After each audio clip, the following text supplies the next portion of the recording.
He awoke with a start, the world before his eyes so strange and disorienting that he struggled to adapt. On the streets, people wore peculiar outfits, and even figures dressed as ninjas flitted past like fleeting shadows. The surroundings were both familiar and alien, as though he'd been thrust into a meticulously crafted alternate reality. "Where am I?" he muttered in confusion, rubbing his temples. His memories felt like a smudged canvas. Everything from his past had vanished. The tangible sensations of his surroundings made it clear that this was no prank or virtual simulation. To confirm, he pinched himself hard. Ouch! That hurts! So, this isn't a dream. Looking up, his gaze fell upon 3 massive rock carvings. The sight of them left him utterly stunned. This can't be. Is this the hidden leaf village from the world of Naruto? Did I really travel into a ninja world? His eyes widened in shock. At that very moment, a mechanical voice echoed in his mind. System binding in progress. System binding in progress. Binding successful. Congratulations, host. The ultimate bloodline system has been activated. Would you like to claim your first reward? Almost instinctively, he responded, claim. First reward from the system. Otsutsuki bloodline. Would you like to proceed with the fusion? Fusion, he answered without hesitation. As soon as the words left his mouth, a peculiar sensation swept through his body. At first, it was like a warm tide, soothing and relaxing. The system has released pain inhibitors. Please prepare for the upcoming fusion process. The voice had barely finished speaking when radiant light converged on him from all directions. In an instant, the comfort vanished, replaced by an indescribable pain. It felt as though every nerve in his body was being torn apart, and every vein set ablaze. He gritted his teeth, determined not to cry out, as the agony blurred his consciousness. Hang on. The fusion is almost complete. 3. The pain reached its peak. 2. The sounds around him grew distant. 1. As the final number fell, his world plunged into darkness. Fusion complete. Congratulations on obtaining the pure Otsutsuki bloodline. The system's announcement echoed, but by then, he had already lost consciousness. He had no idea how much time had passed before he faintly heard someone calling his name. Uchiha Shiyu. Uchiha Shiyu. With great effort, he opened his eyes and saw a black-haired, black-eyed young girl staring at him with deep concern. Looking around, he noticed the white walls and the distinct smell of disinfectant. It was clear he was in a hospital. My name is Uchiha Shiyu, he asked, puzzled. Hearing this, tears welled up in the girl's eyes. Brother Shiyu, it's all my fault. If it weren't for that necklace, you wouldn't have lost your memory. Do you really not remember who I am? He could only shake his head honestly. Sorry, I don't remember. Did you say I'm part of the Uchiha clan? The girl cried even harder. Brother Shiyu, it's me, Xiaoxing. You really don't remember me. Xiaoxing, I've truly lost my memory. Can you tell me what happened? He asked softly. Xiaoxing handed him a mirror. The reflection showed a young man with jet black hair, deep eyes, and a handsome face. A fresh scar ran from his left eyebrow to the bridge of his nose, adding a sharp, determined edge to his features. The Uchiha clan members stole my necklace, and you want to get it back for me. They surrounded and attacked you, leaving you injured. When I found you, you were already unconscious, and now you've lost your memory. Xiaoxing's voice was laden with guilt. Don't worry, Xiaoxing. Even if I've lost my memory, I'm fine now, aren't I? He reassured her, though his thoughts churned rapidly. Through his conversation with Xiaoxing, he gradually pieced together his situation. He was an orphan of the Uchiha clan, his parents having died in battle long ago. In the village, he had endured cold stares and isolation. Xiaoxing, who had a similar plight, had become like a sibling to him. This time, in helping Xiaoxing reclaim her necklace from the hands of the Uchiha aristocrats, he had been injured, resulting in his memory loss and the arrival of his new consciousness as a transmigrator. After sending Xiaoxing away, he sat quietly, focusing inward to examine the changes in his body. The system is now active, and the Otsutsuki bloodline fusion is complete. What abilities do I have now? Closing his eyes, he concentrated on the sensations within his body. A surge of unprecedented power coursed through him. His eyes began to itch slightly, and his entire body felt warm. It was as if his consciousness had become the center guiding this newfound energy. Let's give it a try, he murmured, fully focusing on releasing the energy flowing through him. A wave of pure and powerful chakra instantly filled his body. The sensation was both unfamiliar and oddly familiar. So, this is the legendary chakra, he whispered to himself, a faint smile curling at the corners of his lips. Chakra enveloped Shiyu's entire body like an invisible tide. Although he appeared to be just an ordinary teenager on the outside, the pure Otsutsuki bloodline he had inherited meant the amount of chakra within him had already reached an astonishing level. As he felt the surge of power coursing through him, Shiyu noticed a faint itchiness in his eyes. It seems the chakra pathways in my eyes haven't fully opened yet. In that case, he took a deep breath. Let's awaken them all at once. He focused his mind, guiding the chakra within him to flow toward his eyes. In an instant, a sharp, searing pain struck, forcing him to shut his eyes tightly with a low groan of discomfort. Instinctively, he covered his eyes with his hands, but the pain subsided as quickly as it had come. When he cautiously reopened his eyes, a profound transformation had already taken place. He picked up a mirror, and the reflection left him utterly stunned. White eyes and 3 Tomo. Shiyu couldn't hide his shock. Eyes like these have never appeared in the original series. What on earth is this? What surprised him even more was the functionality of these eyes. He realized he could not only see behind him, but also observe everything within a 1-kilometer radius with crystal-clear clarity. With just a single thought, he could take in the sights of any location within range. This is a 360-degree field of vision, combined with long-range reconnaissance capabilities. It's clearly a fusion of the Byakugan from the Hyuga clan and Otsutsuki abilities. Shiyu's excitement was difficult to contain. The Byakugan's perceptive powers even surpassed the Sharingan in certain aspects. In addition, he found himself able to see the chakra pathways of those around him and track the flow of chakra within their bodies, catching even the slightest movements. This feels like a Sharingan ability too.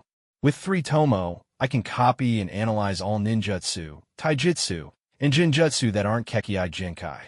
But I haven't awakened the Mangekyo Sharingan or Rinnegan yet. Maybe it's because my chakra reserves aren't sufficient or I'm too young. Shiyu closed his eyes gently, and with a mere thought, reverted to normal vision. However, much to his surprise, his eyes still retained their white hue. It seems the Otsutsuki bloodline has started to awaken, but it will take more time, age, and chakra accumulation to fully evolve, he speculated thoughtfully. With this realization, Shiyu turned his focus toward familiarizing himself with the flow of chakra within his body. Meanwhile, in the Hokage's office, the atmosphere was tense. Report to the 3rd Hokage. We found no signs of any foreign intruders. 3 Umbu operatives, each wearing masks of different designs, reported respectfully. No intruders? Then why was there a burst of Kaga-level chakra? Kohori Yuditane asked with a frown. Hamura Midokado added, all of the known Kaga-level shinobi in the village are currently away. Hiruzen Tsurutobi, the 3rd Hokage of the Hidden Leaf Village, wore a grave expression. Known as the strongest Hokage of his era, he had clearly sensed an extraordinarily powerful Kaga-level chakra surge from within the village moments ago, only for it to vanish just as suddenly. These are turbulent times. We can't afford any complications. Better to err on the side of caution. Hiruzen, Danzo Shimura, his right eye covered in bandages, spoke coldly as he issued his warning. Danzo, I'll look into this personally, Hiruzen decided. Accompanied by 3 Umbu guards, he headed toward the Leaf Village Hospital. Unaware that he had already drawn the attention of the Leaf Village's upper echelon, Shiyu was still immersed in exploring his chakra. Suddenly, he sensed an unusual disturbance. Activating his special eyes again, he detected several individuals with immense chakra levels moving toward him. Among them, one had a chakra flow that even surpassed his newly awakened Otsutsuki bloodline. For someone in the Hidden Leaf Village to possess such power. Let me see who you are. Shiyu adjusted his eyes to reconnaissance mode and quickly spotted several individuals wearing white masks escorting a central figure as they approached his location.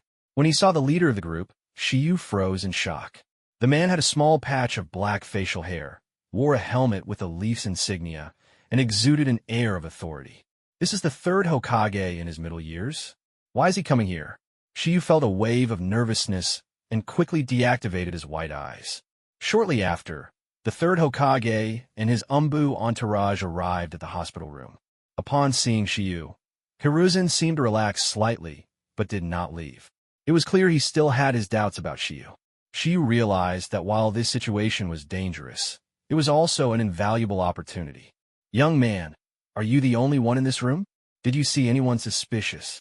Hiruzen asked kindly, his tone gentle and approachable. Shiyu responded calmly, "Hokage-sama, I'm sorry, but I haven't seen anyone." One of the Umbu flipped through medical records and whispered, "He's an orphan of the Uchiha clan. His parents died in battle for the leaf." Hiruzen nodded solemnly. "Good child. Your parents were heroes of the leaf." Shiyu shook his head and replied softly, "If they were truly heroes, I wouldn't be alone." Hearing the bitterness in Shiyu's words, Hiruzen couldn't help but sigh. "Are you a ninja?" the third Hokage asked. "Not yet. I'm preparing for tomorrow's graduation exam at the Ninja Academy," Shiyu answered truthfully. "Once you pass the exam, come find me. Would you be willing to become my student?" Hiruzen suddenly proposed. Shiyu's heart leaped with excitement. "It would be an honor. Of course, Hokage-sama." "Third Hokage. He's from the Uchiha clan." One of the Umbu hesitated to voice his concerns.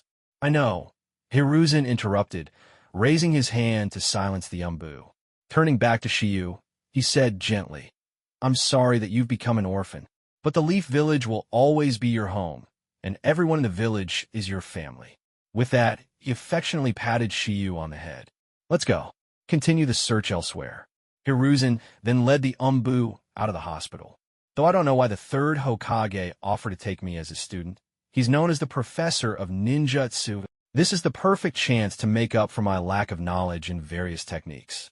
With a heart brimming with excitement, Shiyu drifted off to sleep. The next morning, Shiyu was startled to notice subtle changes in his reflection.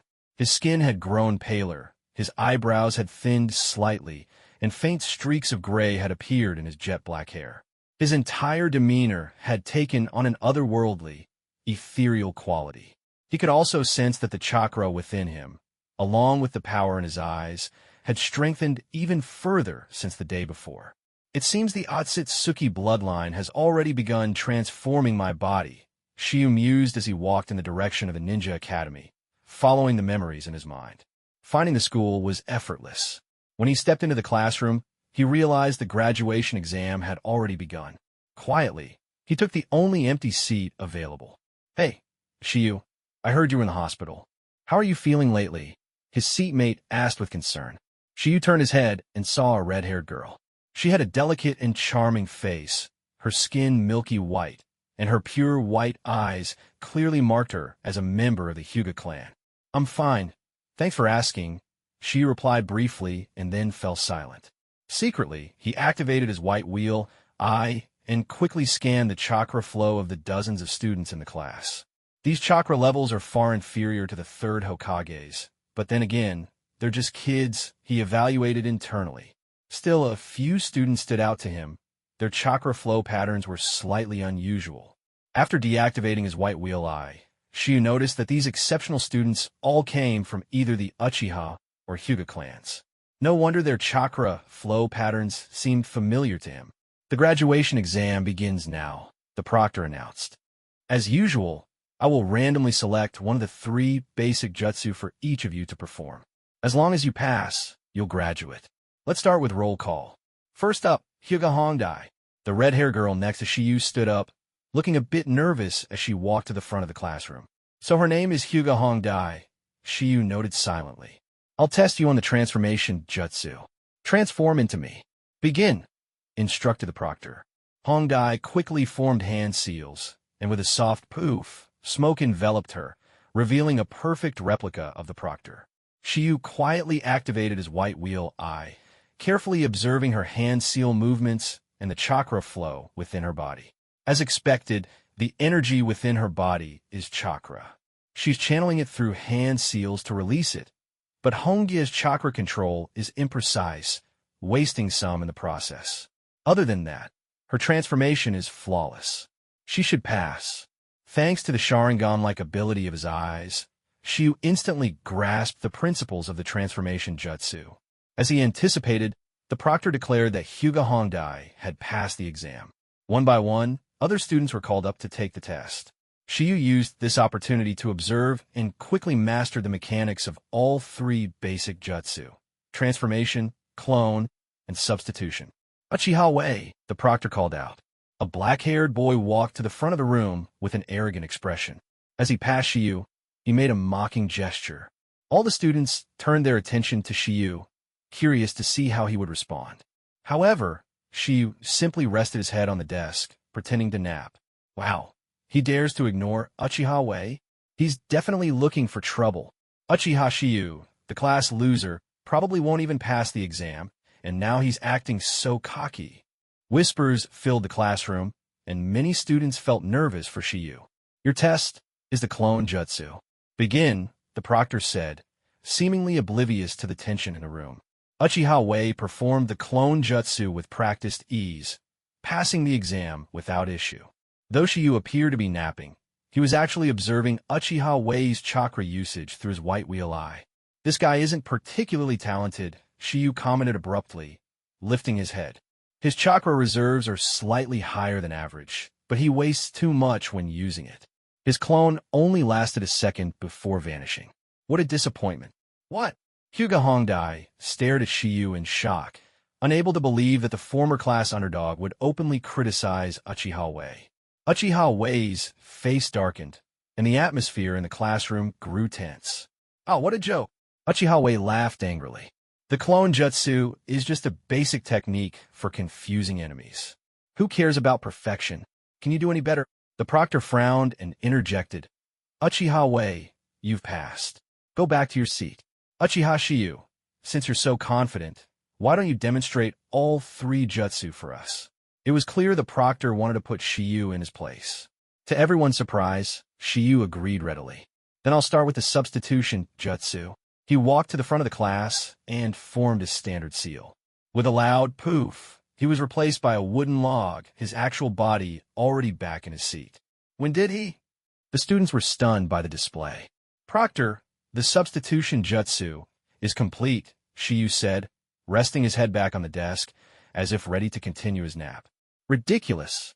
Even if that barely counts as a pass for substitution, you still haven't shown the other two jutsu." Uchiha Wei protested immediately. Unexpectedly, the proctor shook his head and declared, "I announce that Shiyu has passed the exam." Uchiha Wei was baffled. He couldn't understand why the proctor made such a decision. Glaring at Shiyu, who seemed completely indifferent to him, Wei's heart burned with frustration. After class, Uchiha Wei confronted the proctor. "Uchiha Wei, I figured you'd come. You're upset?" the proctor asked directly. "Yes." Wei nodded. "Sensei, what's going on?" The proctor explained, "Things aren't as simple as they seem." When the exam started, Shiyu performed both the clone jutsu and transformation jutsu simultaneously. He disguised his real body, sent a clone to the front, and had the clone use the substitution jutsu to transform into a log. Then he dispelled the clone, returning to his original form. "That sounds way too complicated," Wei said, still confused. "Exactly. A technique so intricate that even you can't fully grasp it. He executed it flawlessly. Think about it. You're the same age, yet he completed a combination of the three basic jutsu in an instant, so seamlessly that even I couldn't catch when he formed the seals." "But isn't the clone jutsu just a basic technique for distraction? How could it be controlled like that?" Wei argued, still unwilling to accept the outcome. "That's the thing. He didn't use the regular clone jutsu. He used the shadow clone jutsu," the proctor said gravely. "What? That's an advanced B-rank jutsu. How could he possibly know something like that?" Wei exclaimed. "That's a question I can't answer," the proctor replied impatiently. "If you're so curious, you'll have to ask him yourself." "Looks like the Otsutsuki bloodline has already started to transform my body," Shiyu thought to himself as he adjusted his forehead protector, which conveniently covered the subtle changes in his appearance caused by his bloodline awakening. Then he walked toward the Ninja Academy, following the route etched in his memory. The exam had concluded, and Shiyu now wore the forehead protector, symbolizing his status as a genin. "Wow, Brother Shiyu, Did you really become a ninja? Xiaoxing ran up to him, her face beaming with excitement. The forehead protector's right here on my head, isn't it? You of all people should know. I wouldn't lie to you. Shi replied with a smile. Brother Shiyu, let me treat you to some ramen. Without giving him a chance to refuse, Xiaoxing grabbed Shiyu's hand and pulled him along, heading toward the other side of the village. Before long, they arrived at a familiar ramen shop. Ichiraku Ramen, Shiyu muttered, recognizing the iconic establishment he had heard so much about in his previous life. He couldn't help but swallow a bit of saliva, and then Xiaoxing dragged him inside. Behind the counter, a young man, seemingly always squinting, was busy preparing food. Shiyu looked at the energetic young guy, struggling to reconcile this version of Tucci with the slightly greasy ramen shop owner he remembered from the future. Brother Tucci, I am Chan. Xiaoxing greeted them enthusiastically. Xiaoxing-chan and Brother Shiyu, chirped a little girl named Ayam, her round, cherubic face lighting up with delight. Though still very young, her adorable appearance made her instantly lovable. Shiyu and Xiaoxing weren't much older than Ayam, but their past experiences made them seem more mature. They often came by to play with her and make her laugh. It's been a while since you two visited. What can I get for you today? Tucci asked warmly as he welcomed them.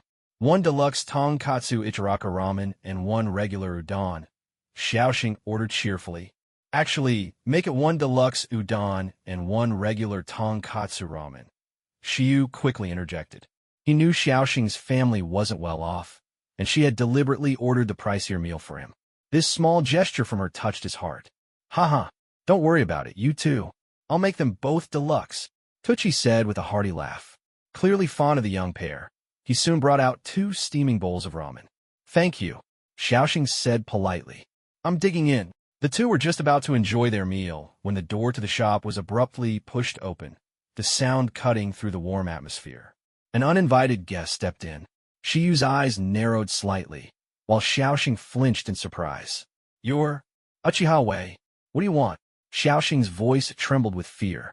Wei's lips curled into a smirk, the kind that could make anyone uncomfortable. Shiyu, what luck you have, huh? Passing the exam? I just have to congratulate you properly, he said, his tone dripping with mockery. Shiyu turned to Xiaoxing. Isn't he the one who took your necklace? Yes, Xiaoxing admitted softly. What?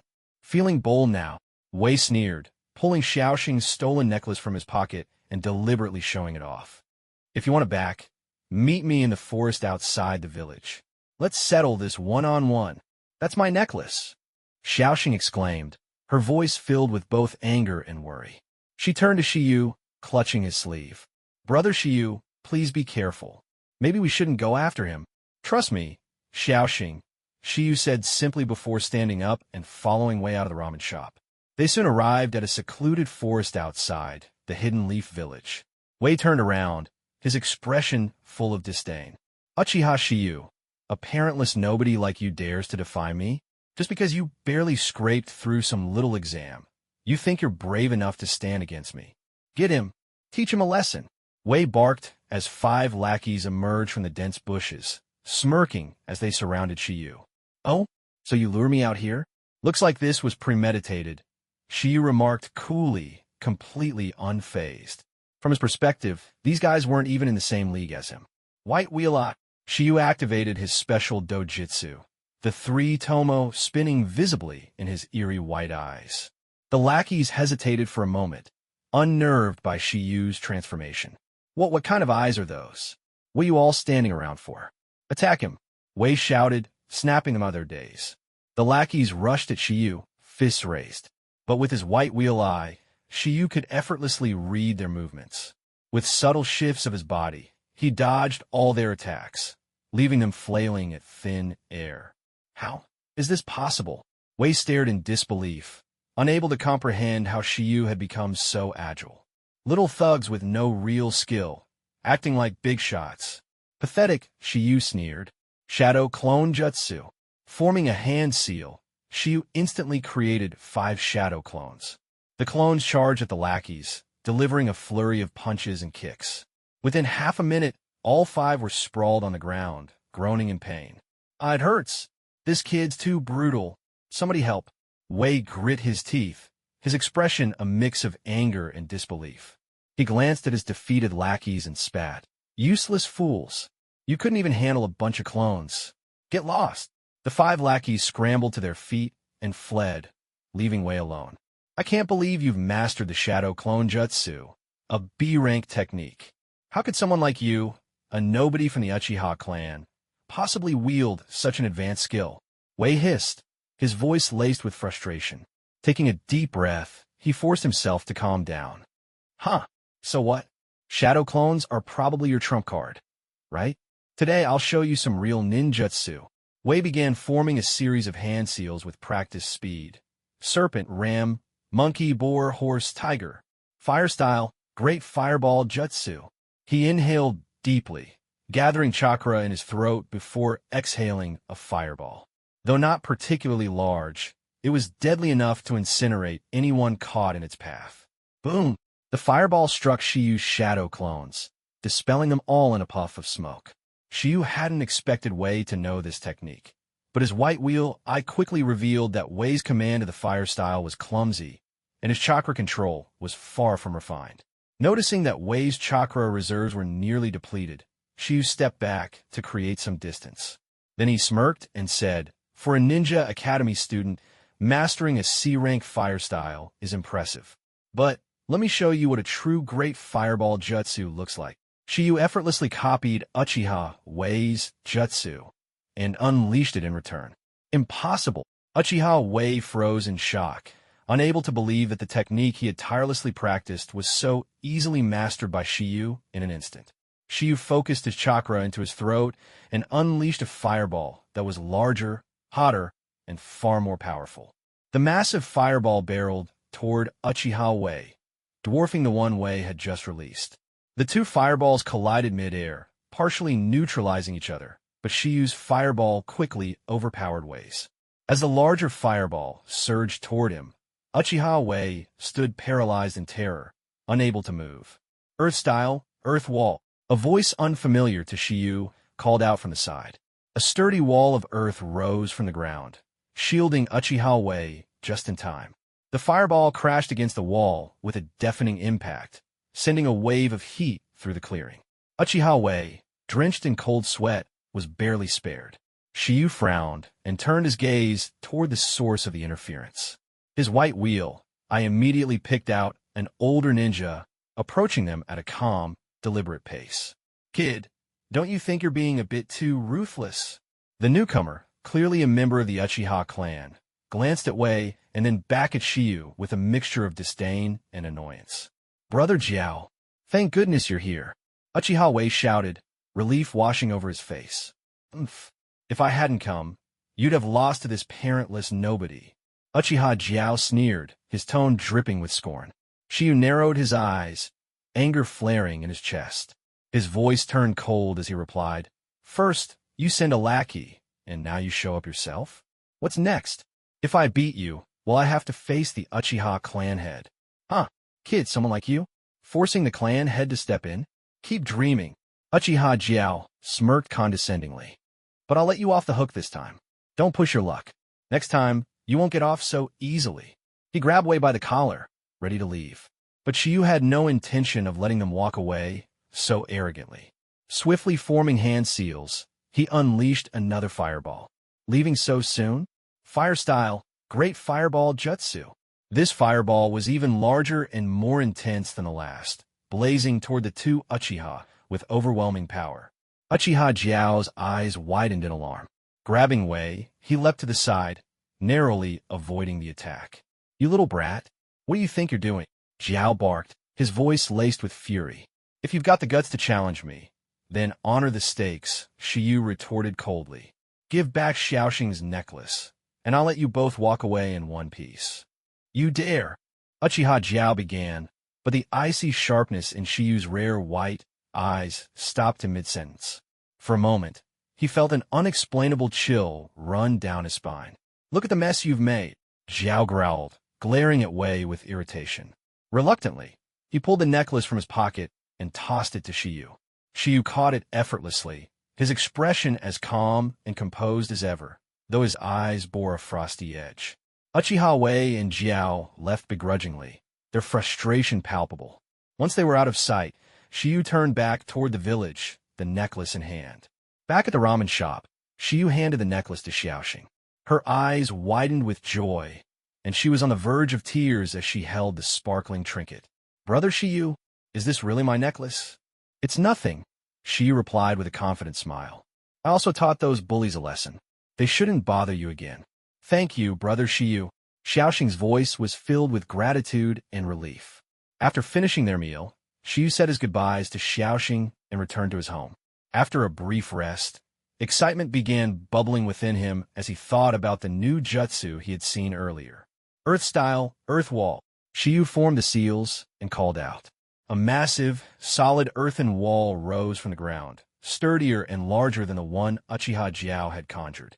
Shiyu observed it with satisfaction. "After spending a day honing my white wheel eye, I'm getting better at using it. It really does combine the capabilities of the Byakugan and the three-tomo Sharingan, allowing me to instantly copy any jutsu that isn't a Kekkei Genkai. The pure Otsutsuki bloodline grants me the chakra nature of all 5 elements: fire, water, wind, earth, and lightning, along with yin and yang release. No wonder I can pick up jutsu so easily," Shiyu mused. His speculation was mostly correct, but he had overlooked one key factor. His chakra reserves were already at a Kaga-level standard.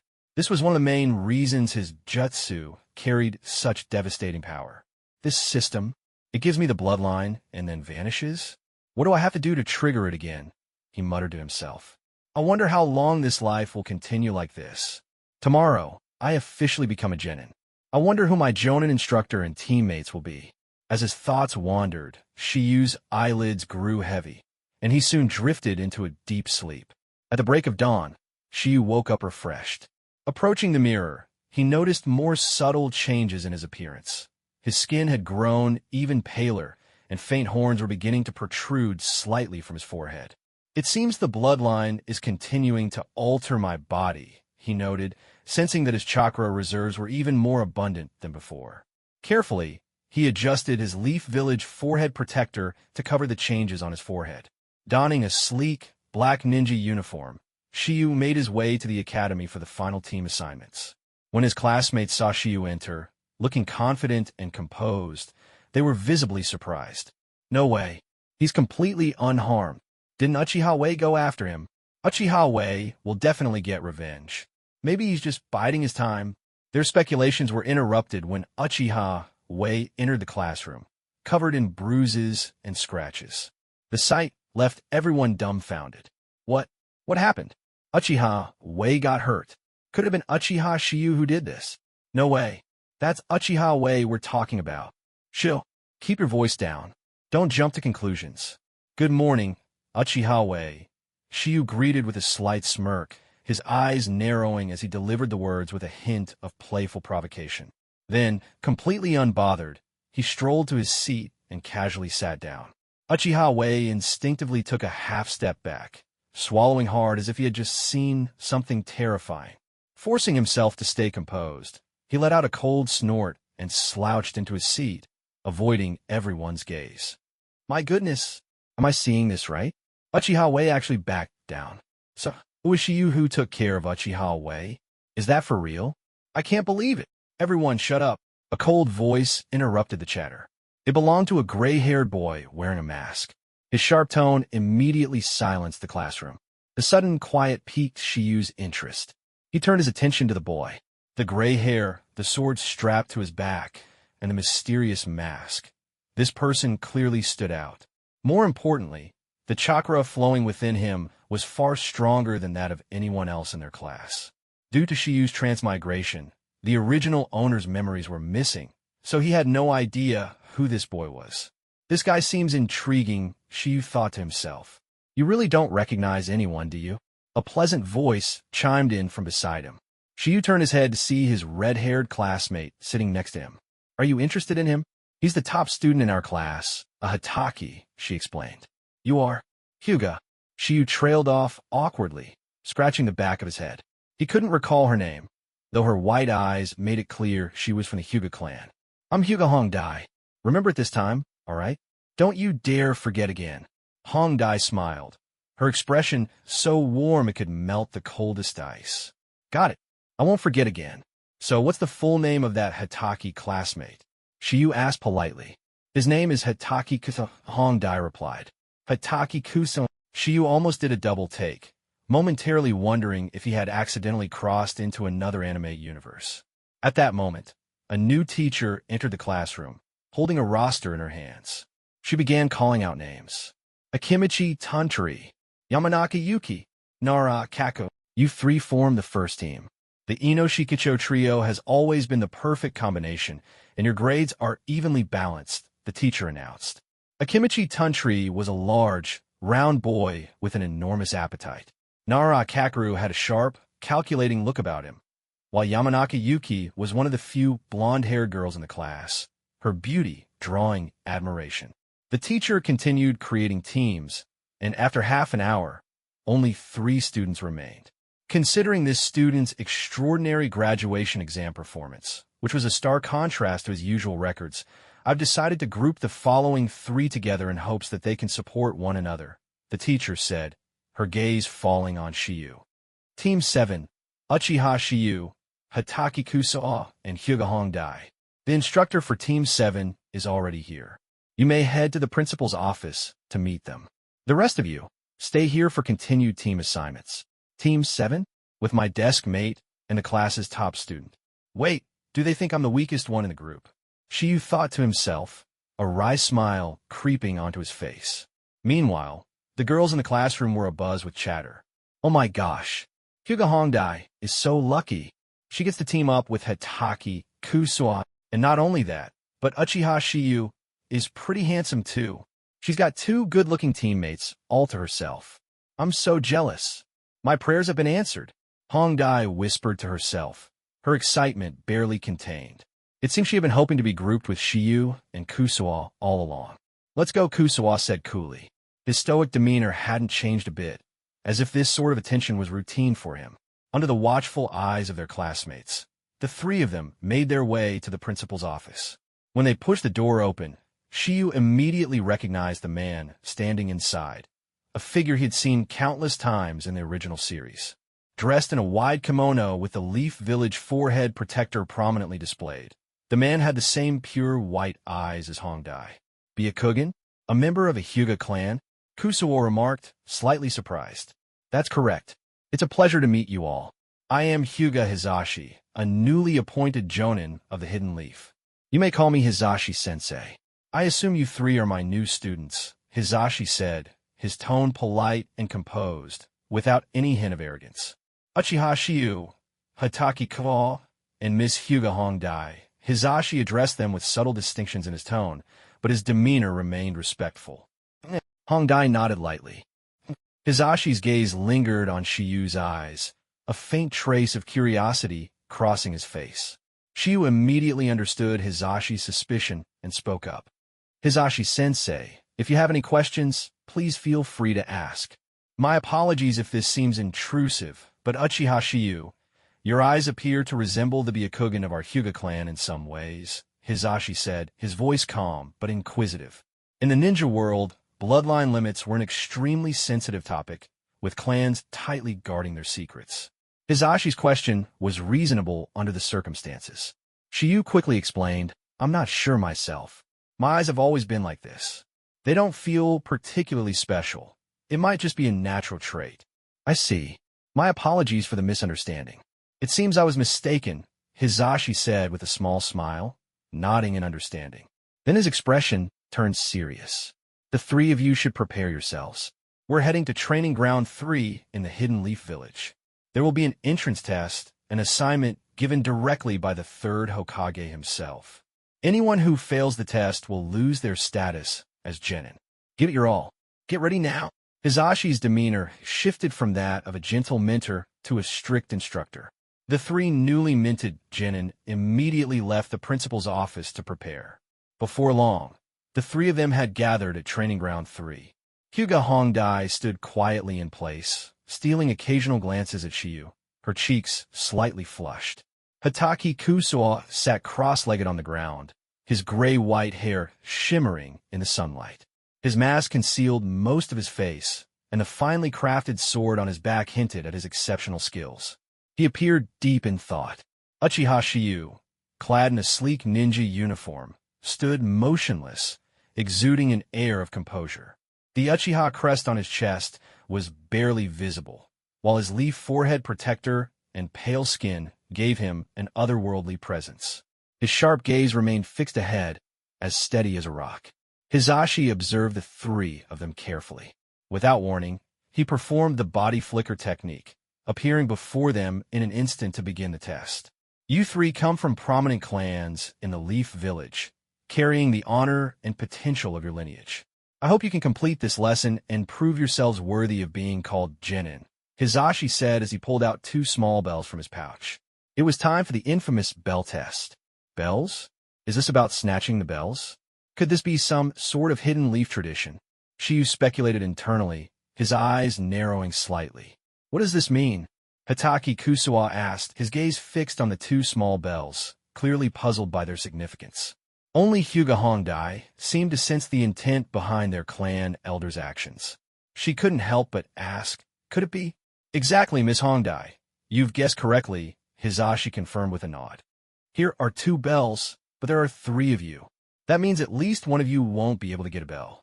The one who fails to obtain a bell will, unfortunately, lose their status as a genin, Hizashi added, his tone calm but firm. Without hesitation, he tossed one of the bells to Hyuga Hongdai. You have 2 choices. Work together to defeat me and take the bells from me, or turn against your teammates and take their bell. Of course, defeating me won't be easy, but if you choose to take a bell from your teammate, you will still qualify as a genin. Now the test begins. Hizashi hooked the second bell to his waist, making it clear that there was no option but to fight him to obtain it. I will also attack you during this test. Once you have a bell, simply shout, I got the bell, and I've completed the mission. Then congratulations. You will officially become a genin of the Hidden Leaf, Hizashi declared. Let's begin. The moment he finished speaking, Hizashi immediately shifted into a combat stance, his demeanor growing sharp and focused. Shiyu hadn't expected him to take this so seriously. Byakugan. The veins around Hizashi's eyes bulged as he activated his dojutsu, granting him full visibility of their chakra flow, meridians, and weak points. Let's go. Kusuwa, the top student of the academy, didn't hesitate for a moment. With a burst of speed, he dashed directly toward Hizashi, clearly intending to resolve the fight himself. Gray Fong. Kusuwa unsheathed the blade on his back, swinging it at Hizashi in a swift, decisive arc. The move was a demonstration of the renowned Hitaki swordsmanship, known throughout the Land of Fire. Hitaki swordsmanship, huh? Impressive, but far too naive, Hizashi muttered. With the skill and insight of a jonin and the enhanced perception of his Byakugan, he quickly identified Kusuwa's weakness. With a precise and controlled strike, Hizashi countered with a burst of raw force, sending Kusuwa flying backward. Damn it, is this the power of a jonin? Kusu gritted his teeth in frustration as he hit the ground. One down. Now, for the rest of you, Hizashi said, turning his attention to Shiyu and Hongdai with no intention of holding back. This is just training. Do you really need to go all out? Hongdai couldn't help but protest. As a fellow member of the Hyuga clan, she hadn't expected Hizashi to take the exercise so seriously. Miss Hongdai, training is combat. It must be taken seriously, especially when it's a directive from the 3rd Hokage himself, Hizashi replied evenly, as if he were simply stating an obvious fact. So, will you resist, or accept your fate? Soft fist. Hizashi suddenly lunged at the 2 of them, his strikes swift and precise. Seeing Hizashi use the Hyuga clan's signature gentle fist technique, Shiyu knew there was no room for hesitation. His hands moved in a blur as he formed hand seals, so quickly that even Hizashi was momentarily taken aback. This kid, his hand seal speed is incredible. Earth style, earth wall, Shiyu shouted. A massive, solid wall of earth erupted from the ground, standing tall and sturdy, shielding both him and Hongdai. Hizashi's inner thoughts betrayed his surprise. Asterisk, to be able to execute such a high-level earth style, jutsu, immediately after becoming a genin? Remarkable. His chakra control is precise, and he's even considering protecting his teammate. Impressive. Asterisk. Outwardly, however, Hizashi remained composed. Unfortunately, that won't be enough. 8 trigrams air palm. Hizashi unleashed a powerful strike, shattering the earth wall into debris. So this is the strength of a jonin. Shiyu couldn't help but marvel, his mind racing. Soft fist. Hongdai seized the opportunity created by the collapsing earth wall to launch her own attack on Hizashi. You forgot about me, Hizashi-sensei. Kusuo suddenly appeared behind Hizashi, his blade gleaming as he attacked in tandem with Hongdai, creating a pincer movement. But Hizashi had to be a Kugan. He had already anticipated Kusuo's move.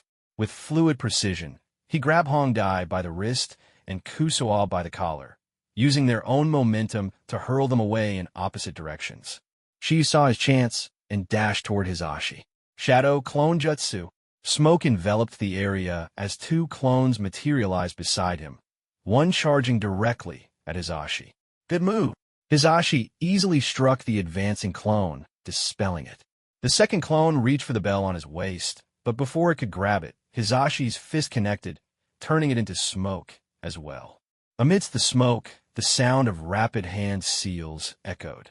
Serpent, ram, monkey, boar, horse, tiger. Fire style, great fireball jutsu. From a distance, Shiyu completed his hand seals, inhaled deeply, and concentrated his chakra into his throat. Then, with explosive force, he unleashed a massive fireball that roared toward Hizashi.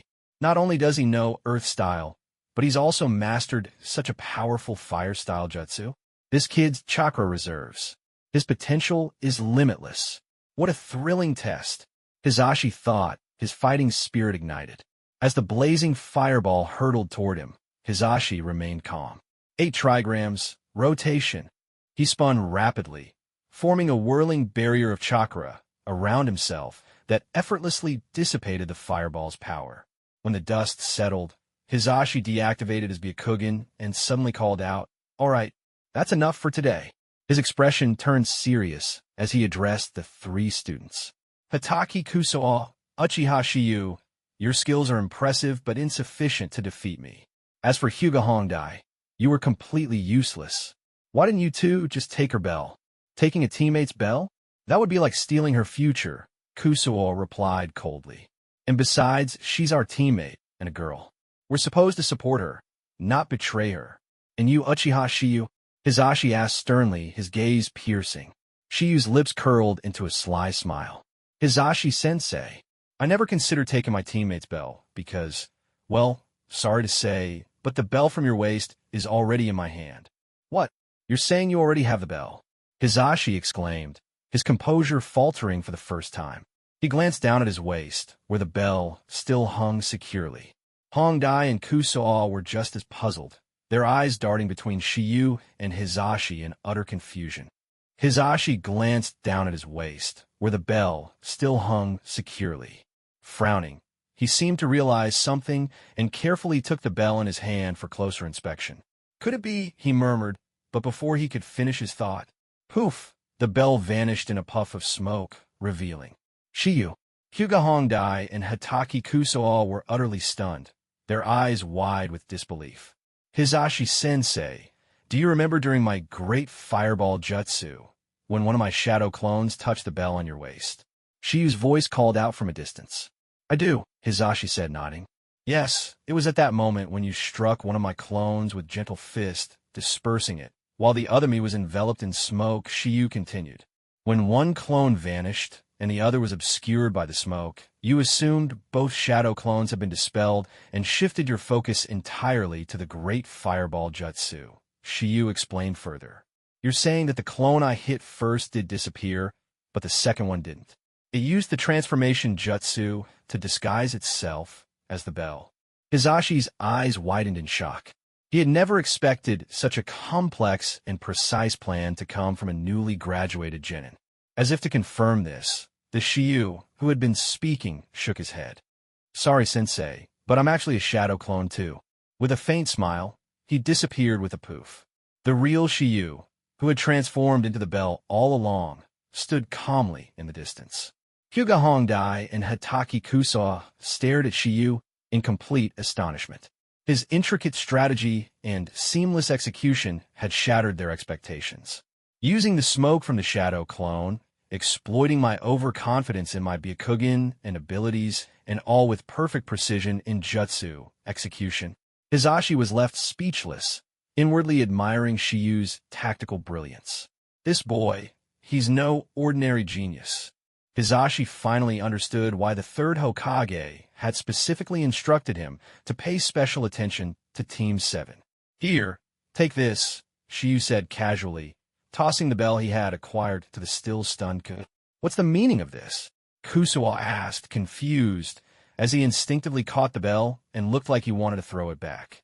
Wait, Shiyu interrupted. There are only 2 bells. One should go to Hongdai, and the other to you. If this team can't support each other and work together, then it's not a real team at all. Shiyu didn't seem to care about the genin title. To him, true strength mattered far more than any arbitrary designation. Shiyu, Kusawa's expression shifted. For the first time, his cold exterior cracked. There was a hint of shame in his eyes, mixed with newfound respect. Moments ago, he had been solely focused on defeating Hizashi, entirely neglecting his teammates. Now, holding the warm bell in his hand, he felt a pang of guilt. Shiyu, Hyuga Hongdie's eyes sparkled with emotion. She had been closely observing Shiyu, but she hadn't expected him to change so much or show such selflessness.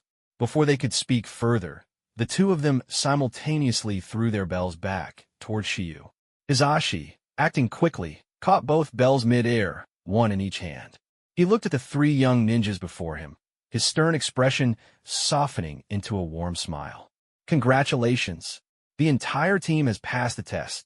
I'm impressed, not just by your skills, but by the camaraderie and selflessness you displayed, Hizashi said as he gently patted the heads of all 3 students. From today onward, you are officially members of Team 7. Ha! The 3 exchanged smiles. After fighting side by side, they had gained not only a better understanding of each other, but also a deep sense of respect for Hizashi. In that moment, a precious bond was formed. Shiyu exhaled in relief. The test had gone smoothly, without any major surprises. The only moment that truly caught him off guard was Hizashi's rotation. When that technique was unleashed, Shiyu could hardly withstand the sheer force, even though he had disguised himself as the bell. And so, the ninja squad consisting of 3 genin and 1 jonin was officially established, with Leaf Village Jonin Hyuga Hizashi as their leader. The 3 teammates now had a preliminary understanding of one another. Back at home, Shiyu was brimming with excitement. The day's events could only be described as exhilarating. The reason was simple. He had successfully copied Hizashi's secret techniques. The Hyuga clan's famed Gentle Fist, considered the strongest taijutsu style in the Leaf. It directly attacks the chakra network and internal organs. This skill perfectly fills the gap in my close combat arsenal. And unless someone from the Hyuga clan inspects closely, they won't even realize I'm using Gentle Fist. 8 trigrams, air palm. A long-range chakra shockwave that compensates for the lack of mid to long-range taijutsu attacks. 8 trigrams, rotation. The Hyuga clan's legendary secret, an absolute defense capable of deflecting all physical attacks. Most Hyuga clan members don't even qualify to learn it. This technique relies on precise chakra release from the body's tenketsu. The more chakra you have, the larger the range and the longer the duration. And now I've copied it. This kind of mastery is only possible with both a 3-tomo Sharingan and Byakugan-like vision. It's incredible. Even though I didn't manage to copy the 8 trigrams, 64 palms, there'll be opportunities for that later. Taking advantage of the empty house, Shiyu began practicing relentlessly.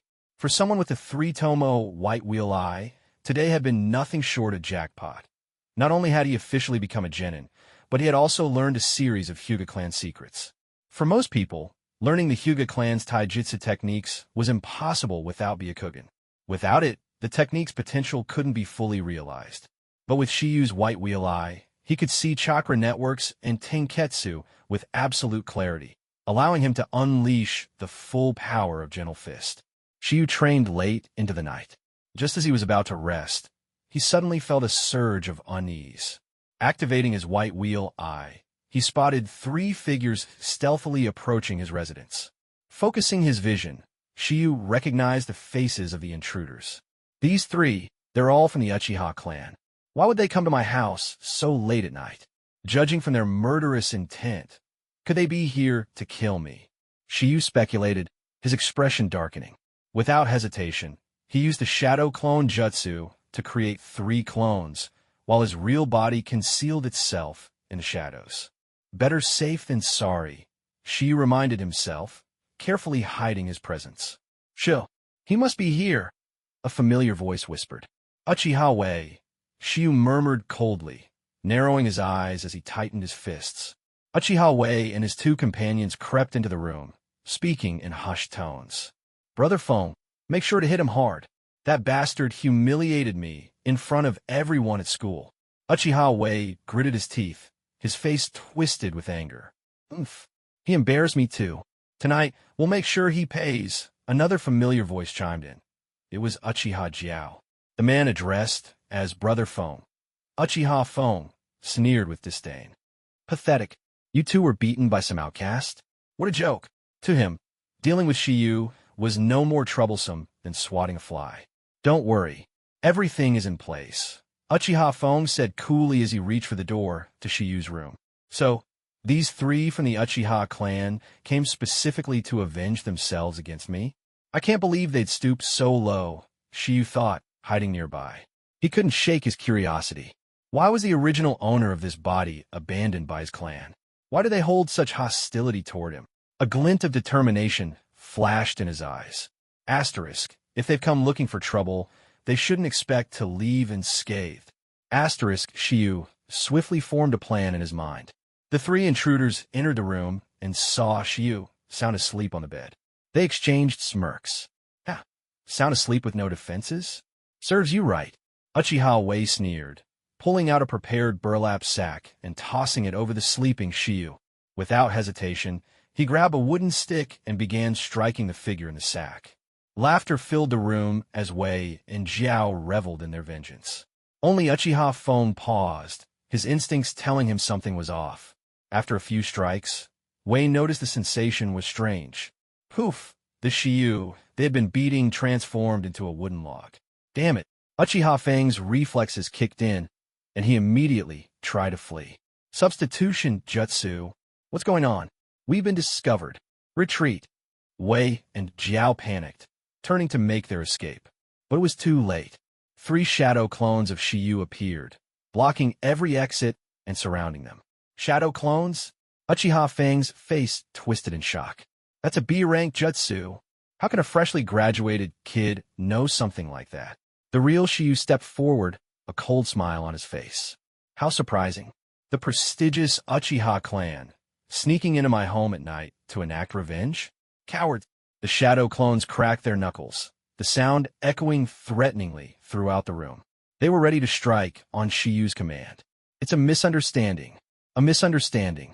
Uchiha Wei forced an awkward grin, clearly stalling. Suddenly, he shouted, Big brother! Second brother! Attack now! In that instant, 2 voices overlapped.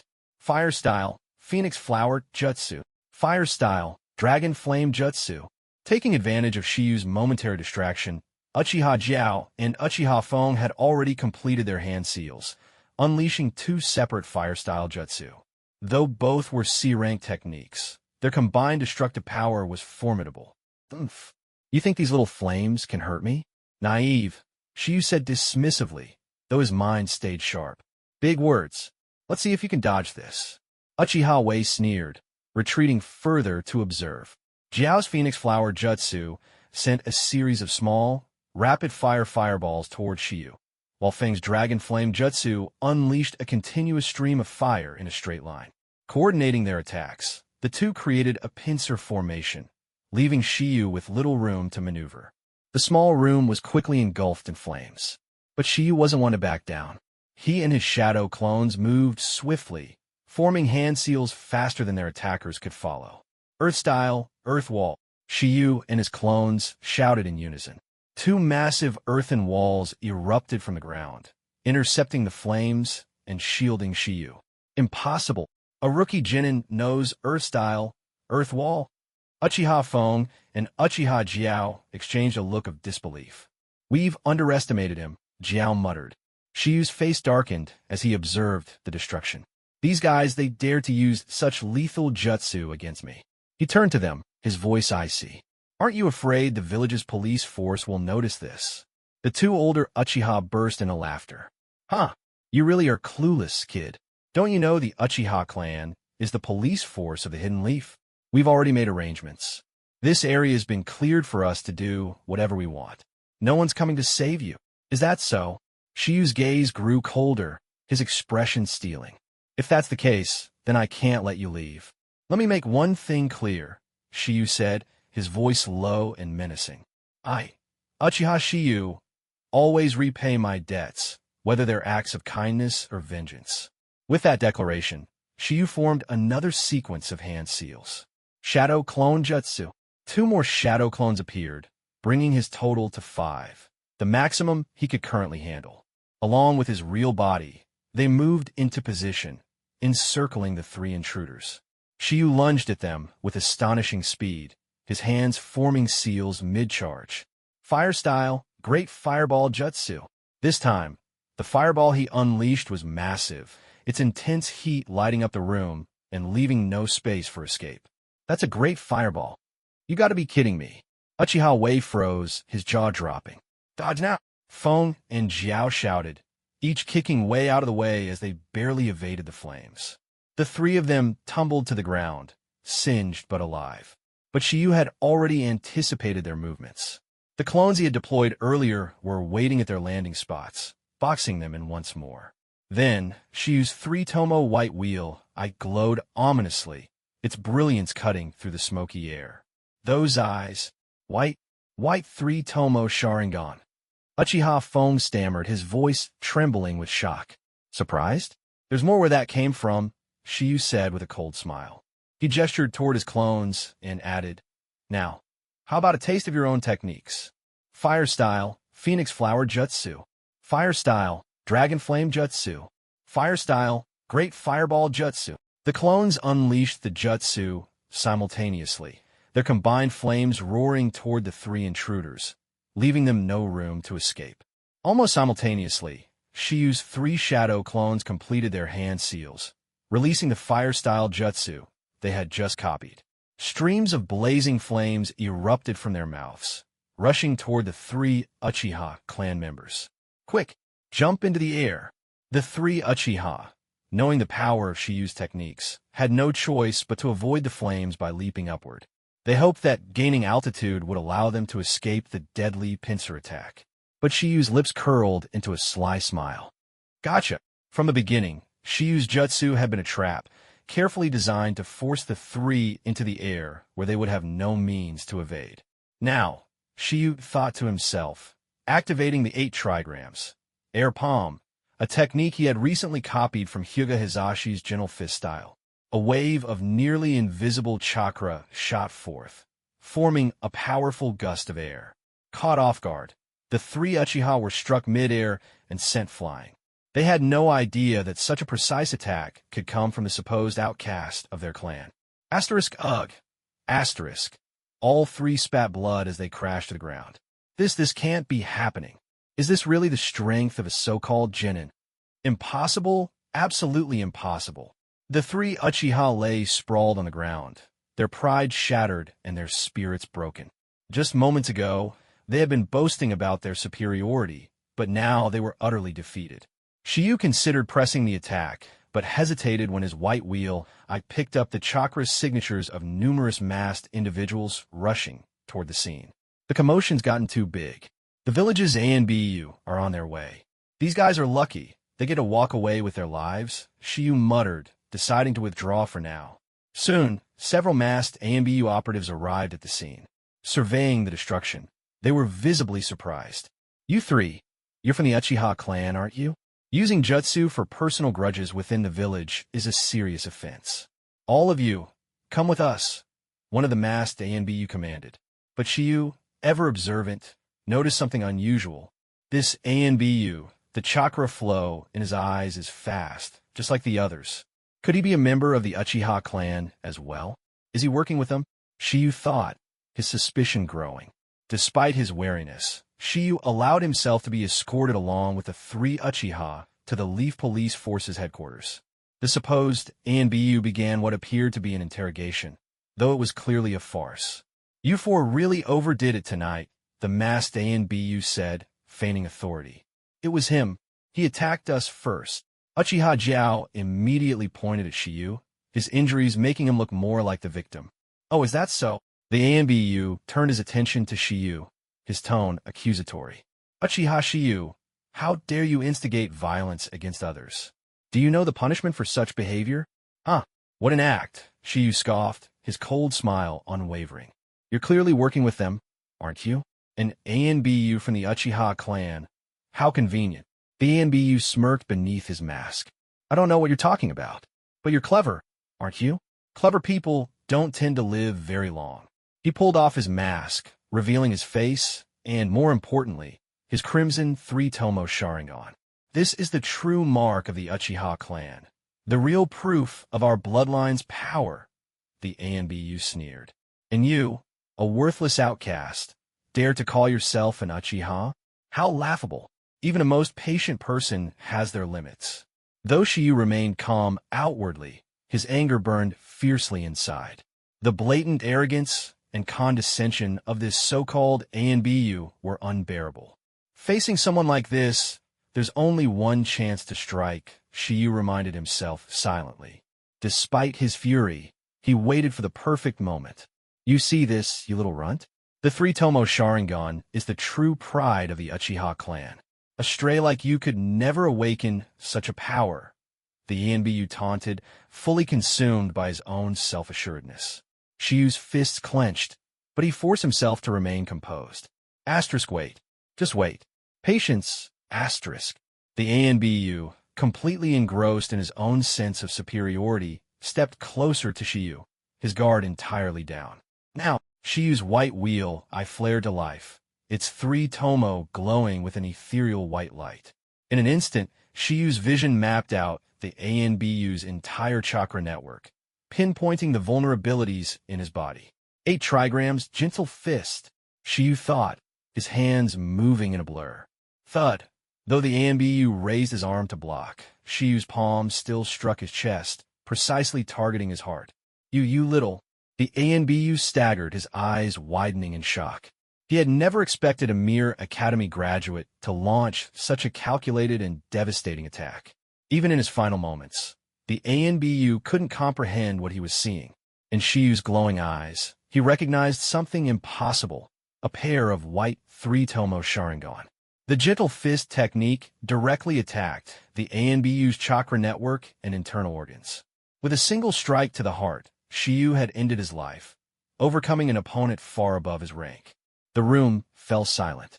Uchiha Wei, Jiao, and Feng stood frozen, their faces pale. You killed an ANBU. Uchiha Wei stammered, stumbling backward in fear.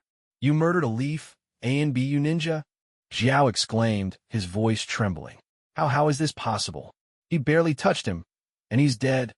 Uchiha Feng's disbelief was written all over his face. To him, this was unfathomable. A mere genin had killed an ANBU, something even seasoned jonin might hesitate to attempt. "Help! Someone help us!" Jiao shouted in desperation. But no matter how loudly they yelled, there was no response from the outside. "If that's how it is, then none of you are walking out of here alive." Shiyu's voice was cold and resolute. His shadow clones activated their white wheel eyes, their 3-tomo spinning as they analyzed every movement of the 3 Uchiha. "Now let's finish this."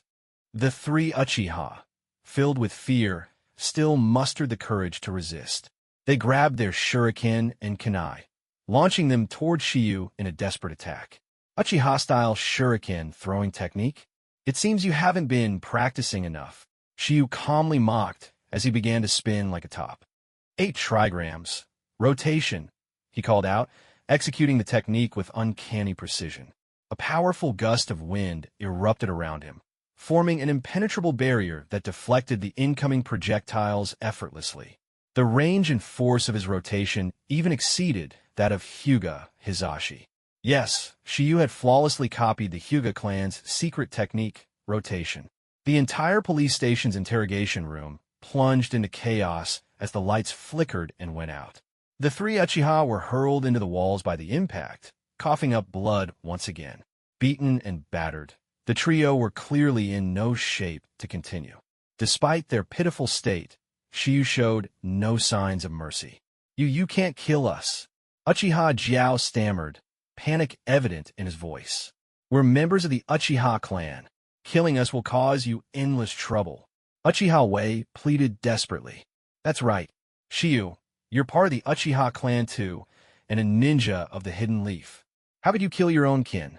Uchiha Fong abandoned all pretense of pride, resorting to begging for his life.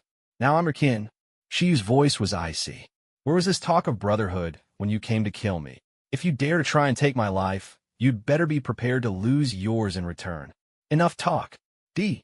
Shiyu's tone carried the weight of finality. As the saying goes, kindness must be returned, and vengeance must be exacted.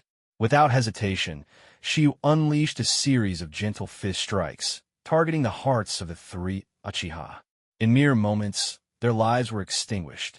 After carefully concealing the four bodies, including the ANBU operative, Shiyu used the transformation jutsu to disguise himself as the Uchiha ANBU. With this disguise, he easily slipped past the guards of the Leaf police station. Once free, Shiyu sprinted back to his burned-out home.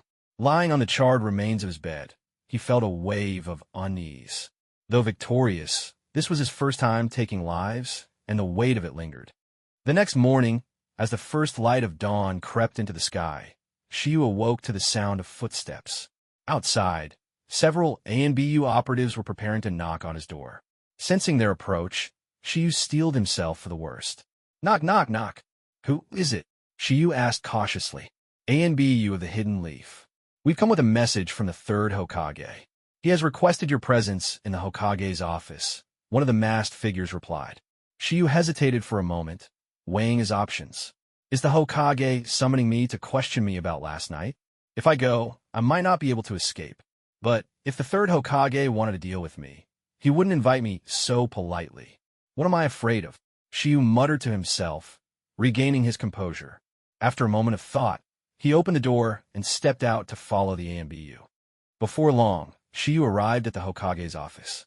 The third Hokage, Sarutobi Hiruzen, was seated behind his desk, clad in his iconic red and white Hokage robes and hat. His expression was stern, and he puffed on his pipe, exhaling smoke in slow circles. Three ANBU operatives stood silently nearby. Go. Continue searching, Hiruzen ordered, waving his hand. Yes, Hokage-sama, the ANBU replied before vanishing with a body flicker technique. You may leave as well, Hiruzen said, dismissing the ANBU who had escorted Shiyu. The operative bowed and disappeared in a similar manner. The room fell silent, leaving only Shiyu and the third Hokage. Well then, Shiyu, how have you been lately? Hiruzen asked, forcing a smile, though it was clear he was struggling to maintain the facade. Reporting to Hokage-sama, I have completed my graduation exam and officially graduated from the Ninja Academy, Shiyu replied honestly. Hiruzen nodded approvingly, exhaling another puff of smoke. Good. Hizashi has already informed me of your progress. Your performance has been exceptional. He paused briefly before continuing. As I promised before, now that you've graduated, I will take you on as my personal student. From this moment forward, you are my disciple. However, you will remain a member of Team 7 under Hyuga Hizashi's leadership. I will only provide you with additional guidance. The rest would depend on your own efforts. Shiyu found this development strange. Given the events of the previous night, he couldn't believe the third Hokage wasn't suspicious of him. Hiruzen reached into his desk and pulled out a small white slip. Chakra paper, he said. Chakra paper, Shiyu repeated, recognizing the item immediately. Oh, you're familiar with it? Good. That saves me the explanation. Here, take it, Hiruzen said, handing the paper to Shiyu. As soon as Shiyu held the chakra paper, his chakra flowed into it, triggering a series of simultaneous reactions. One part wrinkled, another split, another became wet, another ignited, and yet another crumbled into pieces. Even Hiruzen couldn't hide his astonishment. He removed his pipe from his mouth, his eyes widening as he stared at Shiyu. Unbelievable. A child like you, your chakra nature is completely balanced across all elements. You possess all 5 elemental natures: fire, wind, water, earth, and lightning. Compared to other members of the Uchiha clan, your potential is extraordinary, Hiruzen remarked, still somewhat in disbelief. Not only that, but the depth of the imprint on the paper indicates that your chakra reserves are immense. Could this be due to the unique constitution of the Uchiha clan? Hiruzen pondered aloud, taking another puff from his pipe. He continued, since you were able to claim Hizashi's bell, it's clear that your control over ninjutsu and chakra is already commendable. For taijutsu, you have Hizashi to guide you. As for genjutsu, it's not my specialty. So, I'll focus on teaching you ninjutsu. Tell me, is there any specific ninjutsu you wish to learn? Hiruzen asked. Shiyu immediately recalled the most renowned techniques of the third Hokage. The summoning technique, Monkey King Enma, the Reaper Death Seal, combination ninjutsu, and the Shuriken Jutsu. Summoning is out of the question, and the Reaper Death Seal, that's a suicide technique. No sane person would want to learn that. As for Shuriken Jutsu, it's powerful, but I can easily copy it with my Sharingan. That leaves combination ninjutsu. Yes, that's the one. Shiyu thought decisively.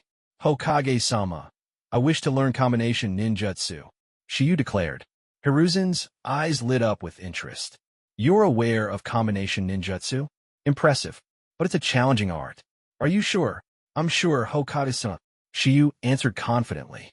Well then, you should start calling me Sotobi-sensei, Hiruzen said, a faint smile appearing on his weary face. Realizing his mistake, Shiyu quickly corrected himself. Yes, Sarutobi-sensei. For the first time, Hiruzen's expression softened into a genuine smile. Good child, he said, nodding approvingly at Shiyu. Just as the third Hokage was about to lead Shiyu out of the training grounds, their path was blocked by an unexpected visitor. The man had his right eye wrapped in bandages, his expression somber and filled with doubt as he stared at Shiyu. A member of the Uchiha clan, Hiruzen. Have you really thought this through? The man questioned, his voice low and heavy with suspicion. That must be Danzo, Shiyu thought to himself, recognizing the figure from descriptions and stories. Danzo, he's different, the third Hokage said firmly, stepping slightly in front of Shiyu as if to shield him. I can't help but think that the commotion last night, the disappearance of members of the Uchiha clan, has something to do with him, Danzo said, narrowing his eyes at Shiyu, his tone sharp and accusatory. Enough, Danzo, Hiruzen snapped, his voice full of authority. I've already taken him as my disciple. Hiruzen, I hope you haven't forgotten about Uchiha Madara. One day, you'll regret this, Danzo warned, his words dripping with venom. Without waiting for a reply, he turned and left the Hokage's office, his steps slow but deliberate. Don't mind him, Hiruzen said, looking apologetically at Shiyu. That's Danzo, head of the ANBU training division, one of the Hokage's advisors, and an old teammate of mine. It's fine, Shiyu replied calmly, though inwardly he was already analyzing the exchange and cataloging Danzo's hostility. Soon, the third Hokage and Shiyu arrived at the training field. Can you demonstrate your ninjutsu for me? Hiruzen asked with a smile, his tone inviting. Of course, Shiyu responded without hesitation, quickly forming hand seals. Such speed, Hiruzen exclaimed, genuinely impressed. As he recognized the incoming fire-style jutsu, he prepared his counter. Fire-style, great fireball jutsu. Shiyu unleashed a massive fireball, its size and heat formidable. Water-style, water formation wall. Hiruzen completed his own hand seals just in time, summoning a towering wall of water that completely nullified Shiyu's attack. Shiyu's white wheel I activated instinctively, instantly analyzing and copying the B-rank water-style technique.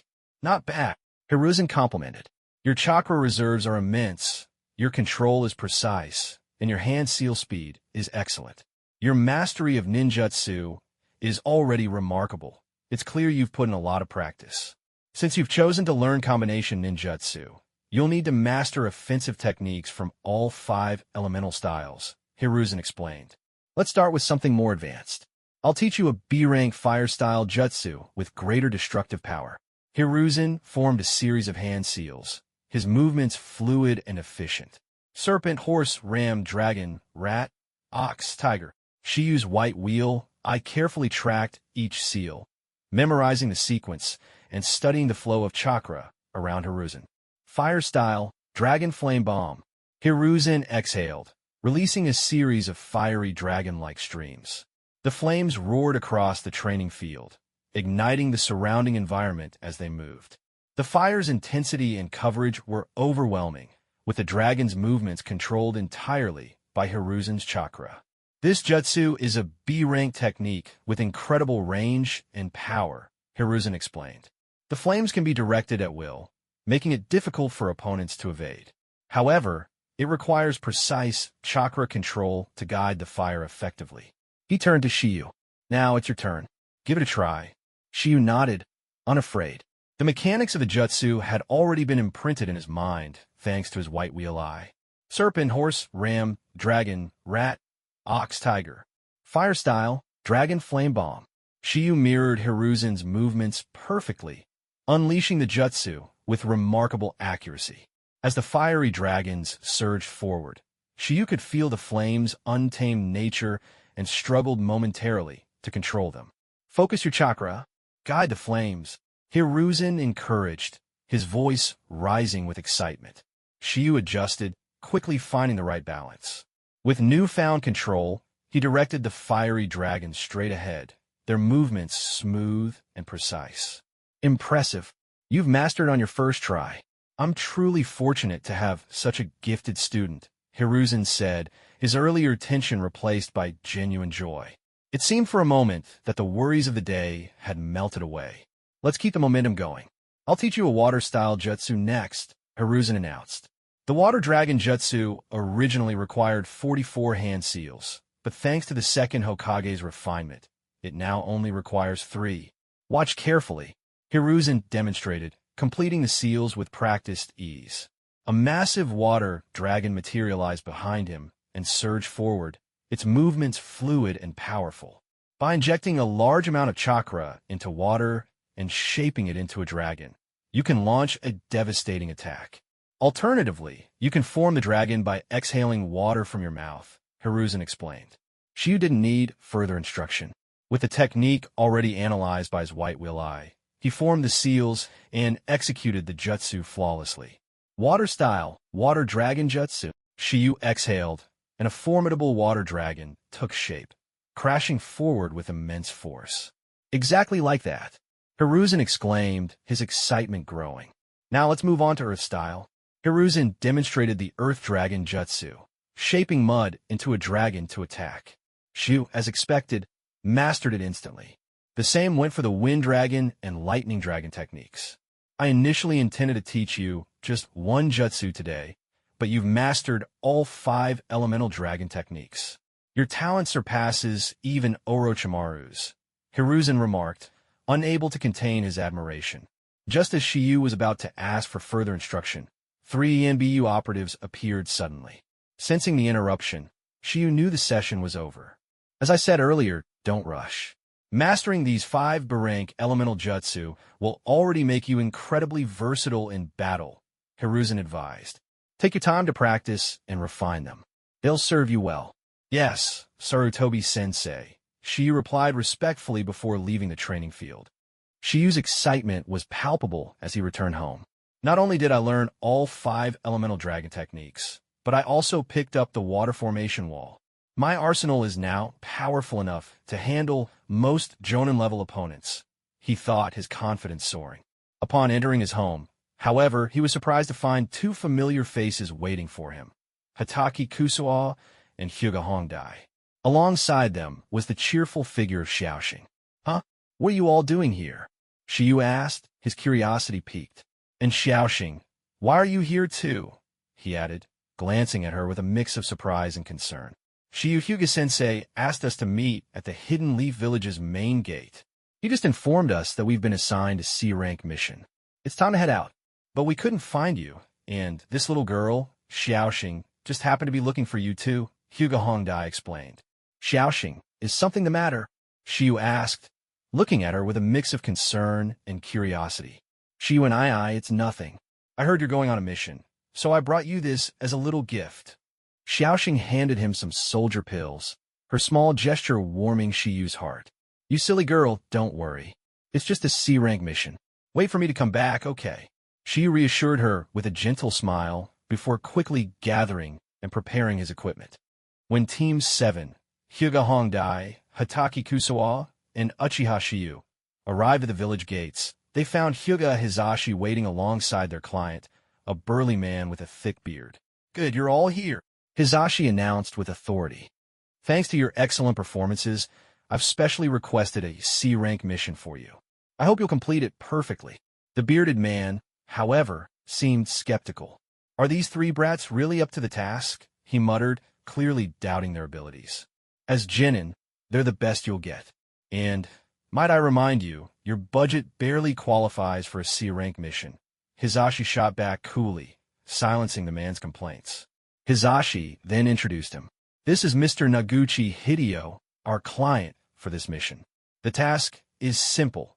We need to escort him safely and protect him from wild animals and potential bandits. This is a C-rank mission, typically assigned to Chunin.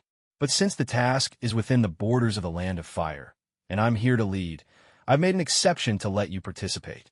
I trust you'll handle it well. Hizashi explained, offering a mix of encouragement and expectation. The group traveled for several hours, from midday into the afternoon, as the sunlight began to fade and the sky turned dim. It seems we won't reach the next town before sundown. Let's set up camp here and rest until morning, Hizashi suggested. But at this pace, when will we get there? Noguchi complained, his tone laced with impatience. Mr. Noguchi, is there something you're not telling us? Shiyu asked suddenly, his sharp gaze falling on the man. Noguchi's expression faltered, though he quickly tried to mask it. What? No, of course not. I'm not hiding anything. Despite his protests, it was clear that none of the team fully believed him. As the night fell, the eerie howls of wolves echoed through the darkness. What's that sound? Noguchi asked, trembling, while Hyuga Hongdai visibly tensed, fear creeping into her expression. Red Butterfly, stay close to Mr. Noguchi and protect him. Shiyu, Kusawa, maintain formation. Byakugan, Hizashi commanded, activating his Byakugan as the veins around his eyes bulged. Wolf pack incoming, Hizashi shouted just as a group of wolves emerged from the dense forest, charging with ferocious speed. In an instant, Hizashi was tackled by a wolf, sending him to the ground. Hyuga-sensei, Hongdai screamed in panic. Hataki Kusawa, though visibly sweating, charged into the fray with his blade, Gray Fong, slashing down several wolves in rapid succession. However, the sight of blood drove the pack into a frenzy, their howls growing more savage. How many of these wolves are there? Noguchi cried out, his fear escalating. Hongdai, clutching a kunai, stood frozen in place, paralyzed by the overwhelming situation. Shiyu, however, remained calm. He smirked coldly and shouted, Kusawa, fall back to formation. Protect Noguchi and form a defensive circle. Got it.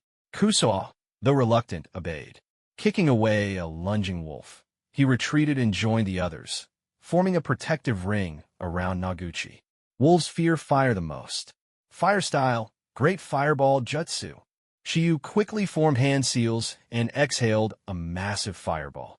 The nearby wolves, caught off guard, were instantly consumed by the flames, their bodies charred. The remaining wolves, cunning as they were, recognized the danger and fled into the shadows, vanishing without a trace.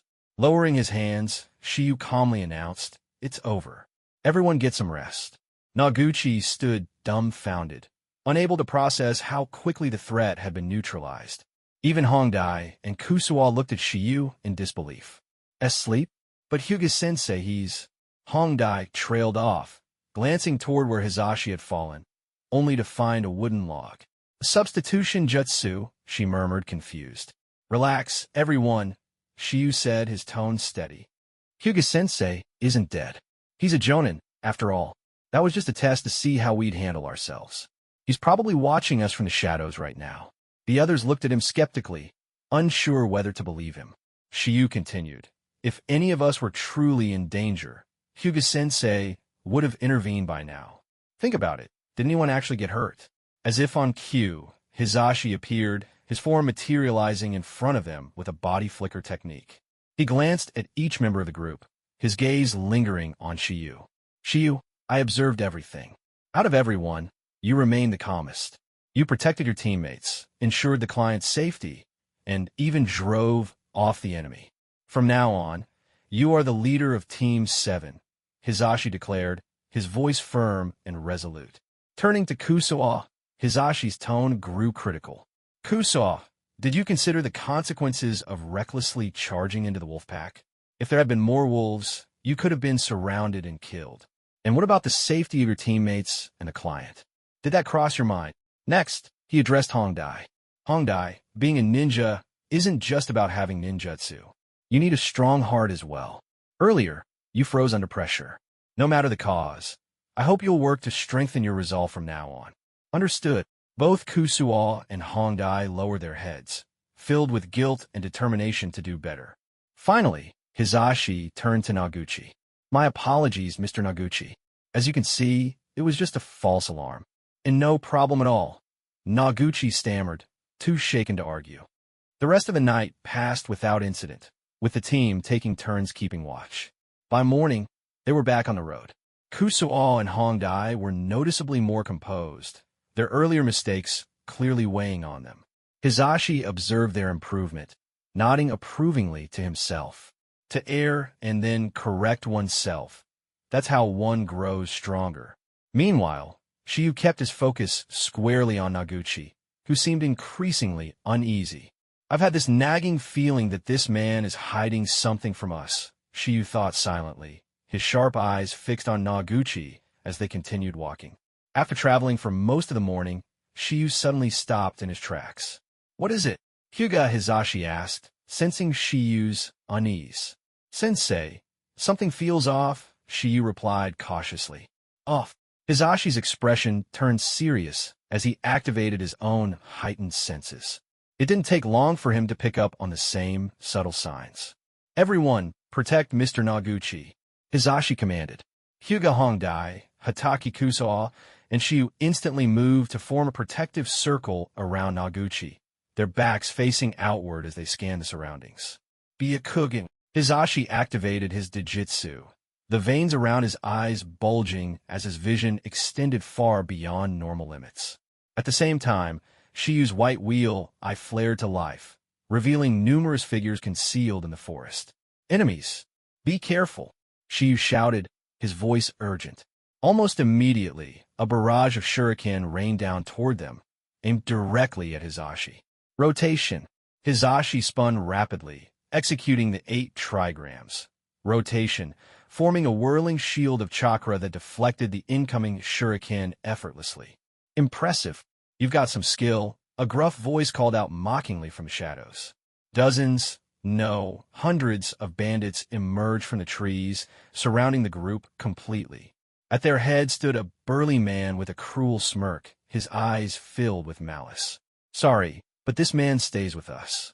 As for the rest of you, you can leave, but not before losing an arm," the bandit leader said nonchalantly, his tone dripping with arrogance. "Protect Noguchi. Leave the rest to me," Hizashi declared, dashing forward with lightning speed. With his Byakugan active, he could see each enemy's chakra network clearly. He unleashed his gentle fist technique with precision, severing nerves and muscles with every strike. Anyone who came into contact with him was rendered completely incapacitated. "So strong," Noguchi exclaimed, his awe evident. "He's a jonin from the Hidden Leaf. What are you fools doing?" "Hold him off," the bandit leader barked. "You lot, kill those brats and bring me the bearded man." At their leader's command, several bandits charged at the genin trio. "Soft fist, watch my blade." Hyuga Hongdai and Hataki Kusuo sprang into action. Hongdai relied on her gentle fist, striking with precision, while Kusuo wielded his Hataki swordsmanship, slicing through the assailants with clean, efficient movements. Despite being only genin, the two handled the bandit grunts with relative ease. Shadow Clone Jutsu. Shiyu created 4 clones, each charging in a different direction. The clones immediately began unleashing powerful elemental jutsu, showing no mercy. Fire style, Dragon Flame Bomb. Lightning style, Lightning Dragon Bullet. Water style, Water Dragon Jutsu. Wind style, Wind Dragon Bullet. The elemental attacks wreaked havoc on the battlefield. Fire and wind combined into a devastating composite technique. The flaming wind dragon tearing through the bandits with destructive force. The other side was struck by the water and lightning combination, the electrified water dragon incapacitating anyone in its path. The bandits stood no chance. She used composite ninjutsu, reduced many of them to ashes in an instant. The overwhelming display of power left the remaining bandits stunned. This can't be possible. Retreat. The intel was wrong. These aren't mere genin. Everybody, fall back, the bandit leader screamed in panic, turning to flee. His remaining followers scattered like frightened rats. That's the third Hokage's composite ninjutsu. I can't believe someone your age has already mastered it. Incredible, Hisashi said, clearly impressed. He then turned to Hongdai and Kusuo. You two also did well this time, he added with a nod of approval. Hisashi's expression quickly grew stern as he turned to Noguchi. Mr. Noguchi, what's going on here? Explain yourself. I don't know. I have no idea why this is happening. Noguchi stammered, his panic evident. That was a bandit group of over 100 people. What kind of trouble have you gotten yourself into? If you don't come clean, we'll return to the leaf immediately, Hisashi said, his tone firm and unyielding. Wait, please, I'll explain everything. Noguchi finally broke down and confessed. Our final destination is Toji Village in the northeastern part of the Land of Fire. It's a poor village, but it's renowned for crafting some of the finest weapons in the world. Recently, the village discovered a mysterious meteorite buried deep underground. It's incredibly durable, unbreakable even, but word of its discovery leaked out. I was summoned back to the village to help study the meteorite. They developed a technique to refine it and notified me while I was in the Leaf Village. I couldn't afford to hire more than a C-rank team, so I kept the details a secret. I didn't mean to put anyone in danger. So, you withheld critical information, endangering everyone's lives just to save money. Hisashi's voice was sharp, his displeasure clear. Toji Village lies beyond the borders of the Land of Fire, in the small nation of the Land of Crafts. You hid the danger, the mission details, and the location. I have a duty to protect my team. They're still just kids. Hisashi turned his back on Noguchi, preparing to lead the team back to the Leaf Village. His care for his students was evident in his actions. Please, Jonin-sama, I beg you. Toji Village is poor, and it's already being targeted by many groups. If the meteorite's properties are uncovered, it could revolutionize weapon-making across the ninja world. But if it falls into the wrong hands, it'll be used for war. Peace will be lost forever. Noguchi pleaded, falling to his knees. Something in Noguchi's words seemed to strike a chord with Hisashi. After a moment of silence, he helped the man to his feet. Not for you, and not for the sake of this meteorite, but as a ninja of the leaf, it's my duty to uphold peace. We'll see this mission through, Hisashi declared. Shiu, observing the exchange, smirked inwardly. If he'd been honest from the start, even the leaf might have tried to monopolize the technology. A true idealist, this bearded man. But no matter. I hope we face stronger enemies along the way, he thought, his fighting spirit igniting. From this point forward, the battles will only grow more dangerous. Your only task is to keep Mr. Noguchi safe, Hisashi said firmly. Before anyone could respond, a voice echoed through the forest, laced with mocking laughter. Ha ha ha. Using those cheap bandits was a mistake after all. Looks like we'll have to handle this ourselves. The voice seemed to come from everywhere and nowhere, making it impossible to pinpoint its source. Stop your theatrics, Kusuo muttered under his breath, annoyed. Mere genin. Soon you won't even know how you died, the voice replied coldly. Be a Kuget. Hisashi activated his vision, immediately locating the enemy. Without hesitation, he hurled a shuriken, which was carefully rigged with an explosive tag. Asterisk boom! Asterisk the explosion from the paper bomb sent shockwaves through the air, forcing two hidden figures out of their concealment. Haha, who would have thought? The The one leading this team is from the Hyuga clan. Maybe we can snag a nice little prize. A Byakugan. One of the figures sneered as he stepped forward. His headband bore the mark of the Land of Water, but a slash through the symbol revealed him to be a rogue ninja from Kirigakure. The other figure stepped into view as well, his headband displaying the mark of Kumobikure, similarly slashed. A rogue ninja from the Land of Lightning. Two rogue ninjas, Hizashi muttered, his expression growing serious as he prepared for combat. Don't get your hopes up, the Kumo rogue ninja scoffed. Byakugan isn't easy to obtain. If they know they've been captured, the Hyuga clan will use their secret technique to destroy their own eyes before we can take them. His cold eyes shifted to Noguchi and the Genin. You can handle the brats however you like. The Hyuga Jonin is mine. He ordered the Kirigakure rogue ninja, clearly confident in his superiority. How cunning of you to keep the fun part for yourself, the Kiri ninja sneered, before turning to Shu, Kusao, and Hongdai. No matter, I'll make quick work of you three. They're coming. Be ready, Kusao called out, gripping his blade tightly. The Kiri rogue wasted no time, launching a volley of shuriken at the group. Shuriken incoming, Shiyu warned, deflecting the projectiles with his kunai in quick, precise movements. Just kids, the Kiri ninja mocked, disappearing in a blur with the body flicker technique. In an instant, he appeared in the middle of the trio. Take this, Kusao shouted, swinging Grey Fong to intercept the rogue's attack. The clash of steel resounded as Kusao blocked the Kiri ninja's kunai. Soft fist. Hongdai followed up with a strike, taking advantage of Kusao's engagement to land her own blow. Shiyu, reacting quickly, grabbed Noguchi and pulled him to safety, retreating from the immediate danger. Not bad for a bunch of kids, the Kiri ninja sneered, recovering from the coordinated attack. He quickly formed hand seals. Water style, hidden mist jutsu. Thick mist enveloped the area, reducing visibility to almost nothing. Be careful. This is the hidden mist silent killing technique. Stay alert and watch your surroundings. She warned his teammates. Not bad, kid. You know your stuff. The Kiri ninja's voice echoed eerily through the mist, making it impossible to pinpoint his location. Since you're so knowledgeable, I'll make sure to leave you with a clean death. White wheel, activate, Shiyu murmured, his dojutsu illuminating faintly as it activated. While the mist hindered vision for most, Shiyu's white wheel, granted him perfect clarity, revealing the Kiri ninja's every move. He could see the rogue's chakra network and movements with pinpoint precision. This guy's no slouch, Shiyu thought, observing the rogue ninja's chakra flow. His chakra level is almost on par with the Jonin, but he's made a fatal mistake trying to use this technique against me. Strategizing quickly, Shiyu formed a shadow clone in secret, using it to bait the Kiri ninja. Got you now, kid, the rogue ninja snarled, lunging at the Shu clone with his kunai aimed at a vital point. Poof! The clone vanished in a puff of smoke. Fire style, great fireball jutsu. The real Shiyu, having moved into position, unleashed a massive fireball at the rogue ninja. Water style, water formation wall.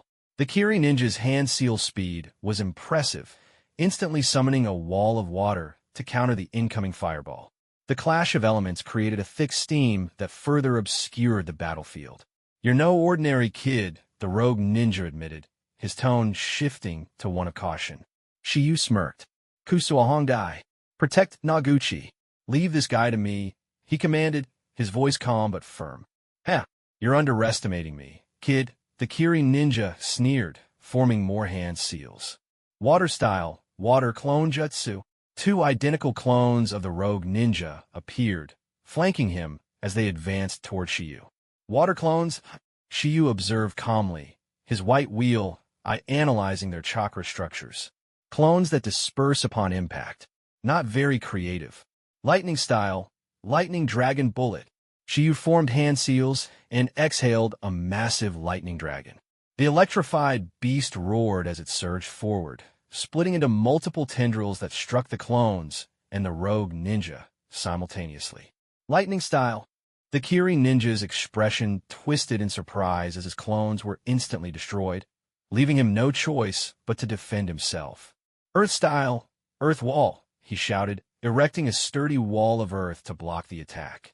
However, The power behind Shiyu's lightning dragon bullet shattered the barrier with ease, forcing the rogue ninja to leap back.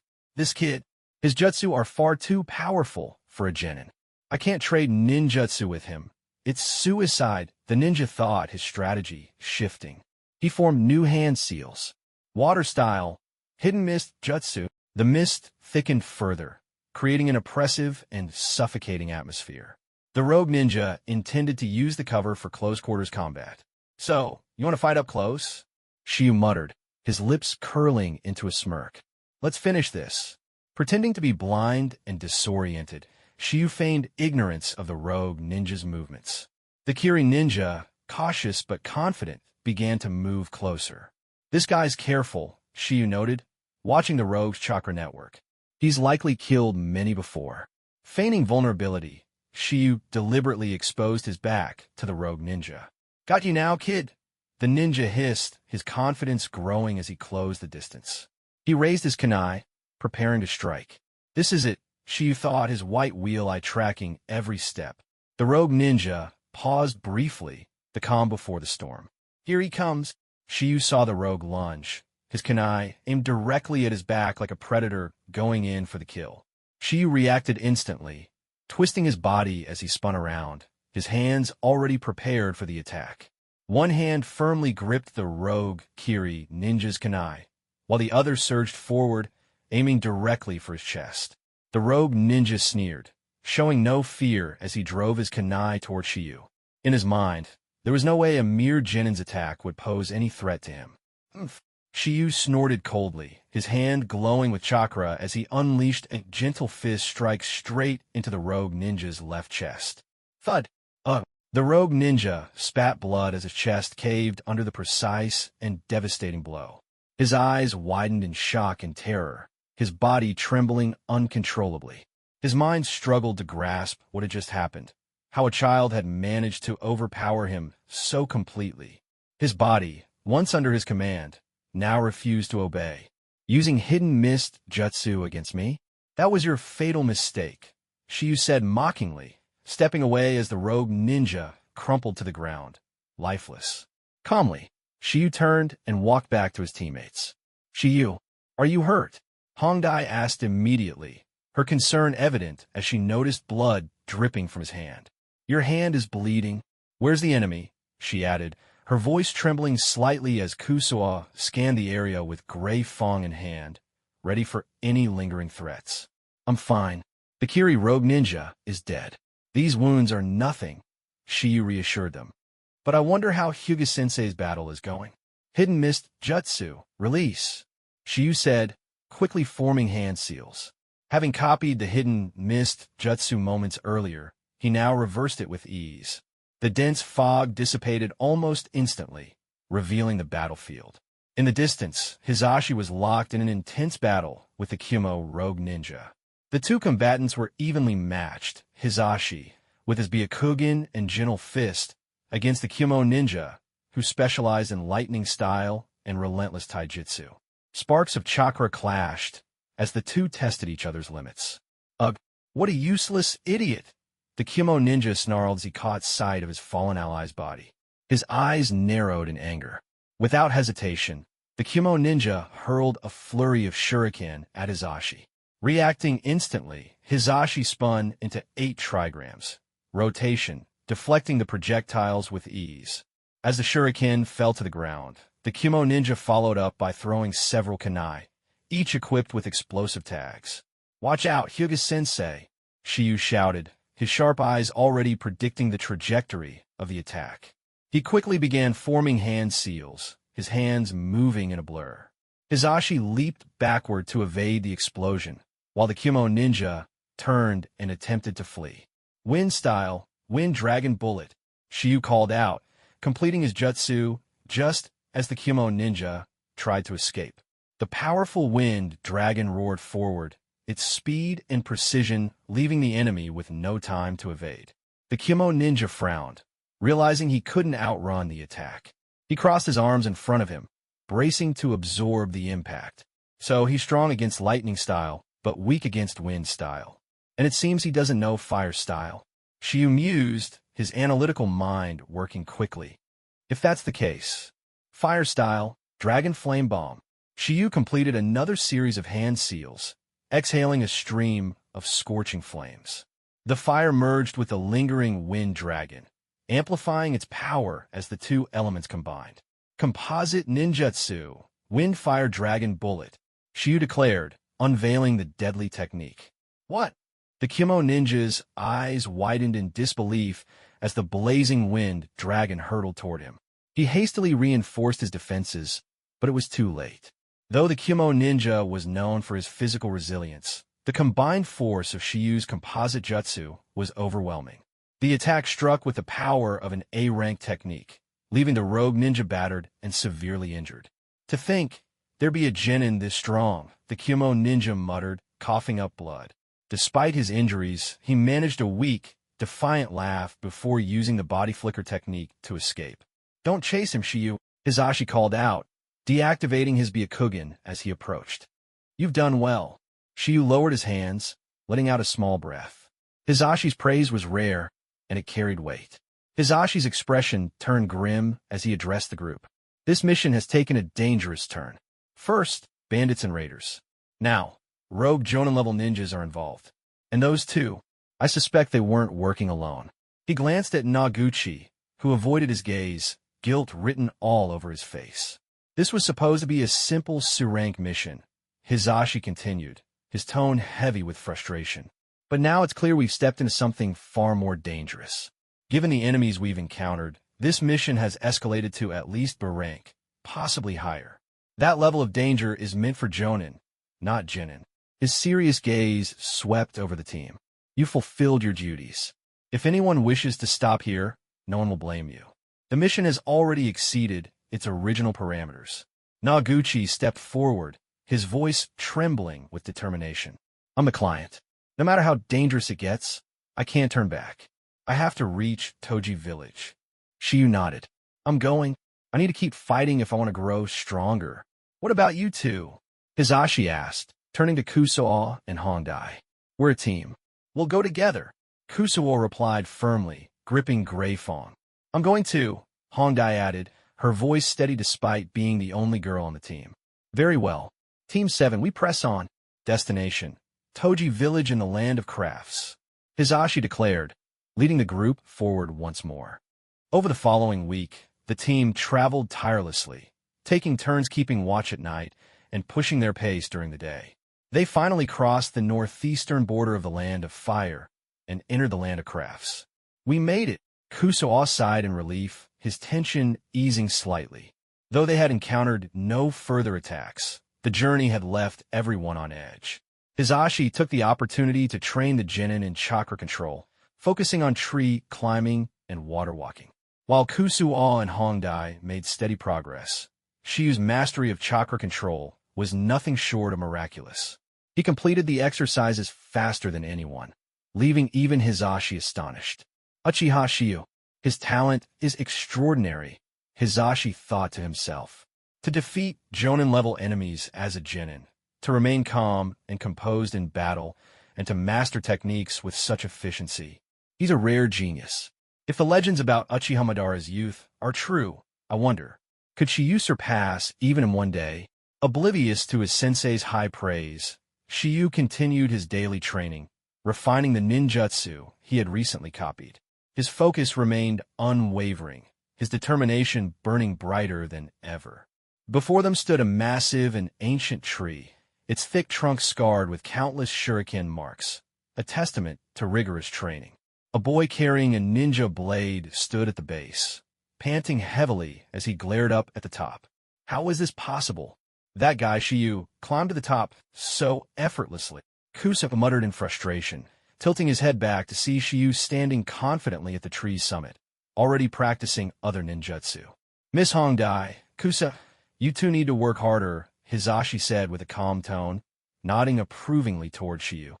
Shiyu has already passed the chakra control tests. Not only has he mastered tree climbing, but he's also completed water walking. You can't fall behind. I won't let that guy keep outshining me. Kusuo gritted his teeth, his pride as a Hitaki driving him forward. He made another attempt to climb the tree, but his impatience got the better of him. His uneven chakra control caused him to slip, and he fell back to the ground with a thud. Meanwhile, Hongdai clenched her fists, determination gleaming in her eyes. Asterisk, I have to push myself harder. I can't be the weak link in our team. I need to become a strong ninja, someone who can support the person I care about. Asterisk with that thought, she redoubled her efforts, her chakra control improving with each attempt. At the top of the tree, Shiyu stood alone, focused on refining the ninjutsu he had recently copied. His eyes gleamed with quiet confidence. Hatake Kakashi, the copy ninja, mastered over 1,000 jutsu. But his limited chakra reserves were always a problem. For me, however, that's not an issue, Shiyu thought to himself, a small smirk tugging at his lips. The pure Otsutsuki bloodline coursing through his veins granted Shiyu unparalleled chakra reserves. Even as a freshly graduated genin, Shiyu possessed chakra levels surpassing many Kaga-level shinobi.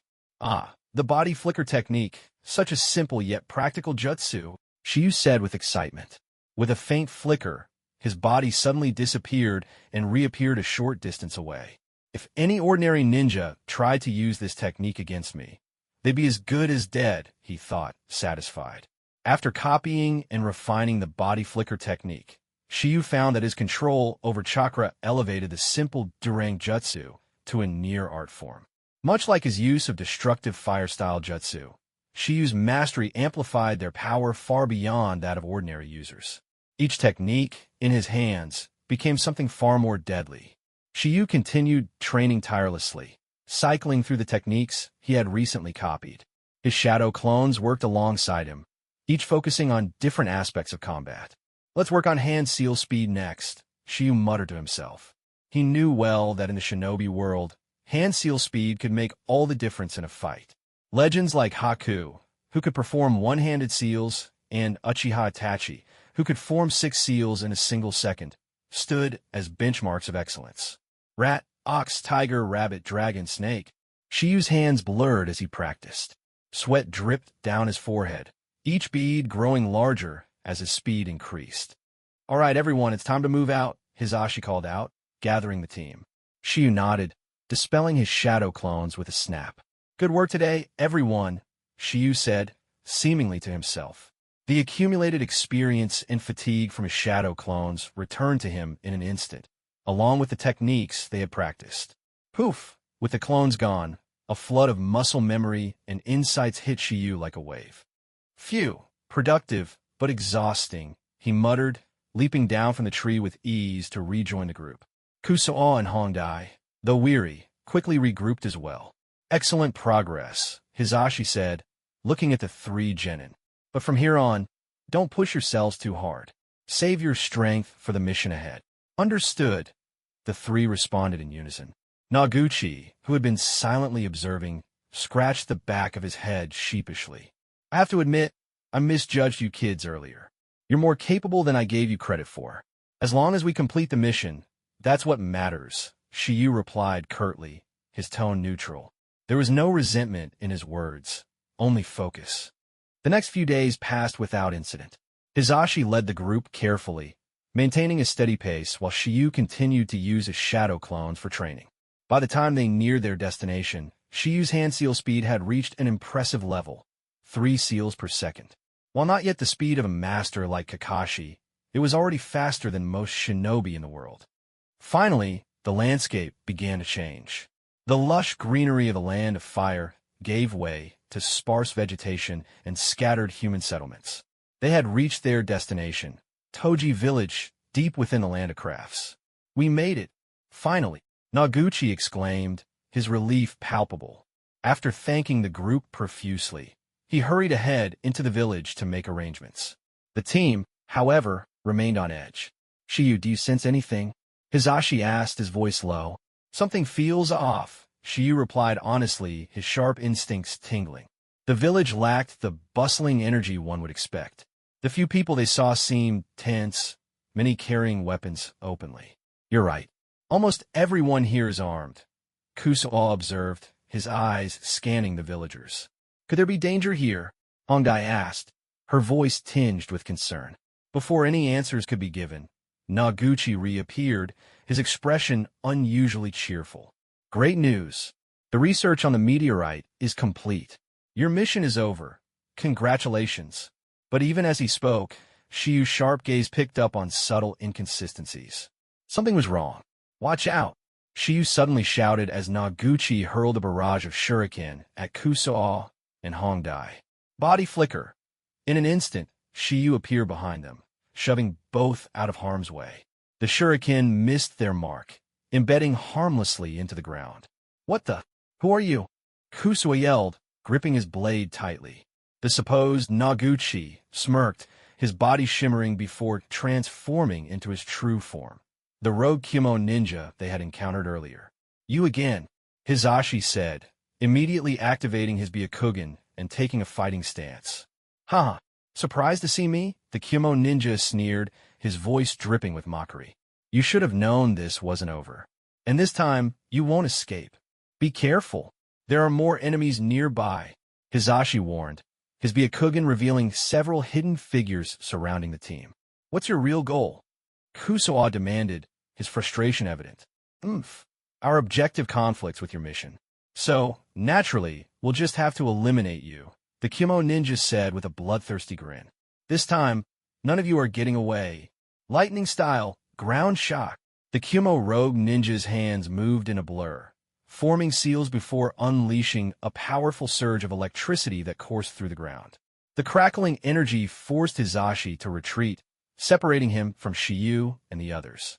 The electrical surge created a barrier, leaving Shiyu, Kusuo, and Hongdai to face a group of over a dozen rogue and wandering ninjas by themselves. The tension in the air was palpable. There are so many of them. What do we do? Kusuo exclaimed, his grip on Gray Fong tightening as he scanned the encroaching enemies. Shiyu, do you have a plan? Hongdai asked, her voice steady but laced with worry. Yeah, I've got one, Shiyu said thoughtfully, formulating a strategy in an instant. The group of enemy ninjas charged forward, bloodlust in their eyes. Without hesitation, Shiyu's hands moved swiftly into a sequence of seals. Composite ninjutsu, Windfire Dragon Bullet, he roared. The devastating combination technique surged forth, a blazing wind-fueled inferno that consumed several of the weaker enemies on impact. The sheer power forced the remaining ninjas to hesitate, their confidence shaken. They'll be more cautious now, Shiyu noted to himself, realizing the dynamic of the fight had shifted. Without missing a beat, he formed hand seals again. Water style, hidden mist jutsu. Thick mist engulfed the battlefield, reducing visibility to nearly zero. The enemy ninjas panicked, their disoriented voices echoing through the fog. We've lost sight of him, one shouted, fear creeping into his tone. Unbeknownst to them, Shiyu had already vanished into the mist, his movements silent and precise thanks to the silent killing technique he had recently copied. His white wheel, I allowed him to track every enemy's position with perfect clarity, turning the dense fog into his personal hunting ground. Shiyu moved like a ghost, striking swiftly and decisively. With each approach, his gentle fist targeted vital points, severing nerves and chakra pathways. One by one, the enemy ninjas fell, their bodies collapsing lifelessly to the ground. Where is he? Where is he attacking from? One rogue ninja screamed, his voice trembling.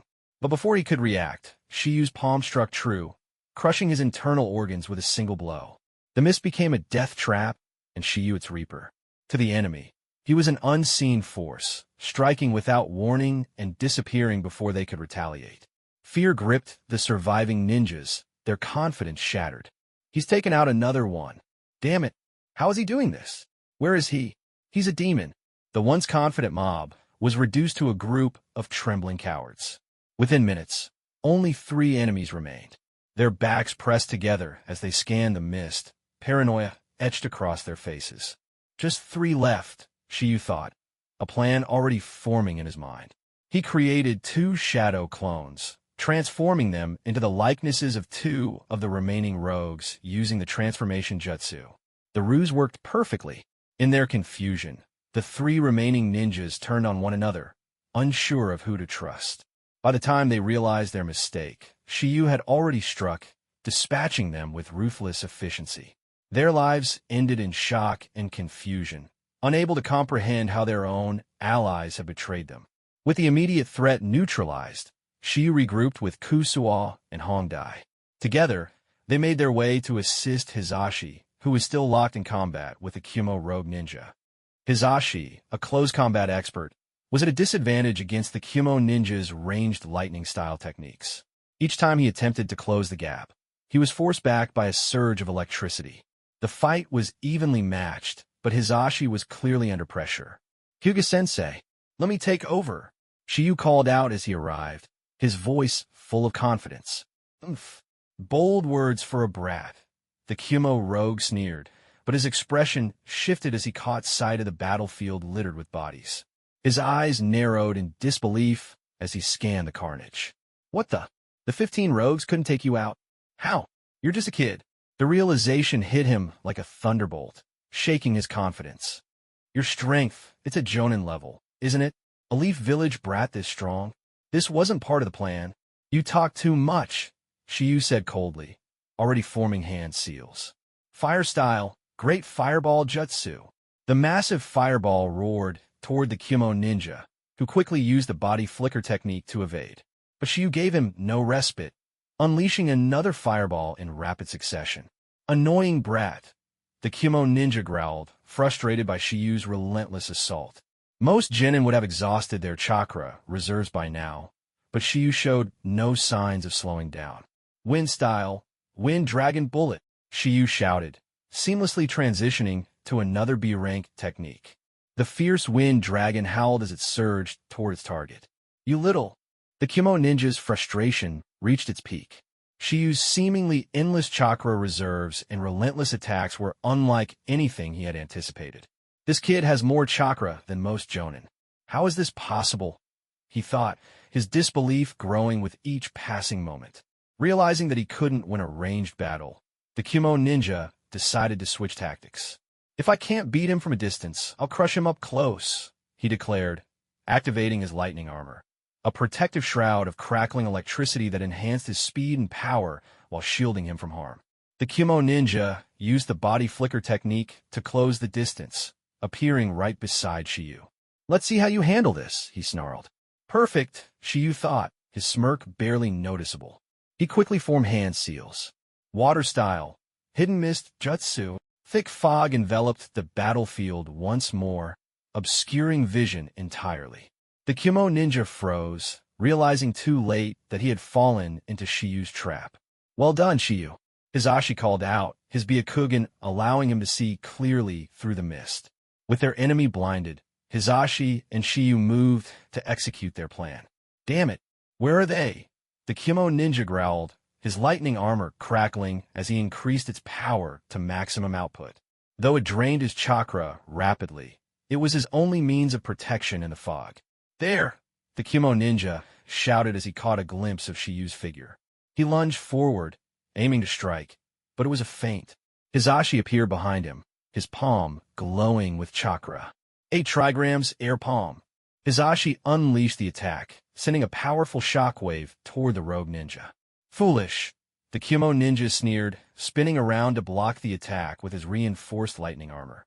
But Shiyu was already moving into position, his next move prepared. The rogue Kumo ninja executed a body flicker technique, appearing behind Hyuga Hizashi with deadly precision. His kunai gleamed as it thrust forward, aiming for Hizashi's back. A sinister grin spread across his face. "Die," he sneered, but his strike met only wood. The figure of Hizashi dissolved into a large wooden log. A substitution jutsu. The Kumo ninja froze for a split second, his mind racing to process the sudden shift. That moment of hesitation was all Shiyu needed. Composite ninjutsu, wind, fire, earth, dragon, bullet. Shiyu's voice rang out, and an overwhelming surge of chakra exploded from his position. 3 elemental forces swirled together, creating a massive, chaotic dragon that roared as it barreled toward the Kumo ninja. The fusion of wind, fire, and earth created dynamic reactions, amplifying the destructive power of the technique to an unimaginable level. "No, this is impossible." The Kumo ninja's scream of disbelief echoed as the blazing, earthen dragon engulfed him. The sheer force of the attack left him no time to react or escape. The impact was cataclysmic, reducing nearby structures to rubble. Smoke and flames filled the air as the power of the composite technique tore through the battlefield. When the dust settled, the Kyomo ninja's lifeless, charred body lay on the ground, his form unrecognizable. His once proud strength had been utterly obliterated. "That was incredible," Kusuo muttered, his voice filled with awe. Hongdai nodded silently, her wide eyes fixed on the destruction Shiyu had caused. Shiyu scratched the back of his head, looking slightly sheepish. Even he hadn't anticipated the full extent of the technique's destructive power. Sorry, Hyuga-sensei. I didn't mean to kill him before we could get any information," Shiyu admitted, his tone apologetic. Hizashi shook his head, his expression calm. "No need to apologize. Even if we had captured him, there's no guarantee he would have talked. You did well, Shiyu. Now, our priority is finding Mr. Noguchi and ensuring his safety." With that, Hizashi activated his Byakugan once again. Byakugan. Veins bulged around Hizashi's eyes as his vision extended far beyond normal limits. Within moments, he located Noguchi. "He's nearby, in a cave to the northwest." "Let's go," he commanded. The team followed Hizashi's lead, navigating a winding path toward the cave. The entrance was well hidden, but Hizashi's Byakugan made finding it a simple task. Inside the dim cave, they found Noguchi tied up, his expression one of fear and guilt. Hizashi used a kunai to cut the ropes binding him. "Are you all right, Mr. Noguchi?" Hizashi asked, his tone firm but not unkind. I'm fine. I'm so sorry. I didn't mean to drag you into all of this." Noguchi stammered, his voice trembling. "The research data, it's been stolen. The ones who took it, they were rogue ninjas. They don't seem affiliated with any specific nation. Rogue ninjas with no national ties." Hizashi murmured, his brow furrowing in thought. If they're rogue ninjas, they wouldn't normally cooperate unless they were part of a larger organization or following the orders of a single leader, Shiyu interjected, his sharp mind analyzing the situation. "But what use would rogue ninjas have for my research?" Noguchi asked, his confusion evident. "I think I know," Shiyu said, his voice steady as he pieced together the puzzle. "This has the fingerprints of another hidden village all over it. They wouldn't want to use their own ninjas, as that would leave evidence and risk provoking open conflict. No one wants to be the one to ignite the fourth great ninja war. So instead, they've hired or coerced rogue ninjas to carry out their dirty work in secret." Hizashi nodded, considering Shiyu's hypothesis. "That's a plausible explanation. Let's see if we can find any further clues." His eyes flicked to the Kyomo ninja's body. "Wait," Kusuo said, kneeling beside the body. He rummaged through the ninja's belongings and pulled out a small, crumpled piece of paper. "There's something in his pocket." Kusuo unfolded the note and began to read aloud. "Don't worry. Leave the rats from the leaf to you. Once it's done, meet at the Land of Hot Water, White Rose Inn." "The Land of Hot Water?" the team exclaimed in unison. Hizashi's expression darkened. The Land of Hot Water is supposed to be a peaceful, neutral territory. What could rogue ninjas be plotting there? If the data was taken there, it means they've already moved to the next phase of their plan, Shiyu said, his voice firm. "We need to move quickly." Hizashi turned to the group, his gaze serious. "We've come this far. I won't force any of you to continue, but if we proceed, the danger will only increase. Are you all willing to see this through?" Noguchi spoke first, his voice resolute. "I'm the client. No matter how dangerous it gets, I can't abandon this mission." "I'm going to," Shiyu said without hesitation. "The more I fight, the more I grow. I won't back down. We're a team. We'll stick together," Kusuo added, gripping Gray Fawn. "Me too," Hongdai said, her voice steady despite the fear she felt. Hizashi nodded, a proud smile briefly flickering across his face. "Good. Team 7, we move out. Our destination, the Land of Hot Water." The journey to the Land of Hot Water was uneventful, giving the team some much-needed time to recover and reflect. Despite the lack of combat, Shiyu continued to train, his growth becoming increasingly evident. His Otsutsuki bloodline was beginning to manifest more prominently. His skin grew paler, and the small horns on his head lengthened slightly. More notably, his chakra reserves surged to extraordinary levels, nearing the peak of what even Kage-level Shinobi could achieve. Shiyu's control over his chakra was unparalleled, allowing him to use high-level jutsu repeatedly without exhausting himself. Techniques like the body flicker and composite ninjutsu, which would normally drain most shinobi, were used effortlessly by him. In a prolonged battle, his chakra recovery rate would become a nightmare for any opponent. In addition to refining previously copied jutsu, Shiyu mastered the Kyumo Rogue Ninja's lightning style, ground shock, and lightning armor techniques, bolstering his close combat capabilities. But his most ambitious endeavor was learning the Rasengan, a technique he had glimpsed in fragments of memory. Though not yet invented by Minato Namikaze at this point in time, Shiyu had deduced its mechanics and set to work replicating it. Using water balloons and rubber balls purchased in a nearby village, he began practicing. The first phase, bursting the water balloon with chakra rotation, was easy, given his precise control. But the second phase, tearing through the rubber ball, proved far more challenging. "It's not as easy as it looks," Shiyu admitted to himself, sweat beading on his forehead. The rubber ball demanded an entirely different level of chakra manipulation. Still, he pressed on, understanding that the Rasengan's versatility and potential made it worth the effort. "Water balloons are one thing, but this rubber ball is a nightmare," he muttered. No wonder this technique is one of Naruto's iconic powers. It's definitely not something you master overnight. Determined, Shiyu continued to practice, his resolve unwavering. Though the road was long, he knew the Rasengan would become a cornerstone of his arsenal. For now, the journey to the land of hot water continued, with the team steeling themselves for the challenges ahead. After days of rigorous training, Shiyu had finally reached a breakthrough. Utilizing his shadow clones, he maximized his practice efficiency, splitting into 5 clones to work on the Rasengan simultaneously. The accelerated training bore fruit, sharpening his control over chakra to a razor's edge. Focused to his limit, Shiyu concentrated on the rubber ball in his palm. The chakra within swirled with increasing intensity, its rotation gaining strength. Then, with a resounding pop, the rubber ball burst apart. Finally, Shiyu muttered, exhaling a deep breath. He had completed the second phase of the Rasengan training. Now, only the third and most challenging stage remained. Meanwhile, back at camp, the other team members were also training diligently.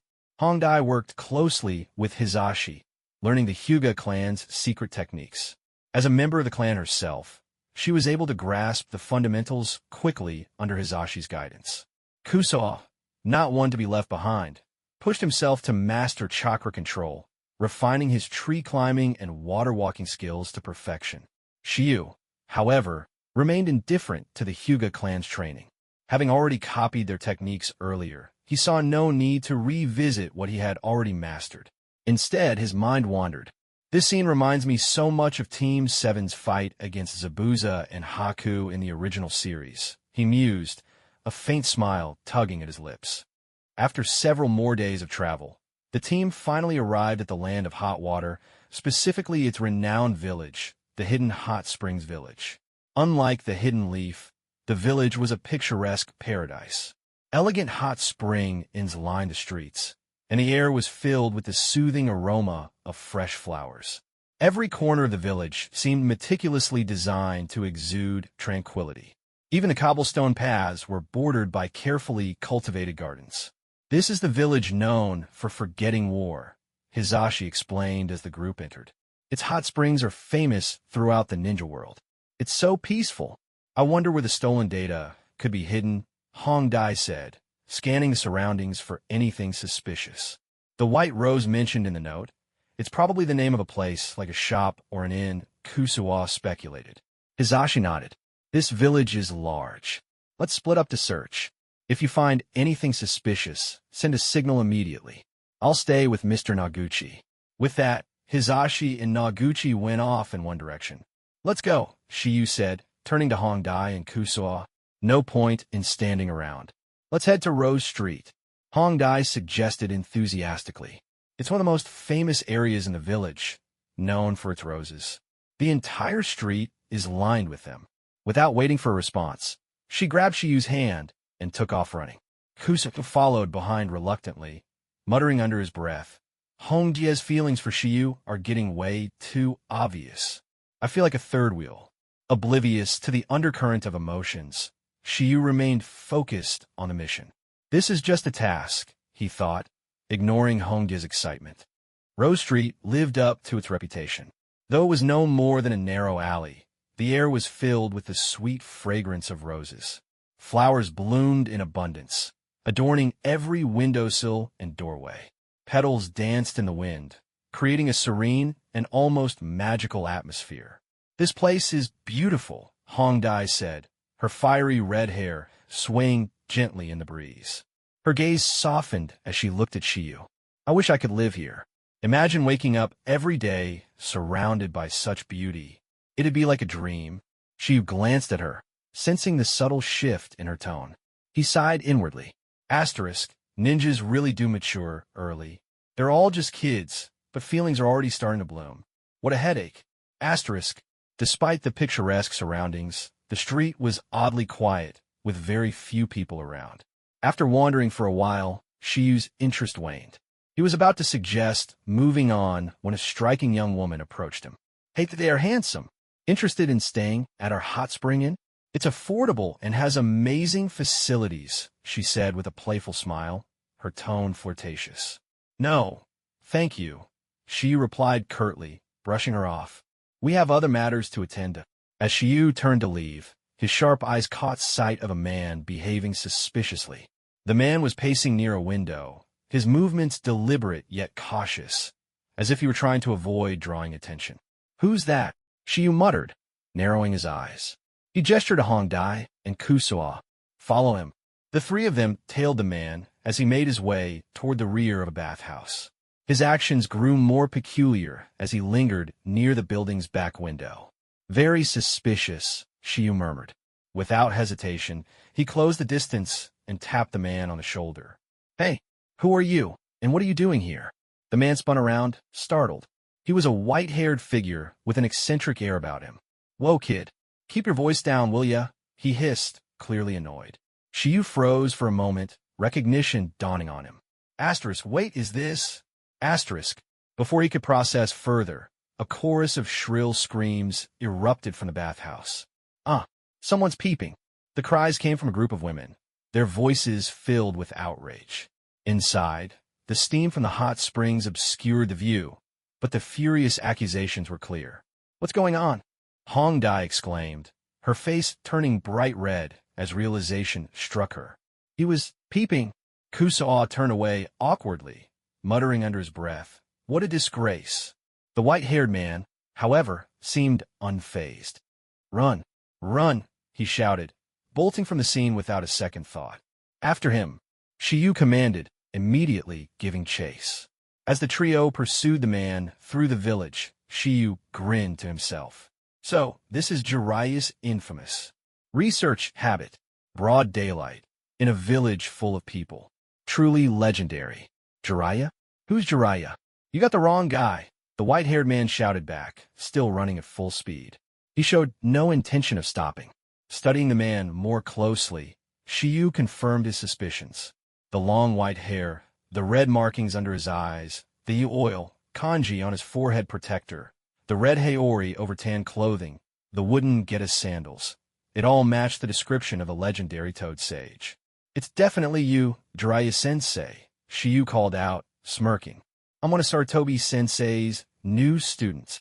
Jiraiya skidded to a stop, finally turning around to get a proper look at Shiyu. He frowned, his expression skeptical. Sarutobi student, huh? I don't recall having a junior like you. You're just trying to avoid admitting you were caught peeping, Shiyu said, crossing his arms. Peeping? Jiraiya scoffed, feigning indignation.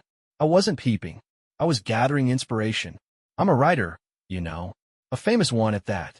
Hearing this, Shiyu couldn't help but laugh. Asterisk. Yep, this is definitely Jiraiya. Asterisk.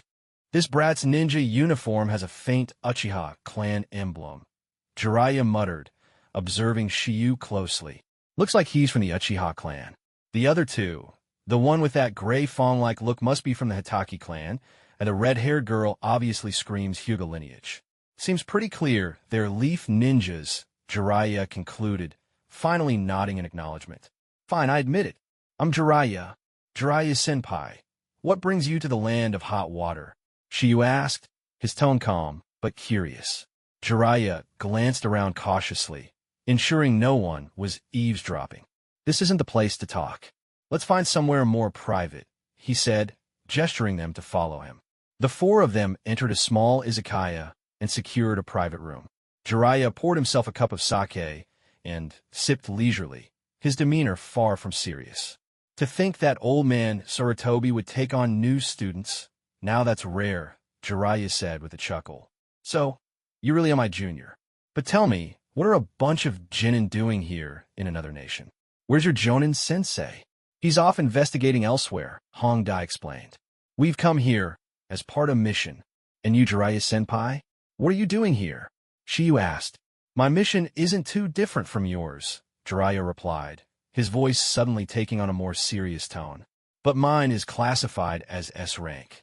SS rank? Kusuo swallowed hard, his eyes widening. For him, an S-rank mission was something almost mythical, far beyond his current level. Jiraiya noticed Kusuo's reaction and gave him a reassuring smile. Don't let it get to you, Hataki brat. Someday, when you're my age, you'll be taking on S-rank missions with ease. He then turned his attention back to Shiyu. So, little brother, my mission hasn't made much progress yet. What about you? Can you share any details about your task? After ensuring the room was secure, Shiyu explained their mission.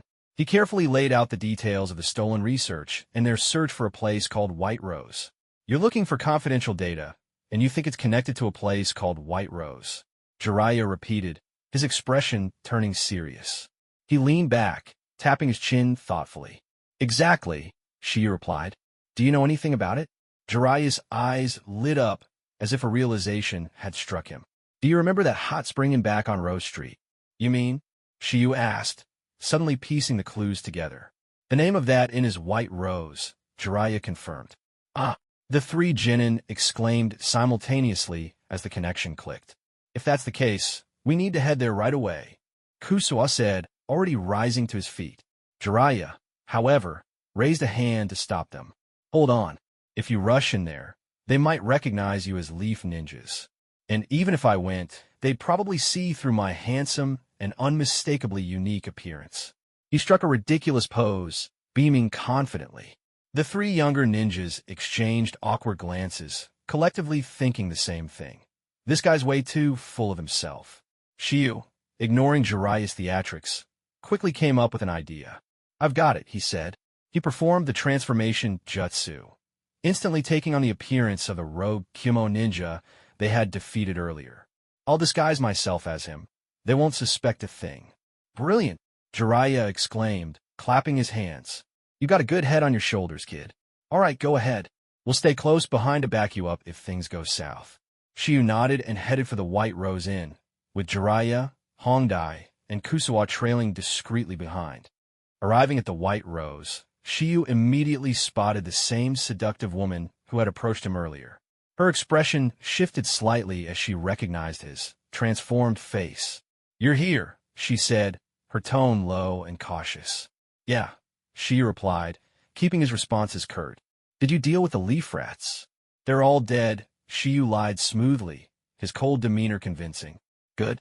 Come inside, the woman said, motioning for him to follow. She led him into the inn, and a group of burly men immediately stationed themselves at the entrance, guarding it like hawks. Jiraiya and the others had no choice but to remain outside, observing from the shadows. Do you think he'll be okay? Hongdai asked, her voice laced with concern. Don't worry, Jiraiya said, his tone unusually serious. That kid's sharp. If things go wrong, he'll signal us, and we'll storm in. Inside, the woman guided Shiyu through the inn's corridors until they reached what appeared to be a study. She pulled on a book from the shelf, activating a hidden mechanism. With a soft click, a concealed door slowly opened, revealing a dark passageway. Come along, the woman purred, licking her lips with a predatory smile. Shiyu nodded and followed her into the passage, activating his white wheel to scan the surroundings. What he saw made his heart sink. Hyuga-sensei? Mr. Noguchi. Deep inside the passage, he spotted Hisashi and Noguchi, both restrained and seemingly unconscious. This doesn't feel right. Is this a trap? Shiyu thought, his mind racing. But he kept his composure and continued forward, his senses on high alert. The woman suddenly spoke, her voice dripping with malice. I have some good news for you, she said, glancing back at Shiyu. Go on, Shiyu replied, his tone neutral. We took care of a little rat for you, she said, her eyes narrowing as if testing him. Shiyu didn't miss a beat. Oh, you mean the Leaf Jonin? He was tough, but I managed to chase him off along with that Noguchi guy, he said, spinning a plausible story. The woman eyed him suspiciously for a moment before smirking. I see. For a moment, I almost thought you were an enemy, she said, shaking her head. Follow me. I'll take you to the high priest. Even though you let your targets slip, it seems they followed you here, making them easy for the high priest to capture. Shiyu's mind clicked. So, this really is just an entry point to their base. And Hyuga-sensei and Noguchi must have been caught because their identities were exposed. He followed her deeper into the passageway until they arrived at a dimly lit chamber. Hisashi and Noguchi were bound and guarded in the corner. The woman addressed a figure standing ahead, his back turned to them. High priest, he's here, the woman said respectfully. Good. Leave us, the figure commanded, his hands raised in a fanatical gesture. Understood. The woman bowed and exited, leaving Shiyu alone with the so-called high priest. Rejoice, heretic, the man declared, his voice brimming with fervor. Another Uchiha specimen has joined us.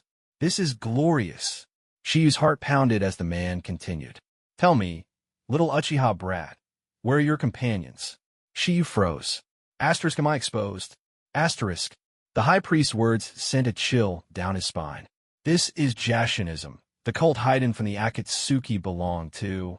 So they're the ones after the meteorite from the land of crafts. Take them down.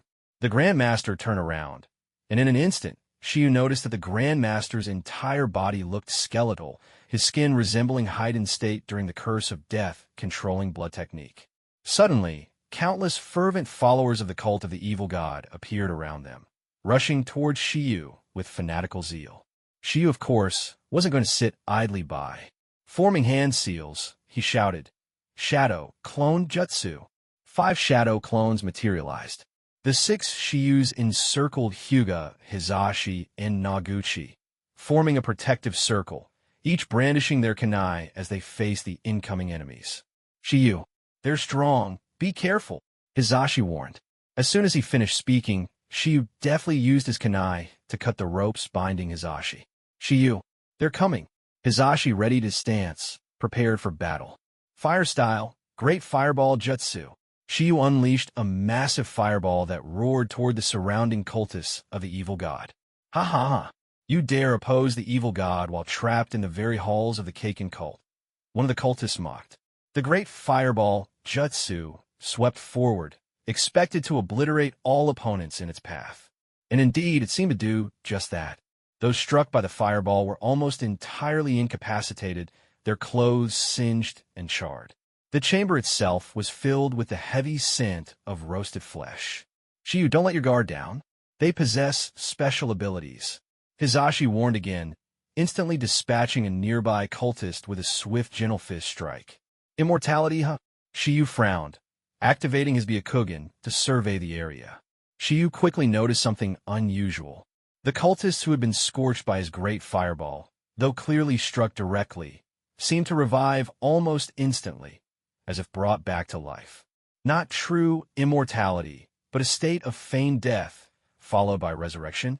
What a troublesome ability, Shiyu muttered, furrowing his brows. However, he noted that these cultists seemed weaker than Haiden. Foolish mortals, Lord Evil God will not spare you. Everyone, collect their blood and perform the curse of death, controlling blood, the Grandmaster commanded. Instantly, the resurrected cultists rose again, frantically trying to close in on Shiyu by any means necessary.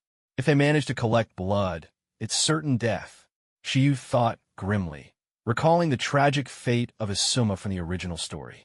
In that case, Shadow Clone Jutsu. Shiyu created 5 more shadow clones. The sheer number of clones confused the cultists, making it difficult to pinpoint Shiyu's true body. Then, employing a familiar strategy, Shiyu performed another jutsu. Water style, hidden mist jutsu. Shiyu, you just use fire style. Using water style right after will consume an enormous amount of chakra. Hizashi whispered a warning beside him. There's no other way. We're outnumbered, and dragging this into a prolonged battle will only exhaust us. It's better to go all out and seize a slim chance of victory. Shiyu's words hinted at confidence, though he had a clear plan in mind. His trump card had yet to be revealed. All right, just monitor your chakra reserves. If you run low, I'll hold them off with my life. You'll have to escape then, Hizashi said firmly. Understood. Shiyu agreed outwardly, though inwardly he scoffed. His chakra reserves had already reached the peak Kage level. If not for his young age, he might have already surpassed that level altogether. Under the cover of the hidden mist jutsu, a dense fog enveloped the area. Though the mist consumed a bit more chakra, it completely obscured the enemy's vision. All right, Hizashi-sensei. I'm going in. Don't worry, Shiyu declared as he plunged into the fog, activating his Byakugan. The enemy's positions were as clear as day to him. Immortality? I refuse to believe there's no way to counter it. Shiyu sneered, disappearing into the mist. Everyone, keep your eyes wide open. Search. Don't let those three escape. Lord Evil God will reward us handsomely, the Grandmaster bellowed, spurring his followers into a frenzy. The brainwashed cultists frantically searched through the fog. But within the thick mist, their numbers proved useless. Shiyu silently crept behind one of the cultists. With precise timing, he struck with gentle fist, targeting the enemy's vital points.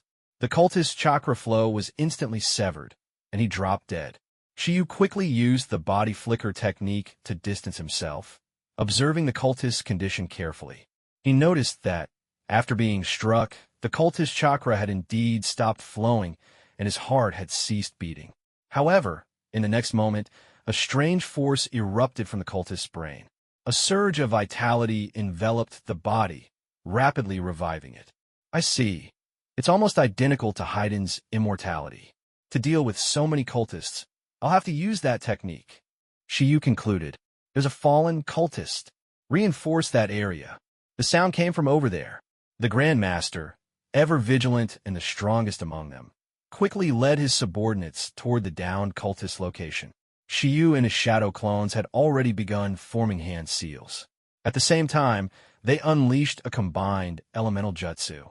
Combined elemental jutsu, water, earth, and lightning dragon barrage. This triple-element dragon barrage represented the peak of Shiyu's combined jutsu capabilities. The interplay of water, earth, and lightning created devastating destructive power. The cultists in front of him were annihilated in an instant. Even the Grandmaster was blasted to the ground without exception. Yet Shiyu didn't stop. He continued forming hand seals, unleashing a barrage of fire-style techniques. Fire style, Great Fireball Jutsu. Fire style, Dragon Flame Jutsu. Fire style, Phoenix Flower Jutsu. Fire style, Flame Dragon Bullet. Wind style, Wind Dragon Bullet. Hyuga Hizashi stood frozen, dumbfounded. His young student had unleashed an overwhelming array of high chakra-consuming techniques, one after another. Even the elite Uchiha clan's Jonin didn't have this much chakra. Hizashi, deeply concerned, activated his Byakugan to check Shiyu's chakra levels. But what he saw left him utterly stunned. Through his Byakugan, Hizashi clearly observed Shiyu's chakra flow, a brilliance and intensity far surpassing ordinary limits. It was even stronger than usual. How was this possible? This kid, has he been hiding his true strength all this time? Truly unfathomable. Hyuga Hizashi, watching Shiyu unleash dozens of fire-style techniques onto the enemy, quickly tried to stop him. Shiyu, the enemy should be dead by now. There's no need to keep going. Oh, Shiyu finally ceased his assault and surveyed the area. Indeed, almost all the evil god cultists had been charred to cinders by his relentless barrage of fire-style jutsu. The sheer number of times Shiyu had used the techniques was evident from the state of the battlefield. Remaining cautious, Shiyu continued scanning for any surviving enemies. However, after a moment, he suddenly shouted, "This is bad." "What's wrong?" Hizashi asked, alarmed. "I don't see the Grand Master anywhere." Shiyu confirmed with certainty. "They're all burnt to ash. How could you even recognize the Grand Master?" Noguchi asked, surprised. The moment Noguchi spoke, Hizashi urgently shouted, "Watch out!" Out of nowhere, the Grand Master lunged forward. Hizashi reacted instantly, shoving Noguchi aside and saving him from a deadly strike. It turned out that the Grand Master hadn't disappeared. In fact, Shiyu's fire style had obliterated the upper half of his body. Since the Grand Master had technically died, neither Hizashi nor Shiyu had sensed any chakra flow from him. But, just like the other cultists, the Grand Master revived almost instantly, even after losing such a significant portion of his body. This, it seemed, was the essence of his so-called immortality. "Damn it, we need to find a way to bury him alive." Shiyu warned immediately. "Bury him alive? You mean like this? Earth-style, swamp of the underworld." Suddenly, a massive swamp appeared beneath the Keikin cult's chamber. Shiyu and the others leapt to safety, but the evil god cultists, many of whom hadn't fully revived yet, were swallowed by the swamp almost instantly. The mire engulfed them completely, leaving no chance of escape. "This technique? Who are you?"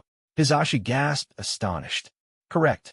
I am the legendary, dashing, gallant, and ever-handsome Jiraiya of the Sannin." "The Toad Sage himself," Jiraiya exclaimed, spreading his arms theatrically as his wooden clogs clacked on the ground, his exaggerated introduction making him seem almost comical. "It's really Jiraiya-sama of the three legendary Sannin." Hizashi exclaimed, visibly excited. "Jiraiya-senpai, how did you get in here?" Shiyu asked. "Well," Jiraiya began, rubbing the back of his head, "a lovely young lady opened a secret passage for me and let me in. At first, I thought it might be a trap, but luckily it wasn't. I suppose my irresistible charm won her over." He grinned smugly. Shiyu immediately thought of that bewitching and slightly terrifying young woman he'd encountered earlier. "Although I don't know why she chose to help. I owe her a favor now," Shiyu said thoughtfully before turning to Jiraiya. "Thank you, Jiraiya-senpai. No need to thank me. Our missions just happened to overlap.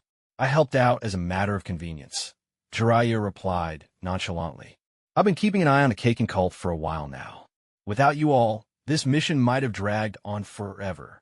"Hizashi, you've trained some excellent students," Jiraiya added with a rare note of genuine praise. Hizashi blushed slightly and replied humbly, "Jiraiya-sama, you flatter me. They truly are remarkable shinobi, but I have much to improve on as a jonin." All right, let's not get too sentimental. I'll handle the rest here. As for you, your mission is complete, so you can head back. Oh, and Uchiha Kid, I don't like owing people. How about I teach you an interesting jutsu as a little reward from your senior? What do you say?" Jiraiya asked with a mischievous grin. "Of course," Shiyu replied enthusiastically, not one to pass up such an opportunity. "Great." Jiraiya quickly gathered the necessary items for his mission. Meanwhile, Hizashi took Noguchi and Akane Koryo back to the inn to wait for Shiyu. Shiyu stayed behind, ready to learn a new technique from the legendary Toad Sage himself. "For what I saw earlier, your techniques are sharp, and your chakra reserves are impressive. I'll teach you a useful jutsu," Jiraiya said with a smile. "Even the third Hokage speaks highly of you. But let's make it interesting. I'll give you 30 minutes to master this. If you succeed, I'll teach you another jutsu. Deal?" "Really?" Shiyu's eyes sparkled with excitement. "Really?" Jiraiya confirmed with a nod. "All right, let's do it," Shiyu declared confidently. Switching to teaching mode, Jiraiya began explaining in detail. "The jutsu I'm going to teach you is Needle Jizo. This technique uses chakra to stimulate your hair, turning it into needles that wrap around your body for defense. The harder your hair becomes, the stronger your defense. It's an all-purpose technique that can be highly effective when used correctly. It doesn't consume much chakra, so with enough reserves and proper execution, it can defend against taijutsu and jinjutsu. However, if the opponent uses a ninjutsu with power exceeding your defensive capacity, you'll still take damage." After hearing the explanation, Shiyu quickly grasped the principle of the jutsu. "Got it?"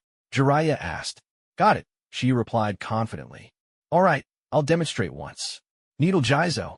Jiraiya's hair instantly extended and wrapped around his body, forming a protective cocoon covered in sharp spikes.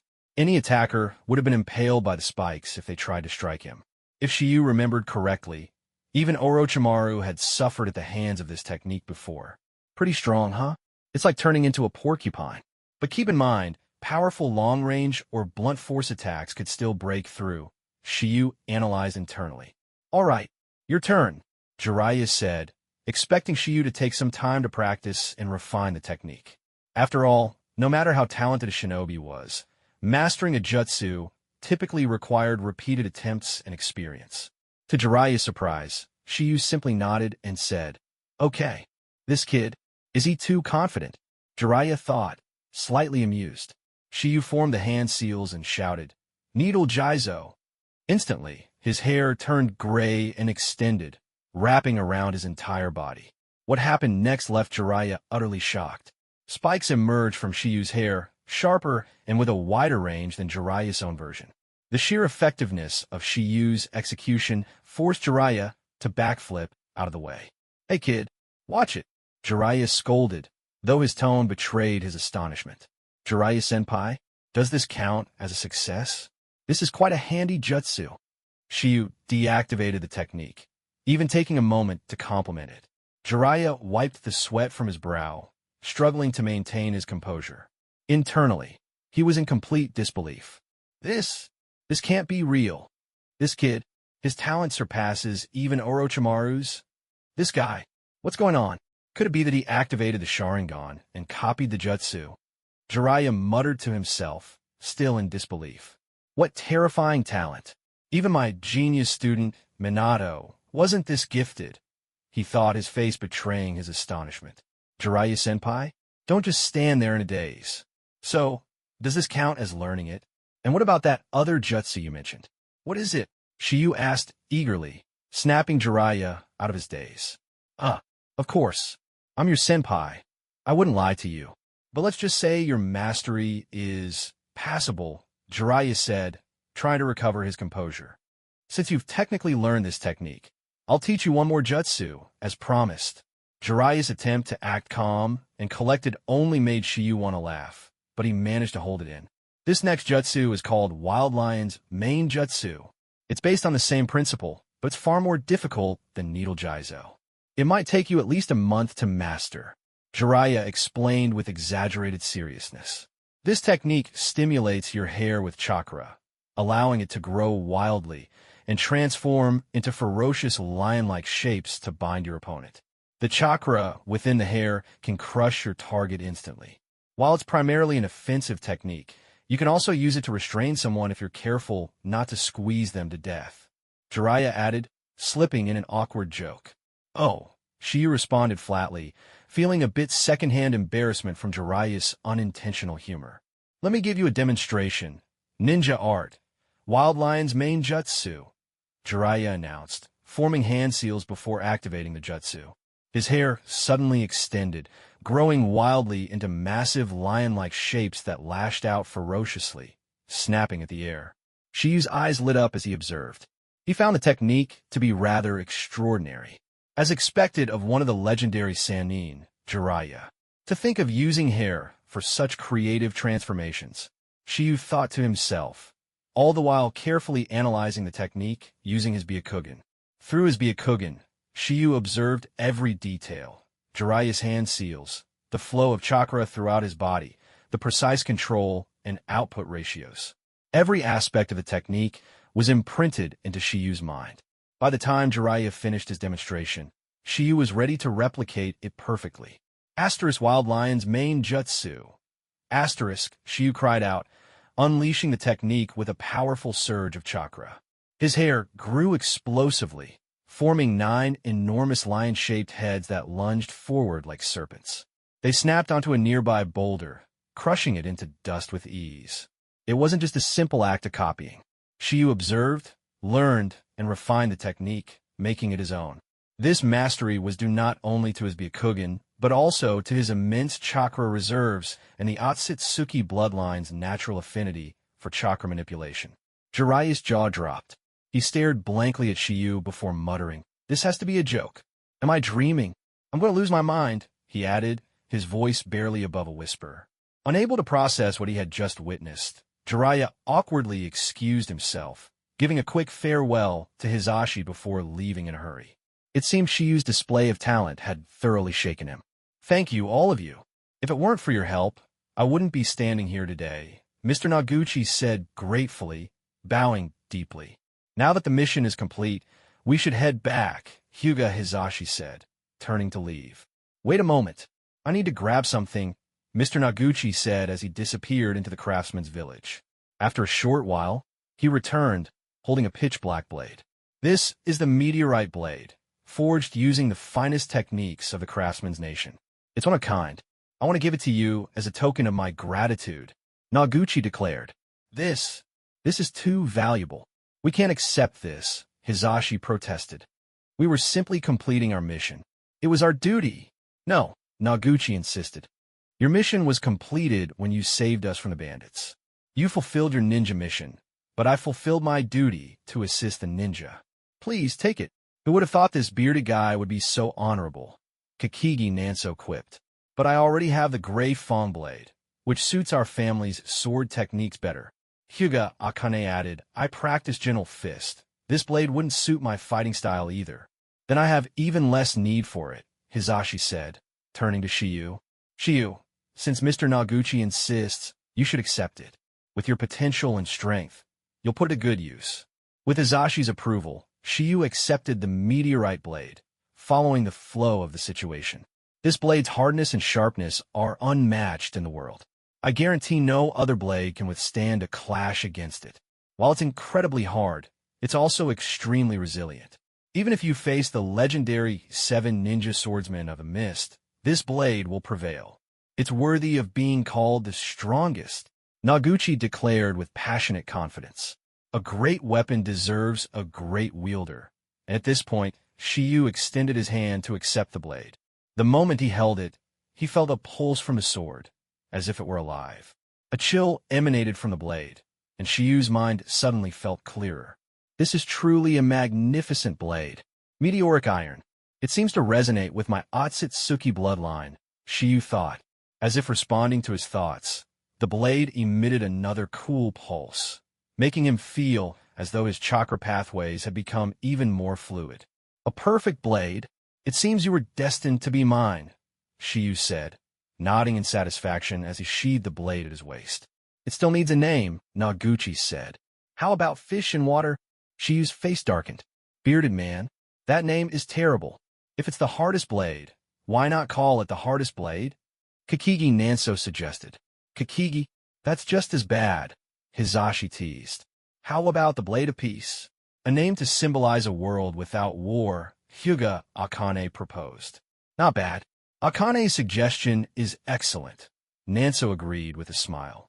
After much back and forth, Shiyu finally decided on his own name for the blade. "Shiyu, Shiyu," the others echoed. "Meteorite blade, Shiyu," Shiyu declared. "It shares my name. I want to become as strong as this blade, unmatched in the world." "Not bad, but I still think fish in water is better. My hardest blade isn't so bad either." The meteorite blade came with an equally exquisite black scabbard, seemingly made of the same meteorite material. Its entirely black surface gleamed faintly, and the handle was crafted from rare materials, offering a superbly comfortable grip. Excitement surged through Shiyu as he held the meteorite blade in his hands. Pretending otherwise was impossible. He unsheathed the blade and swung it gently at a massive tree. In an instant, the towering trunk split cleanly in two, showcasing the blade's unparalleled sharpness. A weapon of this caliber, unmatched in its era, could become a terrifying nightmare for Shiyu's enemies if paired with the right swordsmanship, a devastating trump card that would cement his dominance in battle. No need to overthink it now, Shiyu thought, calming himself. What mattered most was returning to Konoha. Shiyu had already begun to miss his little sister, Xiaoxing, little star. After bidding farewell to the bearded Mr. Noguchi, Shiyu and his companions set off on their journey back to Konoha. The return trip was far less tense and eventful than their journey to the craftsman's village.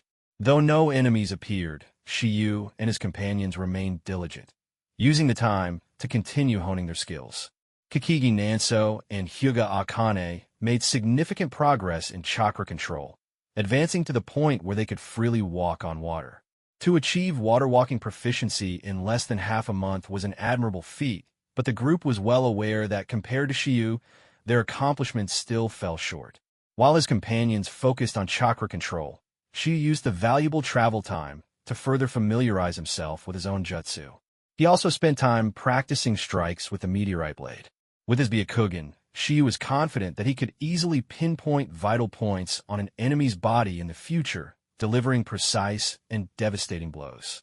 However, Shiyu knew that for this to be fully effective, it had to be paired with the body flicker technique, ideally the flying thunder god technique, and a unique swordsmanship style tailored to himself. Combined with the precision of his Byakugan, the potential was terrifying to imagine. But there was no rush to develop his swordsmanship just yet. For now, Shiyu focused on completing the third stage of Rasengan training. Each day, Shiyu used shadow clones to practice the Rasengan. He had already managed to break rubber balls with his chakra, but needed to progress further to form a miniature typhoon in his palm. Focus, focus, focus, begin. Shiyu whispered to himself repeatedly, concentrating intensely. He directed his chakra with precision, circulating it in spirals along their intended path. Good. Just like that. Keep going. Controlled rotation. Shiyu encouraged himself, staying mentally locked in. His chakra flowed smoothly and began to stabilize, spiraling more and more powerfully. When the sphere in his palm reached about the size of his hand, Shiyu couldn't help but feel a surge of excitement. Though small in size, the sphere radiated a terrifyingly high density of compressed chakra. It's done, Shiyu exclaimed. Without hesitation, he turned to a nearby tree and shouted, Rasengan! The Rasengan struck the tree trunk with a devastating force, carving a massive spiral-shaped indentation into its surface. The tree groaned and creaked, leaves fluttering to the ground as if the very earth beneath it trembled. Huh! Shiyu poured more strength into the Rasengan, and with a final burst of power, the tree collapsed with a thunderous crash, sending flocks of birds scattering into the sky. Overwhelmed with excitement, Shiyu tried again, quickly finding the same rhythm. Once more, the blue sphere formed in his hand. Another success, Shiyu exclaimed, repeating the process over and over. After nearly a dozen attempts, he had memorized the feeling of the Rasengan. Finally, I've basically mastered the Rasengan. Now I just need to stabilize its chakra output and incorporate it into real combat. Shiyu thought with exhilaration. The Rasengan, an A-rank jutsu that required no hand seals, was already incredibly powerful and held immense potential for further development. He began to imagine the possibilities, like the S-rank wind style, Rasen Shuriken, created by infusing the Rasengan with wind-release chakra. This is just the beginning, Shiyu murmured as he continued practicing the Rasengan while traveling. By the time they neared Konoha, Shiyu had achieved effortless control over the technique. Unlike Naruto, I can form the Rasengan with just one hand. That makes it far more practical in combat. Shiyu thought to himself, now that I understand its principles, the Rasengan doesn't seem too difficult after all. Just as Shiyu began considering increasing the chakra output to create a big ball Rasengan, Hizashi called out to him. Shiyu, come here for a moment. All right. Shiyu walked over to Hizashi, curious about what he wanted. If I'm not mistaken, your Kekkei Genkai, your eyes, have already awakened, haven't they? Hizashi asked suddenly, his tone calm but probing. The question immediately put Shiyu on high alert. Sensei, why do you say that? Shiyu asked cautiously. It's all right. No need to hide it. If your eyes have awakened, just tell me, Hizashi said reassuringly. Through my Byakugan, I can see the chakra flowing through your eyes. Are you trying to conceal your strength to catch enemies off guard? There's no need for that. The next time you want to use your Sharingan, just go ahead and use it. You don't need the hidden mist jutsu to obscure the field. I can see through it with my Byakugan, Hizashi said with a teasing smile. Realizing that Hizashi had mistaken his Byakugan evolution, the white wheel eye, for the Sharingan, Shiyu let out a small sigh of relief. I don't know much about the Sharingan, Hizashi continued, but I do know that a 3-tomo Sharingan can copy ninjutsu, taijutsu, and jinjutsu. Given how many jutsu you've mastered, it makes sense that you've been copying them. You've been using copy techniques, haven't you? You even have the ability to deliver a decisive strike in close combat. Did you also copy Gentle Fist? Sensei, Shiyu's eyes widened in shock. But Hizashi simply chuckled and shook his head. Relax. I was just joking. While Gentle Fist is a Hyuga clan secret, it can only unleash its full potential when paired with the Byakugan. So, there's no need to be so wary. Having Sharingan is an advantage for you. I don't know much about the Sharingan's inner workings, so I can't help you there. But being able to copy techniques is definitely a good thing. Besides, Hizashi continued, I can teach you the true taijutsu style of the Hyuga clan. That is, as long as you don't let the other members of the Hyuga clan find out. If they do, I won't be able to help you anymore. Hizashi's willingness to support him rather than reprimand him deeply moved Shiyu. Sensei Hizashi, for this alone, you're 100 times better than Hayashi. I won't let you die. Shiyu thought with conviction, clenching his fists tightly. Shiyu knew all too well about Hizashi's future, how he was forced to sacrifice himself as a scapegoat for Hayashi. But Shiyu silently vowed to change that fate. Hyuga Hizashi didn't fully understand the exact capabilities of Shiyu's white wheel eye, only assuming it to be akin to the Sharingan in its ability to copy techniques. Therefore, he didn't press further on the matter. However, deep down, Shiyu felt a twinge of guilt. I need to be more cautious when using it in the future. The more cards I reveal, the more dangerous it becomes. No matter how strong someone seems, in the face of absolute power, they're nothing but paper tigers, Hizashi concluded, offering a few final words of advice before ending their conversation. As they continued their journey, Shiyu clenched his fists, his resolve to grow stronger, burning brighter. He thought to himself, right now, my chakra reserve should be at the peak of Kaga level, just a step away from surpassing that boundary. In terms of overall combatability, I doubt any average Jonin could stand against me. If Jonin were divided into categories, specialized, standard, and elite, I'd say that with my trump cards, I could comfortably reach the elite level. But it's still far from enough. In the later stages, even Kaga-level shinobi are essentially cannon fodder. Shiyu's mind wandered further. 6 Paths Madara, and all those other 6 Paths level figures. Compared to them, I'm still leagues behind. There are 2 types of geniuses, those born with talent and those who achieve it through hard work. But with my Otsutsuki bloodline and relentless efforts, I'm certain I'll become the strongest. Shiyu muttered to himself, his determination unwavering. The group traveled from mountainous terrain into lush, verdant forests, a clear sign they had crossed from the land of rivers and its Yum-Geikure into the land of fire and its hidden leaf village. At last, Shiyu and his companions arrived in the land of fire without encountering any further enemies along the way. Good things take time, Hizashi remarked. This time, our enemies were quite formidable. But for a first mission of this level, being able to complete it successfully is truly something to be proud of. This mission's difficulty might even qualify as A rank. Without Shiyu, I might have fallen into enemy hands myself. But I suspect the higher-ups will classify it as B rank at most. Keep it quiet. Missions of this level are usually confidential, Hizashi reminded them once more. Yes, sensei. The 3 students, far more mature now than when they first set out, nodded in agreement. Pleased with their progress, Hizashi smiled and added, Let's go. We're almost back in the village. Once we're there, how about I treat everyone to a meal? Sounds great. Hyuga Akane and Kakigi Nanso, feeling the relief of nearing home, let out sighs of contentment. Shiyu, however, seemed momentarily lost in thought before snapping back to reality and saying, Sorry, I might need to check on my sister first. I'm not sure how she's doing. Oh, that's fine. We'll have time later, Akane said, though her tone carried a hint of disappointment. Akane, you sound a little let down that Shiyu isn't joining the dinner, Nanso teased unexpectedly. Akane's face turned crimson, caught completely off guard. Nanso laughed, clearly amused by Akane's exaggerated reaction.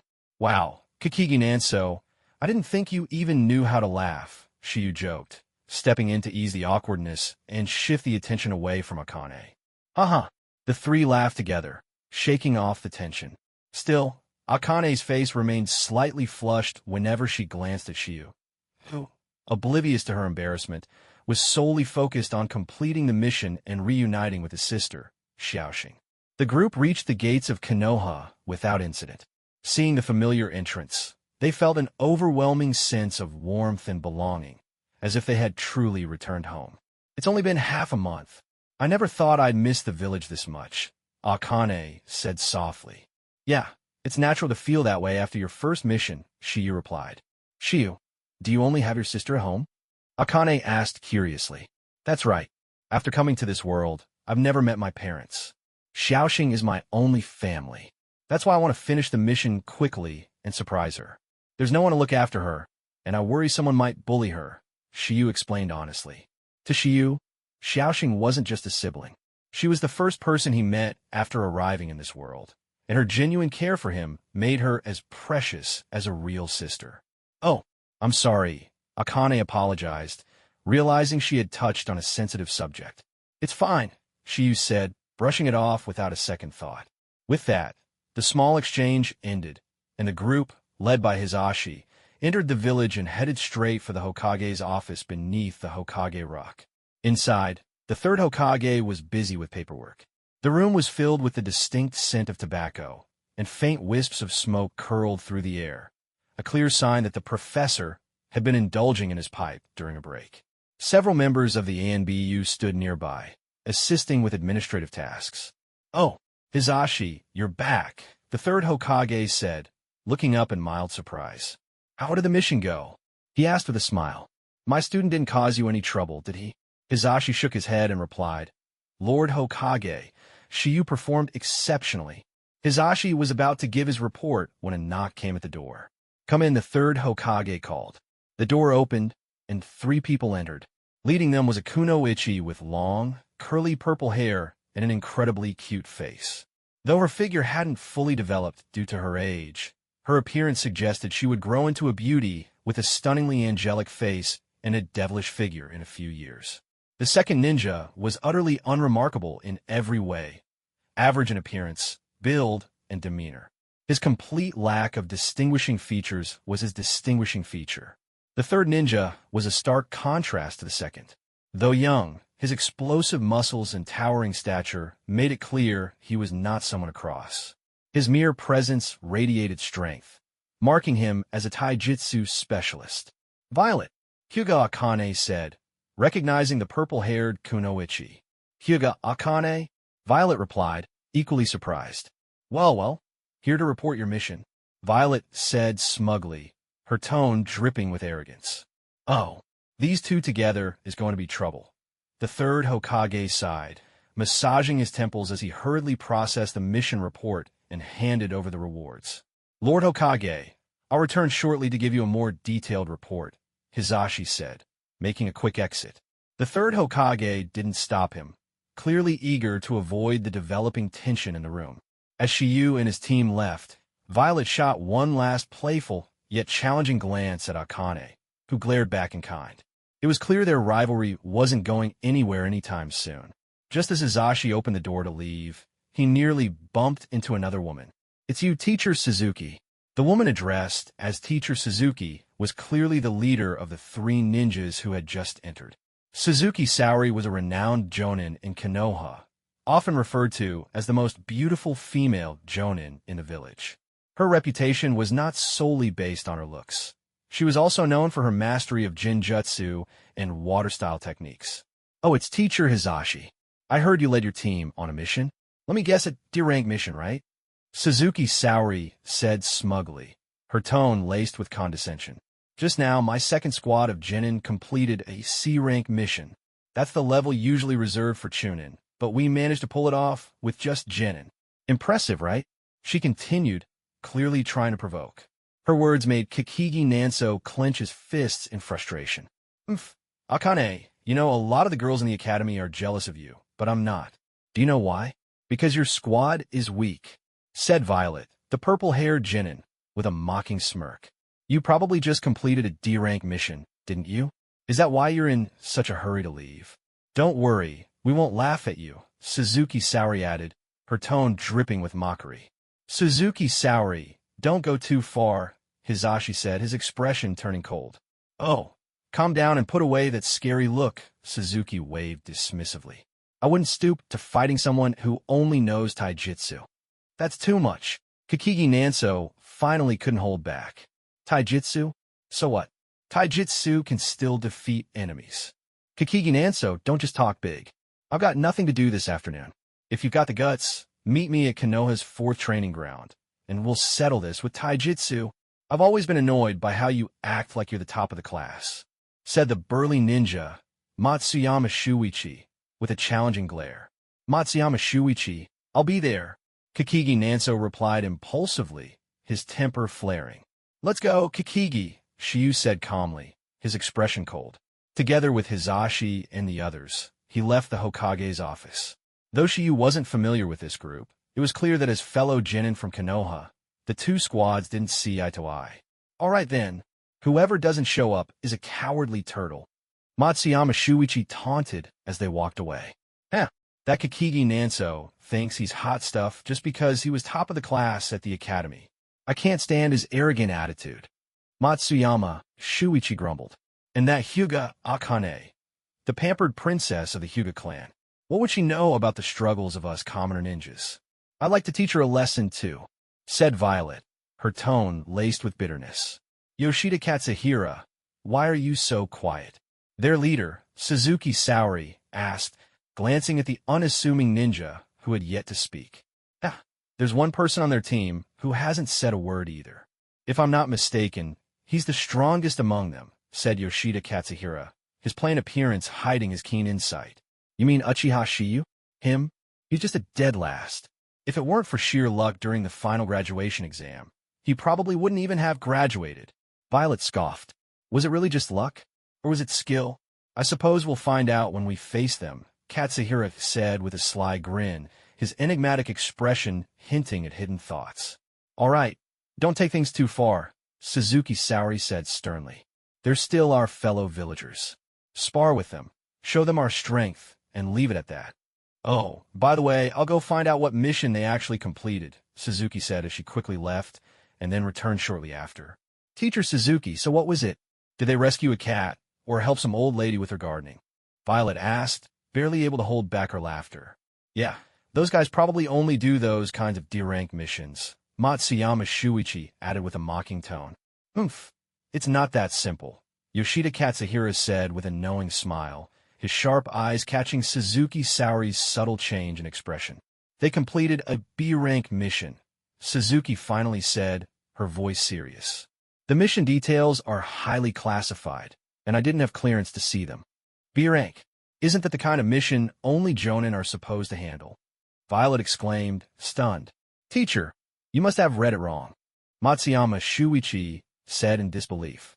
I thought so too, but after checking multiple times, it was definitely a B-rank mission, Suzuki replied, shaking her head. That Hisashi guy must have done all the work himself for the sake of the Hyuga clan's princess. Violet speculated. Yeah, that must be it. Matsuyama Shuichi agreed. Only Yoshida Katsuhira remained silent, his lips curling into a cryptic smile. Since the agreed time was in the afternoon, everyone decided to head home to prepare. Shiyu, of course, quickly returned to his modest home. Upon entering, he noticed the place was spotless, with every corner meticulously cleaned. Puzzled for a moment, he quickly realized the reason. So Xiaoxing's been cleaning every day while I was gone. That little girl, she's so thoughtful. Has she been waiting for me to come back this whole time? Spotting a letter left in a conspicuous spot on the table, Shiyu picked it up and opened it. Dear Brother Shiyu, if you're reading this, it means you've returned home from your mission. I'm not home right now. I've started doing part-time work. I want to help ease your burdens a little. I've heard that ninjas often get injured and may even die. If I earn more money, you can take on fewer dangerous missions. P.S. Come find me. I'm working at 365 Konoha Street. You can visit me there. Your sister, Xiaoxing. Shiyu couldn't help but smile as he read the letter. This girl, already learning to take care of the family at such a young age? She even wants to lighten my load. She's really something else. Without hesitation, Shiyu made his way to the address on Konoha Street. Eventually, he arrived at a modest general store. Checking the house number, he confirmed it was the right place. Entering the store, he immediately spotted Xiaoxing, who was busy sweeping the floor. "Wow, Brother Shiyu, you're back!" Xiaoxing exclaimed excitedly, dropping the broom and running over. "Did you finish your mission?" "Yeah, it's done. And look at you in that outfit. It's adorable," Shiyu said, chuckling. "Hee hee, wait here. I've got a surprise for you later. A customer just came in, so I need to help them first," Xiaoxing said, hurrying off to greet the new arrival. Shiyu leaned against a wall, curious to see how Xiaoxing handled this customer. "Welcome. How can I help you today?" Xiaoxing asked cheerfully. "What do you need?" Despite Xiaoxing's polite attempts, the customer, dressed in a hat and sunglasses, remained silent, his gaze filled with disdain as he stared at her. Shiyu frowned, watching quietly. "This guy, is he here to cause trouble?" Shiyu thought, narrowing his eyes as he observed. "I'll take everything in this store," the man suddenly said. "Huh? Everything? All right, I'll pack it up for you. But it might take some time," Xiaoxing replied enthusiastically. Passing by Shiyu, she whispered, "It's a big order. Wait for me, okay?" With a cheerful hum, Xiaoxing grabbed some boxes and began meticulously packing every item on the shelves into them, completely unaware of the strange vibes coming from the customer. "Let me help you," Shiyu offered, stepping in to assist Xiaoxing with packing up the goods. After half an hour of effort, all the items were neatly packed. Xiaoxing was panting from exhaustion, while Shiyu remained composed as if nothing had happened. "All right, that's everything, dear customer. The total is," Xiaoxing began cheerfully. "Oh, my apologies, I forgot to bring money today. Maybe next time." The rich young man smirked as he turned to leave. "Hey, are you messing with us?" Shiyu's expression darkened, and he placed a firm hand on the young man's shoulder. "Oh, so, you're a ninja? Impressive. Do you plan to hit me? This is Konoha, you know. If you touch me, you won't get away with it." The rich young man sneered, his tone dripping with mockery. "Help! Someone's trying to rob me," the young man suddenly shouted, his voice ringing through the store. Almost immediately, a group of bodyguards burst into the shop, crowding the entrance in an intimidating display. "What's going on? Why is it so noisy?" A heavy voice called out. Before Xiaoxing could explain, the burly, bearded shopkeeper hurried in. Recognizing the rich young man instantly, his demeanor shifted. Young Master Nakajima. What honor. Is something wrong? Why the commotion?" The shopkeeper's expression turned ingratiating, his tone thick with flattery. Nakajima sneered, pointing at Shiyu. "Your staff here tried to force me to buy something, and this guy, working with her, even tried to attack me. Look, his hand is still on my shoulder. That's all the proof you need. He's not an outsider. He's my brother." Xiaoxing snapped back angrily. "You're lying. What did I ever do to you?" "You didn't do anything. It's just bad luck that the person on shift today isn't Sui-san," Nakajima replied with a smirk. "Sui-san? You mean Amamiya Sui-san? Well, she's off today," the shopkeeper stammered, trying to explain. "I don't care. I want to see Sui-san today," Nakajima demanded arrogantly.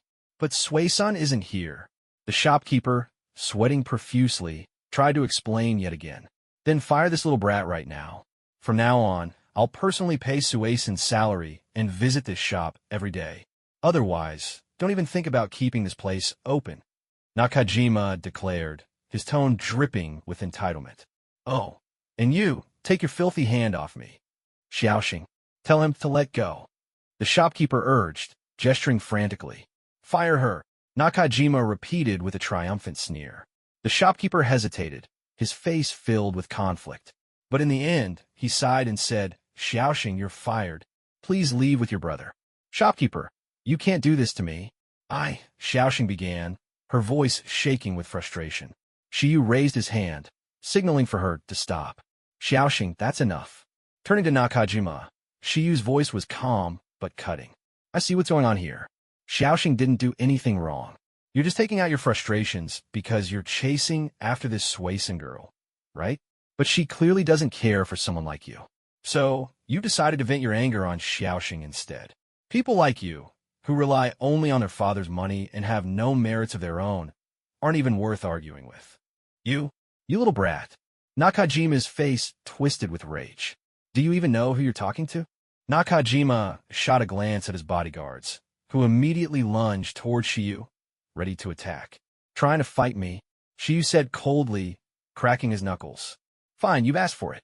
Before the first bodyguard could react, Shiyu's fist struck his stomach with precise force. Ugh! The bodyguard collapsed instantly, clutching his abdomen and retching. The second bodyguard charged, but Shiyu sidestepped effortlessly. With a swift kick, he sent the man sprawling to the ground, unconscious.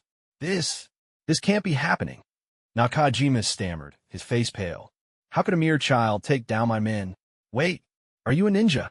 Nakajima's eyes fell on Shiyu's forehead protector, and he finally realized the situation. His bravado evaporated, replaced by sheer terror. Get out, and don't let me see you again, Shiyu said icily, his killing intent palpable. Nakajima's knees buckled, and he nearly collapsed in fear. With trembling legs, he helped his bodyguards to their feet, and the trio stumbled out of the shop. Shiyu and I, that was amazing, Xiaoxing said, her eyes sparkling with admiration. It's nothing, but it's my fault you lost your job, Shiyu said apologetically. It's all right. The shopkeeper only did it to protect me, Xiaoxing said quietly as she began packing up her things, resigned to leaving.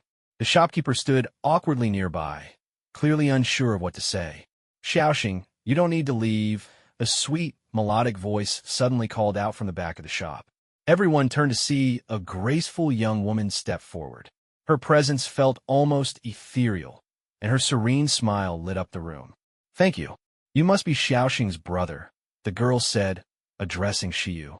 Thanks to you, that man won't bother me anymore. Sui-san, Xiaoxing exclaimed, visibly relieved. Turning to the shopkeeper, Sui-san said firmly, Xiaoxing isn't going anywhere. If she leaves, I'll quit too. Of course. There's no way I would let Xiaoxing leave. The shopkeeper said hurriedly, his tone full of nervous laughter. I was just buying time earlier. Who would have thought Xiaoxing's brother is such a strong ninja? He dealt with those foolish bodyguards in no time. The shopkeeper then turned to Xiaoxing and said, Xiaoxing, you're not leaving. In fact, I'll double your salary.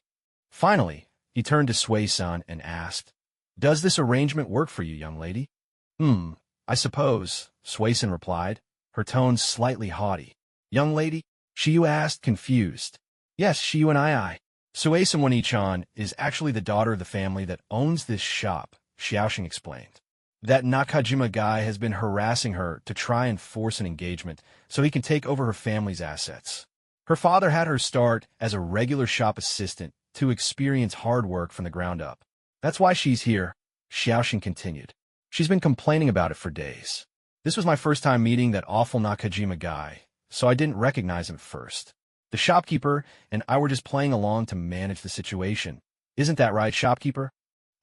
Yes, Xiaoxing is absolutely right. Well, I'll just, head to the storage room now. You all carry on. The shopkeeper made a quick exit, clearly eager to avoid further involvement. Sui-san smiled warmly at Shiyu and extended her hand. I forgot to introduce myself. I'm Amamiya Sui-san, but you can just call me Sui-san. No need to be so formal. I owe you one for today. Don't worry. Xiaoxing is like a little sister to me, too. I won't let anyone bully her again. Shiyu nodded slightly, showing little interest in the girl in front of him. However, out of courtesy, he introduced himself stiffly. Uchiha Shiyu, Xiaoxing's brother, Jinin of Konoha. What a serious person. Don't worry, I always repay my debts. By the way, do you have anything else planned? If not, why don't we go grab a meal together? Amamiya Sui-san asked with a friendly smile.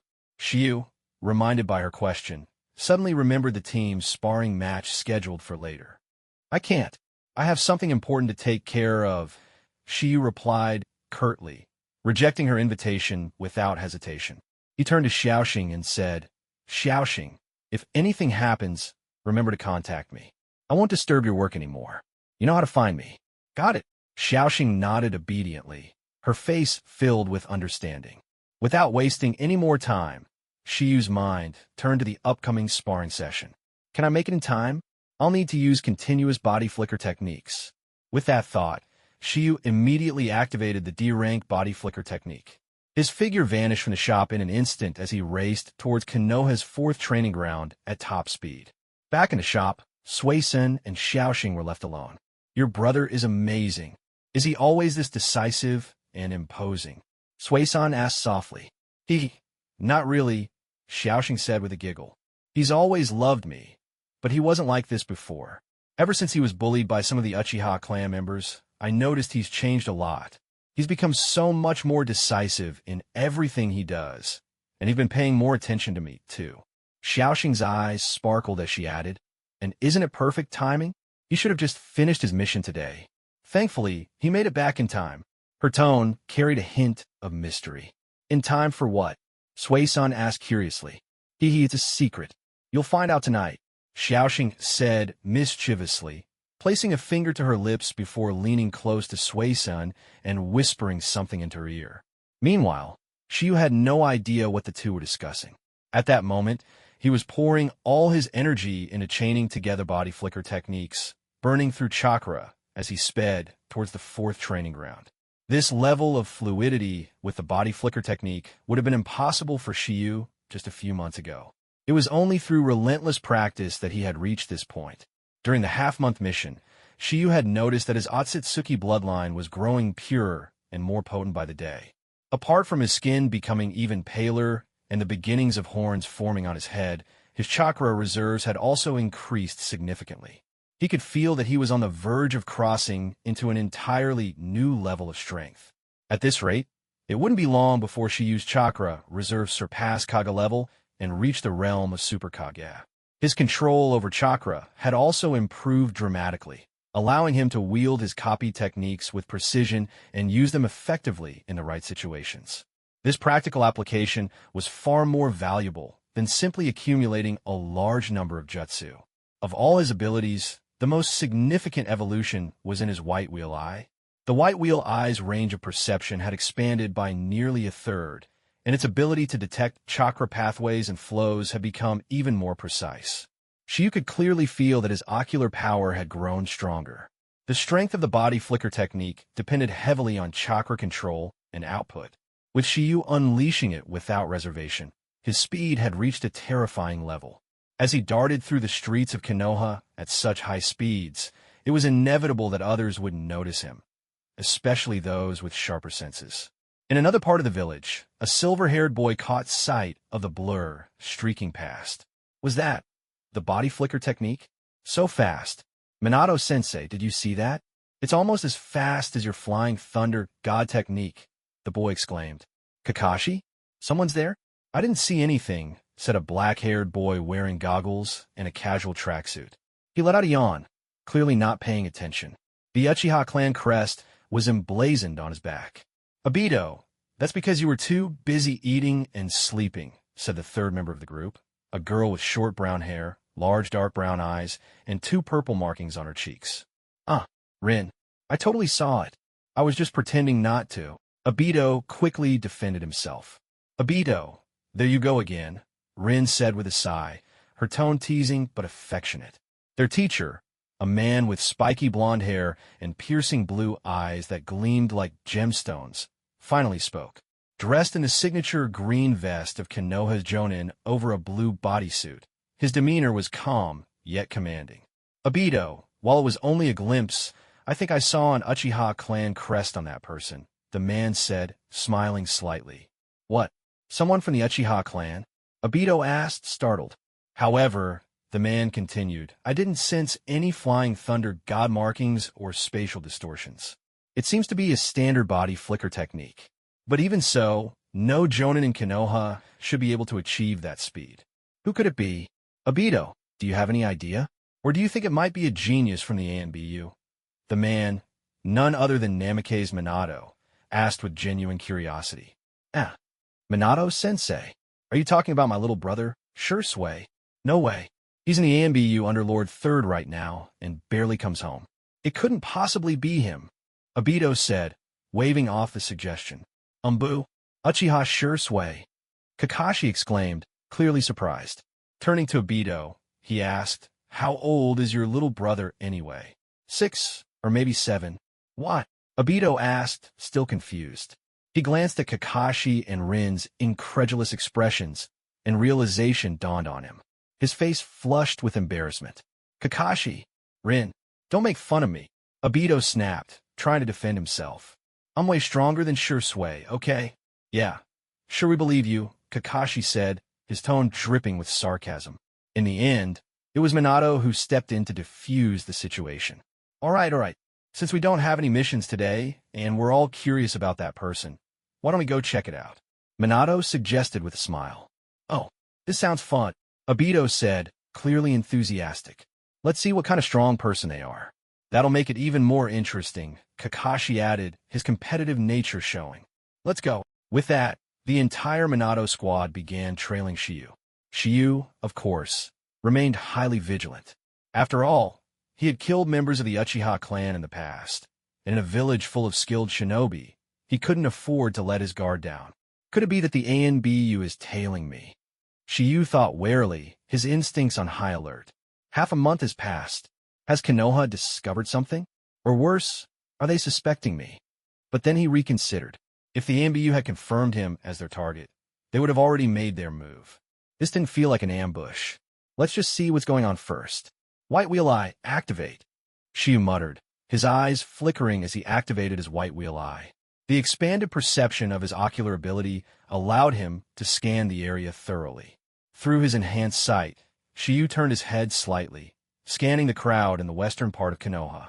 He could clearly see the chakra pathways and flows of many villagers. If it weren't for my improved White Wheel Eye, I wouldn't have been able to notice who's following me from such a distance. The range of my perception has really grown. Shiryu finally identified the pursuers. What he saw made his heart skip a beat. Blonde hair, Jonin uniform, and a flying thunder god kunai. That's the future 4th Hokage, Namake's Minato. A silver-haired boy with his face partially covered, carrying a sword? That's the future 6th Hokage, Hatake Kakashi. I wonder what connection he has to Kakigi Nanso. A girl with purple markings on her cheeks. That's Noera Rin, the tragic Three Tails Jinchuriki. And the last one, Uchiha Obito, one of the eventual final villains of the original story. Why are all 4 of them following me? Though Shiryu felt the urge to turn around and greet them, now was not the time. The situation at the 4th training ground was urgent, and the sparring match between Hisashi's team and Suzuki's team might have already started. Shiryu had no intention of slowing down. He rushed forward, heading for the training ground at full speed. If you want to follow me, then try to keep up. Let's see if the famed Yellow Flash, Namake's Minato, and his Flying Thunder God technique can catch up to my Body Flicker technique. Shiryu smirked as he unleashed the full power of his peak Kaga-level chakra. The speed of his Body Flicker technique surged to an even greater level, leaving Minato's team far behind. In the distance, Namake's Minato quickly assessed the situation based on his surroundings. Our distance just increased significantly. I can't see him anymore, Minato said with a smile. It seems he has urgent business, or perhaps sensed us somehow. His speed just spiked dramatically. At this rate, we might lose him, he added thoughtfully. You 3 keep following. I'll go ahead. I'll leave markers behind, Minato announced, throwing a Flying Thunder God kunai forward. In an instant, he vanished, reappearing far ahead. He repeated the Flying Thunder God technique, rapidly closing the gap between himself and Shiryu. Meanwhile, Shiryu, sensing the sudden surge in chakra from behind, couldn't help but feel both alarmed and thrilled. No way. Am I dreaming? That's the first stage of the Flying Thunder God technique. Namake's Minato is actually using Flying Thunder God to catch up with me. So this is the formula for the Flying Thunder God seal? It looks complicated at first glance, but once you commit it to memory, it's not so bad. And Minato's chakra reserves, they're already at Kaga level? He really is a genius. As he used the Flying Thunder God technique, I observed how he circulated his chakra. I've already copied it completely. Despite the urgency of the situation, Shiryu couldn't suppress his excitement. After all, the Flying Thunder God technique was an extraordinary space-time ninjutsu that he had coveted for a long time. With his White Wheel Eye, Shiryu managed to copy the first stage of the Flying Thunder God technique. Once he practiced and mastered it, he was confident that his name would shine brightly in the ninja world. Before long, Shiryu had once again widened the distance between himself and Minato. Almost there. It looks like things aren't going well. Shiyu noticed through his white wheel eye that the two Genin squads, Hisashi's 7th squad and Suzuki's 2nd squad, were already locked in fierce combat at the 4th training ground. So Matsuyama Shuichi and Kakigi Nanso are already fighting, Shiyu muttered as he quickened his pace. The 4th training ground, a location absent from the original story, was vast and open, resembling a football field. It was an ideal spot for ninja sparring. Matsuyama Shuichi, though young, had an imposing figure with explosive muscles that made him stand out. His sheer strength allowed him to easily dominate Kakigi Nanso. Despite Kakigi Nanso using the signature sword techniques of the Kakigi clan, the power disparity was too great. In the end, Nanso fell to Shuichi, unable to turn the tide. "Damn it! How could this happen?" Nanso exclaimed, his expression filled with frustration. He hadn't expected to lose so decisively. "Ha ha! This is how it should be. You lot, fresh genin straight out of the academy, sheltered flowers of the greenhouse. How could you possibly compare to us who've endured countless missions and harsh environments?" Matsuyama Shuichi bragged arrogantly. It turned out that Shuichi and his teammates had been genin for a much longer time. With their extensive experience and frequent missions, their strength had already reached near Chunin levels. Caught off guard, Nanso's defeat was inevitable. "Nanso! Shiyu! I'll do my best," Hyuga Akane muttered nervously as she stepped forward. Although she was still hesitant, her experiences during the last mission had helped her take her first steps toward growth. "Be careful. Watch out for his attacks. Don't let him hit you," Nanso warned her from the sidelines. "Of course," Akane replied, fully aware of the danger posed by Shuichi. She immediately used her gentle fist techniques. However, without activating her Byakugan, she couldn't fully unleash the power of gentle fist. Shuichi's large frame and wide reach made him a difficult opponent, especially in close combat. Every time Akane tried to attack, he countered with brute force, leaving her unable to find an opening. Gradually, she found herself overwhelmed. "Huh, Hyuga Princess, you may as well surrender. Why keep struggling?" Violet sneered from the sidelines, mocking Akane. Panting heavily, Akane found herself cornered, with no room left to retreat. For some reason, her thoughts drifted to Shiyu. Clenching her fists, she declared stubbornly, "I won't give up. Well, you've got some fight in you. But if you refuse to surrender, you'll have to suffer." Shuichi cracked his knuckles menacingly, his expression fierce. "Oomph. If you're still unwilling to surrender, then Shuichi, go ahead. But Hyuga Akane, don't push yourself too hard. This is just a sparring session. If you can't hold on, surrender immediately. We Jonin are here to stop the match at any time," Suzuki Saori said calmly, though her tone carried a hint of mockery. Hisashi watched Akane closely, shaking his head slightly. "Sensei Hisashi, Akane doesn't look like she'll last much longer," Nanso said, his voice filled with concern. "It's not time to step in yet. Let's wait a little longer," Hisashi replied, his gaze shifting toward the distance. "Shiyu, hurry up and get here already." Coincidence or not, Hyuga Akane's thoughts were also on Shiyu at that very moment. "Shiyu, I've always been the one dragging you down. I want to become stronger. I won't give up. I'll keep holding on until you can see how hard I've tried." Ugh, why am I thinking of him at such a critical moment? Akane shook her head, her resolve hardening as her pale, white eyes glimmered with unyielding determination. An unshakable will to never admit defeat burned brightly within her. Though she desperately wanted to win, her stamina was nearly depleted. Her age and physique put her at a clear disadvantage against Matsuyama Shuichi's overwhelming power. "You're the young lady of the Hyuga clan, aren't you? If I hit you too hard, your clan might come after me." "Huh, weak and pampered princesses like you have no place in the real world of Shinobi. Real ninja work hard for their strength," Shuichi mocked, flexing his massive muscles as if to prove his point. "Look at me. This body, this power. Who knows how many missions we've completed? And you're nothing but a sheltered weakling.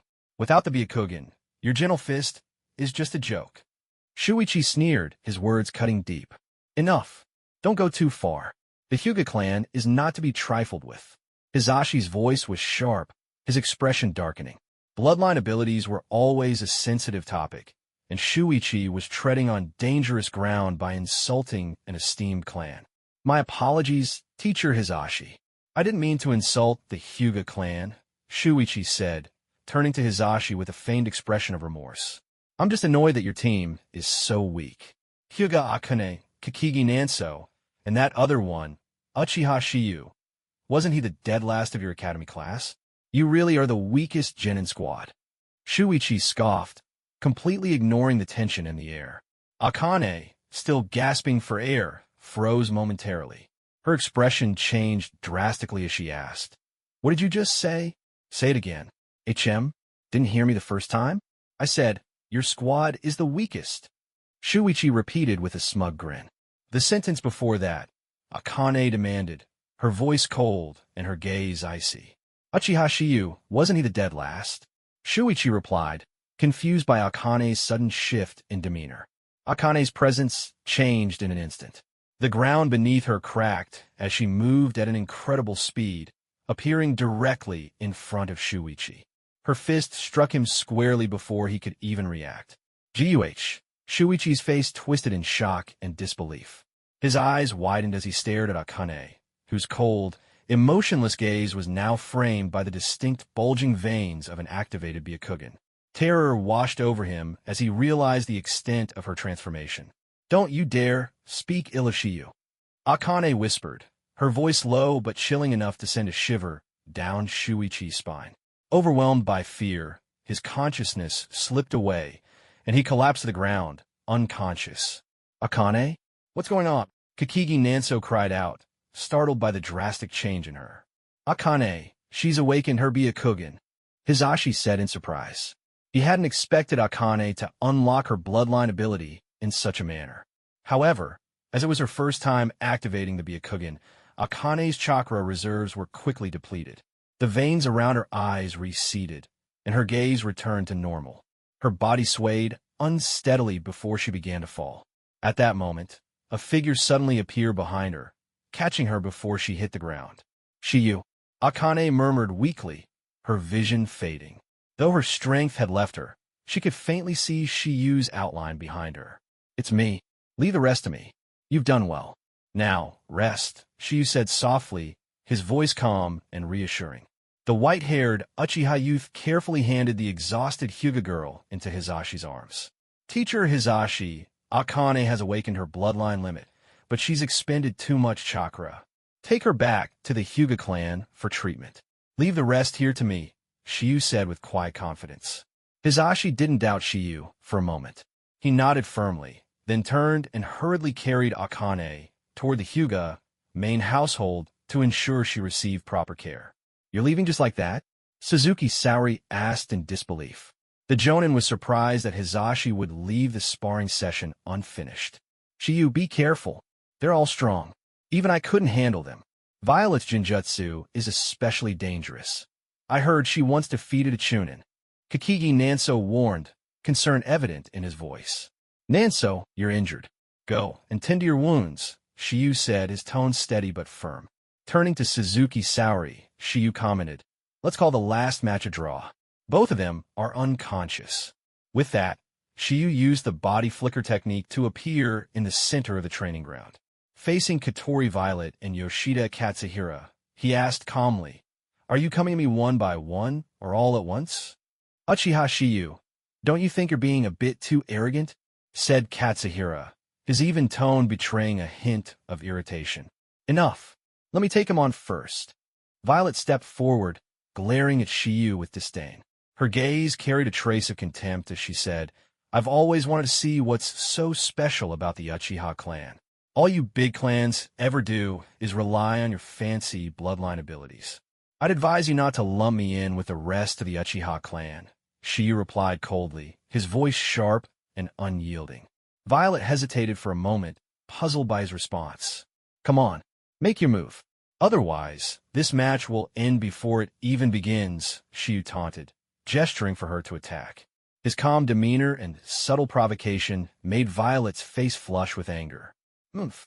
Violet leapt into the arena, brandishing a kunai as she charged at Shiyu. Shiyu observed her movements carefully, noticing inconsistencies in her stance. His white eye quickly picked up on something unusual. So that's it. She's already cast Genjutsu, Shiyu thought, analyzing the situation. With his 3-tomo Sharingan abilities integrated into his white wheel eye, Shiyu was capable of breaking Genjutsu.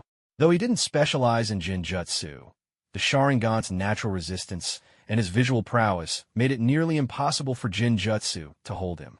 In the future, when he awakened the Mangekyo Sharingan, he would be virtually immune to such techniques. Feigning vulnerability, Shiyu pretended to succumb to the Genjutsu. He collapsed to the ground, clutching his head and crying out as though in pain. Damn it! Shiyu's caught in the Genjutsu. Kakigi Nanso exclaimed, panic evident in his voice. Even an Uchiha, without their eyes awakened, will fall to my Genjutsu. Violet smirked, convinced of her impending victory.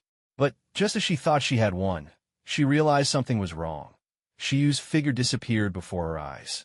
What? Violet cried out in disbelief. Wasn't he caught in my Genjutsu? How could he? Where is he? Violet spun around in confusion, searching frantically for her opponent. He's behind you. Suzuki Saori shouted in alarm. This kid, he managed to break free. No, could it be that he's using Violet's own Genjutsu? Suzuki Saori murmured, her disbelief growing as she watched the scene unfold. I knew it. Shiyu always finds a way to surprise everyone and win. Kakigi Nanso exclaimed, his mood lifting after realizing Shiyu had turned the tables. Apologies, miss, but you've lost, Shiyu said coolly as he suddenly emerged from within Violet's form, his unexpected appearance causing her to scream in shock. Ah! Violet shrieked, stumbling backward.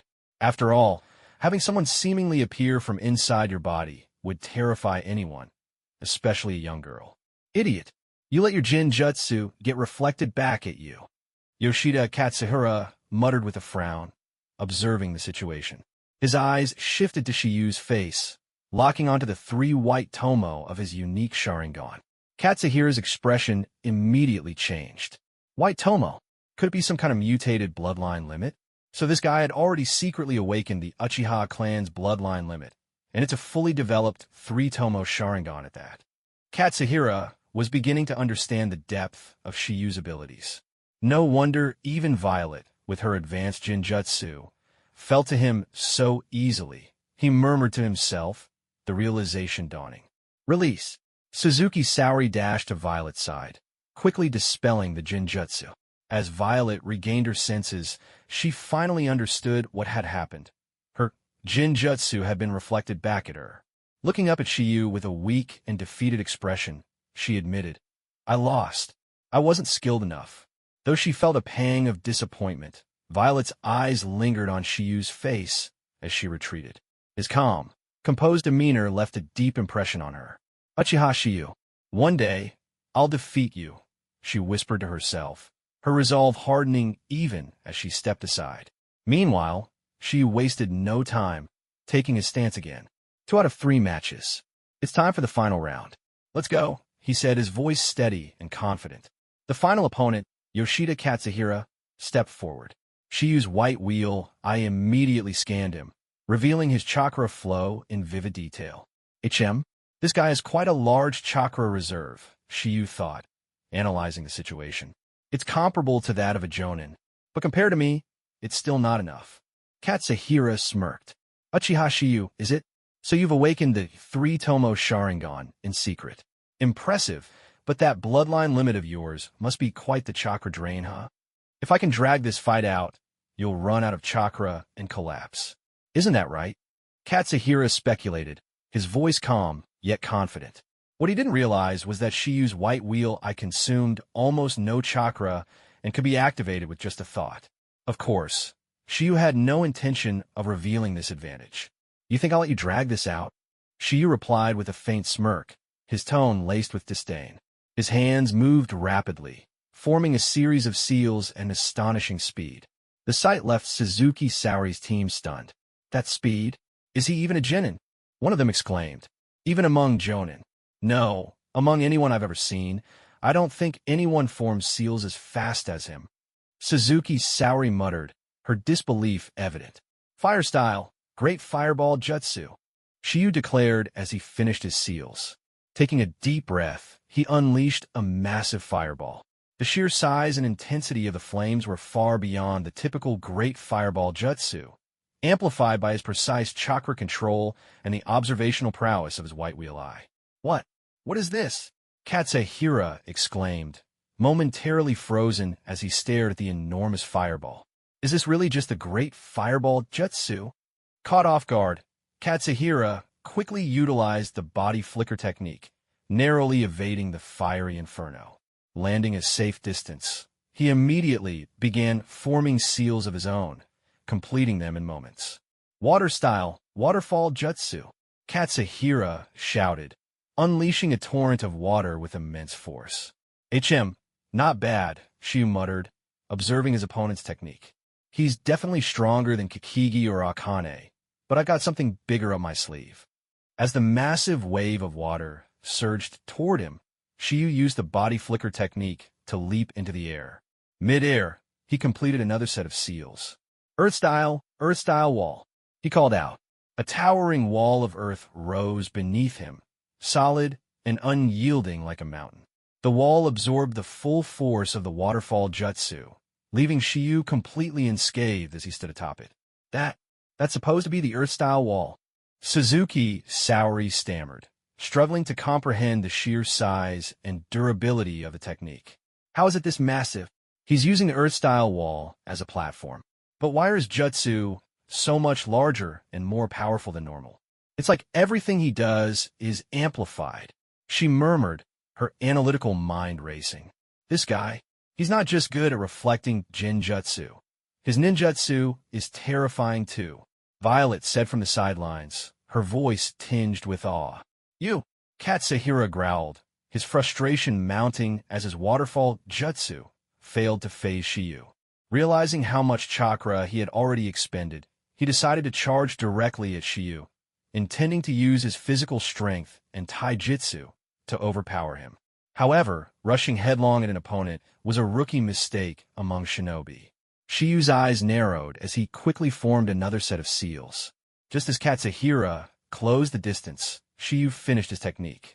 Earth-style, swamp of the underworld. The ground beneath Katsuhira's feet softened instantly, transforming into a deep, sticky swamp.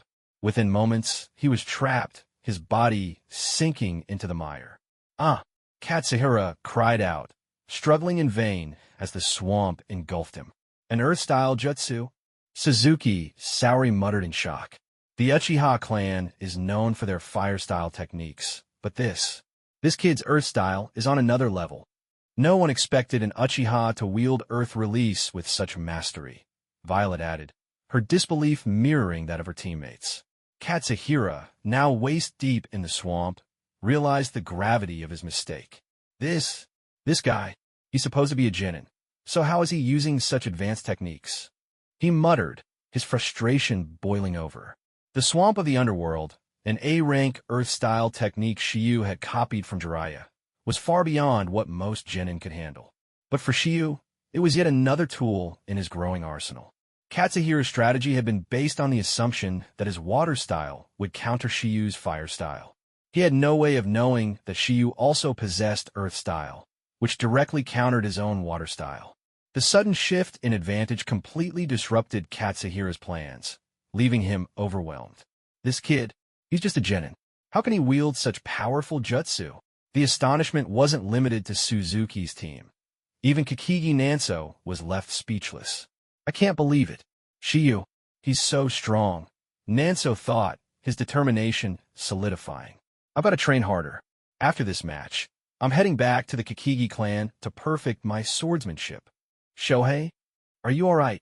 Teacher Suzuki immediately asked in concern. I can still hold on. Shohei roared, his voice filled with defiance and unwillingness to give up. I didn't expect this guy to have such determination. It's quite surprising. Shigeru, who had assumed victory was certain, was taken aback by Shohei's fierce resistance even as he was trapped in the swamp. Lightning style, ground walk. In an unexpected turn, Yoshida, Shohei managed to muster enough strength to use a lightning-style jutsu in an attempt to break free from the grasp of the swamp of the underworld. However, His predicament did not improve significantly, even with the use of the lightning style. I didn't expect you to know lightning style ninjutsu. From what I know, having both lightning and water chakra attributes is quite rare in Konoha Village, Shigeru commented, shaking his head. Well then, since you're still so unwilling to give up, let me give you one more gift. Shigeru quickly formed hand seals once again. After completing the seals, Shigeru leapt off the earth-style mud wall he had summoned and shouted mid-air. Wind style, wind dragon bullet technique. Suzuki immediately exclaimed, "This is the third Hokage's technique. A B-rank jutsu. The wind dragon bullet technique? Could it be? Stop. Stop this right now. You'll kill him." Suzuki shouted desperately, trying to stop Shigeru from continuing his attack.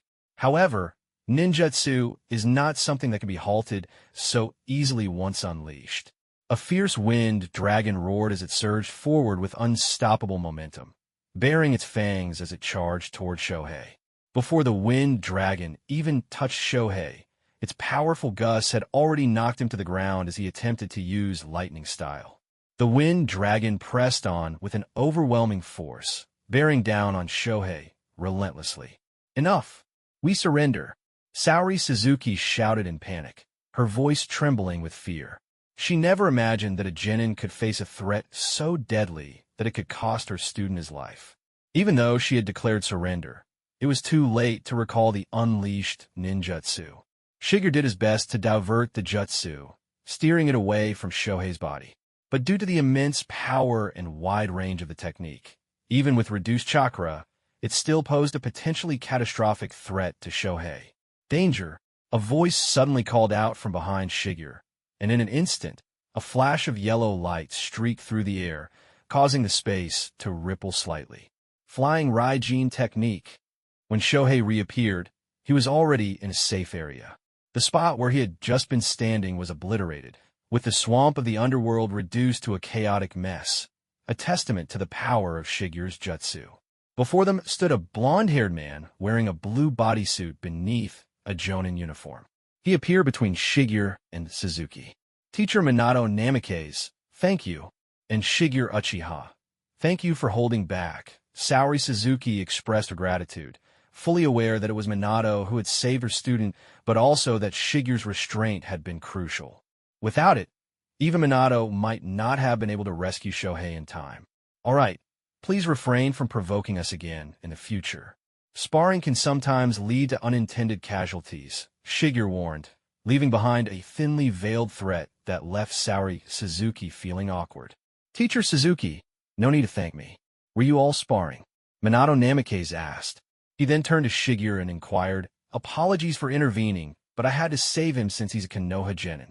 May I ask who you are? Are you a newly promoted jonin? Why would you act against a genin?" At this, Suzuki felt so embarrassed that she didn't know how to interject. She could only stand to the side with her 3 genin students, waiting quietly. "Shouldn't you introduce yourself before questioning others?" Shigeru folded his arms, appearing somewhat haughty.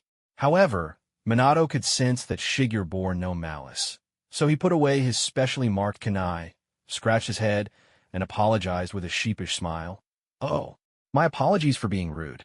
My name is Minato Namikaze, the jonin leader of the Namikaze team."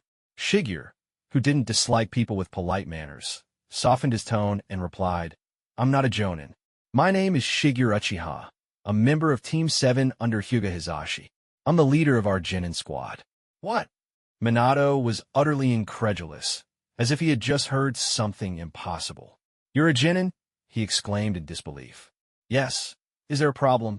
Shigeru asked back with a knowing smirk, clearly amused by Minato's reaction. "No, it's just, I followed you all the way here, thinking you must be a jonin. Come to think of it, your age does make being a genin more reasonable. But based on your skill and speed just now, even if you told me you were a jonin, I'd have believed it," Minato admitted with admiration. Minato then pointed to the traces left by Shigeru's jutsu and remarked, "Were all these jutsu used by you?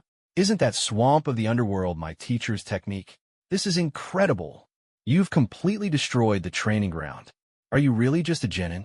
Minato repeated in disbelief.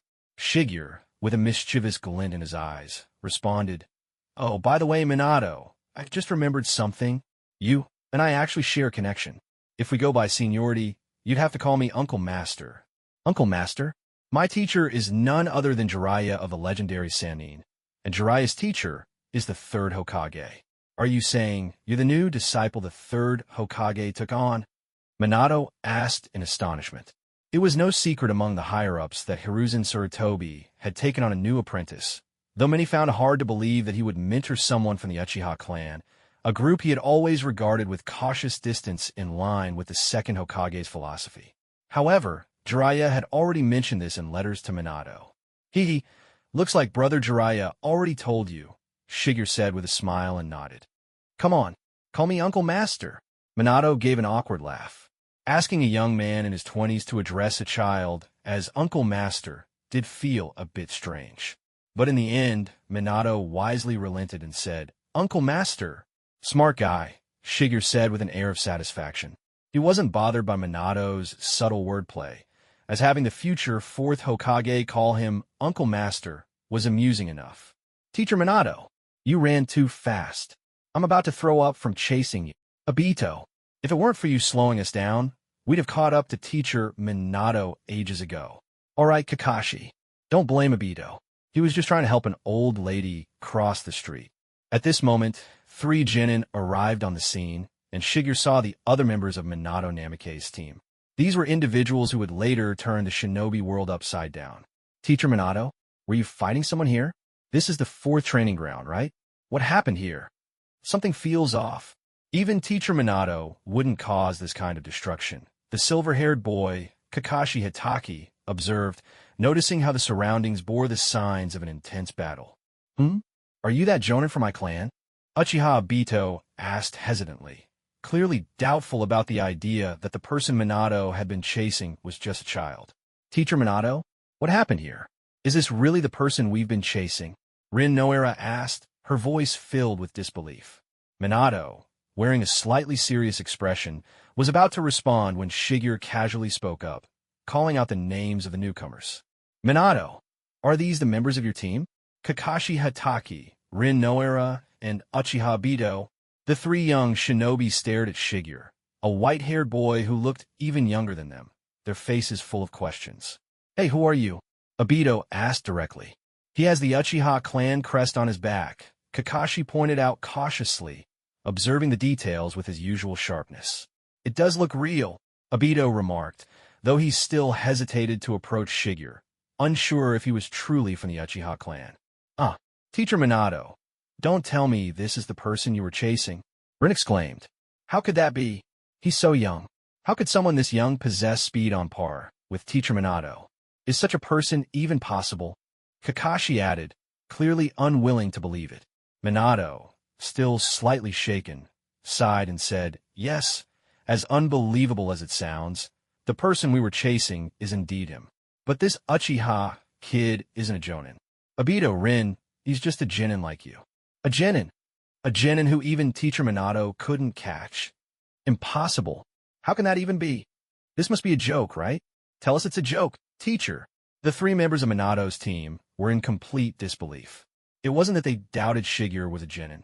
They simply couldn't fathom that someone with such incredible speed could be a genin. Why would I lie? And not only that, Minato added, the person in front of you is also my Uncle Master. What? The group's collective astonishment reached a new level, leaving them utterly speechless. Your teacher is Jiraiya of the legendary Sannin, and your Uncle Master? Does that mean he's the new disciple of the third Hokage? Rin asked in amazement. Seeing their shock, Shigeru, for once, decided to explain. I'm Minato's Uncle Master, which means I'm also your Uncle Master. And by extension, my teacher's Uncle Master. What do you call him? Grand Uncle Master, Shigeru added with a teasing grin. Even though you 3 are older than me in age, your seniority is 2 generations below mine. Hey, let's go by strength, not seniority. Seniority doesn't mean anything, Kakashi said, clearly irritated. At this stage in life, with his young and proud personality, Kakashi was a firm believer in individual merit. Obito and Rin were still genin, but Kakashi had already become a chunin, earning him considerable fame as a prodigy. Naturally, He wasn't fond of the idea of a peer standing above him, let alone someone younger. Oh, by strength, you say? Are you sure about that? I'd love to spar with you all, Shigeru said, half joking, but his demeanor shifted to a serious one, signaling that he was ready for battle at any moment. Kakashi, unfazed, let out a cold snort. Despite his masked face, his intent was clear. He formed a hand seal, prepared to fight. Minato gasped in alarm, thinking to himself, Asterisk, this isn't a fair match at all. There's no way I can let this happen. Asterisk. He quickly intervened, acting as a peacemaker. Uncle Master, let's not get too serious here. There's no need to bicker with children, Minato said, his polite and composed demeanor shining through. I'm not just any child, Kakashi replied stubbornly, clearly intent on proving his strength. All right, Kakashi. Minato gave him a firm look, and only then did Kakashi relent, albeit reluctantly. Minato glanced at the remnants of the swamp of the underworld on the ground, instantly recognizing it as one of Jiraiya's powerful techniques. The idea of such a jutsu being used against his students made him shudder. He couldn't let his Uncle Master accidentally injure his team. Seeing that Shigeru was beginning to take things seriously, Minato felt a wave of helplessness. Suddenly, an idea struck him, and he quickly said, Uncle Master Shigeru, if you want to fight, that's fine, but could you wait until the Chunin exams? There's no rush, and this way Kakashi can participate as well. Chunin exams? Shigeru asked, realizing he hadn't heard anything about it from Hisashi. Yes, Minato explained. I received a notice from the third Hokage himself. I was planning to inform my team today, but then we got sidetracked chasing after you. Konoha's Genin teams should all be informed by their Jonin leaders. Have you been notified? Minato inquired. Shigeru thought for a moment and realized the reason. Hisashi's team had just completed a mission and then engaged in a sparring match with Suzuki's team. Naturally, there hadn't been time to relay the news. So the registration for the Chunin exams is about to begin, Shigeru said, looking forward to the chance to face opponents from various backgrounds in the competition. Huh? Are you Shigeru? Uchiha Shigeru. Obito suddenly stepped forward, his tone filled with surprise. Shigeru, intrigued by the attention from this future major figure, responded, What is it, Uchiha Obito? Have you ever looked at the Uchiha clan genealogy? Obito asked with a curious expression. The Uchiha genealogy? No, I haven't. To be honest, I don't have a close relationship with most members of the Uchiha clan. I don't even consider myself one of them, Shigeru replied sincerely. Obito nodded thoughtfully. So that's how it is. Shigeru, now on guard, took 2 steps forward and raised a hand. So that's how it is? What do you mean by that? What are you trying to say? Uncle Master, Minato gently called out, reminding Shigeru to calm down. Shigeru realized he had overreacted and took a step back. Obito, seemingly anticipating Shigeru's reaction, explained, Shigeru, I think I understand how you feel. According to the Uchiha clan's genealogy, you should technically be my cousin. What? Minato exclaimed in shock, unable to hide his surprise. Obito, you're not joking, are you? Cousin? Not only were Shigeru and Minato shocked, but Rin and Kakashi were also dumbfounded, thinking Obito must be joking. However, judging by Obito's serious expression, it seemed he wasn't making this up. What does the genealogy say about how we're related? Shigeru asked, his curiosity piqued. My name is Obito, Obito began explaining, and I only have one younger brother, Shursui. He's incredibly talented and is currently training in the Umbu. Obito held up a copy of the clan's genealogy as he spoke. So that's it. Shursui is your younger brother. Huh? How old is he now?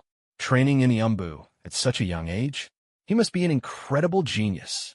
I'd definitely like to spar with him someday, Shigeru remarked. Then, as if piecing together the familial ties, he added, But if you're saying I'm your cousin, does that mean my father is your father's brother? Exactly, which is why I'm curious. Who is your father? Shigeru asked, a hint of curiosity and amusement in his tone. Obito, unaware that the Shigeru in front of him was someone who had transmigrated into this world, was caught slightly off guard by the question. He retorted, Huh? Why are you so interested in who my father is? Shouldn't you be more curious about your own father? If I'm not mistaken, you probably don't even know your father's name, do you? Obito's response hit the nail on the head. Ever since Shigeru had arrived in this world, He truly had no idea who his parents were. "Do you know?" Shigeru asked, his expression unreadable. Obito shook his head and replied, "That's exactly the issue. Shigeru, your father, all records of him seem to have been erased. His name, everything about him. The only reason I even remembered you existed is because this anomaly always stood out to me." "Erased?" Shigeru frowned, his mind racing. "Yes," Obito confirmed. "Your name must have originally been tied to your father's, but the clan seems to have deliberately erased his existence. I don't know what they're trying to hide." Shigeru felt a surge of anger rising within him. He was beginning to understand why the clan ostracized him. It had to be connected to this mystery. "Why?" "The third Hokage told me that my parents were heroes of Konoha who died in battle for the village. And yet, why have I been constantly subjected to discrimination and hostility from the Uchiha clan?" Shigeru's voice trembled with frustration as his thoughts spiraled. Unknowingly, his three-tomo white Sharingan activated in an instant. The three white tomo spun vividly in his eyes, glowing with an intense light. Obito, as a member of the Uchiha clan, was no stranger to the three-tomo Sharingan. Seeing it manifest in Shigeru's eyes at such a young age left him speechless and in awe. "So, this is why the Uchiha clan targets me. No parents, no lineage. This is the weak point they exploit," Shigeru muttered. "My parents supposedly died for Konoha, and as their orphan, I should have been treated as a hero's child. Yet now, I'm met with neglect and even hostility from most of the Uchiha clan. What's the real reason behind this? Do you know, Obito?" Though Shigeru harbored a dislike for the Uchiha clan, Obito was one of the few exceptions. He hadn't shown any prejudice toward him. As a result, Shigeru's tone remained civil. "Well," Obito hesitated before replying, "I'm not very close to the Uchiha clan myself. If I were, I might have been able to help you investigate. Whether it's the genealogy or the clan's affairs, everything, both now and 10 years ago, has been controlled by the clan leader and the so-called elders." "I see. Thanks, Obito. I'll handle my own matters," Shigeru said, his voice steady but firm. Deep down, he knew he would have to settle the score with the Uchiha clan eventually. But not yet. After all, the incident where he had killed 3 Uchiha genin and 1 Uchiha Anbu hadn't completely blown over. Realizing it was getting late, Shigeru said his goodbyes to Minato and the others. "Uncle Master, until next time. I hope we'll have the chance to fight side by side someday," Minato said sincerely. "See you at the Chunin exams." Kakashi, on the other hand, was brimming with fighting spirit, eager to have a proper battle with Shigeru. "I just hope I don't have to face him in the exams. I mean, he's already awakened the three-tomo Sharingan. And he's what, 5 or 6 years old?" Obito muttered, shaking his head. The thought of going up against his Uncle Master, who was also his cousin, filled him with zero confidence. "All right." Shigeru waved goodbye and disappeared with a body flicker technique, leaving everyone thoroughly impressed and completely dispelling any doubts they had about him. When Shigeru returned home, he found that the house was no longer in the chaotic state it had been in after his fight with Uchiha Ida and his group. It must have been Xiaoxing who cleaned everything up so thoroughly. "I never noticed before how thoughtful that kid is. And that little girl, she even started working a job," Shigeru thought, his mind drifting to Xiaoxing. Though the house had been restored to its original state, it now felt empty and quiet. Shigeru couldn't help but feel a tinge of imbalance in his heart. "Even though I transmigrated here, I am Uchiha Shigeru. Bullying Uchiha Shigeru is the same as bullying me. Looks like I'll have to get to the bottom of my identity someday," he murmured to himself. "I wonder what my parents were like in this world. I wonder what their names were." Feeling a wave of exhaustion, Shigeru was about to fall asleep when he heard some commotion outside the door. Before he could activate his white Sharingan, the intruders had already entered the house.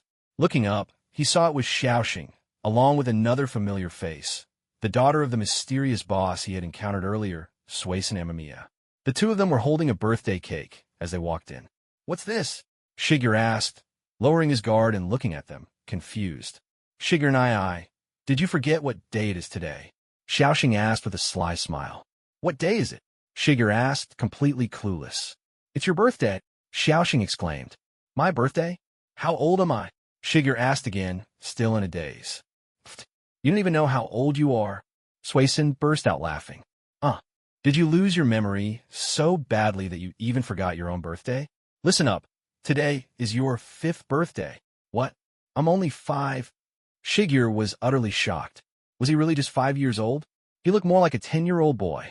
Of course you're 5. I'm the same age as you. Just a few months younger, Xiaoxing said with a grin.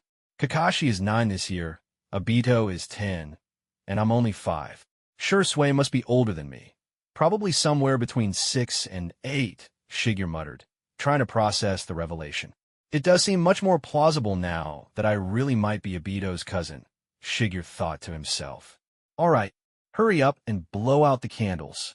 Make a wish. This cake was specially bought for you by Miss Suisun.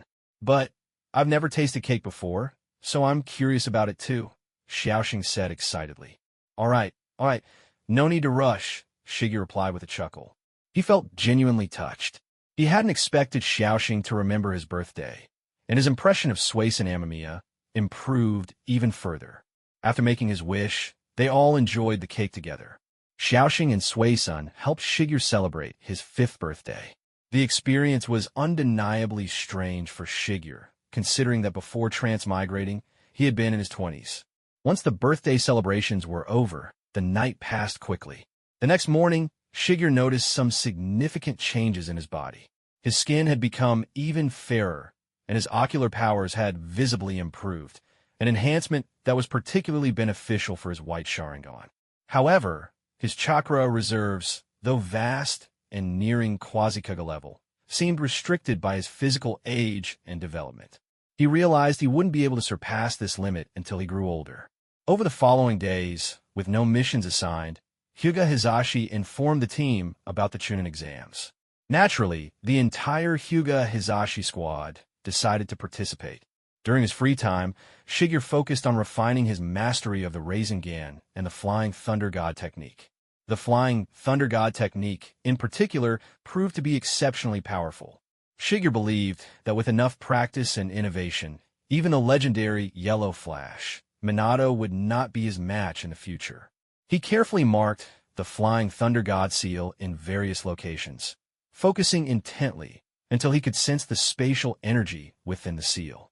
Gathering chakra within himself, he synchronized with the space imprinted by the seal and, in an instant, teleported to the marked location.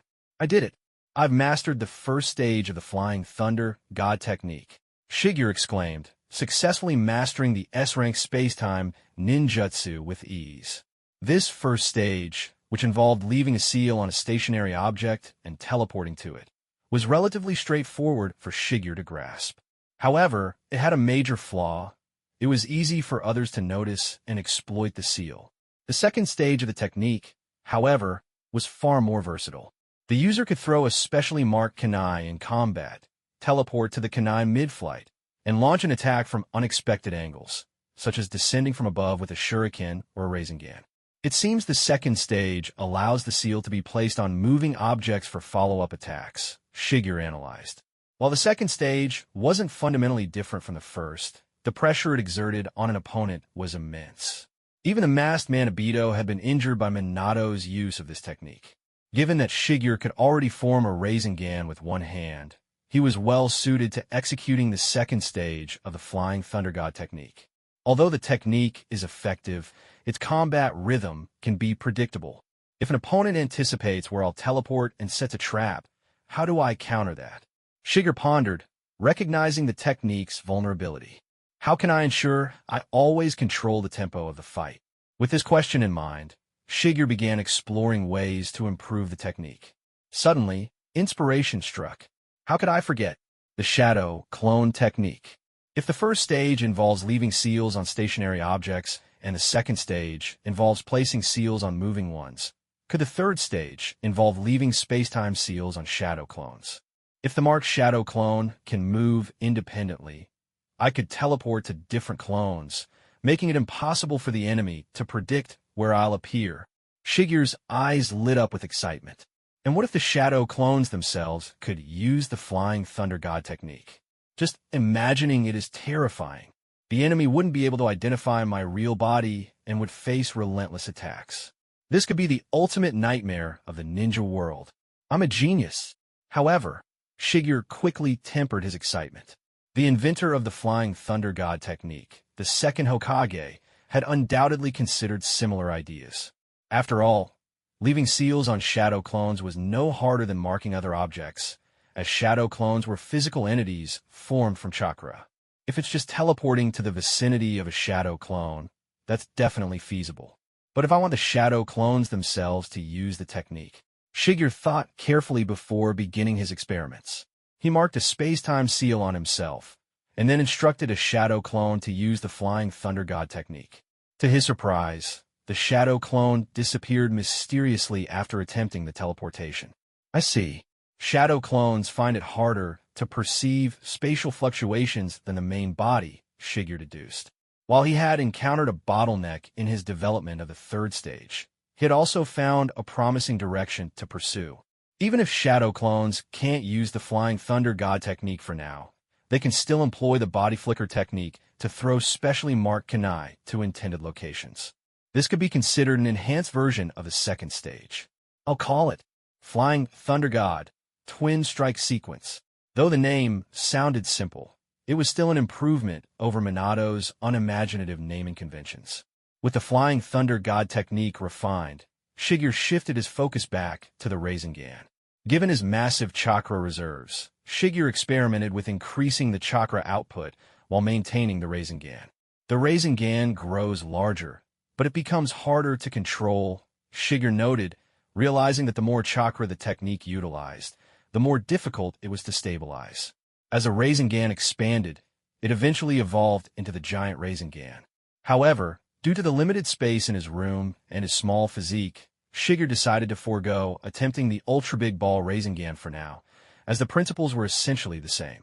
While the giant Rasengan was significantly more powerful, Shigeru couldn't yet execute it as quickly as the standard Rasengan. He also considered infusing the Rasengan with elemental chakra to alter its properties, but the potential dangers deterred him from attempting such a risky experiment just yet. During this period of training, Shigeru received another summons from the Umbu. The third Hokage wants to see me again? All right, lead the way, Shigeru said as he followed the Umbu to the Hokage's office in front of the Hokage Rock. Shigeru, Hiruzen Thuti greeted warmly. Hisashi told me about your outstanding performance on your last mission. I've also heard you become proficient in using combination jutsu.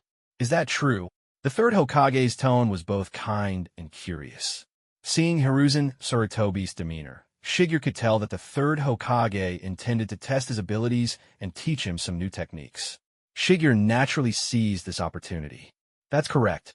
I've already become quite proficient in using combination ninjutsu, Shigeru replied honestly. It seems you're even more talented than I imagined. Your chakra reserves appear to surpass those of most Uchiha clan members. With your chakra, the power of your ninjutsu can be amplified significantly, Hiruzen observed. I imagine you've already guessed it. Today, I want to teach you something new, Hiruzen said with a knowing smile. Shigeru had a faint idea of what was coming. A ninja isn't just about ninjutsu, taijutsu, and genjutsu. There are many other paths to explore. The Uchiha clan is known for their unique Uchiha-style projectile techniques, but as someone who lost his parents, you probably never had the chance to learn those. So today, I'll teach you the shuriken, throwing techniques, and ninjutsu that I know. With your talent and your understanding of techniques, I believe today's lesson will benefit you greatly. Now, this old man is going to start rambling, Hiruzen said, his mood clearly lighthearted. After speaking, Hiruzen tugged off his red Hokage cloak in one swift motion and threw it precisely onto a nearby coat rack. He then took a deep drag of his pipe, exhaling a massive puff of smoke before reluctantly extinguishing it and setting it on his desk. At this moment, Hiruzen Sarutobi, the professor of the ninja world, revealed his armor beneath his robes. With a light cough and a grin, he said, "Let's go. Follow me." In an instant, he disappeared with the body flicker technique, showing none of the frailty one might expect from his portrayal in later years. The third Hokage, known as the Ninja Professor, truly lives up to his reputation. If the future Orochimaru were to face the current Hiruzen, there's only one outcome: certain death, Shigeru thought, his admiration evident. He too used the body flicker technique and vanished from the spot. Shigeru followed Hiruzen to one of Konoha's large training grounds. Hiruzen turned to Shigeru with a faint smile before suddenly exclaiming, "Here I come." Before Shigeru could react, Hiruzen had drawn a pair of shuriken from seemingly nowhere and hurled them straight at him. Testing my reflexes, are we? Shigeru smirked slightly and used the body flicker technique to evade the shuriken with ease. Not bad, but we're not done yet. Hiruzen crossed his hands and pulled, causing the shuriken to suddenly reverse direction and fly back toward Shigeru. Activating his white Sharingan, Shigeru quickly noticed the chakra threads attached to the shuriken. So that's it. He's controlling the shuriken with chakra threads. Impressive. Mastering such a technique must take years of practice. As expected of you, Sensei Sarutobi. Shigeru couldn't help but praise. I didn't bring you here for compliments. Shadow Shuriken Jutsu. Hiruzen clapped his hands together, casting the Shadow Shuriken Jutsu. The number of shuriken attacking Shigeru multiplied instantly. Neither the Byakugan nor the Sharingan could distinguish shadow clones, and Shigeru was no exception. Faced with the overwhelming number of shuriken, Shigeru retreated several steps, quickly forming hand seals. Earth-style wall. Such fast hand seals! Hiruzen exclaimed, surprised by Shigeru's speed. A thick earthen wall rose from the ground, encircling Shigeru and creating a sturdy barrier. This version of the Earth-style wall was a reinforced variation, modified for greater defense. Your talent surpasses even Orochimaru's. The power of your ninjutsu is remarkable. But this alone won't stop my shuriken, Hiruzen declared, manipulating the shuriken to fly over the wall and descend toward Shigeru. Hiruzen's mastery of shuriken control was unparalleled. Under his command, the small, agile weapons seemed almost alive, once again closing in on Shigeru. Needle Jizo. In the heat of the moment, Shigeru used Jiraiya's defensive technique. His hair extended rapidly, enveloping his body and forming a dense, spiked barrier. The shuriken collided with the hardened spikes, producing a crisp metallic clang with each impact. Is that Jiraiya's technique? One intriguing fellow. I never expected you to have mastered even this. Hiruzen exclaimed, clearly entertained. Not bad, Hiruzen said approvingly. But let's see how long you can keep this up. Shigeru knew he couldn't stay on the defensive forever. Who knew when Hiruzen might unleash a more powerful attack? Wild Lion's main technique. Shigeru transformed his hair into lion-like maws, extending them over the Earth-style wall to lunge at Hiruzen. Excellent. Another one of Jiraiya's techniques. And you've even managed to extend its range. Did that rascal really teach you all this? Impressive. Hiruzen laughed as he temporarily ceased controlling the shuriken. Shigeru remained unharmed, proving that Hiruzen's shuriken weren't enough to penetrate his defenses. Good. Let's keep going. Try this. Combination ninjutsu. Lightning Water Dragon Bullet. Hiruzen unleashed a powerful combination technique, shattering Shigeru's Earth-style wall and sending the attack barreling toward him. Body Flicker Technique. Naturally, Shigeru wasn't about to sit idly by. From within his protective hair barrier, his white Sharingan had already seen Hiruzen's attack coming. The third Hokage's jutsu missed its mark as Shigeru evaded. Yet Hiruzen showed no sign of frustration. Shuriken Enlargement Jutsu. In his hands, Hiruzen suddenly produced a massive shuriken. Charging toward Shigeru, he called out, "Come on, kid. Let's see how you handle close combat." Realizing that Hiruzen wanted to assess his taijutsu skills, Shigeru welcomed the challenge. He drew the meteorite blade at his waist, the sword that shared his name, Shigeru. The gigantic shuriken clashed with Shigeru's meteorite blade, producing a peculiar sound as metal met metal. So this is the meteorite blade Hisashi mentioned. But it's clear, you don't know any swordsmanship techniques, Hiruzen commented as he raised his leg and kicked toward Shigeru. Caught off guard, Shigeru retreated hastily, surprised by Hiruzen's unorthodox approach to combat. A weak point. In that instant, Hiruzen used the body flicker technique and attached a paper tag to Shigeru's body. Apologies, Sensei Sarutobi, I've lost, Shigeru admitted, a hint of disappointment in his voice. The moment the tag touched him, his defeat was sealed. Hiruzen Sarutobi chuckled and said, "That's right. If this tag had been an explosive tag, you'd be severely injured or worse. Your strength and comprehension are impressive, but do you know where you lost?" Shiger thought for a moment and replied, "My swordsmanship is a weak point, yet I still chose to rely on it. That's part of it. Your combat skills are formidable, but due to your young age, your body hasn't fully developed yet. In other words, you haven't reached your peak physical condition," Hiruzen explained. "Whether it's swordsmanship or taijutsu, everyone has areas where they're weaker. Your talent is undeniable, and you're clearly very hardworking. Don't rush. Your time will come," Hiruzen said, nodding with approval. He continued, "Shuriken techniques aren't strictly classified as ninjutsu. You need to learn to integrate shuriken ninjutsu with your shuriken throwing practice, combining it with your judgment and combat experience. I believe that with just shuriken and kunai, you could become a formidable force in the ninja world. Practice makes perfect. Talent combined with effort leads to success," Shiger agreed wholeheartedly. "That's enough for shuriken training today. As for swordsmanship, I have a recommendation for you," Hiruzen said thoughtfully. "The person I recommend is none other than Konoha White Fang's younger brother, Konoha's Gray Blade, Hatake Sayu, the father of Hatake Nansho and the uncle of Kakashi Hatake," Hiruzen explained. "The Hatake clan is renowned for their swordsmanship. The most famous, of course, is Kakashi's father, Konoha's White Fang, Tsukumo Hatake. However, Tsukumo rarely teaches others. On the other hand, the Gray Blade, though less well-known, is no less skilled than Tsukumo. You can seek him out to learn swordsmanship, but I've heard his conditions for accepting students are rather peculiar. Still, I think you should give it a try. For the specifics, you'll have to discuss with him directly," Hiruzen advised. "I see.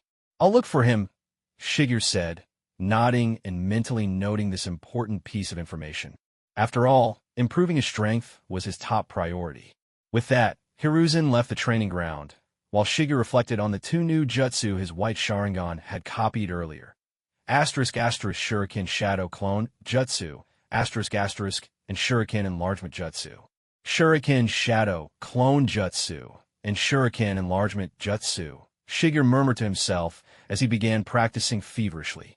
Before long, he mastered both techniques and even came up with an interesting idea through his experiments with the Shuriken Shadow Clone Jutsu. "If I repeatedly use shadow clones and then dispel them, all the experience will return to me," Shiger thought. This was Naruto's infamous training method, and as someone with Otsutsuki lineage, Shiger naturally possessed the same capability. However, due to his young body, Shiger could only create a maximum of 5 shadow clones at a time. What if I inscribed the Flying Thunder God technique seal on specially designed kunai, then used Shadow Clone Jutsu to throw these kunai, followed by the Shuriken Shadow Clone Jutsu? Then I could use the Flying Thunder God technique to teleport anywhere I want, even more unpredictably than with the Flying Thunder God Twin Strike sequence. This would be even stronger. If I have to name this, it should be Flying Thunder God, Third Stage. Shiger carefully worked through this slightly complex idea. First, use Shadow Clone Jutsu to create clones that rush at the enemy, causing an initial threat. Then, the clones throw kunai enhanced with the Shuriken Shadow Clone Jutsu, creating a second layer of threat and damage. Finally, I teleport to an unpredictable location using the Flying Thunder God seal and launch a surprise attack for the third strike. This is the true Flying Thunder God, Third Stage, Shiger exclaimed, thrilled by the concept. With this idea in mind, Shiger immediately began intense training. The Shuriken Shadow Clone Jutsu, being similar to the kunai Shadow Clone Jutsu, allowed Shiger to maintain the Flying Thunder God seals on the special kunai even after cloning them. Because he had already mastered the Flying Thunder God, Second Stage, Shiger could now clearly sense the spatial energy within the seals. Determined to master the Flying Thunder God, Third Stage, Shiger practiced relentlessly, using shadow clones to repeatedly refine his techniques. He cycled through the first stage, the second stage, and even the twin strike sequence with unwavering focus. Through this tireless training, Shiger discovered that the Flying Thunder God's spatial seal acted as a window. By navigating through this window, he could precisely control his reappearance point. Thanks to this shortcut of shadow clones, Shigeru trained for an entire week without rest. As the saying goes, hard work pays off. At last, Shigeru succeeded in mastering the Flying Thunder God. Third stage. Minato Namikaze, despite being incredibly talented, had only developed the Flying Thunder God technique to its second stage, which was already enough to make him a nightmare for his enemies. But now, Shigeru had perfectly mastered the third stage. He wasn't just invincible in one-on-one battles. He could handle multiple opponents with ease. Simply put, once Shigeru set up his Flying Thunder God seals with shadow clones, no one could defeat him. Unless someone managed to strike Shigeru down instantly before he activated his shadow clone jutsu, it would be nearly impossible to harm him, even if his opponents were aware of his Flying Thunder God mastery. Finally, it's done, Shigeru said, relieved. Just as he was about to take a well-deserved break, there was a knock at his door. Knock, knock, knock. Who's there? Shigeru asked, simultaneously activating his white Sharingan. Standing outside was a middle-aged man in a kimono, someone Shigeru had never seen before. Shigeru opened the door. The man immediately greeted him with respect, saying, "Good day. Are you Uchiha Shigeru-sama?" Hearing the man address him, a 5-year-old, as Sama, Shigeru couldn't help but find it amusing. "That's me. And you are?" Shigeru asked politely in return. "I am merely a servant of the Hyuga clan. I wouldn't dare call myself anything more. I've come under orders from Hisashi-sama to invite Shigeru-sama to the Hyuga estate." "Oh, so teacher Hisashi sent for me? That's quite rare," Shigeru mused. He didn't doubt the messenger, as Hisashi had mentioned he might invite Shigeru over. "All right, let's not delay. My teacher probably has something important to discuss," Shigeru said, promptly following the servant toward the Hyuga estate. The servant walked at a steady pace, clearly familiar with the route. In no time, they arrived at the gates of the Hyuga estate. Standing before the estate, Shigeru couldn't help but notice the stark division within the clan. So the Hyuga clan really does enforce their bloodline purity in such an outrageous way, Shigeru muttered, observing the lavish mansion marked Main Branch and the comparatively modest one labeled Branch Family. Although he had read about the Hyuga clan's internal divisions in the original story, seeing it firsthand felt far more absurd and unsettling. Twins Hisashi and Hayashi, one condemned to the Branch Family, the other exalted in the Main Family, and in the end Hisashi sacrificed his life for Hayashi, Shigeru thought to himself, his emotions stirring. This kind of injustice, I won't let it happen again, Shigeru silently vowed, determination swelling within him. "Teacher Hisashi is?" Shigeru asked aloud. "Hisashi-sama is currently in the Branch family quarters," the servant replied. As expected, Shigeru muttered, following the servant as they moved in the direction of the Hyuga Branch family's residence. When they arrived at the Branch family's area, Shigeru looked up and saw the large Hyuga characters carved above the residence. The surrounding architecture bore a distinctly traditional Japanese style. In the courtyard, Hyuga Hisashi was seated leisurely, sipping tea. "Teacher Hisashi, it's been a few days, and you're looking more spirited than ever. You certainly know how to enjoy life. So poetic and carefree," Shigeru said with polite humor, initiating some small talk before cutting to the chase. "What brings you to summon me here, teacher?" Shigeru asked directly, getting to the point. "There are 2 matters I wanted to discuss with you today," Hisashi began, setting his tea down. "First, I've already summoned Nansho and Kurenai. They should be arriving shortly. Once they're here, we could discuss the upcoming Chunin exams together," Hisashi said calmly, his tone unhurried. Shigeru knew this was only a prelude. Hisashi must have something more significant to discuss. "And the second matter?" Shigeru pressed, his instincts telling him this would be the real reason for the meeting. Hisashi nodded, then waved his hand. The servants around them, perceptive and well-trained, quietly withdrew from the courtyard, leaving the 2 alone. "Shigeru, this might come across as abrupt, but I want to discuss something with you. Something about Kekkai Genkai," Hisashi said, his expression growing serious. Kekkai Genkai *. Shigeru raised an eyebrow. "Your eyes. Are you absolutely certain they aren't Byakugan?" Hisashi asked, carefully observing Shigeru's reaction. Shigeru shook his head. "I'm certain. These aren't Byakugan." Do you think it's possible that you've inherited two bloodlines?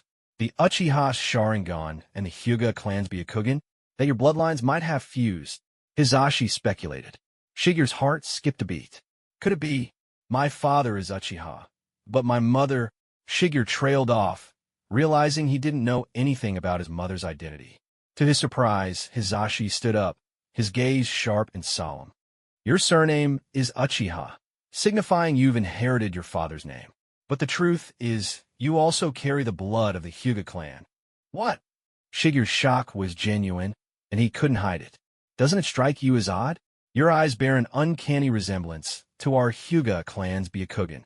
The difference lies in the presence of the Uchiha clan's three tomo, Hisashi explained calmly. I imagine you've concealed this secret because you understand the dangers of standing out too much. I commend your wisdom. Revealing such a truth without understanding the full picture would indeed be courting death. Let me guess, you've already awakened the abilities of both the Byakugan and the Sharingan, haven't you? Hisashi's accurate deduction left Shigeru momentarily speechless. After a moment's thought, Shigeru decided not to hide the truth. First, because Hisashi had always treated him kindly, and second, because Hisashi clearly bore no ill intent. Otherwise, he wouldn't have sent away the servants or shared this information in private. Still, Shigeru's mind was racing with questions. Why did he possess the Hyuga bloodline? Yes, I've awakened both Kekkei Genkai. But why do I have the Hyuga bloodline? Could it be? Shigeru asked, struggling to piece together the puzzle. It's simple, Hisashi replied. Your mother was a member of the Hyuga clan. What? Shigeru was stunned. Yes, your father was Uchiha, and your mother was a Hyuga. Though it seems unthinkable, especially given how bloodline clans fiercely guard the purity of their lineage, it happened nonetheless, Hisashi explained. But in doing so, you, a child of mixed blood from two powerful clans, have faced rejection and discrimination from the village. Normally, I would have waited until you were older to tell you this. However, I believe you're mature beyond your years and deserve to know the truth, Hisashi said with a sigh. Your parents died shortly after returning from the Second Shinobi World War, sacrificing themselves to protect the village. They left you behind, Hisashi added. I only learned these details recently. Otherwise, I would have told you sooner, Hisashi said apologetically. It's all right, teacher. If you told me earlier, I might not have been capable of understanding the full story. The fact that you've chosen to tell me now means a lot to me. If you had kept this from me indefinitely, I might have resented you for it, Shigeru said, his tone earnest. He couldn't help but think of Naruto, whose fate mirrored his own in many ways. However, unlike Naruto, Shigeru doubted he could maintain the same sunny disposition. Could you tell me more about my mother and father? Shigeru asked again, wanting to know more about his origins. Your mother's name was Hyuga Meiko. She had a unique status within the Hyuga clan. She was the daughter of the clan head, Hisashi revealed. The clan head's daughter? Shigeru was taken aback. His mother was essentially the princess of the Hyuga clan. All information about her was sealed away before you were born. Because you bear the name Uchiha, the Hyuga clan chose to distance themselves from you, Hisashi explained. These details were classified as Konoha's secrets. Even I wouldn't have known about them if my brother, Hayashi, hadn't told me. This is all I can share. If you want to know more, you'll have to ask the clan head yourself, Hisashi said. Then why not let me ask him directly now? Shigeru asked. You could, but first, you'll need to defeat me using Hyuga-style taijutsu. If you can't even beat me, the clan head will never acknowledge you, Hisashi replied. I don't care about his acknowledgement. I only want to know about my mother, Shigeru said bluntly, completely uninterested in earning recognition from his supposed grandfather. Hisashi shook his head. It's not as simple as you think. Right now, neither the Hyuga clan nor the Uchiha clan fully understands your identity. To them, you're nothing more than an abandoned child. But if your mixed bloodline becomes public knowledge, it could be exploited by those with ulterior motives, leading to disastrous consequences. At worst, you could be exiled from Konoha. After all, both the Uchiha and Hyuga are major clans. My purpose in summoning you today is twofold: to tell you about your mother's identity, and to challenge you to a match. I want to see your true strength and teach you the secrets of Hyuga-style techniques. Honestly, I was shocked to learn you possess the Byakugan. But now that I know you truly carry Hyuga blood, I'm more delighted than anything else, Hizashi said with a smile. Because this means I can teach you all the secret techniques of the Hyuga style. As your Jonin leader, I realize I haven't taught you much in terms of ninjutsu, Hizashi said, a tinge of guilt in his voice. He recalled how, during their last mission, it was Shigeru who had stormed the Jashin cult's stronghold and saved him, a Jonin, from certain death. While I may not represent the entirety of the Hyuga clan, I can at least ensure that the Uchiha won't bully you in Konoha. By the way, Hizashi added, lowering his voice, I've received word from the Hyuga clan's intelligence network. It seems the Uchiha candidates are planning to target you during the Chunin exams. Shigeru's eyes narrowed slightly. The Uchiha? In my eyes, they're nothing but a flock of headless chickens. Having mastered the Flying Thunder God, third stage, Shigeru was now more confident than ever. There was no way he could lose to a group of Uchiha Genin. However, Shigeru could now discern Hizashi's true intentions. As his Jonin leader, Hizashi had likely begun to suspect something about Shigeru's eyes during their recent mission. Upon returning to the Hyuga clan, Hizashi must have uncovered irregularities in the family genealogy. It was likely his brother, Hayashi, who had provided Hizashi with the full story. Learning that his prodigious student carried Hyuga blood, and possibly even the Byakugan, Hizashi naturally hoped to bring Shigeru back into the Hyuga fold. And why wouldn't he? Shigeru, a 5-year-old genin, was already making history. His natural talent was unmatched. He was personally trained by the third Hokage, and he had proven himself capable of standing against Jonin-level opponents during his very first mission. What's more, he possessed the bloodlines of Konoha's two most prestigious clans, the Uchiha and the Hyuga.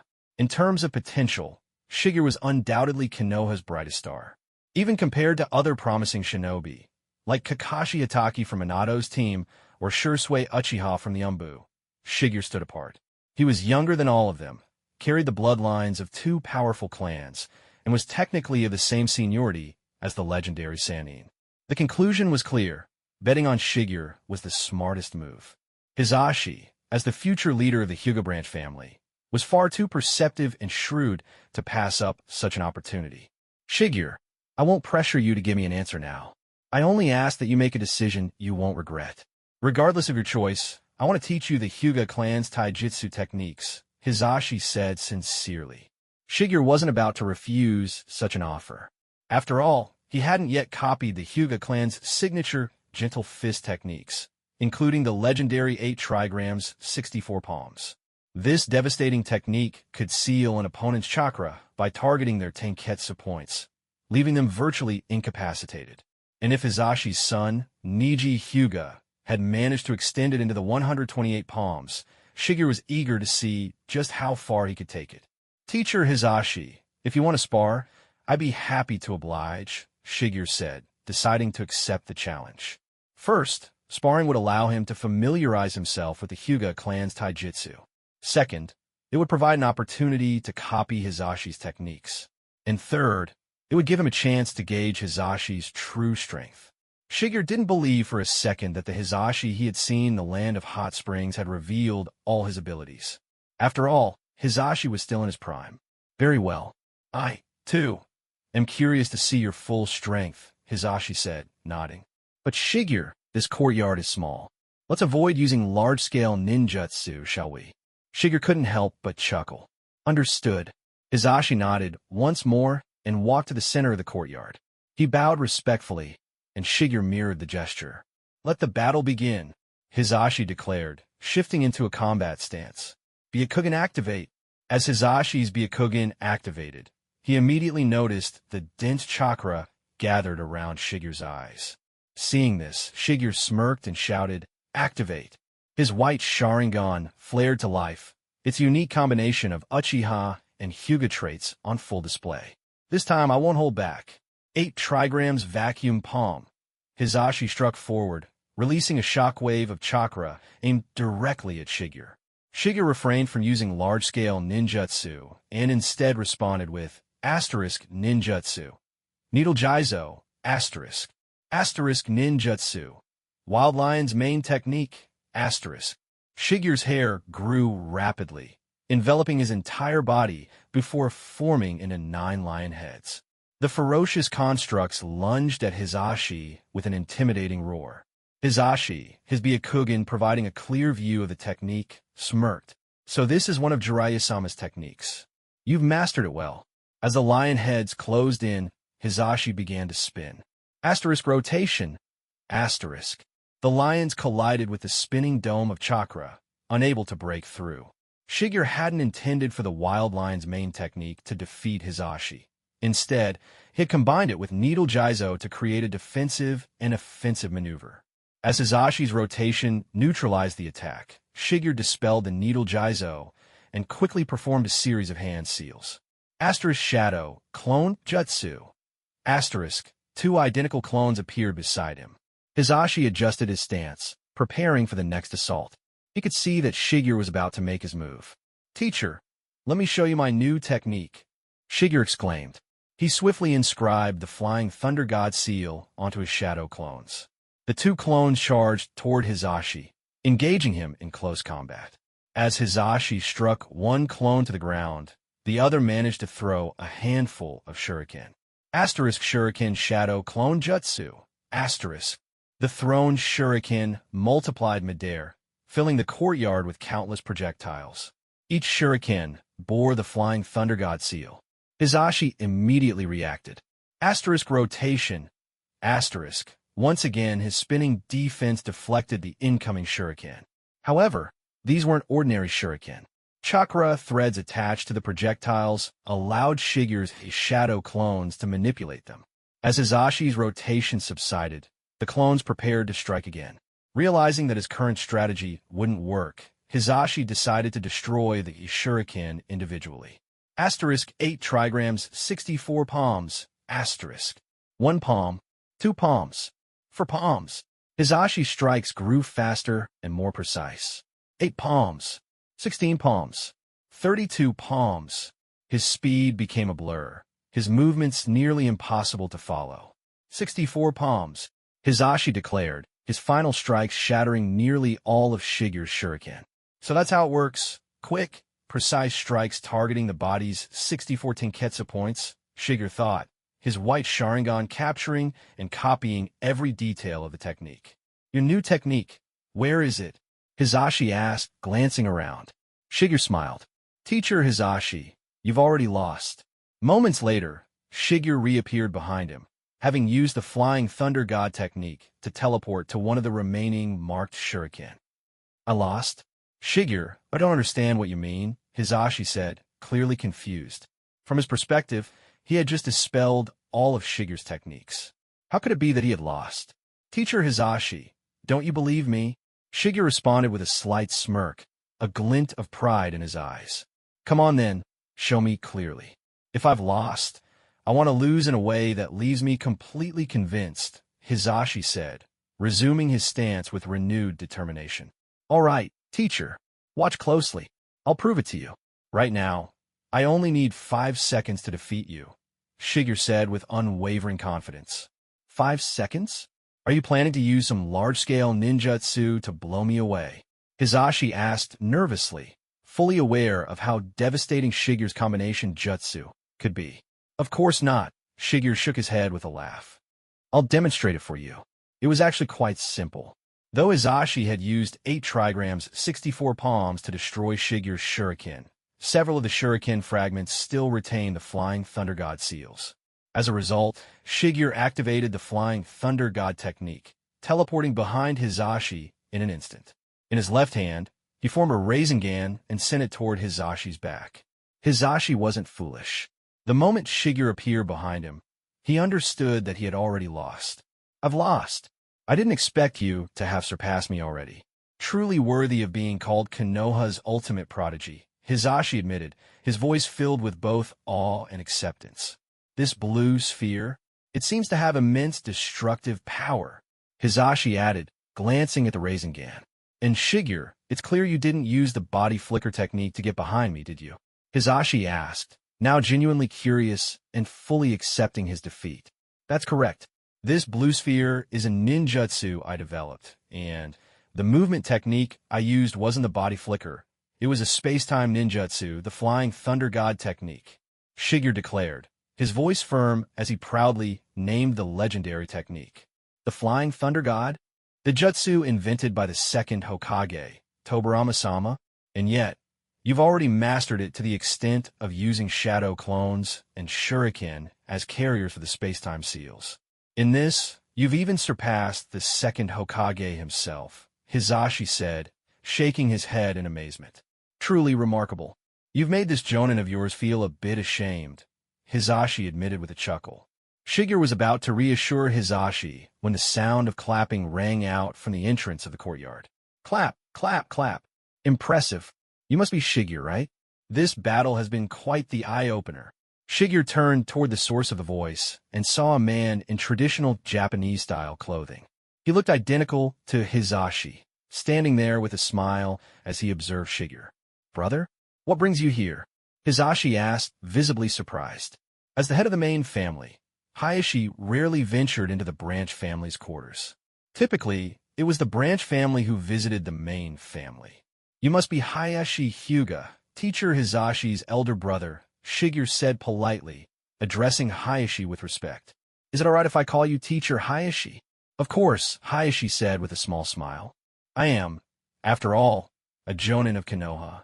However, after watching your sparring session just now, it's clear that both of us are far behind you. Shigeru remained silent, neither denying nor confirming the compliment. Hisashi, how long has it been since we last fought side by side? Hayashi asked suddenly. Brother? What are you suggesting? Hisashi asked, caught off guard. Could it be that his twin brother was itching for a fight? I propose that the two of us team up to face this young man, Shigeru, Hayashi said, his tone serious yet intrigued. I happened to pass by and saw your sparring match. It stirred my fighting spirit, but I doubt I could take this young prodigy on by myself. So why don't we join forces and test him together? Hisashi glanced at Shigeru. I'm willing to continue. What do you think, Shigeru? Shigeru hesitated for a moment, but then Hayashi added, If you defeat us, I'll tell you everything I know about your mother. Hearing this, Shigeru nodded without hesitation. Let's do it. I'm ready. Hayashi and Hisashi exchanged a glance, their expressions growing serious for the first time. They were well aware of Shigeru's capabilities and knew they couldn't afford to hold back. To think that after so many years, we'd end up teaming up just to face a 5-year-old child. It's a bit embarrassing, isn't it? Hayashi said with a slight laugh. But he's no ordinary child, Hisashi replied. He may very well be the most promising ninja in the world today. Are you ready, Shigeru?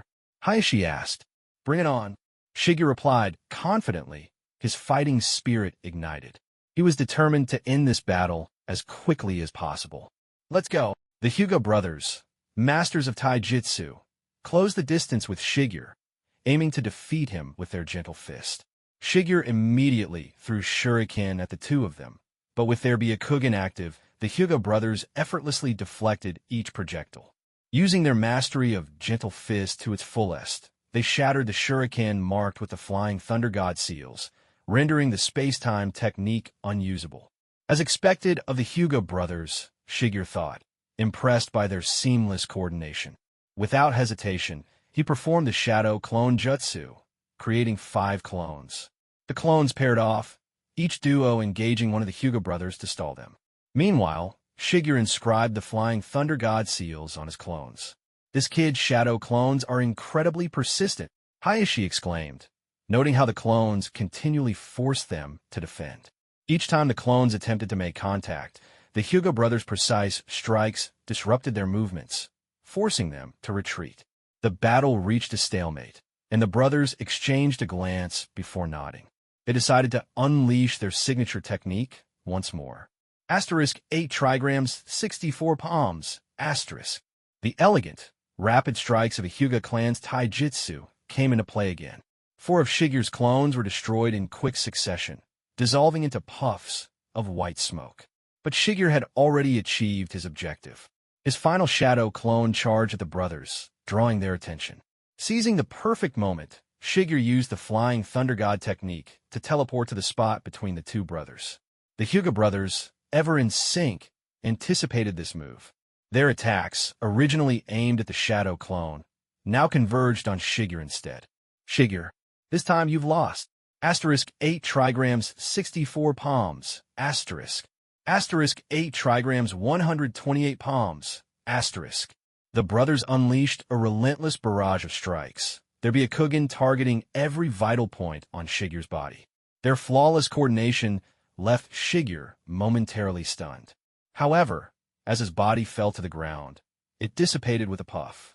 A substitution? When did he? The Hyuga brothers exclaimed in unison, their Byakugan scanning the area in an attempt to locate Shigeru. Are you looking for me, teachers? Shigeru's voice suddenly echoed, and with a puff of smoke, his shadow clone disappeared. In the next moment, Shigeru reappeared behind the Hyuga brothers, holding a kunai in each hand, both pressed lightly against their backs. Apologies, teachers, but you've lost, Shigeru said calmly, his tone carrying a hint of amusement. When did this happen? How did you end up behind us? That's impossible. We destroyed every single kunai marked with your technique at the very beginning, smashing them to pieces with our gentle fist. There's no way you could have teleported behind us. Hayashi was utterly baffled. Could it be? He truly has the ability to teleport anywhere at will. Hizashi shook his head, dismissing the seemingly improbable idea. Teachers, you were so focused on my specially marked kunai, and so cautious about me appearing in front of you, that you completely overlooked my shadow clones, Shigeru explained with a small smile. Shadow clones. The Hyuga brothers exchanged confused glances, still not fully grasping his strategy. I created 5 shadow clones. 2 of them engaged you in combat. Another carried the seal for the Flying Thunder God technique, and the rest were there to mislead you. I wanted you to believe I'd use the marked clone for a sudden, direct attack, Shigeru began to explain. My real body, however, had already used the substitution jutsu. So when you thought you were striking my true self, it was nothing more than a block of wood. But that still doesn't explain how you appeared behind us. Could it be? Hizashi's eyes widened as he began to piece it together. The real Flying Thunder God seal was marked on you during your fight with my shadow clones, Shigeru revealed. While you were too preoccupied to notice, the seals had already been placed on your backs. I've been redirecting your attention the entire time, so you never realized. Even if you had noticed, it wouldn't have mattered. Once you're marked by the Flying Thunder God seal, it means you're already within my grasp, Shigeru continued. With that, he disappeared once again, reappearing above the Hyuga brothers in a smooth motion. Landing gracefully, he added, I can teleport to any location within a limited range of the marked object. That means I can attack you from above, behind, in front, or even beneath you at any moment. Hearing this, the Hyuga brothers were left utterly speechless, their pride as seasoned jonin humbled by the brilliance of Shigeru's tactics. I can't tell if it's the Flying Thunder God technique that's extraordinary, or if it's you, Shigeru, who is simply a genius beyond compare. You're destined to become a pillar of the new generation in the ninja world, Hizashi said, offering heartfelt praise. Shigeru, you've proven yourself to be stronger than I imagined. Remarkably so.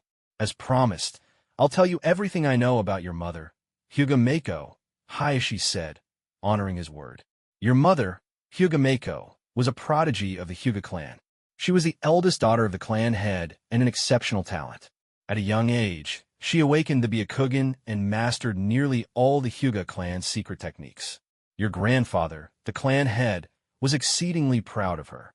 Because there was no one who could rival her abilities, Meiko was groomed to become the next head of the Hyuga clan. However, this decision faced significant opposition from the elders within the clan. Moreover, your mother herself didn't wish to be shackled by the responsibilities of the family. Around that time, a man entered her life, your father, Hayashi continued. Unlike other Uchiha, your father was a free spirit. He and your mother fell deeply in love.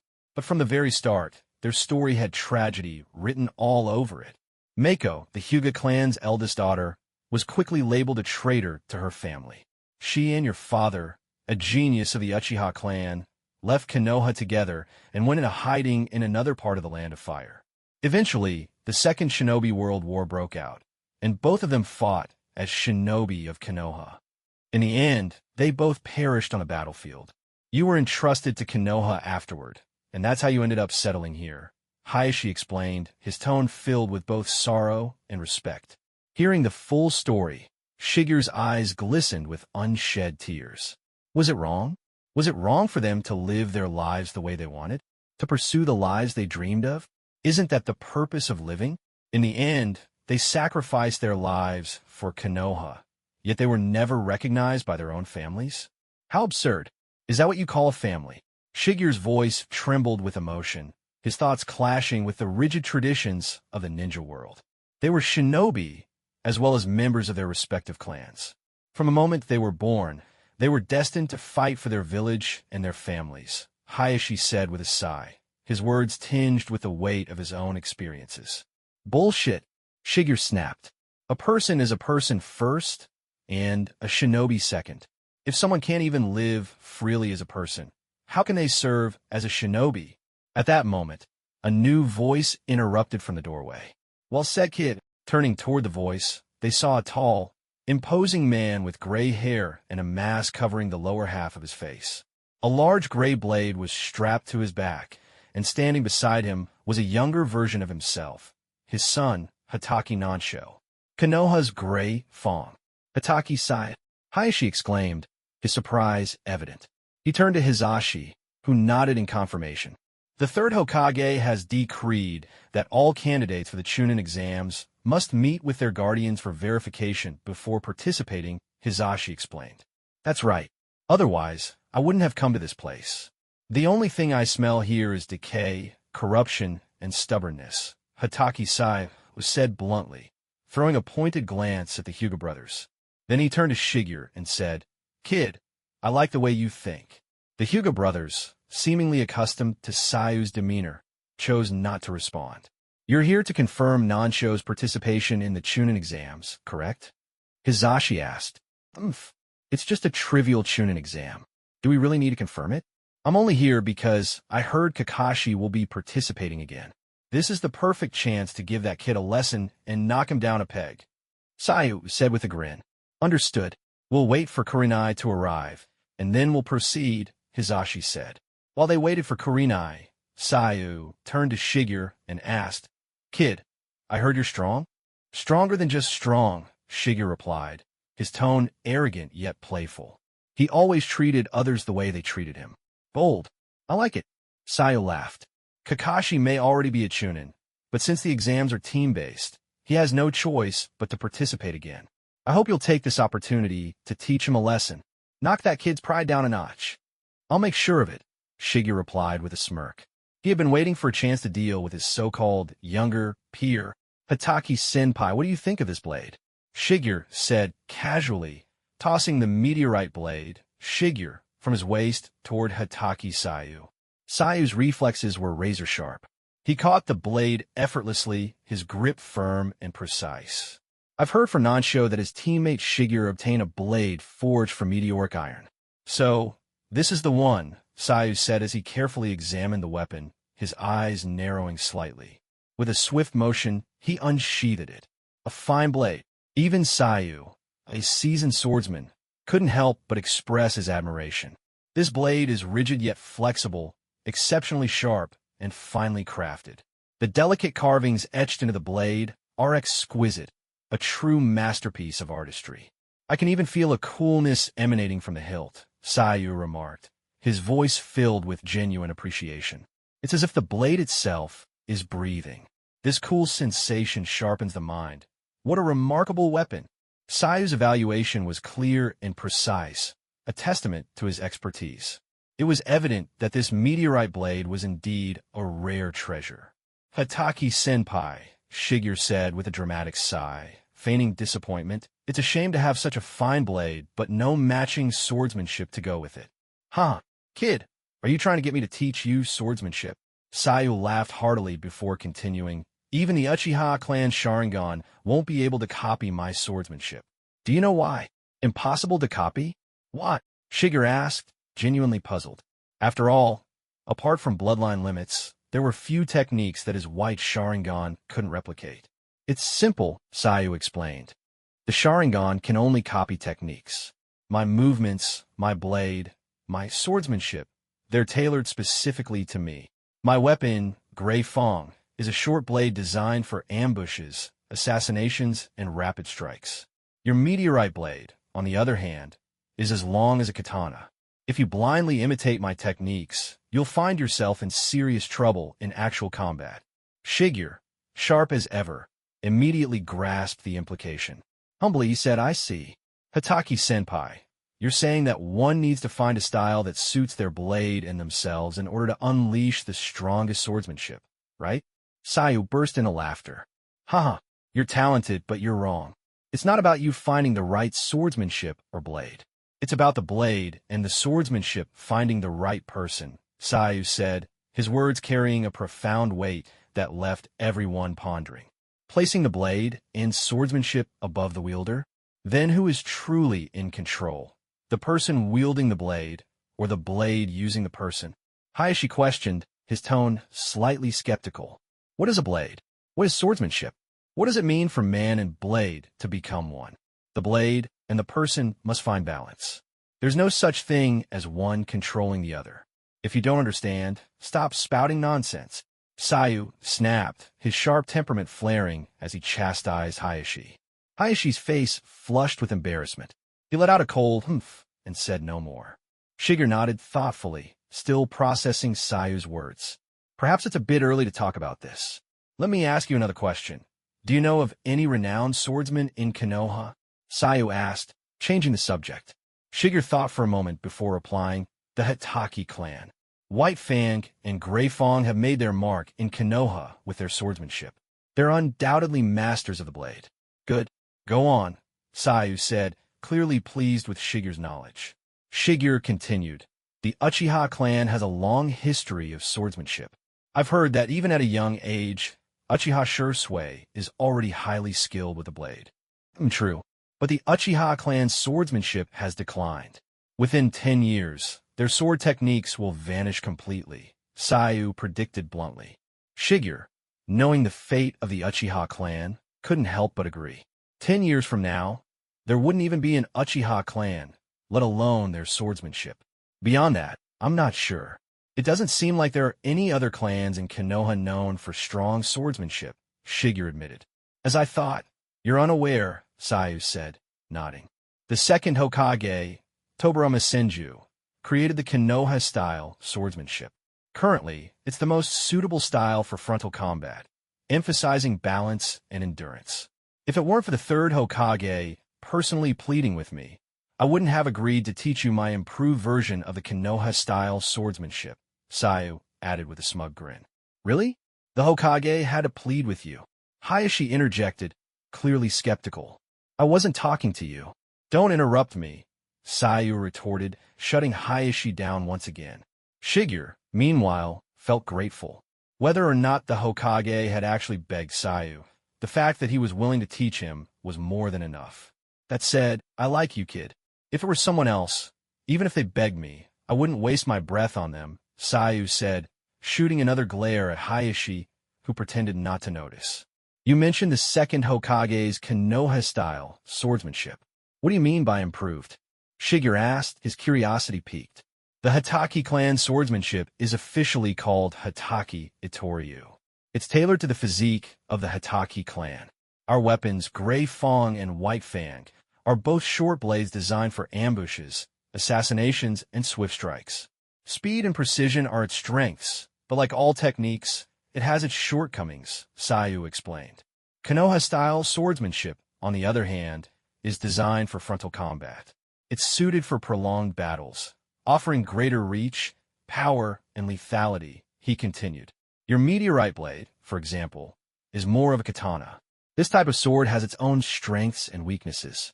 The second Hokage divided sword stances into 3, upper, middle, and lower.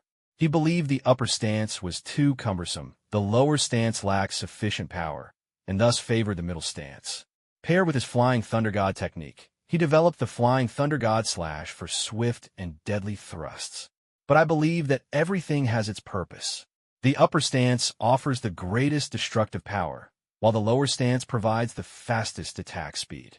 So, I combined the essence of the Hataki swordsmanship with the Konoha-style swordsmanship, improving upon Tobirama-sama's techniques to create a style that's both offensive and defensive.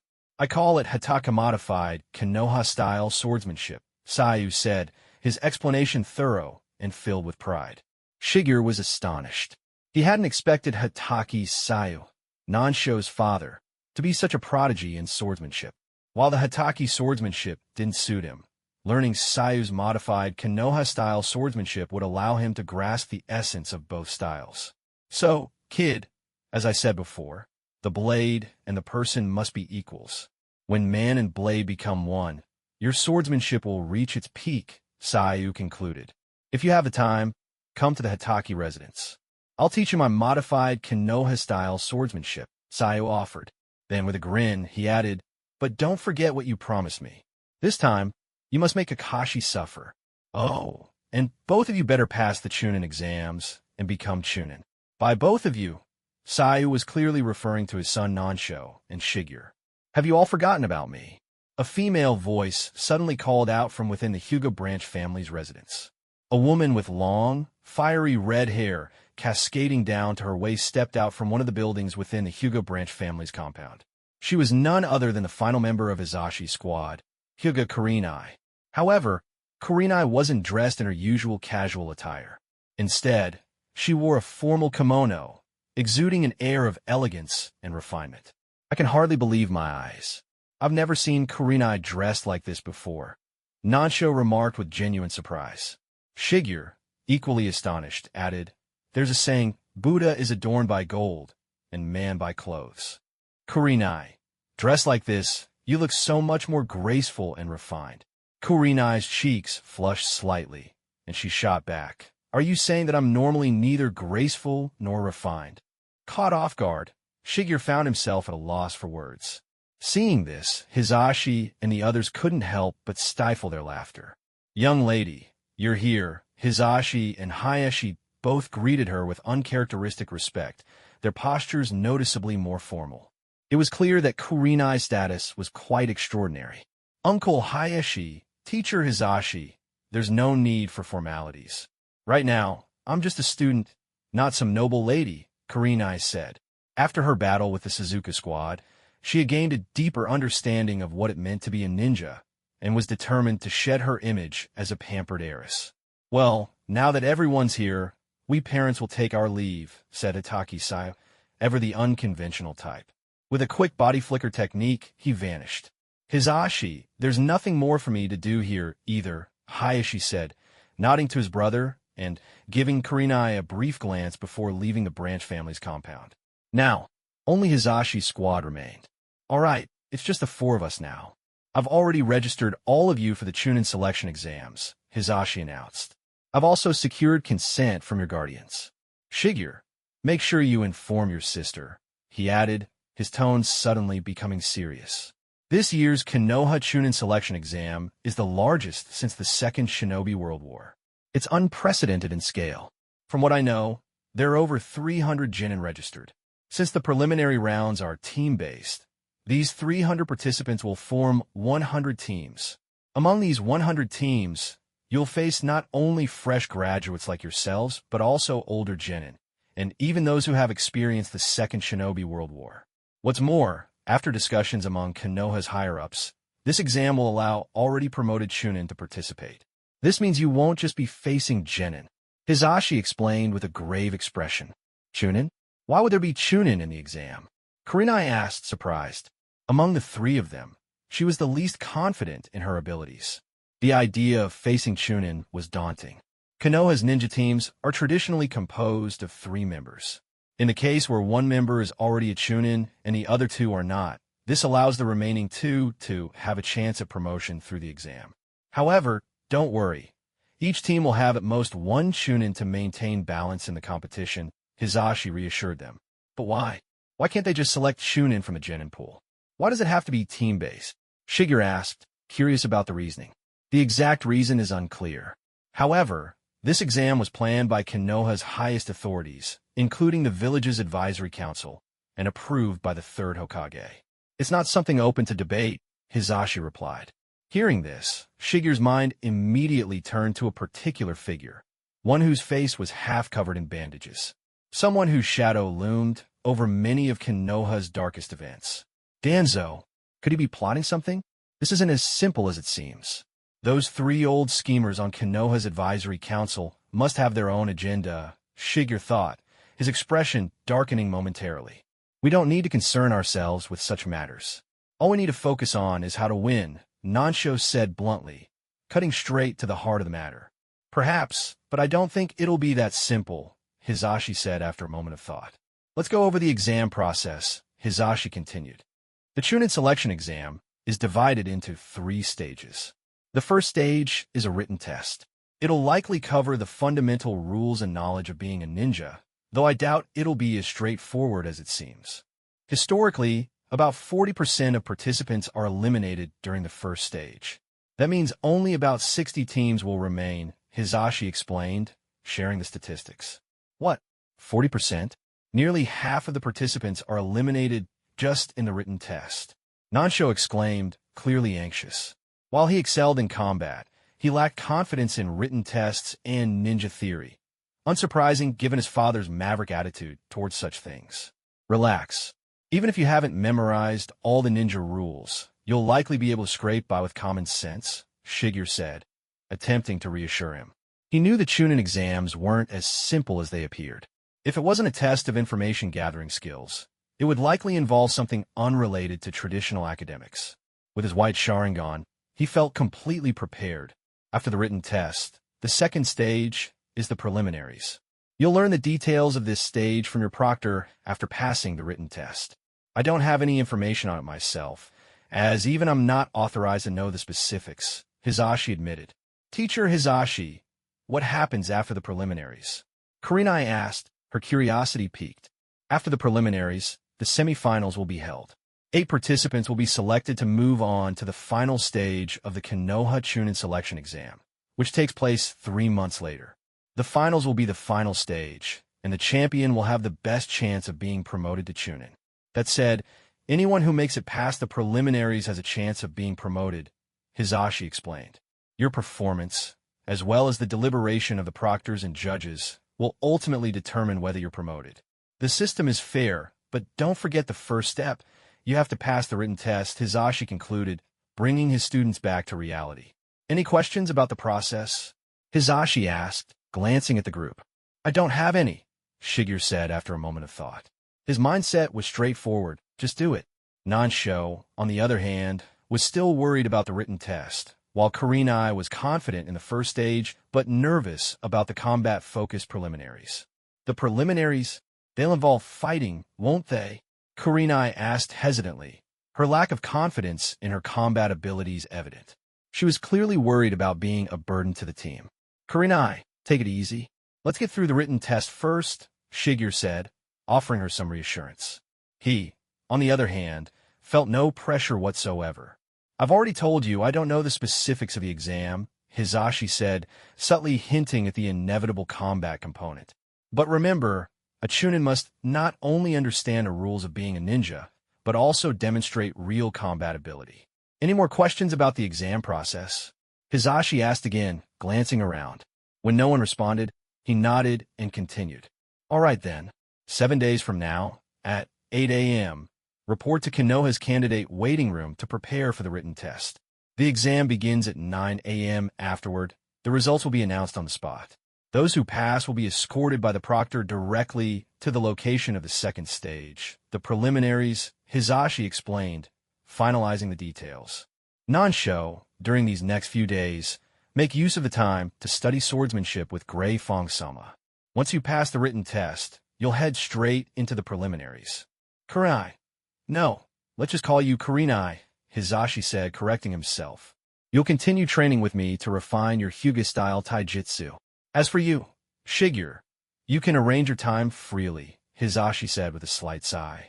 At this point, even he wasn't sure how best to guide Shigeru. Neither he nor his brother Hayashi could match Shigeru in combat. It seemed that only the third Hokage could serve as a proper mentor for him. And as for swordsmanship, that would take more time than they currently had. The group acknowledged their assignments and then dispersed, each returning home to prepare for the intense exams ahead.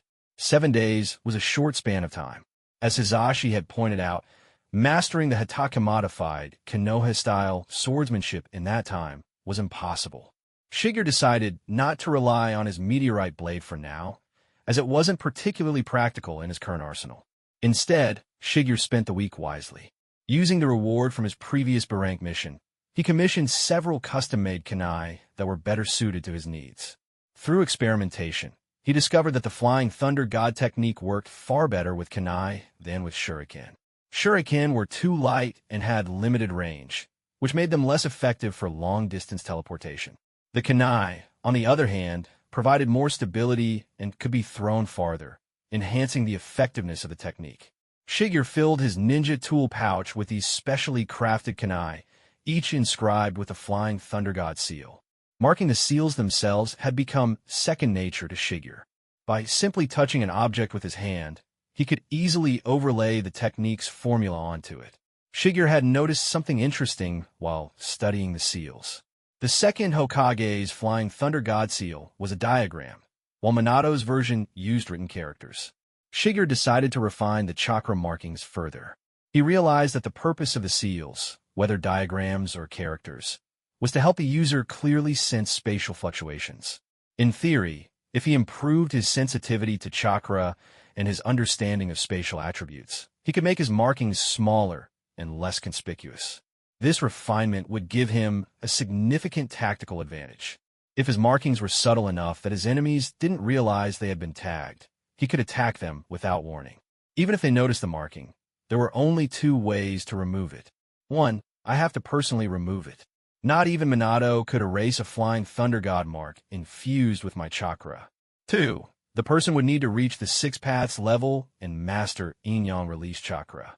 In the original story, only Uchiha Bito, after becoming the Ten Tails Jinchuriki, was able to erase the Flying Thunder God mark left by Minato. As for this era, even Uchiha Madara hasn't reached that level. Over the course of the week, Shigeru made over 100 attempts to refine his technique. His hard work paid off when he succeeded in leaving a mark as small as a 1-centimeter tomo. The marking was so faint that it was nearly undetectable without close inspection. However, there was one limitation. If the marked object was too far from Shigeru, he still couldn't sense it. It seems my chakra reserves and spatial abilities are still restricted by my age and physical development, he thought. Aside from practicing the Flying Thunder God technique, Shigeru maintained his daily training regimen. Using this shortcut of shadow clones, he practiced hand seal formation tirelessly. He ensured that every seal was performed flawlessly, without hesitation. Shigeru understood that relying solely on his ability to copy others would never allow him to surpass them. The more techniques he mastered, the more hand seals he needed to train.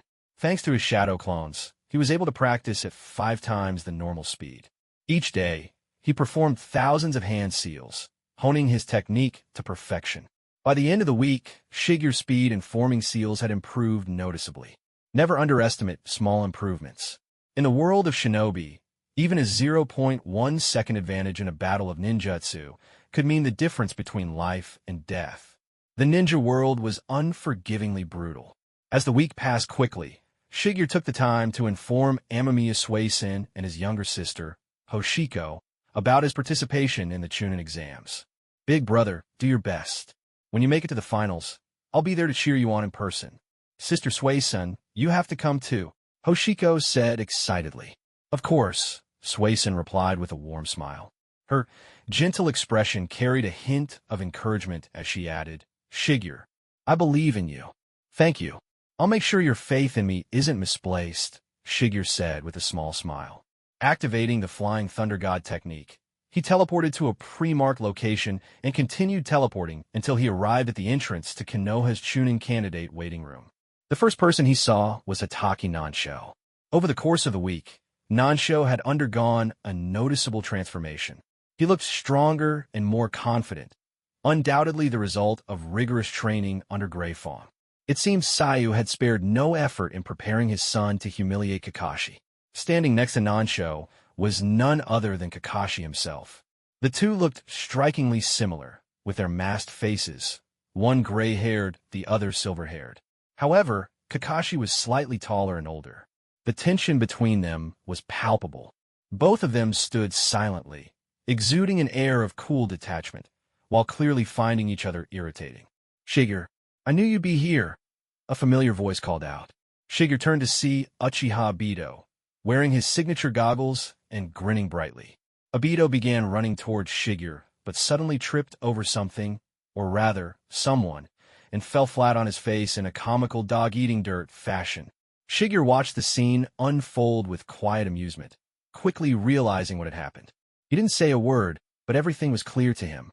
Tripping over your own feet? Really? Kakashi said, scratching his head in exasperation. Ouch! That hurt! Obito cried, clutching his now-swollen forehead. Are you all right, Obito? Noara Rin asked, her voice filled with concern as she rushed to check on him. A burst of laughter erupted from a group nearby. Their faces were unfriendly, their black hair and eyes unmistakable.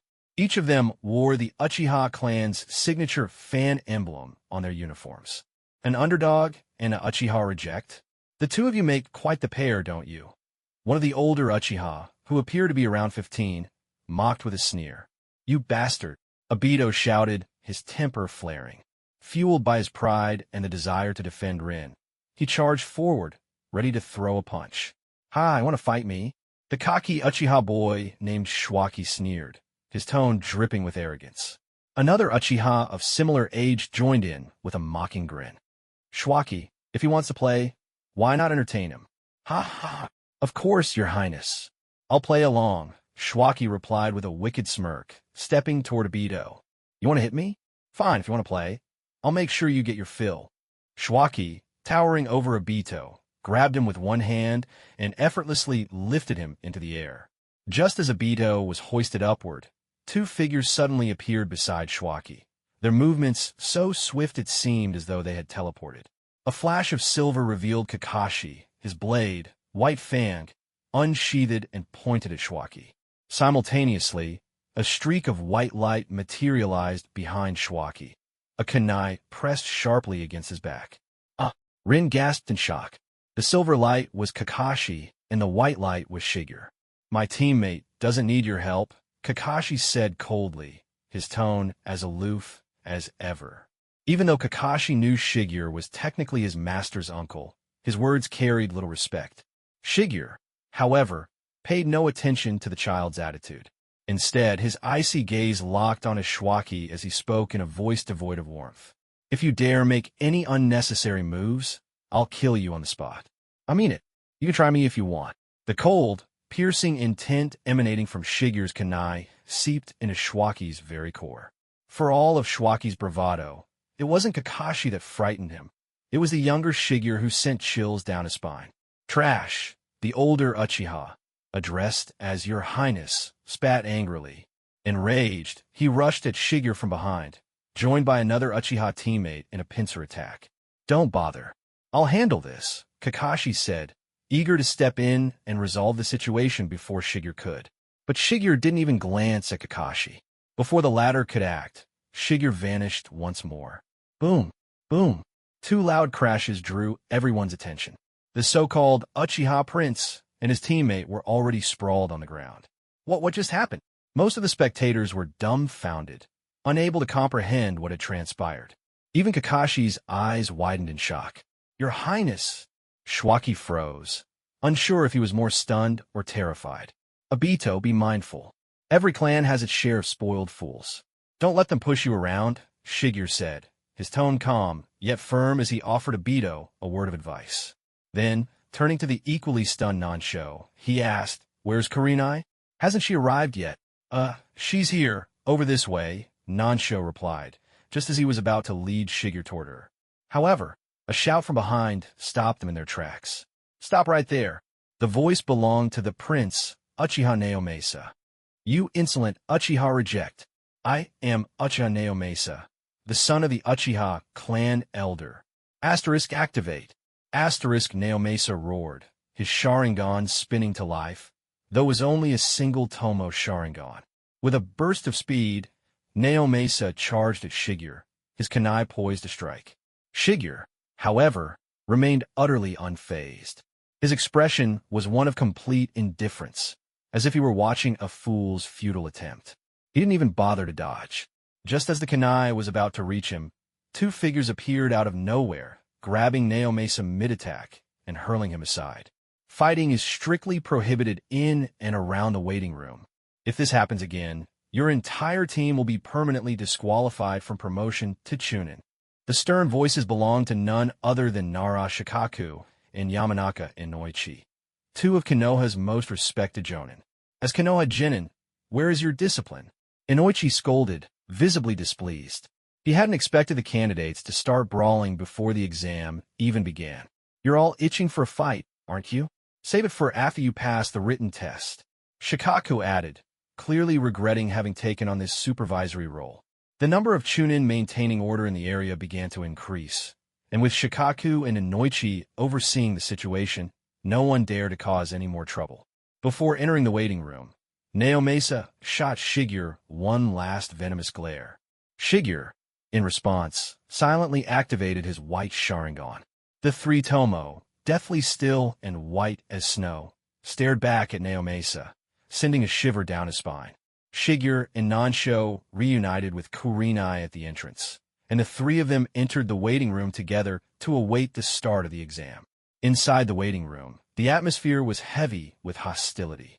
Shigeru quickly noticed the diversity of participants, fresh graduates, older genin, and even those who had experienced the horrors of war. The tension was palpable, and even Shigeru felt a vague sense of pressure. The crowd is a mixed bag. There are likely not just Uchiha who want to take my life, but also spies from other nations disguised as genin, here to gather intelligence on Konoha. Shigeru speculated boldly, his sharp instincts on high alert. Of course, Shigeru wasn't the only target of animosity. Kakashi, only 10 years old and already a Chunin, was also drawing plenty of attention as Konoha's prodigy. Not long after entering, Kakashi was suddenly attacked. Kakashi, a green-clad boy with thick eyebrows, launched a surprise kick at Kakashi from behind. Kakashi, ever calm, dodged with ease. Wow, that guy's eyebrows are so thick. Who is he? Kurenai asked, startled by the sudden commotion. Kakashi, you dodged my attack again. As expected of my lifelong rival. This is youth. This is passion. Challenging Kakashi is my ultimate goal in life. I'm Mike Guy. Nice to meet everyone. The boy, who introduced himself as Mike Guy, stood proudly in the middle of the room, completely ignoring the hostile glares from the other participants. With a thumbs up and a dazzling smile, he flashed his pearly white teeth. Most of the room's occupants were convinced he was a lunatic. This weirdo against Obito muttered, shaking his head. But Shigeru's attention was drawn to Guy. So this is the man who almost kicked the story to its conclusion. 8 gates. I should definitely find an opportunity to learn it, Shigeru thought, nodding slightly. He approached Guy and greeted him. Hello, Guy. Wow, what an honor. I knew the youthful energy within me would attract others. Guy replied enthusiastically, his tone as polite as it was passionate. You're here too, a melodious voice called out. The group turned to see a familiar female ninja with flowing purple hair, Katori Violet. And Yoshida Katsuhei and Matsuyama Shuichi, Nansho reminded them. Matsuyama shot Nansho a provocative glare, while Yoshida offered Shigeru a friendly smile. After all, true strength commands respect, and Shigeru, at the tender age of 5, had already bested the two of them in a previous encounter. About last time, I truly apologize. Our team just has a strong dislike for those who rely on their bloodline limits and act arrogantly, Katori Violet said, offering a sincere apology to Shigeru. Shigeru was momentarily surprised. He hadn't expected this at all. He had braced himself for hostility, not an apology. That said, Shigeru didn't harbor any deep resentment toward them. After all, they were fellow Konoha shinobi, and the previous conflict was nothing more than a minor misunderstanding. Indeed, there are many familiar faces here, as well as plenty of shinobi I've never seen before. It seems everyone's here for the Chunin selection exam. Shigeru replied, his tone polite, engaging in casual conversation with Violet. Be careful of the Uchiha clan. Violet lowered her voice, leaning closer to him as she warned, I can feel their hostility toward you. Oh, I've more than just felt it. There was already a little scuffle at the entrance earlier, Shigeru admitted with a wry smile. No, I'm not talking about the regular Uchiha participants. I mean, Violet hesitated, her expression growing more serious. Violet, it's our turn to enter the exam room. Yoshida Katsai interrupted, calling out to her. Whatever Violet had been about to say, she swallowed her words and gave a small nod. Just be careful, she said one last time before walking away. Shigeru couldn't help but wonder. Why would Violet, someone who wasn't particularly close to him, go out of her way to warn him? They were both Konoha shinobi, but beyond that, there wasn't much of a connection between them. Still, her warning aligned with the intel Shigeru had already received from Hisashi-sensei, that the Uchiha clan was planning to make a move against him. The hostile glares he had felt upon entering the waiting room confirmed it. Among them, several pairs of eyes clearly belonged to Uchiha shinobi. This Chunin selection exam is shaping up to be far more complicated than I expected, Shigeru thought, his sharp mind picking through the possibilities. Just then, a commotion broke out, drawing everyone's attention. It's the Ino, Shika, Cho trio from Konoha, someone whispered. Nara Kaku, Yamanaka Yuki, and Akimichi Tantetsu, known as the Ino, Shika, Cho formation of their generation, entered the room together. They had graduated from the academy at the same time as Shigeru, so their appearance wasn't unexpected. Hey, is that Uchiha Shigeru? Yuki called out, her tone warm and friendly as she waved at him. If we end up in the same match during the practical exam, go easy on us, all right? She added with a grin. Yuki, you seem awfully confident you'll make it past the written exam, Tantetsu teased, munching on a snack as he spoke. Of course. Isn't that what Kahaku's here for? Yuki replied, glancing at the quiet Nara. He's our strategist. After all, it was clear that Shigeru was quite popular, thanks to his stellar performance during the academy graduation exams. Noticing Shigeru's popularity, Might Guy couldn't help but feel drawn to him. Though Guy was technically an older student who hadn't yet become a Chunin, he could sense Shigeru's burning potential. Like Kakashi, Shigeru was someone worthy of being his rival. Fueled by his fiery spirit, Guy issued a challenge. Your name is Shigeru, right? Guy's voice was brimming with enthusiasm as he locked eyes with Shigeru. Do you need something, Guy? Shigeru asked, meeting Guy's intense gaze without the slightest hint of fear. I can tell you're strong. If we get the chance, let's settle this with a fair fight during the exams. Guy said, his fighting spirit blazing. Shigeru, who had been wondering how to build rapport with Guy in order to learn the 8 Gates technique someday, eagerly accepted. All right, I promise to give you a fair and honorable duel. I'd like to see for myself just how strong you, Might Guy, really are, Shigeru replied, his tone growing warmer with excitement. Genma Ebisu, I've found us a powerful rival, Guy exclaimed, turning to his teammates with enthusiasm. Shunui Gunma, ever the cool and composed one, grinned as he adjusted the sunbon in his mouth. Sound good. I've been itching for a challenge myself. An Uchiha, though? Guy, are you sure it's wise to provoke someone that strong? Ebisu said, pushing his sunglasses up as he glanced at Shigeru. Don't worry, Ebisu. Everyone here is an enemy, right? Besides us, it's all just competition, Gama said with a confident smirk. Fine, if you say so, Ebisu replied, though his tone was less than enthusiastic. While Shigeru watched their exchange, he was mentally cataloging all the teams in the room. Aside from my own team, Nansho, Kurenai, and me, there's quite a mix of Konoha teams here. Hataki Kakashi, Uchiha Obito, and Noara Rin. Naraku, Yamanaka Yuki, and Akimichi Tantetsu. Matsuma Shuichi, Katori Violet, and Yoshida Katsuhai. Might Guy, Shunui Ginma, and Ebisu. And then there's Uchiha Shwaki, Uchiha Naomesa, and another Uchiha from earlier. That's already 5 teams I recognize.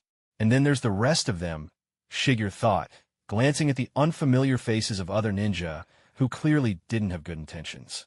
With 100 teams, there must be at least 5 waiting rooms.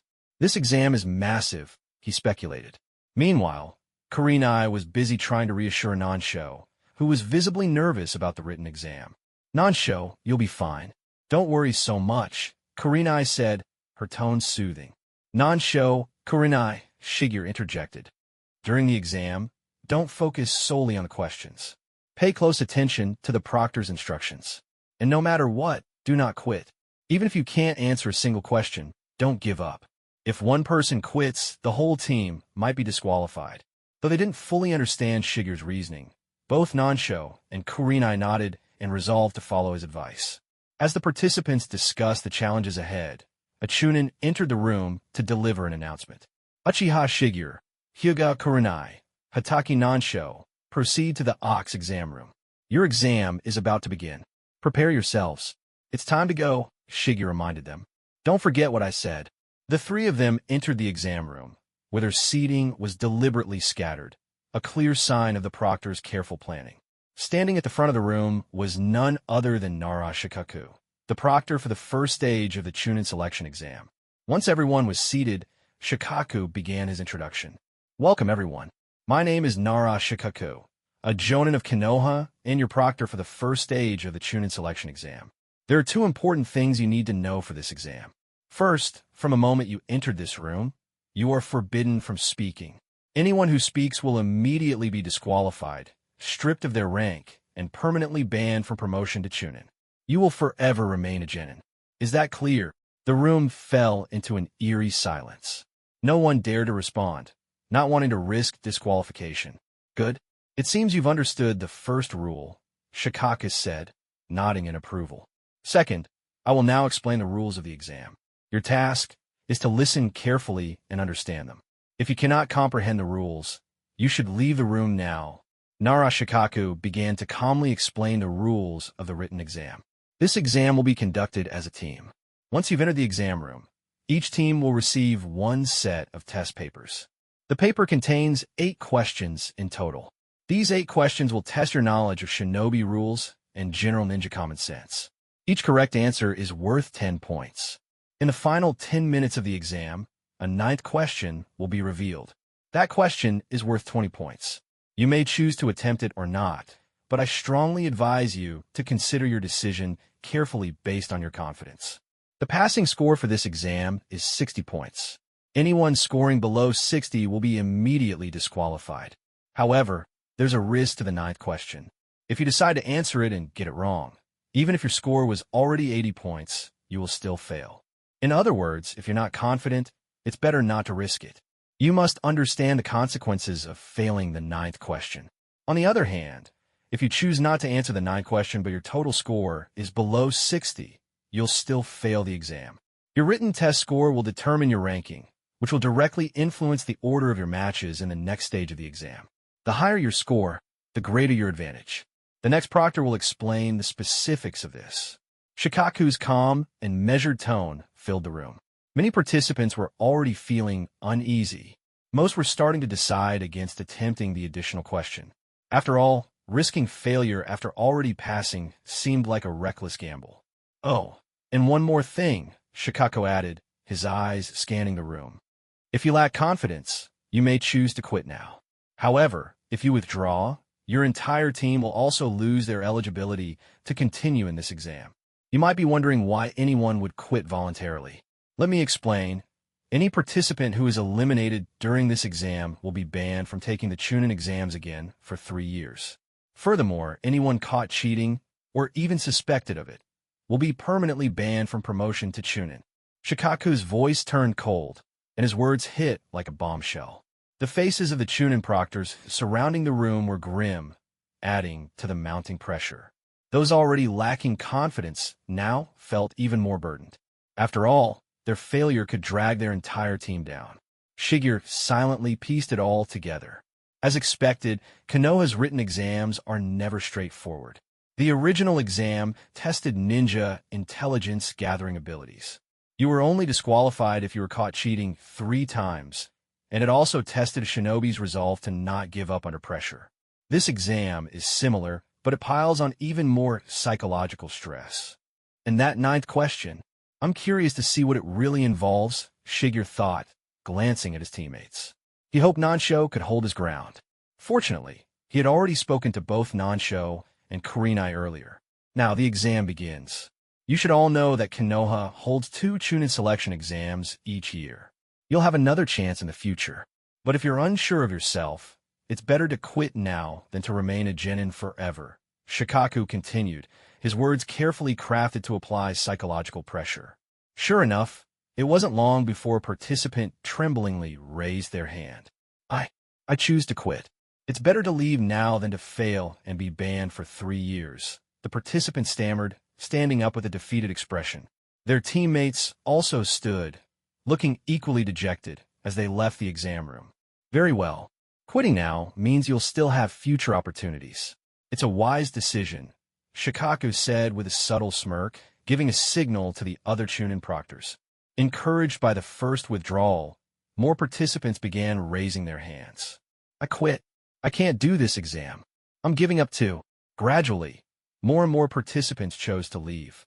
Shigeru glanced at Nansho and Kurenai, feeling a twinge of concern. Thankfully, neither of them showed any signs of quitting.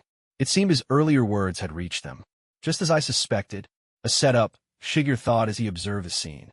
The first few participants who quit, plants. They're working with Shikaku to create a chain reaction and weed out those with weak resolve. It's a psychological tactic to drive others to quit. After a portion of the participants had left, the room was left with those who were determined to continue. With a nod, Shikaku checked the time before speaking again. It's about time. Now, the test papers will be distributed. The Chunin proctors began unsealing the test papers and handing them out to the remaining participants. Soon, the quiet scratching of pens on paper filled the room as participants began answering the questions. Shigeru received his test paper and started by writing his name, team, and ninja registration number, much like filling out an exam candidate number in his previous life. Then, he began reading the questions. Question 1. In a ninja world, the 3 shinobi known as the legendary Sannin are called. Shigeru blinked in surprise. He had been prepared to use his white Sharingan to cheat, if necessary. But the question turned out to be laughably easy. This is a test question. This is common knowledge. Even a 3-year-old could answer this, and I'm already 5. Does this mean the questions get progressively harder? Intrigued, Shigeru skimmed through the remaining 7 questions, reading them all in one go. Question 8. Who founded the Hidden Leaf Village? Shigeru couldn't help but let out a quiet sigh. Even the final question, while the hardest of the 8, was still a basic common knowledge question. Why are these questions so simple? Wasn't Hisashi-sensei saying that nearly 40% of participants would be eliminated? The real challenge must lie in the final bonus question, Shigeru thought, shaking his head to clear his mind. Carefully, he answered the first 7 questions, ensuring he wouldn't lose any easy points. Then, he paused to ponder the 8th question. The ninja who founded the Hidden Leaf Village. Most people will probably write the first Hokage, Senju Hashirama. But that answer isn't entirely correct. The founding of Konoha was a collaboration between the Senju and Uchiha clans, who went from being bitter enemies to allies in pursuit of peace. It was their cooperation that birthed the village we call Konoha. Thus, the founders weren't just Hashirama, but also his brother, Senju Tobirama, and the Uchiha clan's leader, Uchiha Madara, though most people avoid mentioning Madara's name. With that realization, Shigeru confidently wrote down all 3 names on his answer sheet. Senju Hashirama, Senju Tobirama, and Uchiha Madara. Now I'm certain I've secured at least 80 points. All that's left is to wait for the 9th question, Shigeru thought.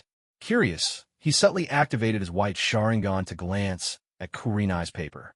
Her answers, while slightly different from his on the 8th question, were correct for the others. She was likely safe from elimination. Relieved, Shigeru then turned his attention to Nansho's paper, only to nearly choke in shock. This guy, is he here to take the exam, or to be a comedian? Shigeru thought, struggling to keep a straight face. This guy, could he actually be a genius? The names of the legendary Sannin. He wrote Tsurutobi Hiruzen, Senju Hashirama, and Hataki Sayu. Shigeru's internal monologue was teetering on the edge of despair. Even if someone wanted to guess randomly, how could they possibly think their own father's name belonged in the Sannin? Shigeru held his head in disbelief. Jiraiya was literally on an A-rank mission with us. How could he mess that up? This isn't humility anymore. This is catastrophic. Despite his frustration, Shigeru knew he couldn't help Nansho right now. All he could do was hope for the best, or for a miracle. The exam continued. The room filled with the focused silence of scribbling pens and the occasional rustle of paper. Some participants, seeing how simple the questions were writing feverishly, while others hesitated, torn about whether or not to gamble on the 9th question.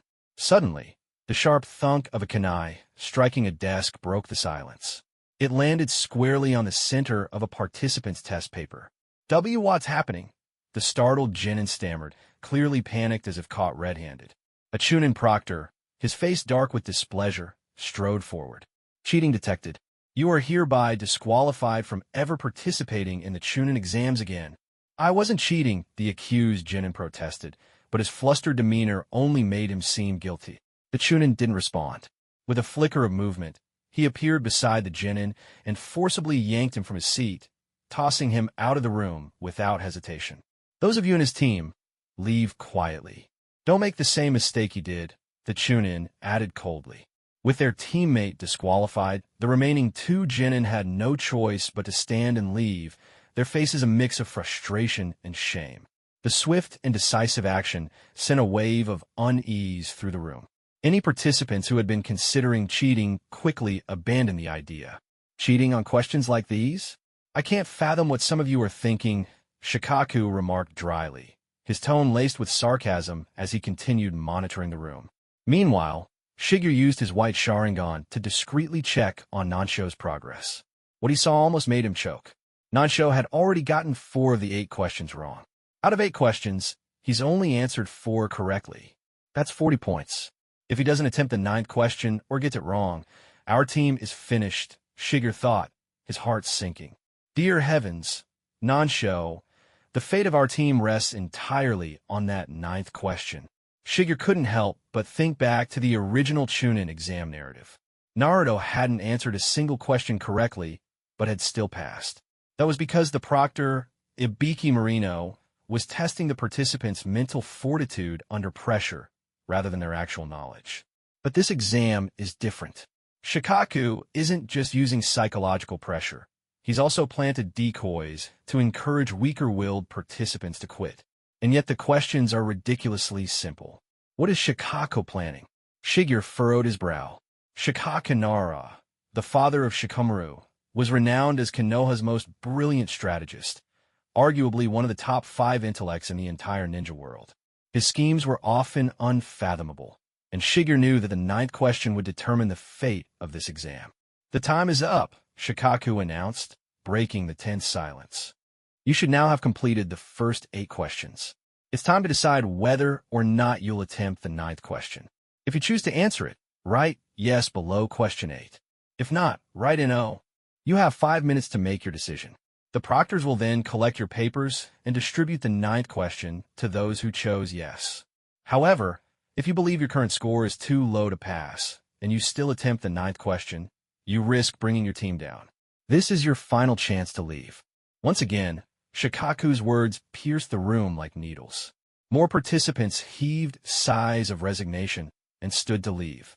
It was clear that these were the planted decoys, but Shigeru was dismayed to see that their actions had inspired genuine participants to follow suit. Are you kidding me? Shigeru thought. These participants are so easily swayed by Shikaku's tactics. They're not ready to be Chunin if their resolve is this weak. Despite being only 5 years old, Shigeru couldn't help but feel like the adult in the room. Without hesitation, Shigeru wrote, yes, under question 8. Using his white Sharingan, he quickly checked on his teammates. Kurenai also wrote yes, just as they had discussed earlier. Nansho hesitated, his brow furrowed in frustration. But after a moment of deliberation, he gritted his teeth and scribbled yes. It was clear he understood that if he didn't take the risk, their entire team would fail. That's the spirit, Shigeru thought, feeling a glimmer of hope. When the 5 minutes were up, the proctors began collecting the papers. Those who had written yes were given a red card marked with a kanji for an in. The proctors also made notes on their clipboards as they handed out the cards. Participants who had written "no" received nothing. Their papers were collected, but no further interaction occurred. Shigeru examined his card closely. It seemed ordinary at first glance, but he noticed a faint ripple of chakra emanating from it, as if it were wrapped in a thin barrier. Will the question appear on the card? Could it be that everyone's 9th question is different? Shigeru speculated, though he already had a suspicion of what was coming. After the proctors finished distributing the cards, Shikaku surveyed the room, his sharp eyes sweeping over the participants. He formed a hand seal and spoke. Are you ready? Begin. Suddenly, Shigeru's card emitted a soft pulse of chakra. The red kanji for nin transformed into 3 green digits, *100 100. Shigeru blinked in surprise. Does this mean I scored a perfect 100? Others in the room who had received cards were equally astonished, marveling at the unexpected outcome. Meanwhile, those without cards looked on in confusion, unsure of what they had missed. Shikaku raised a hand to silence the room. First, congratulations to those whose cards display green numbers. Your scores are sufficient, and you have passed this stage of the exam. As for those without a card, or those whose cards display a red number, I regret to inform you that you and your team have been eliminated. The room erupted into murmurs of confusion and frustration. What was the 9th question? Why didn't we get a card? What's the meaning of these numbers? Quiet, Shikaku commanded, his voice cutting through the noise. The 9th question was a test of your resolve. By choosing to answer, you demonstrated the courage required of a chunin. Those who lacked the resolve to take the risk, or whose scores were insufficient, were not fit to continue. Shigeru couldn't help but smirk. So that's how it is. A classic psychological test. In the end, it's not just about knowledge. It's about the strength of will. I don't understand, one of the participants exclaimed in frustration. His entire team had opted not to answer the 9th question, assuming it was the safer route, and now, according to Shikaku's explanation, they were all disqualified. We don't get it either. Several other participants, either those who had skipped the 9th question or those who hadn't met the passing score, stood up in protest. You don't understand? Shikaku said, raising an eyebrow. His sharp gaze swept across the room. Fine, I'll explain it one last time. Now that the exam was over, Shikaku's tone had softened slightly. He no longer carried the same domineering presence he had during the test. The first 8 questions were worth 10 points each, for a total of 80 points. The 9th question, worth 20 points, brought the maximum possible score to 100. A passing score requires 60 points or more. Shikaku continued. If you chose to answer the 9th question and got it correct, you earned an additional 20 points. However, if you opted not to attempt the 9th question, no matter how high your score was, you automatically failed. Those of you who wrote no under the 8th question didn't even have your test papers reviewed for the 9th question. You didn't receive a red NIN card, which means your entire team has failed this exam, Shikaku explained, his voice steady but unyielding. Shigeru finally understood the rules in their entirety. Activating his white Sharingan, he glanced at Nansho's test paper and saw the boy's elated expression. Nansho had a green 60 displayed on his NIN card. Meanwhile, Kurenai's card displayed a respectable 90. This guy barely scraped by, Shigeru thought, exhaling deeply in relief. He only just managed to hit the 60-point threshold. If he'd missed one more question, we would have been disqualified as a team. That was way too close. Why? We answered all the earlier questions correctly. Just because we decided to play it safe and not answer the 9th question, we fail? How is that fair? One bold participant protested, unwilling to back down. Shikaku responded with a cold chuckle. Fair? You think this is about fairness? Those 8 questions were so simple that even Academy students could answer them. What's there to be proud of in getting them right? And let me tell you one more thing. Almost all of you got the 8th question wrong. The room fell silent. Shikaku's words stung like a slap in the face. Many participants had thought they were clever for playing it safe, only to realize they had completely misunderstood the exam. You mean the 8th question wasn't what we thought it was? Someone murmured. Apparently not, Shigeru thought to himself, already piecing everything together. Shikaku continued. This exam was about more than just answering test questions. It was about demonstrating the qualities required of a chunin.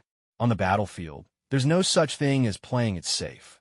A shinobi must make decisions under pressure, even when the odds are against them. That's what the 9th question was testing, your willingness to take a calculated risk. Let me give you an example, Shikaku said, his tone growing stern. During the Second Shinobi World War, the second Hokage, Senju Tobarama, sacrificed himself to protect his team, including the third Hokage, by acting as a decoy to distract the Kyumo elite forces, the Gold and Silver Brothers.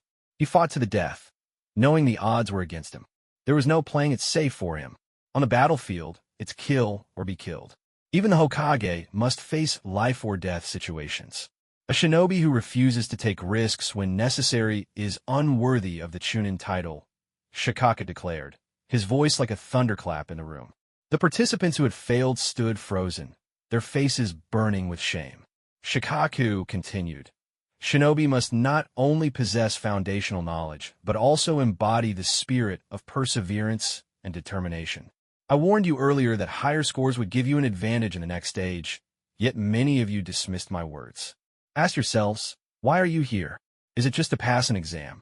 No, you're here because you want to become Chunin to carry on the will of fire.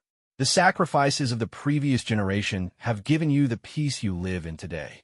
As Konoha Shinobi, it's your duty to continue protecting that peace and to nurture the next generation. Where the leaves dance, the fire burns. The fire's shadow illuminates the village, allowing new leaves to sprout. That is the will of fire. Those who fail to embrace this will never become Chunin. For those of you who didn't pass, leave now. When you've come to understand what it means to carry the will of fire, you may return to try again. Shikaku concluded, his words leaving the failed participants feeling utterly humbled and dejected. Shigeru felt a wave of relief wash over him. His entire team had passed. Participants who passed the written exam, please remain seated. The participants from the other exam rooms who also passed will be brought here shortly, Shikaku announced. One by one, the disqualified participants and their teams left the room, their expressions a mix of regret and disappointment. Meanwhile, more participants who had passed began entering. Shigeru scanned the new arrivals and quickly spotted several familiar faces. Obito, Guy, they all made it through, he noted. Most of the Konoha Shinobi I recognized passed as well. I suppose that's expected. Those questions were ridiculously easy, Shigeru thought with a small smile. Shikaku appeared satisfied with the remaining participants. Just then, the doors to the exam room opened, and a figure with white hair stepped in. The room fell silent. Every participant held their breath, their eyes wide with awe and anticipation. That's... Kakashi's voice was filled with shock. Uncle! Nansho's astonishment mirrored Kakashi's. The man who had entered was none other than the legendary White Fang of Konoha, Hatake Tsukumo. White Fang-sama, you're here. We're ready to proceed, Shikaku said with great respect, stepping aside for the esteemed shinobi. Tsukumo was one of the most revered figures in Konoha, second only to the Hokage. His reputation surpassed even that of the legendary Sannin. Tsukumo, clad in a jonin uniform and green flak jacket, wore a flame-patterned armband on his left shoulder, a symbol reserved for the Hokage's most trusted warriors. How many teams remain? Tsukumo asked, his voice calm, yet commanding. Lord Tsukumo, only 40 teams remain. 60% of the participants have been eliminated, Shikaka reported. As expected, Tsukumo said with a nod. He stepped forward and addressed the room. Congratulations to all of you for passing the first stage. I am Hatake Tsukumo, also known as Konoha's White Fang, and I will be your proctor for the second stage of the Chunin selection exam. Tsukumo's presence was commanding, yet he didn't spare a glance for his son, Kakashi, or his nephew, Nansho. His focus was entirely on the exam. The order in which teams will enter the next stage will be determined by your written exam scores. The team with the highest scoring member will enter first, followed by the next highest, and so on. In the case of a tie, the order will be decided by drawing lots. Do you understand? Tsukumo's sharp gaze swept over the participants. Yes, sir, the participants replied in unison, their voices firm and resolute. Satisfied with their spirit, Tsukumo led the remaining 120 participants to the next exam venue. Great! We all passed, Kurenai said excitedly, a rare moment of joy lighting up her face. Ugh, Nansho, you almost gave me a heart attack. Shigeru couldn't help but scold Nansho, though his tone was more exasperated than angry. Sorry about that. Nansho chuckled nervously, scratching the back of his head in embarrassment. Never mind, just focus on doing your best in the preliminaries, Shigeru said, giving his teammates a much-needed boost of encouragement. Following Hatake Tsukumo, the group soon arrived at the venue for the preliminaries, the famed Konoha Forest. It was said to be the largest forest in the village, created by the first Hokage, Senju Hashirama, with his wood release. The forest was vast, dense, and easy to get lost in for those unfamiliar with its layout. At the entrance to the forest, A group of mysterious Shinobi stood guard, clearly members of Konoha's barrier corps. Their presence made it clear this wasn't just any part of the forest. Tsukumo nodded to the barrier team before turning to address the participants. These Shinobi are members of Konoha's barrier corps. The preliminary examination will take place in a designated area within the forest, protected by their barrier. Once you enter the barrier, if you leave its bounds and remain outside for too long, the Nin symbol on the back of your card will disappear, which means you'll lose your qualification to continue the exam. Tsukumo explained, holding up one of the red cards as an example. How do we pass this exam? Kakashi asked, his expression calm but focused. It was a question everyone had been waiting to ask. There are 9 towers located at different points within the barrier. Each tower is named after one of the syllables of the mantra Rin, Pyo, To, Sha, Kaijin, Retsu, Zaizen. Out of these 9 towers, only one leads to the next stage of the exam, Tsukumo explained further. And how do we know which tower is the correct one? What happens if we enter the wrong tower? Rin asked, her voice filled with curiosity. The exam lasts for 12 hours. Every 2 hours, the barrier core will shrink the barrier, narrowing the safe zone. Only the towers within the barrier after the 6th contraction will be candidates for the correct tower. To determine the final correct tower, you must wait until the last 2 hours, Tsukumo explained. As for what happens if you enter the wrong tower, well, little girl, you're welcome to test it out yourself, Tsukumo said with a faint smirk, his tone eerily similar to Kakashi's. So, as the barrier shrinks, we'll need to keep moving inward, staying within its bounds. When only the final towers remain, we'll need to identify and enter the correct one to pass. Is that right? Shigeru asked, clarifying the rules. Exactly, Tsukumo said, nodding in approval. I see you've already grasped the concept. Does anyone else have questions? What if all the participants manage to enter the correct tower? Does that mean everyone will pass? Obito asked hesitantly, his voice filled with a glimmer of hope. Huh, everyone passing? That's not possible, Tsukumo replied with a chuckle. Each tower has a limited capacity. After the 6th contraction of the barrier, anyone left outside the correct tower will be eliminated. So, fighting will be inevitable, won't it? Kurenai asked nervously, her voice tinged with a hint of fear. She was clearly worried about holding back her team. A certain Uchiha participant, the one referred to as Your Highness, raised his hand and asked a chilling question. Proctor, will there be deaths during this stage? Deaths? Tsukumo echoed, his tone cool. This is a selection exam for Chunin, not a battlefield. You're not allowed to kill your opponents. However, injuries are to be expected. After all, this is a competition between shinobi. If you don't want to risk serious injury, you can surrender at any time by channeling chakra into your Anion card. The barrier core will sense it and transport you out of the exam area. Of course, once you surrender, you're out of the exam. Whether you choose to fight or give up, the choice is yours, Tsukumo said, his voice carrying an air of finality. I see. So we're allowed to injure opponents, but not kill them, Uchiha muttered, narrowing his eyes at Shigeru. His predatory glare didn't go unnoticed, but Shigeru simply ignored him, refusing to be provoked. Tsukumo continued, after defeating an opponent, you may take their Anion card. The more cards you collect, the greater your advantage when entering the tower. However, losing your card means you won't be able to proceed to the next stage. While losing your card doesn't lead to immediate elimination, you'll need to take someone else's card to stay in the game.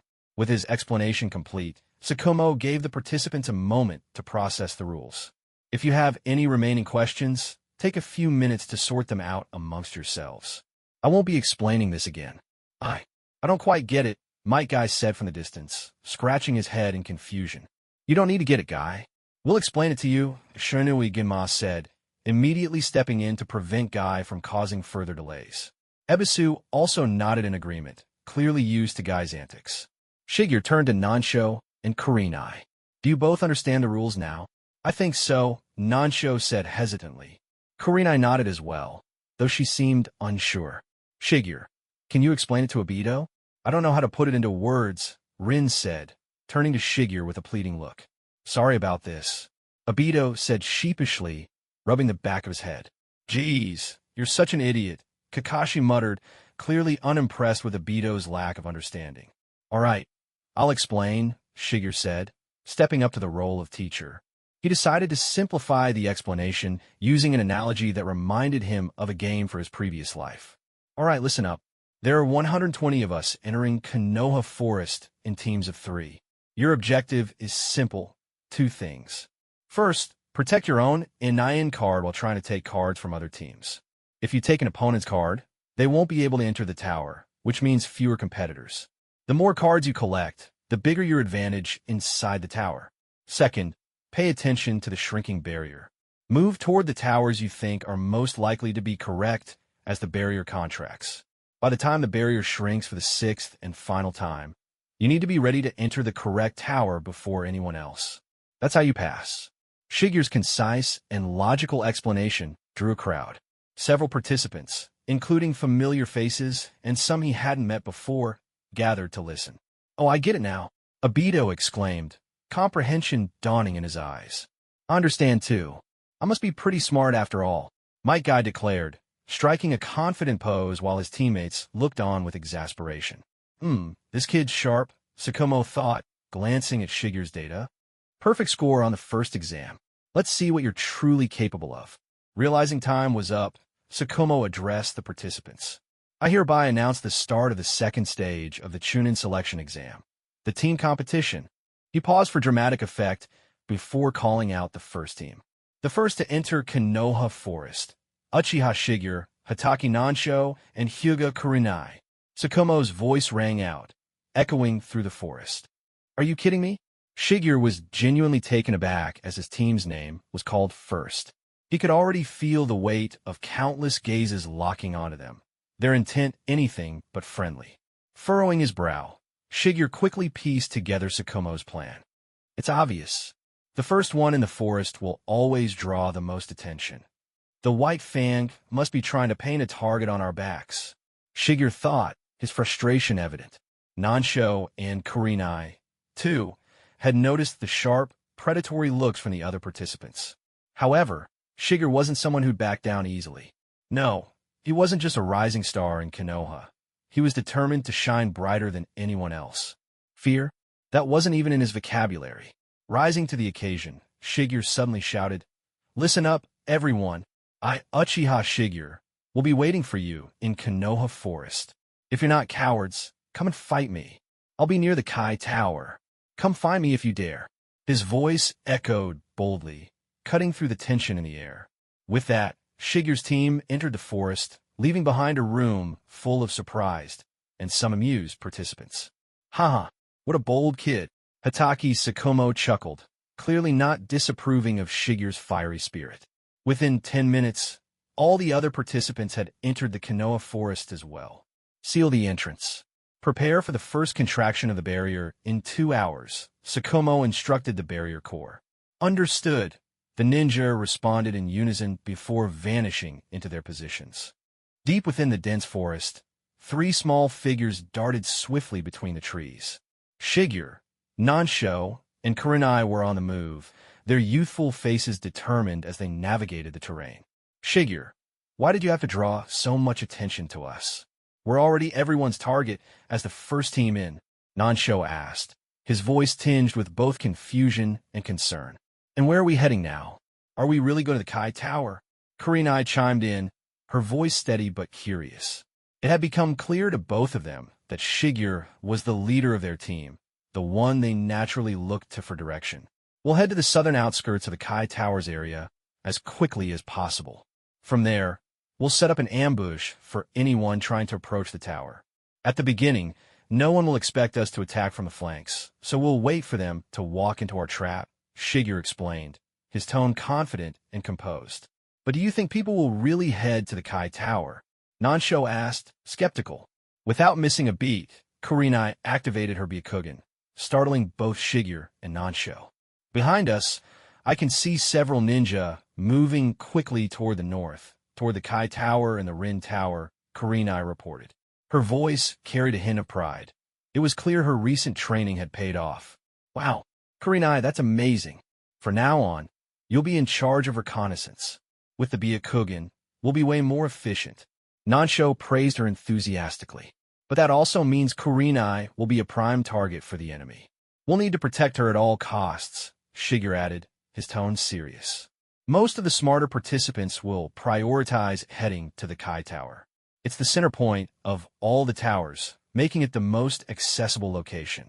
Plus, thanks to my little speech earlier, plenty of them are probably gunning for us already, Shigeru said with a slight smirk. But what they don't know is that we'll be waiting for them at the edge of the area, ready to ambush them before they can even reach the tower. Let's move. Maybe after our first fight, we'll be too exhausted to continue, but we're not backing down now, Shigeru said, his words carrying a mix of determination and humor. However, things didn't go as smoothly as Shigeru had planned.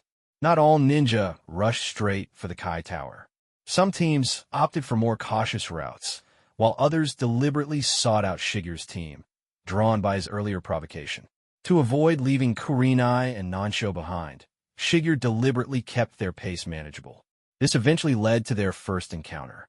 Thud, thud, thud, the unmistakable sound of kunai slicing through the air reached their ears. Enemies! Be careful, Shigeru warned. Clang, clang, the team quickly deflected the incoming kunai with their shuriken, their reflexes sharp. Emerging from the shadows were 3 older genin. They weren't anyone Shigeru recognized, but their hostility was clear. Uchiha Shigeru? Huh. I can't believe the top scorer is just a 5-year-old kid. You're too young for this. Why don't you just quit the exam now? One of them sneered arrogantly. In your dreams, Shigeru retorted with a cold smile. Without hesitation, he and his teammates leapt into action. Shigeru's hands blurred as he formed rapid hand seals, his speed almost impossible to follow. Asterisk fire style, great fireball jutsu, asterisk wind style, gale palm, asterisk 8 trigrams, air palm, asterisk. The trio unleashed their coordinated attacks from a distance, overwhelming their opponents instantly. Against the combined might of Shigeru's team, the older genin stood no chance. Within moments, they were defeated, rendered unable to fight.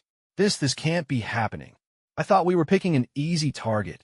A 5-year-old genin knows jutsu this powerful. The defeated genin could only stare in disbelief as Shigeru walked over and casually took their nin cards. Looks like you're out. Better luck next time, Shigeru said with a smirk as he waved goodbye to the trio. Kurenai, however, seemed puzzled. Shigeru, why did our opponents feel so weak? I was thinking the same thing. It didn't feel like we were even on the same level, Nansho added, nodding in agreement. That's because you've both grown stronger, Shigeru explained. The average genin can't compare to you anymore.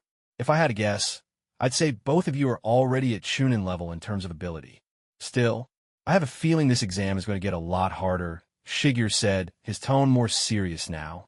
He was well aware that the Uchiha clan had plans to target him specifically, not to mention the other hidden threats lurking in the forest.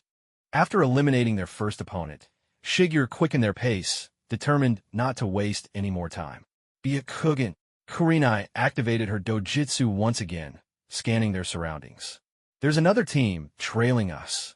We don't have time to erase our tracks. They're probably using tracking techniques to follow us, Shigeru said, assessing the situation. Here's the plan. I'll stay behind to hold them off. You two keep heading toward the Kai Tower. I'll leave Mark Kanai along the way so I can catch up with you quickly. Be careful, Nansho and Kurenai said in unison before resuming their journey northward. Let's see how strong I really am, Shigeru muttered to himself, activating his white Sharingan. Through its enhanced vision, he spotted 2 Uchiha teams, 6 genin in total, working together to eliminate another Konoha team. 2 teams working together? So this is what they call an illegal alliance, Shigeru thought, narrowing his eyes. While forming alliances might seem unfair, the proctors hadn't explicitly forbidden it. After all, the exam mirrored the harsh realities of the battlefield. Let's see how this plays out, Shigeru said, calmly preparing himself for the upcoming fight. The forest was eerily still, save for the faint rustle of leaves in the wind. Hidden within the dense undergrowth, Shigeru crouched silently, surrounded by an array of traps he had meticulously set up. Chakra threads, shuriken, explosive tags, and specially marked flying thunder god kunai were scattered strategically across the area. Intricate flying thunder god seals were inscribed across the ground and trees, forming a deadly web of precision and calculation. He lay in wait, his white Sharingan scanning the surroundings for the 6 approaching Uchiha. "They're here," Shigeru whispered to himself, his enhanced vision catching the flicker of movement in the distance. "Here, I found their tracks," one of the Uchiha called out, spotting a trail of footprints. The others quickly gathered, their expressions easing as their guard lowered slightly. "This Uchiha Shigeru, his movement speed is impressive, but he's getting closer. He won't escape us for long," one of them sneered with confidence. "This time, we'll finish him for good. What he did to our people, those deaths, he's definitely responsible. But the third Hokage wants to brush it aside. The Uchiha clan won't let this slide." Another spat, his voice filled with venom.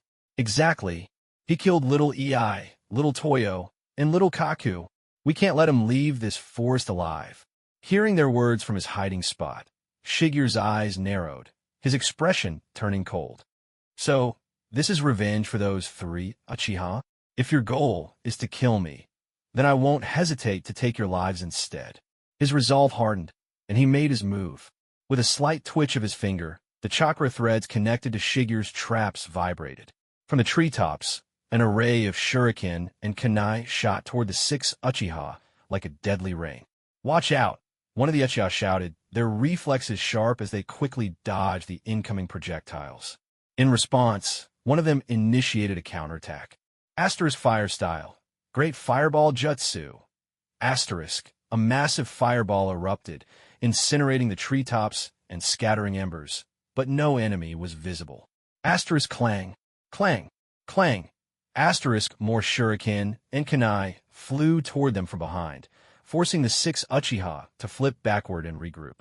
With their backs against one another, they formed a defensive circle, unaware that this was precisely what Shigeru intended. "You're already finished," Shigeru murmured, his hand twitching again. From the shadows, a wave of kunai armed with explosive tags shot directly toward the group, guided by his chakra threads. Explosive tags. "Scatter!"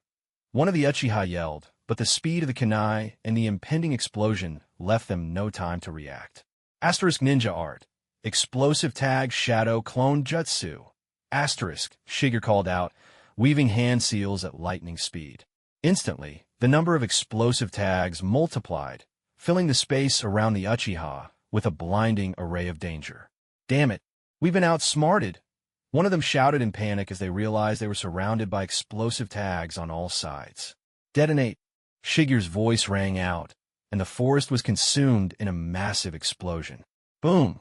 The ground quaked as smoke and debris filled the air. Trees were torn apart, and the once lush forest floor was now riddled with craters. When the smoke finally began to clear, 5 charred bodies of the Uchiha lay lifeless on the ground.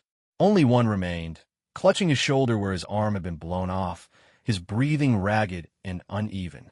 His eyes burned with hatred and disbelief. From the shadows, Shigeru finally emerged, his expression calm, yet ice-cold. It's you. Damn you, Uchiha Shigeru. You planned this all along. You really did kill Toyo and the others, didn't you?" The lone Uchiha roared, his voice trembling with rage. "Apologies," Shigeru said, his tone devoid of remorse. "Originally, I only intended to slow you down with the shuriken and explosive tags. Who would have thought you'd all be so weak that you'd walk straight to your deaths? But I have no intention of letting you leave alive. So rest easy. You'll be joining the others soon." Shigeru's voice was chilling, his gaze devoid of sympathy. "You filthy mongrel. A cursed half-blood like you is nothing compared to a pure Uchiha. Don't underestimate me." The remaining Uchiha activated his Sharingan, revealing 3 tomo spinning in his crimson eyes. "Interesting. A 3-tomo Sharingan? It seems you're considered a prodigy among the clan," Shigeru remarked, almost as if praising him. Asterisk fire style. Dragon flame song jutsu.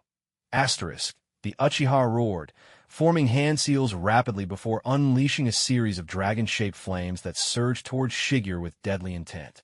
The flames engulfed Shigeru in an instant, their heat scorching the air. "Ha ha ha! I did it! I killed him! I avenged them! I'm the one who survived!" The Uchiha laughed maniacally, his face twisted with triumph as he stared at the smoldering flames. "Not quite," came Shigeru's voice from behind him, calm and unyielding. "The The Uchiha froze, his blood running cold. He turned to see Shigeru standing there, unharmed, with a glowing blue sphere of chakra in his hand. How are you still alive? How did you get behind me? The Uchiha stammered, his eyes wide with terror. This technique is called ninja art, invitation to the spider's web. You walked right in my trap, Shigeru said, his voice steady as he thrust forward. Asterisk Rasengan, asterisk. Boom! The spiraling chakra sphere drilled into the Uchiha's back, tearing through flesh and bone. The force of the impact sent him flying into a nearby boulder, his body twisting unnaturally before slumping lifelessly to the ground. Walking over to confirm his victory, Shigeru glanced down at the body. It's over, he muttered. This fight had been almost too easy. Shigeru hadn't even needed to use the flying thunder god technique he'd prepared. A shadow clone had baited the fire-style attack, while Shigeru used the body flicker technique to maneuver behind his opponent for the decisive blow. Gathering the 6 Uchiha's in cards, Shigeru prepared to leave. But as he turned, a strange sensation rippled through his eyes. The power of blood. Could it be the Sharingan? Shigeru muttered, pressing a hand to his now tingling eyes. The closer he got to the Uchiha bodies, the stronger the sensation became. Placing his hand on the last Uchiha's body, he felt a surge of pure energy flow into him. A concentrated In chakra. This is Indra's power, Shigeru realized, his mind racing. Their ocular and bloodline energy, it's being absorbed into me, he observed, noticing that the Uchiha's once crimson Sharingan had turned dull and gray. Realizing the implications, Shigeru moved from body to body, absorbing the residual bloodline power from each fallen Uchiha. With each absorption, his Otsutsuki bloodline grew stronger, his own ocular power intensifying. So, I have the ability to absorb the Uchiha clan's bloodline and ocular energy. If that's the case, could I awaken the Mangekyo Sharingan sooner than expected? Shigeru mused, the thought sparking a dangerous curiosity. 5 Uchiha fell to the traps, and the last one to the Rasengan. Fortunately, the Rasengan hasn't been officially invented by Minato yet, so no one will connect their deaths to me during this exam. It's time to move, Shigeru said to himself, activating the Flying Thunder God technique. Found them.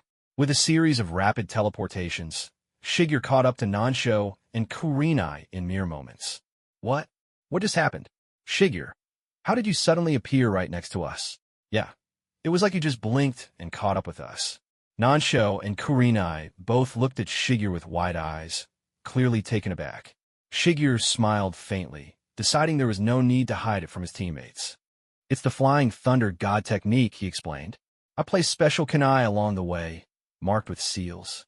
It lets me teleport to where they are instantly. It's one of my trump cards. He also shared the details of his earlier encounter. I managed to take down 6 Uchiha participants and secure their in cards. With those extra cards, our chances of advancing just got a lot better, Shigeru said, holding up the cards. I'll keep them safe for now, and once we're inside the tower, we'll split them evenly. Neither Nansho nor Kurenai had any objections, trusting Shigeru's judgment completely. The team moved swiftly, increasing their pace to avoid losing momentum. After cutting through the eastern side of the Retsu Towers area, they finally made it to the southern outskirts of the Kai Tower. The location was perfect. The Kai Tower was situated in the center of the map, giving them easy access to any of the safe zones as the barrier contracted. The elevated terrain around the tower provided a significant strategic advantage, allowing them to scout the area from above while remaining hidden. From their vantage point on the cliff overlooking the tower, Shigeru and Kurenai used their respective bloodline limits, White Sharingan and Byakugan, to monitor the surrounding area. Just as they had planned, the team laid traps along the narrow path leading to the tower, scattering shuriken, kunai, and explosive tags in strategic locations. Once everything was set, they returned to their hidden position on the cliff, waiting for their prey to arrive. Before long, their patience paid off. A team of 3 was making their way toward the Kai Tower. I see them, Shigeru whispered. Kurenai activated her Byakugan to get a better look. It looks like 1 Chunin and 2 Genin. They seem older, probably participants from previous exams. They're not Uchiha, Shigeru noted, so there's no need to kill them. But we'll still need to defeat them and take their NIN cards. He quickly laid out the plan. When I form the Rat Hand Seal, Nansho pull the left chakra thread all the way. When I switch to the ox hand seal, pull the right chakra thread all the way. Kurenai. As soon as Nansho pulls both threads, use your kunai to cut the rope tied to the traps, Shigeru instructed. Got it, both Nansho and Kurenai replied in unison, their resolve clear. Prepare yourselves, Shigeru said, lowering his body slightly as he observed the incoming team. Hey, Nobunaga, I have to admit, this plan of yours isn't half bad. Ambushing other teams near the Kai Tower before they can get here. It's clever. One of the Jinin, a female ninja named Kitsune, said as she glanced around. The Chunin, Nobunaga, grinned smugly. Of course it's clever. Think about it. This is the center of the map, and the barrier will keep shrinking, forcing everyone here eventually. But we're ahead of the game. By the time other teams realize this is the prime spot, we'll already have trap set and be ready to strike. But what if someone got here before us? Like that Uchiha kid who was the first to enter the exam? Couldn't he be waiting to ambush us here? Asked another Jinin, Yukimura, his tone cautious. Nobunaga waved dismissively. That kid? The one who got a perfect score on the written exam? Don't make me laugh. This is real combat, not some school test. He just graduated from the academy. There's no way he'd have the guts or skill to set up an ambush here. He's probably already been eliminated by now. Besides, Nobunaga continued, pointing to the narrow path leading to the tower. If I were him, I'd set up traps on both sides of the road and wait for us to walk into them. But like I said, there's no way a rookie would think like that. Listening to this from his hidden position, Shigeru smirked. Asterisk, funny, this guy actually understands strategy pretty well. Too bad he's about to fall victim to exactly what he just described. Asterisk, the enemy team moved cautiously along the path, their movements growing slower as they sensed something was off. Finally, when they were halfway through the narrow trail, Shigeru decided it was time to strike. Now, he whispered sharply, leaping out of cover and charging toward the team. Forming the rat hand seal, he gave the signal. Nansho immediately pulled the left chakra thread, triggering a volley of shuriken from both sides of the slope. What the an ambush? Nobunaga shouted, his eyes widening as the shuriken rained down on them. It's that kid. He really was here. Kitsune cried out, barely managing to deflect the projectiles. Nobunaga scoffed, his confidence unshaken. Huh, a rookie mistake. If I were you, I'd use something more dangerous than shuriken. These won't even slow me down. Seriously, Nobunaga? We're barely keeping up here, and you're acting cocky. Kitsune yelled, struggling to maintain her footing. Shigeru formed the ox hand seal, prompting Nansho to pull the right chakra thread. This time, a barrage of kunai shot toward the enemy team. Kunai? Still not enough to take us down, Nobunaga taunted, though he was now visibly straining to deflect the attacks. A few kunai grazed him, leaving shallow cuts on his arms and legs. If you're going to ambush us, at least use explosive tags. If you had those, we'd actually be in trouble. Nobunaga laughed, completely oblivious to what was coming next. This guy's a total idiot, Nansho muttered under his breath, unable to believe what he was hearing. Why do we have to get stuck with this guy? Kitsune and Yukimura thought simultaneously, their expressions filled with regret. Kurenai didn't wait for further instructions. Seeing that Nansho had completed his task, she cut the rope with her kunai. Barrels that had been rigged at the top of the slope began rolling downhill, each one covered in explosive tags. Nobunaga? You totally jinxed us, Yukimura said, his voice trembling as the barrels hurtled toward them. Nobunaga, do something. You're the Chunin here. Kitsune screamed, panic setting in. Why do we follow this guy? Both Genin shouted in unison as the barrels closed in. There's no other way. I'll defend us. Earth style, earth flow wall. Nobunaga shouted as he hurriedly formed hand seals while running downhill. A wall of earth rose from the ground, attempting to block the rolling barrels. Unfortunately, for Nobunaga, his hastily constructed earth flow wall was fragile at best. The oil barrels slammed into it with force, and before they could even stop, Shigeru raised his index and middle fingers into the air and shouted, "Detonate! Asterisk boom! Boom! Boom! Asterisk!" The explosion obliterated the earth wall, sending shockwaves rippling through the area.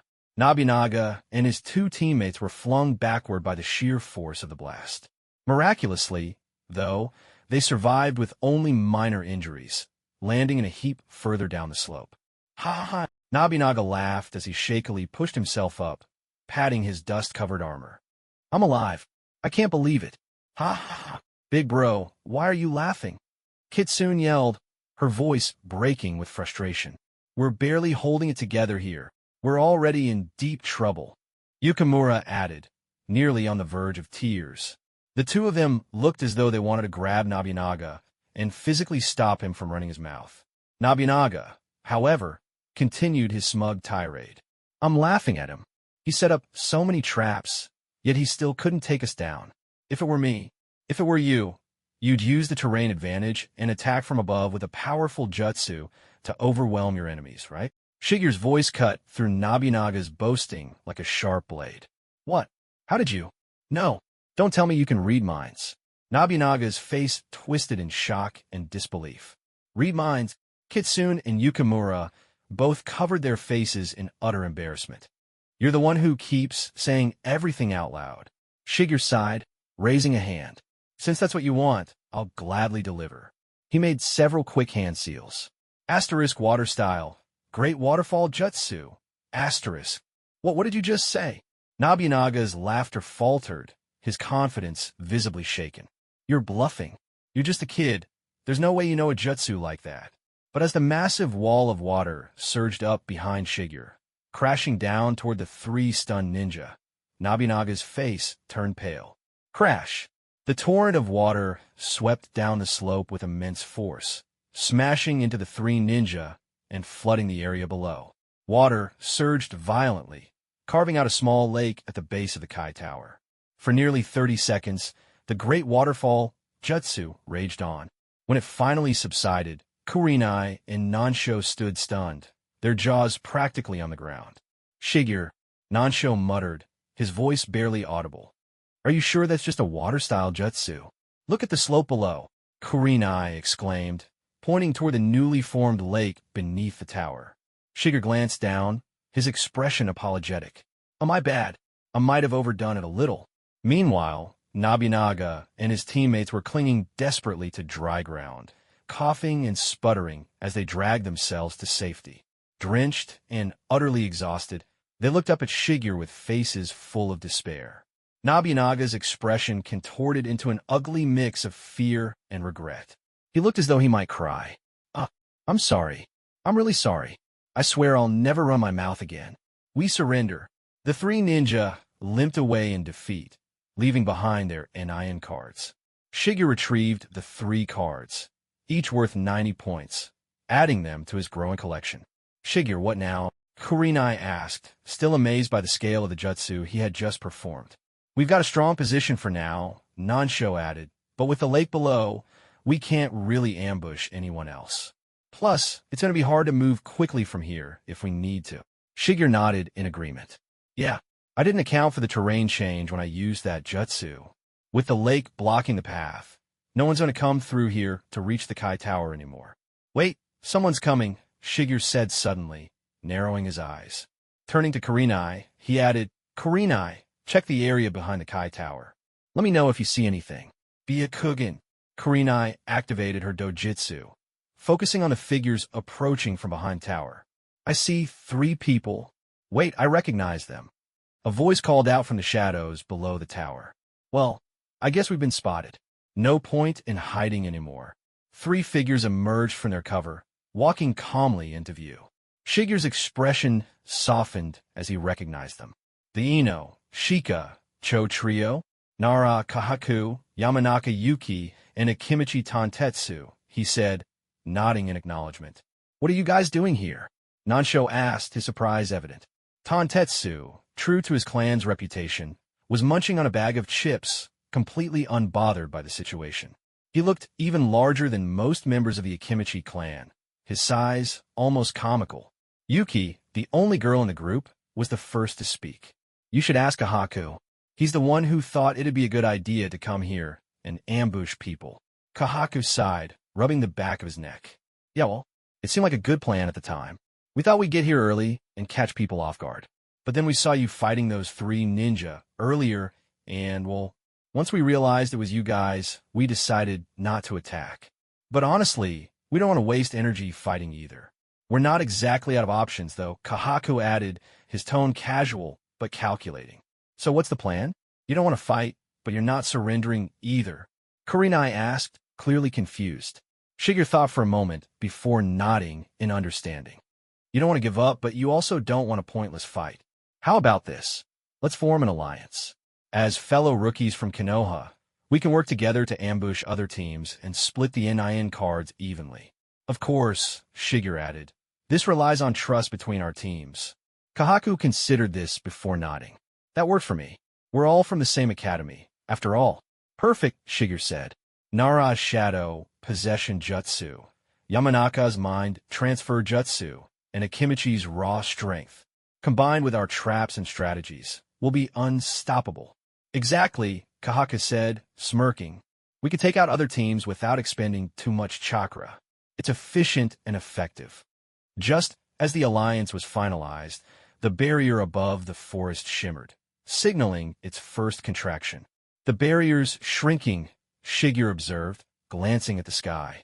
We've already used up 1/6 of the total time for this exam. It's time to move. I agree, Kahaku said. But let's wait a little longer to confirm which towers are being excluded from the safe zone. Mind transfer jutsu. Yuki targeted a nearby bird, taking control of its body and flying it high above the forest. After a few moments, she returned to her body. The southern tower, the Rin Tower, has been excluded, she reported. Then we move, Shigeru said decisively.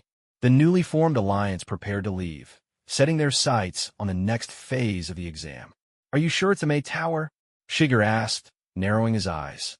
To confirm, he activated his white Sharingan and scanned the southern region near the Mei Tower. Just as Kurenai had said, the area was no longer covered by the barrier. The heavens are on our side, Shigeru said with a grin. Nara Kahaku, standing nearby, seemed equally excited by this revelation. However, the rest of the group, Nansho, Kurenai, Yuki, and Tantetsu, looked somewhat confused. Since the southern Mei Tower has been excluded, any participants near that area will have no choice but to move north, east, or west, Shigeru explained. And since the Kai Tower is the center point, it's inevitable that many of them will head this way. But we don't have time to set up more traps, Kahaku added, his analytical mind immediately recognizing the issue. It might be better for us to leave this area entirely. We should cross the lake and set up an ambush in the dense forest south of the Kai Tower instead. By the way, Kahaku said, turning to Shigeru with an incredulous look, your water style, it's ridiculous. You actually created a lake with that jutsu. Shigeru chuckled, but didn't bother explaining. With his near-Kage-level chakra reserves, creating a small lake with a great waterfall jutsu was hardly a challenge. Without wasting any more time, the combined teams of Shigeru and the Ino, Shika, Cho trio moved swiftly, crossing the lake to reach the forested area south of the Kai Tower. It wasn't long before a team of 3 ninja came running northward, heading straight toward the Kai Tower. They're here. Let's move, Shigeru commanded, his voice sharp and decisive.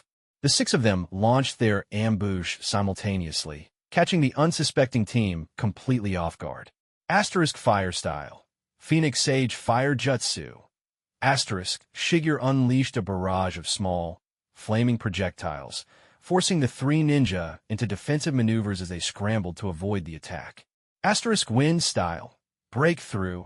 Asterisk, Nansho followed up immediately, creating a powerful gust of wind that drove the 3 ninja closer together, corralling them into a single area. Now, Kurenai, using her Byakugan, signaled to Kahaku. Asterisk shadow, possession jutsu. Asterisk, Kahaku stepped out from the bushes, his shadow extending rapidly and capturing all 3 ninja in its grasp. The trapped ninja froze, their eyes wide with shock. Ibiki, I can't move. One of them, a female ninja, exclaimed, struggling against the shadow's hold. Shizune, we've been caught in Nara Kahaku's shadow possession jutsu. It's over, the one named Ibiki said in a resigned tone. You guys are clever, the 3rd ninja said grudgingly. His features bore a striking resemblance to the 3rd Hokage. We really picked the wrong direction to escape. Wait a second. Yumarino Ibiki, Shizune, and Saritobi Isuma, Shigeru asked, his white Sharingan scanning their faces. He vaguely recognized them, though they looked much younger than the versions he knew from the future. Both Shigeru's team and the Ino, Shika, Cho trio recognized the three as fellow rookies from Konoha. While their potential was evident, it was also clear that they were still relatively inexperienced genin. Go ahead. Eliminate us, Asuma said with a sigh. Getting taken out by 6 of you is nothing to be ashamed of. Honestly, we barely passed the first round. We're only here to get some experience. Shigeru hesitated for a moment. His first instinct was to suggest forming an alliance with them, but he quickly dismissed the idea. Asuma, Ibiki, and Shizune lacked the unique skills and strategic minds of the Ino, Shika, Cho trio. Even if he spared them now, they would likely be eliminated by more experienced participants later. I'm sorry, but this exam is unforgiving, Shigeru said coldly, though there was a hint of regret in his tone. With that, Asuma's team was officially eliminated, and Shigeru collected their 3 NIN cards. These are yours, Shigeru said, tossing the cards to the Ino, Shika, Cho trio. What? You're giving them to us now? Kahaku asked, puzzled. Yes. We need to change our approach, Shigeru replied. Change our approach. Kahaku tilted his head, still trying to understand Shigeru's reasoning. Think about it, Shigeru explained. We haven't encountered many teams so far, which means most participants near the Mei Tower likely moved north toward the Retsu or Zen Towers. Now that the Mei Tower is out of play, we've only seen one team heading this way. It's safe to assume that no one else is coming from the south. So you're saying the remaining teams are likely heading north from the Retsu and Zen Towers? Kahaku asked, starting to piece things together. Exactly, Shigeru confirmed. As the barrier continues to shrink, the Kai Tower becomes less strategically important. Instead, the northern towers, *Lin*, and 2, are the key locations now. They're positioned at the shoulders of the map, which makes them easier to defend. You only have to watch for enemies from 2 directions instead of being surrounded on all sides. Kahaku nodded in agreement, realizing the logic behind Shigeru's analysis. You're right. If we split up and take positions near the Lin and to towers, we can ambush anyone trying to approach. Exactly, Shigeru said. Our alliance still stands, but for now, we'll need to split up. You 3 head to the tower. We'll take the Lin Tower. Got it, Kahaku said with a determined nod. Let's meet again when the preliminaries are over. I hope to see you 3 make it through, Shigeru said sincerely. He meant it. He'd far rather see fellow rookie Konoha Shinobi advance than let the Uchiha clan gain more influence. Good luck, Yuki said cheerfully, waving as the 2 teams parted ways. True to Shigeru's prediction, the Kai Tower had become a less desirable location. Despite his earlier declaration, most participants had ignored the tower, assuming Shigeru's bold speech was merely a diversion. Instead, they focused on advancing from the Retsu and Zen Towers while waiting for the barrier to contract further. Let's keep moving, Shigeru said, leading his team northwest toward the Lin Tower. He remained vigilant, scanning their surroundings for any signs of movement. When they finally arrived at the Lin Tower, they stumbled upon an ongoing battle. 2 teams of ninja were locked in a fierce exchange, their jutsu clashing violently as they vied for control of the area. Looks like a classic case of the mantis stalks the cicada, unaware of the oriole behind, Nansho said, grinning as he prepared to jump into the fray. Hold on, Shigeru said, raising a hand to stop him. We'll wait for one team to take out the other. Then we'll swoop in and finish off the survivors. That way, we can claim both teams and IN cards. Wait, Kurenai interjected, her Byakugan glowing faintly. There's another team hiding in the northeast. They're lying in wait, just like we are. What? Another team? Nansho exclaimed, his eyes widening. If we'd rushed in just now, we'd have been the ones getting ambushed. They haven't noticed us yet, Kurenai added. Shigeru narrowed his eyes, his mind racing. The Lin Tower is strategically significant, so it's no surprise that other teams would recognize its value. This place is crucial, but it's also dangerous. We'll need to play this carefully. Shigeru's lips curled into a subtle smirk as he observed the 3 ninja in the distance with his white Sharingan. The situation was unfolding perfectly, and his plan was about to take shape. Nansho, Shigeru said, his voice calm, yet laced with amusement. Have you ever heard the saying, "The mantis stalks the cicada," unaware of the oriole behind it? Yeah, of course. I even mentioned it earlier, Nansho replied, a bit confused. Well, Shigeru continued, his smirk deepening, what most people don't know is that there's another part to that saying. The oriole stalks the mantis, but the slingshot waits behind. Guess who's holding the slingshot this time? Shigeru asked, his voice dropping to a mischievous tone. Nansho's eyes widened as he began to piece it together. You mean? Yes, Shigeru confirmed with a nod. The three over there are Hatake Kakashi, Noara Rin, and Uchiha Obito. Kurenai, who had been silently observing with her Byakugan, added, I recognized them earlier too. No mistaking it. It's them.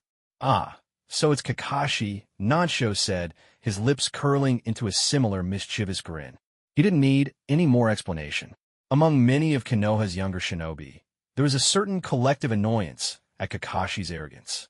Sure, he was a genius and had already become a chunin at a young age, but his attitude left much to be desired. Perfect, Nansho said, practically rubbing his hands together in anticipation. Shigeru, aware of Kakashi's history and his eventual transformation, couldn't help but feel amused. He remembered how Kakashi's pride and rigid adherence to the mission above all ideology would eventually shatter after the tragedies involving Rin and Obito. For now, though, Kakashi was still in his arrogant, untouchable phase. Well, Shigeru thought, this will be an interesting experience for him. The team waited patiently, like predators preparing to strike. The sound of clashing ninja techniques filled the air as the two opposing teams near the Lin Tower fought fiercely. They're really going at it, Nansho whispered, watching the intense battle unfold. Shuriken clashed midair, fire and wind techniques tore through the battlefield, and the sound of kunai striking echoed like a symphony of chaos. It must be a pretty even match, Nansho added. Two older genin and two chunin, Kurenai observed with her Byakugan. It's no wonder the fight is so intense. Shigeru, however, wasn't focused on the details of the fight. Instead, he turned to his teammates with a serious expression. You two need to work on your skills. If a war breaks out, fights like this will be the norm. You won't survive the Third Shinobi World War unless you're stronger. Both Nansho and Kurenai froze, their eyes widening. Third Shinobi World War? Nansho exclaimed. What are you talking about? The Second War ended less than 10 years ago. Are you saying another war is coming? Kurenai's face grew pale. Is that even possible? Another war so soon? Shigeru hesitated for a moment, but decided to be honest. These two were more than just teammates. They were his comrades, his friends. They deserved to know the truth.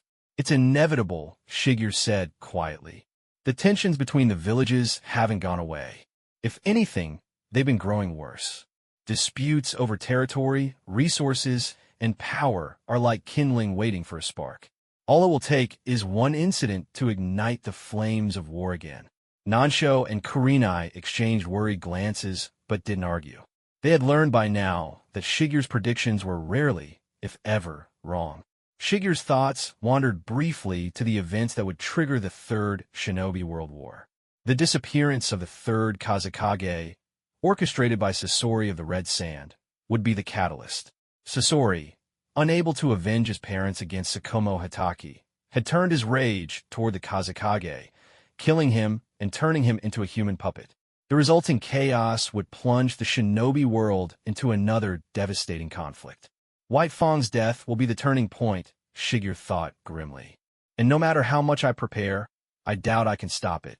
A voice snapped him back to reality. They're out of chakra, Kurenai whispered. One of the teams is about to lose. Sure enough, the weaker team had been overwhelmed. The victorious team wasted no time grabbing the fallen team's Nyan cards, their faces lighting up with satisfaction. But their celebration was short-lived. Ambush! One of them shouted as Kakashi suddenly appeared, charging at them from behind. Damn it, Kakashi. He just went in on his own again. Obito yelled, clearly frustrated. What happened to teamwork? I don't need teamwork, Kakashi said coldly, his tone dripping with arrogance. I can handle this myself. Forming several hand seals, Kakashi called out, Asterisk ox, rabbit, monkey, Chidori, asterisk. Lightning erupted from Kakashi's hand, crackling with a sound like 1,000 birds chirping in unison. The blue light illuminated his figure as he dashed forward with blinding speed, aiming straight for the enemy team. Whoa! When did Kakashi learn a jutsu like that? Nansho exclaimed, his jaw dropping. His chakra is concentrated entirely in his hand, Kurenai observed, her Byakugan fixed on the scene. The amount of chakra is incredible. Shigeru, however, remained calm. That's Chidori, an S-rank jutsu Kakashi created himself, though it's not quite perfected yet. Shigeru's white Sharingan flickered as he memorized every movement and detail of Kakashi's technique. Consider it copied, he thought with satisfaction. Kakashi's speed was near the human limit as he struck two of the enemy genin, taking them out instantly. However, the Chunin proved to be a tougher opponent. Kakashi switched to his short sword, engaging the Chunin in close combat. Meanwhile, Obito and Rin provided support. Asterisk fire style. Great fireball jutsu. Asterisk. Obito shouted, launching a massive fireball toward the Chunin. Wind and fire combo. Rin added, tossing explosive tags and wind-enhancing seals to amplify the fireball's effect. The resulting explosion forced the Chunin to retreat, leaving him vulnerable.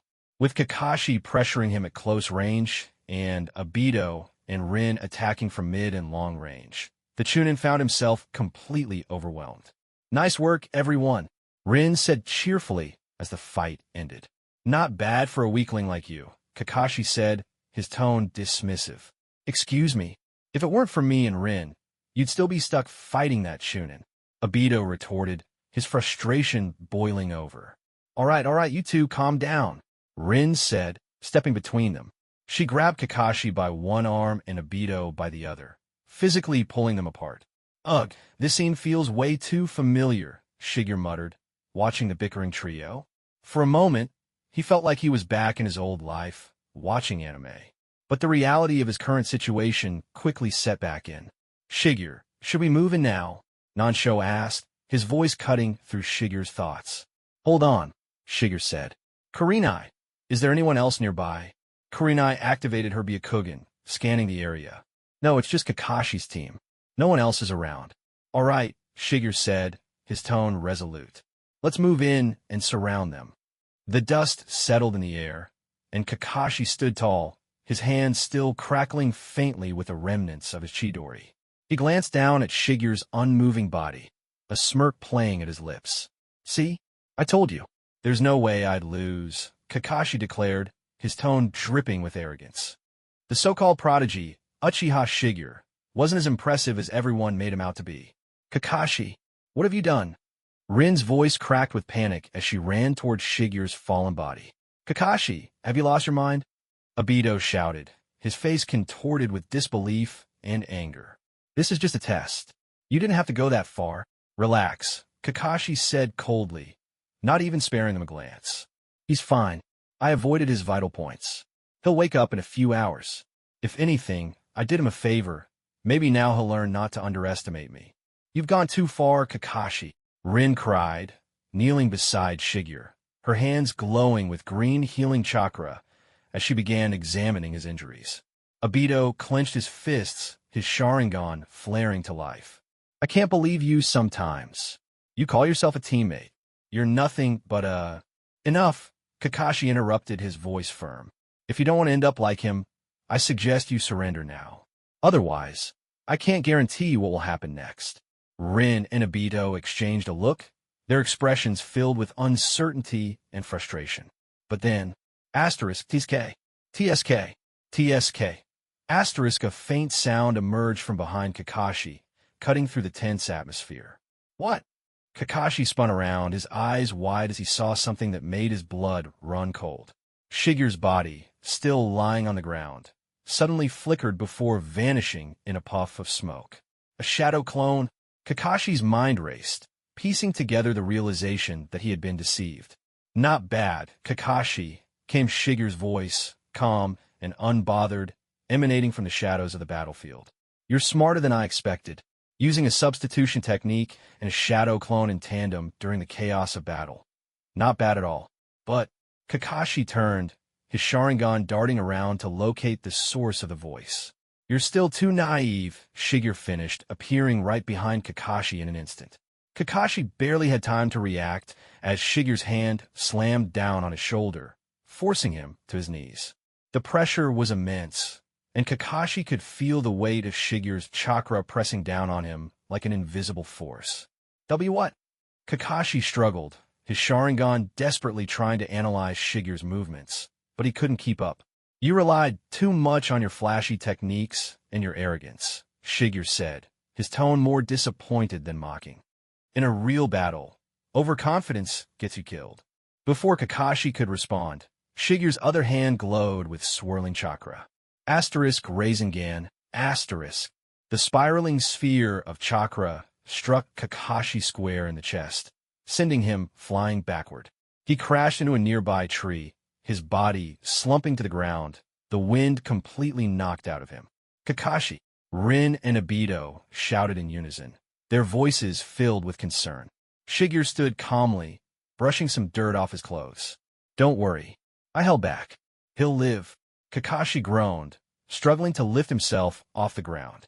His pride was wounded far more than his body. Chao? When did you? Kakashi muttered, his voice weak. You underestimated me, Shigeru replied simply. While you were busy showing off, I was preparing for your counterattack.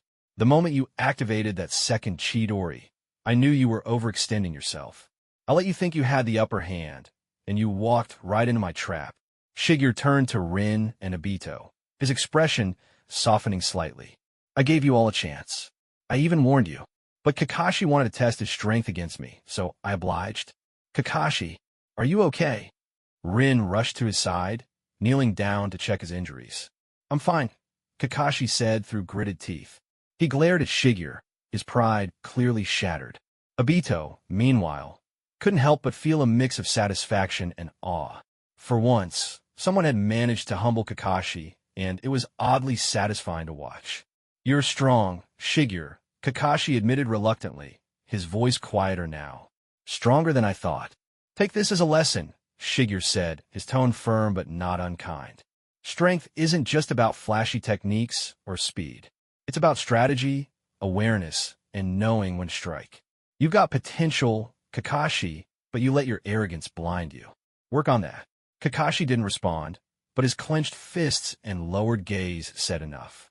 Turning to Obito and Rin, Shigeru added, I'll give you all one last chance. Surrender now, and I'll let you leave with your dignity intact. Or keep fighting, and I'll make sure none of you can stand by the end of this.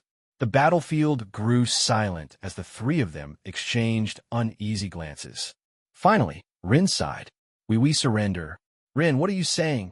Obito exclaimed, his frustration evident. Enough, Obito, Rin said gently. We've lost.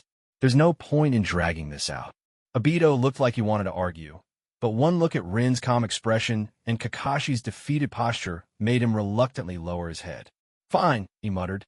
We surrender. Shigeru nodded, satisfied. Wise choice. He stepped back, allowing Rin to help Kakashi to his feet. Consider this a lesson, Shigeru said one last time, his voice carrying a hint of finality. Next time, don't leave your back exposed. With that, Shigeru turned to rejoin his teammates, leaving Kakashi's team to process their defeat. The forest fell into an eerie silence, as if the very world had stopped to process what had just happened. Kakashi's face froze, his body stiffened unnaturally, and his wide, disbelieving eyes were locked straight ahead. The sound of the attack echoed faintly in the minds of everyone watching, as if replaying in slow motion. For a moment, no one spoke.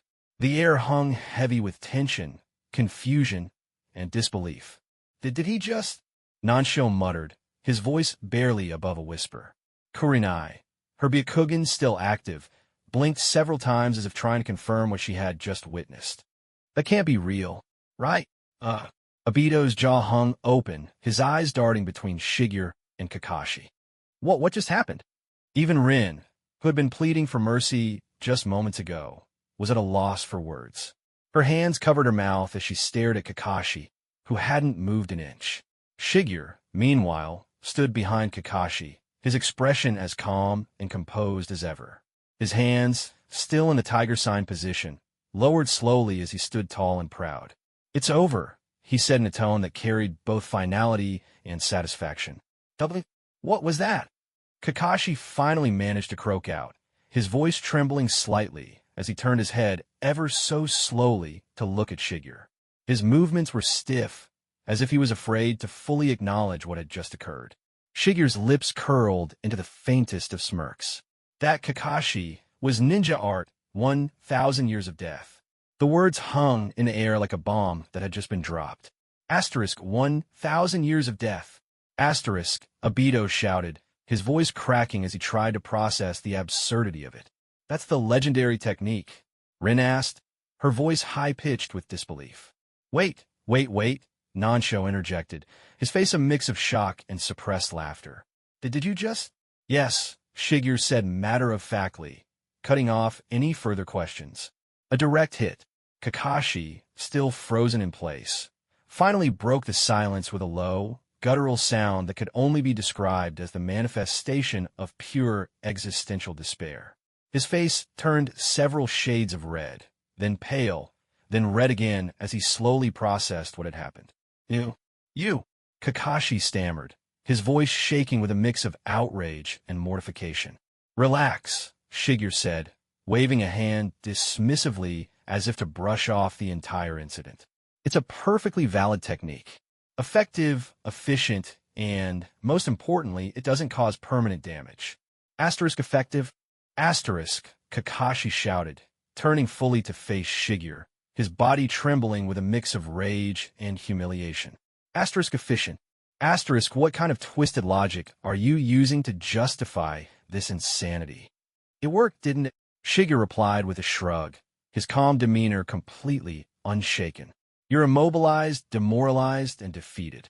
I'd say that makes it a highly successful technique. You're insane, Kakashi shouted, his voice cracking as he pointed an accusatory finger at Shigeru. You can't just do something like that in the middle of an exam. And yet, here we are, Shigeru said smoothly, crossing his arms and tilting his head slightly. At that moment, Obito burst out laughing, clutching his stomach as tears streamed down his face. Oh my gosh, Kakashi. You got hit by that. I can't breathe. Shut up, Obito. Kakashi roared, his face turning an even deeper shade of red as he glared daggers at his teammate. Even Rin, who had been so worried earlier, was now struggling to hold back a giggle. She quickly covered her mouth with her hands, but the corners of her lips betrayed her amusement. Unbelievable, Kakashi muttered, shaking his head in disbelief as he tried to regain some semblance of composure. You should be grateful, Shigeru said, his tone still calm. I could have used something far more dangerous. Consider this a mercy. A mercy? Kakashi repeated, his voice rising again. You call that a mercy? Of course, Shigeru replied without hesitation. It's a lesson you won't soon forget. And isn't that the point of an exam? To teach you something valuable. Kakashi opened his mouth to argue, but quickly realized he had no retort. Instead, he let out a long, exasperated sigh and slumped his shoulders in defeat. Fine. Whatever. You win. Good, Shigeru said with a satisfied nod. Now, as agreed, you'll admit that I'm your superior and address me as Shigeru-sensei or Shigeru-sama. Your choice. Kakashi's eye twitched violently, but he managed to swallow his pride just enough to mutter, Fine, Shigeru-sensei. See, that wasn't so hard, Shigeru said with a small smile, though the glint in his eyes suggested he was thoroughly enjoying this moment. Obito, still laughing uncontrollably, gave Kakashi a thumbs up. Don't worry, Kakashi. I'll make sure everyone in Konoha hears about this. Obito, Kakashi lunged at him, his embarrassment reaching critical levels. As the two began bickering, Rin sighed and turned to Shigeru. Thank you for not taking things too far, she said sincerely. Of course, Shigeru replied, his tone softening slightly. We're all Konoha shinobi, after all. We may fight during the exam, but at the end of the day, we're still comrades. Rin smiled, her respect for Shigeru growing despite the absurdity of the situation. Now then, Shigeru said, turning back to his team. Let's move out. We've got more work to do. As Shigeru, Nansho, and Kurenai prepare to leave, Kakashi's voice rang out behind them. This isn't over, Shigeru. Kakashi shouted, his pride refusing to let go. Next time, I'll beat you for sure. Shigeru glanced back with a smirk. I'll be waiting, Kakashi. But next time, don't leave your back exposed. With that, the team disappeared into the forest, leaving behind a flustered Kakashi, a laughing Obito, and a bemused Rin. The battle might have been over, but the memory of ninja art, 1,000 years of death, would linger far longer than anyone expected. What? For voices rang out in unison, filled with confusion, disbelief, and utter shock. They couldn't comprehend it. The so-called ninja world's ultimate technique, 1,000 years of death, turned out to be the most absurd and bewildering move they'd ever witnessed. It hurts like hell. Kakashi's face twisted in agony, his expression almost comical, as if he were genuinely on the verge of dying. A wave of indescribable pain surged through him, leaving him breathless. His body convulsed for a moment before he collapsed to the ground, foam frothing at his mouth as he fainted. Kakashi! Rin immediately rushed to his side, her hands glowing with healing chakra as she checked on him with deep concern.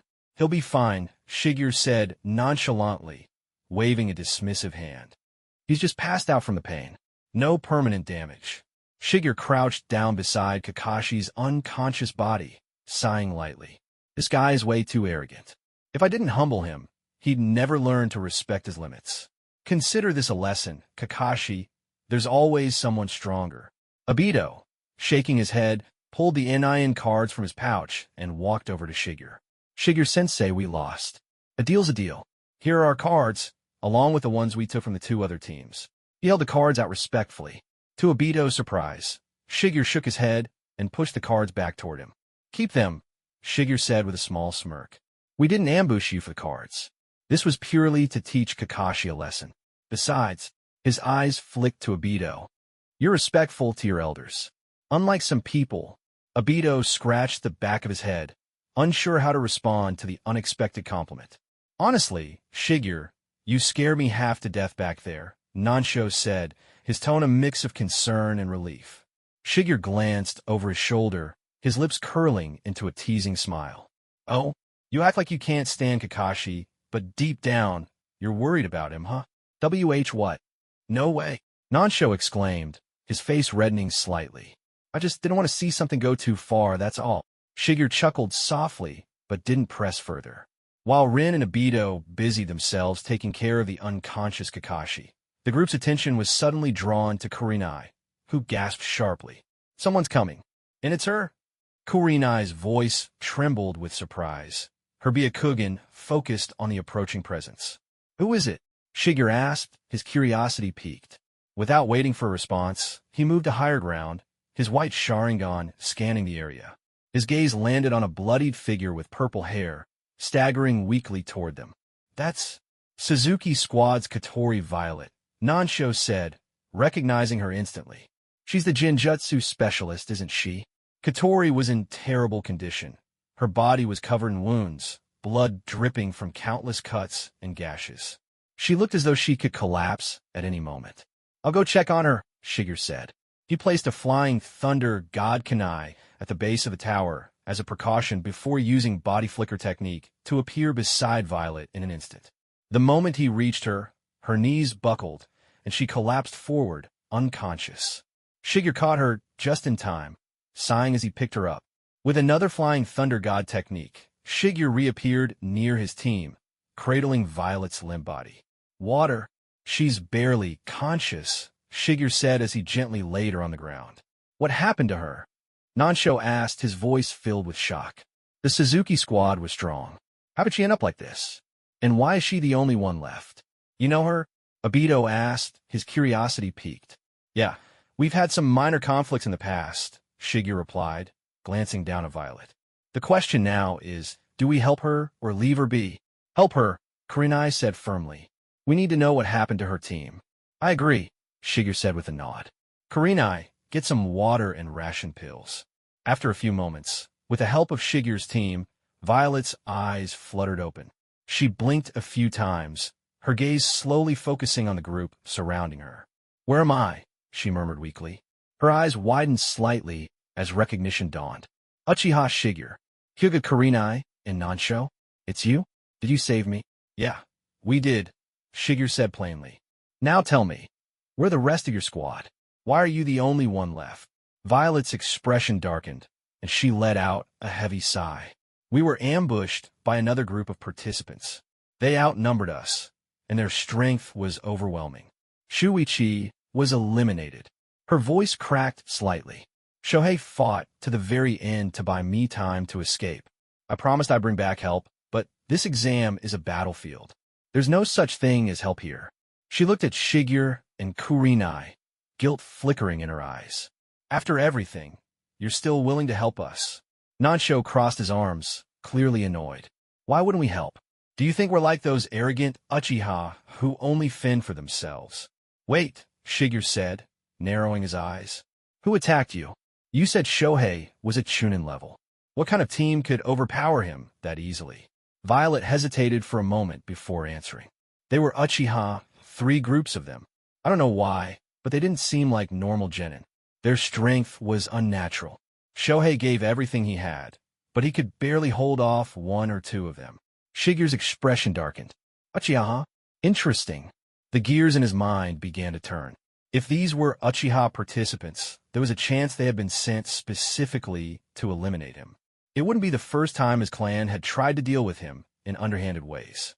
This could be fun, Shigeru muttered to himself, his lips curling into a faint smile. If they're here for me, I'll make sure they regret it. Violet, unaware of his inner thoughts, gave him a confused look. What are you thinking? Shigeru stood up, his white Sharingan flashing as he activated it. Tell me where they are. They're between the Lin Tower and Sha Tower, Violet said softly before fainting once more. Shigeru turned to his team. Stay here and guard this position.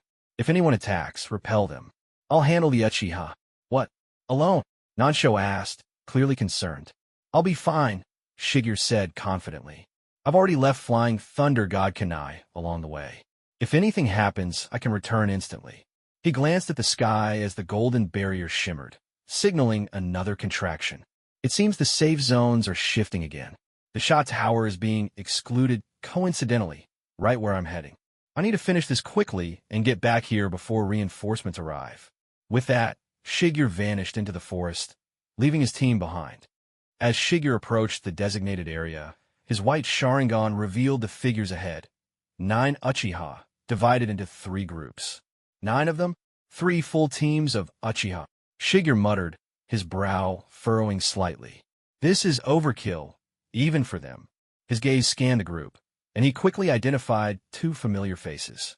Uchiha Shoaki, Uchiha Naomasa, and their teammates. So, they're here too, and the chakra levels of the others. One group is at Chunin level, but the last, they're already at Jonin level chakra reserves. He noted the glint of Sharingan in their eyes, the crimson patterns swirling ominously. This will be entertaining, Shigeru said quietly, a small, dangerous smile spreading across his face. The tension in the air was palpable as Shigeru's 5 shadow clones stood in different positions within the dense mist, each one poised and ready to act. The surrounding fog was thick, almost suffocating, and completely disoriented the 3 Uchiha Jonin. Their Sharingan, usually an unparalleled asset in battle, was rendered almost useless against Shigeru's carefully executed super hidden mist technique. Stay alert. He's clearly not an ordinary genin. One of the Uchiha Jonin barked, his voice tinged with frustration. Ordinary, another Jonin spat. Are you blind? This genin just pulled off a water formation wall that's leagues beyond what most Chunin are capable of. He's clearly been hiding his strength. The 3rd Jonin grit his teeth, his Sharingan darting around uselessly in the mist. Keep your backs together. He must be planning something. This mist is not natural. Even with our Sharingan, we're at a disadvantage.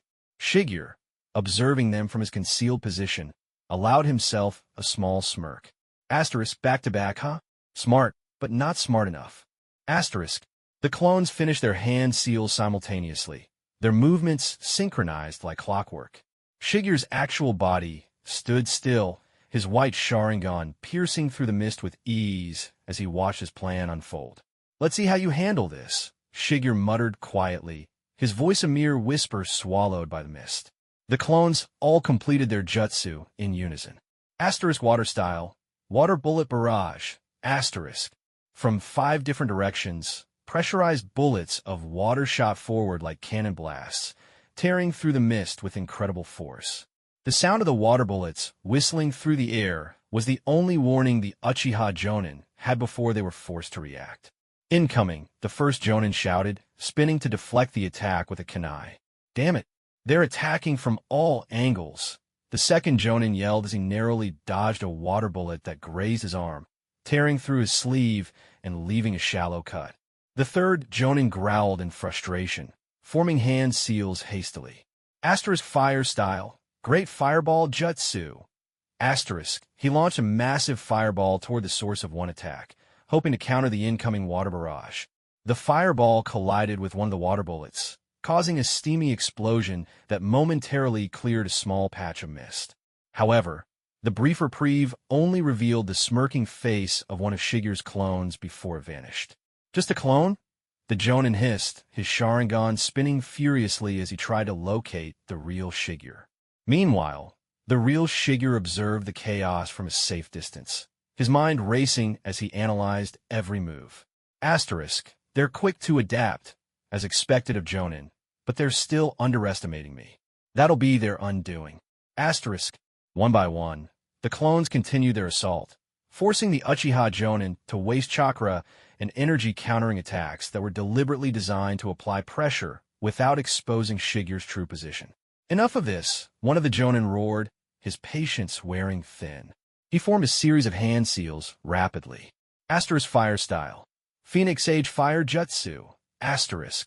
A barrage of smaller fireballs erupted from his mouth, spreading out in multiple directions to cover as much area as possible. The flames lit up the mist briefly, revealing fleeting glimpses of Shigeru's shadow clones as they danced between the attacks. Still chasing shadows, Shigeru muttered, shaking his head. The clones continued their coordinated assault, each one striking from a different angle, their water bullets relentless.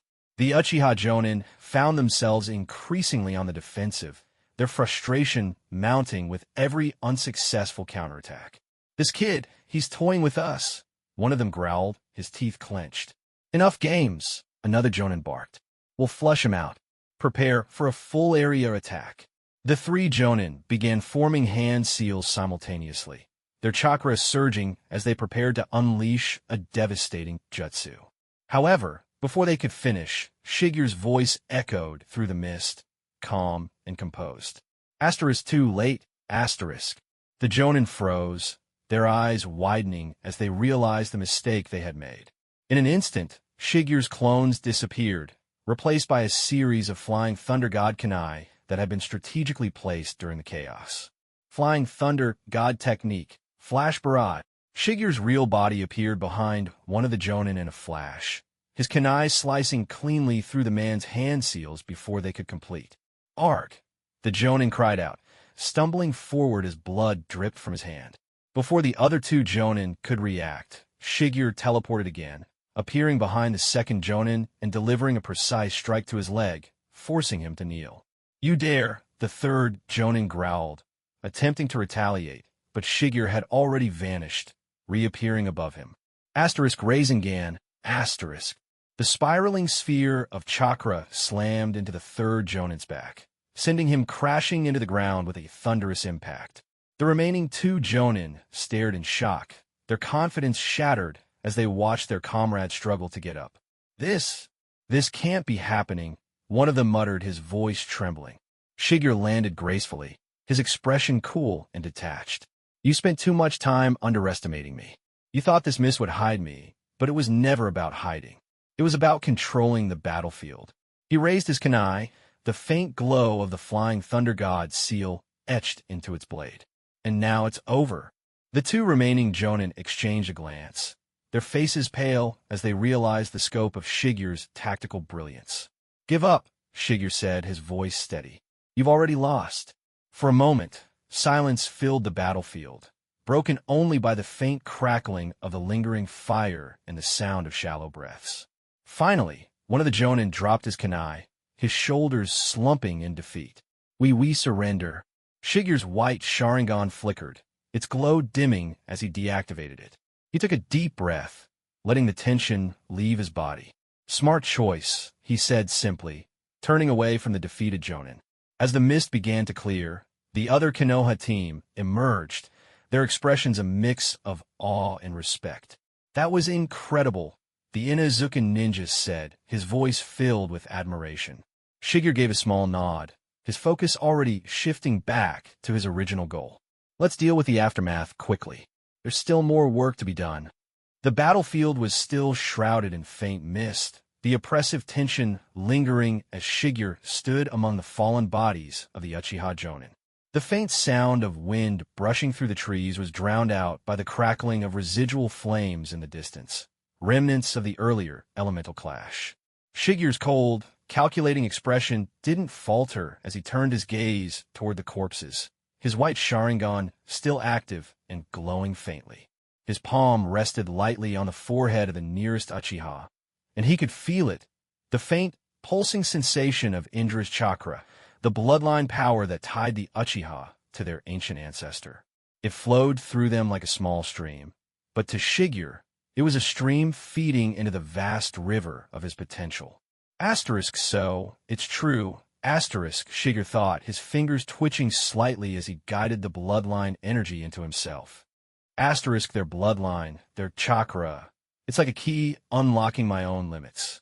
My Sharingan is evolving, becoming something far greater. The faint sensation in his eyes was unmistakable.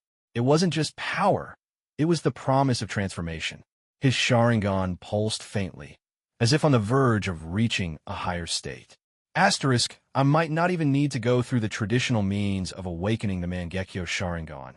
Shigeru mused inwardly, a smirk forming on his lips. No need to kill someone close to me. Their bloodline alone is enough to refine my own. How ironic that their hatred for me is fueling my strength. With a calm, almost methodical precision, Shigeru moved to the next fallen Uchiha and repeated the process. One by one, he absorbed the faint traces of their bloodline power, feeling his own chakra and bloodline becoming purer and stronger. By the time he finished, his eyes felt different. It was as though they were alive, surging with energy and potential, on the precipice of something truly extraordinary. He touched his face lightly, feeling the warmth radiating from his evolving dojutsu. This feeling, yes, it's unmistakable. My Sharingan is nearing its evolution into the Mangekyo. The Uchiha were right to fear me. Soon, I'll surpass all of them. He glanced down at the corpses of Uchiha Shuaki, Naomasa, and the others. You fought with everything you had, Shigeru muttered coldly, but in the end, you were nothing more than stepping stones. Nearby, the sound of scuffling and faint bursts of chakra caught his attention.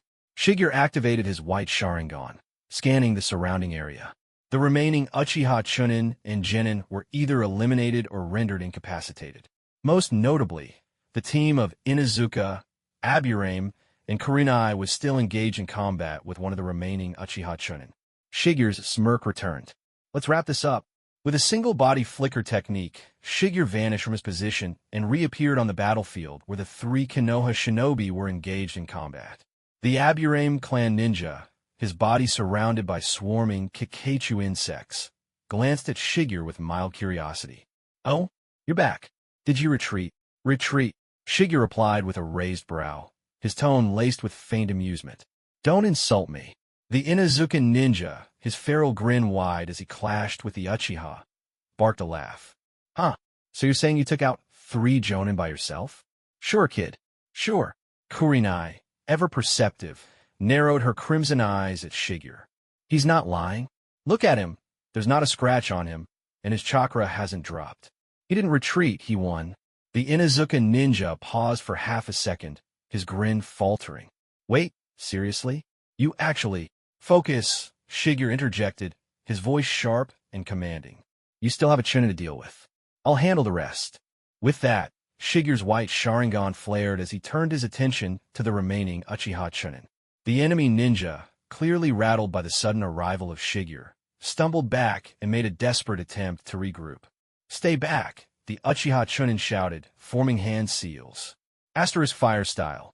Phoenix Age fire jutsu. Asterisk. Flames erupted from the Uchiha's mouth, scattering into countless smaller fireballs that spread across the battlefield. Sloppy, Shigeru muttered, his body moving with inhuman speed as he weaved between the fireballs effortlessly. In an instant, he was face to face with the Uchiha Chunin, his kunai already poised to strike. The Uchiha's Sharingan spun desperately, trying to predict Shigeru's movements, but it was futile.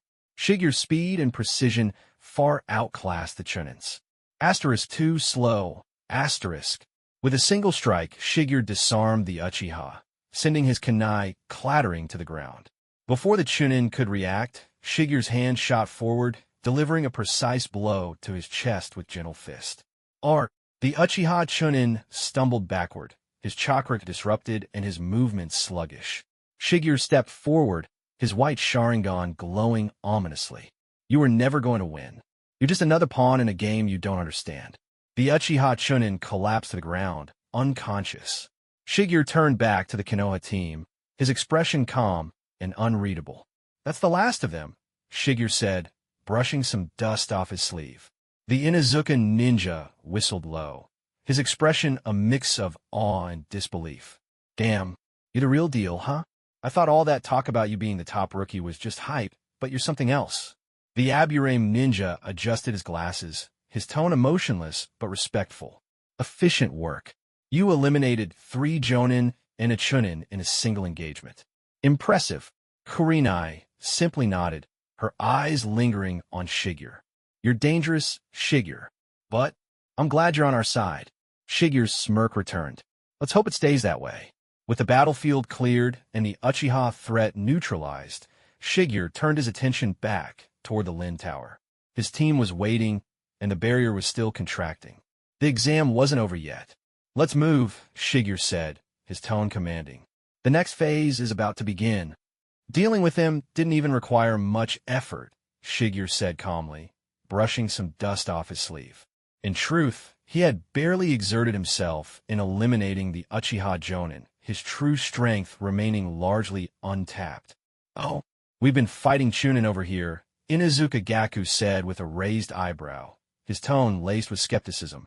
Maybe the ones you fought were just Jinin pretending to be tough. Still, I'll admit your strength seems to be at least Chunin level. By the way, I'm Inuzuka Gaku. That's Aburame Shima, and she's Yuhi Kurenai. He motioned toward his teammates as he introduced them. I'm Shigeru, he replied briefly. But let's save the introductions for later. There's still 2 more Uchiha left.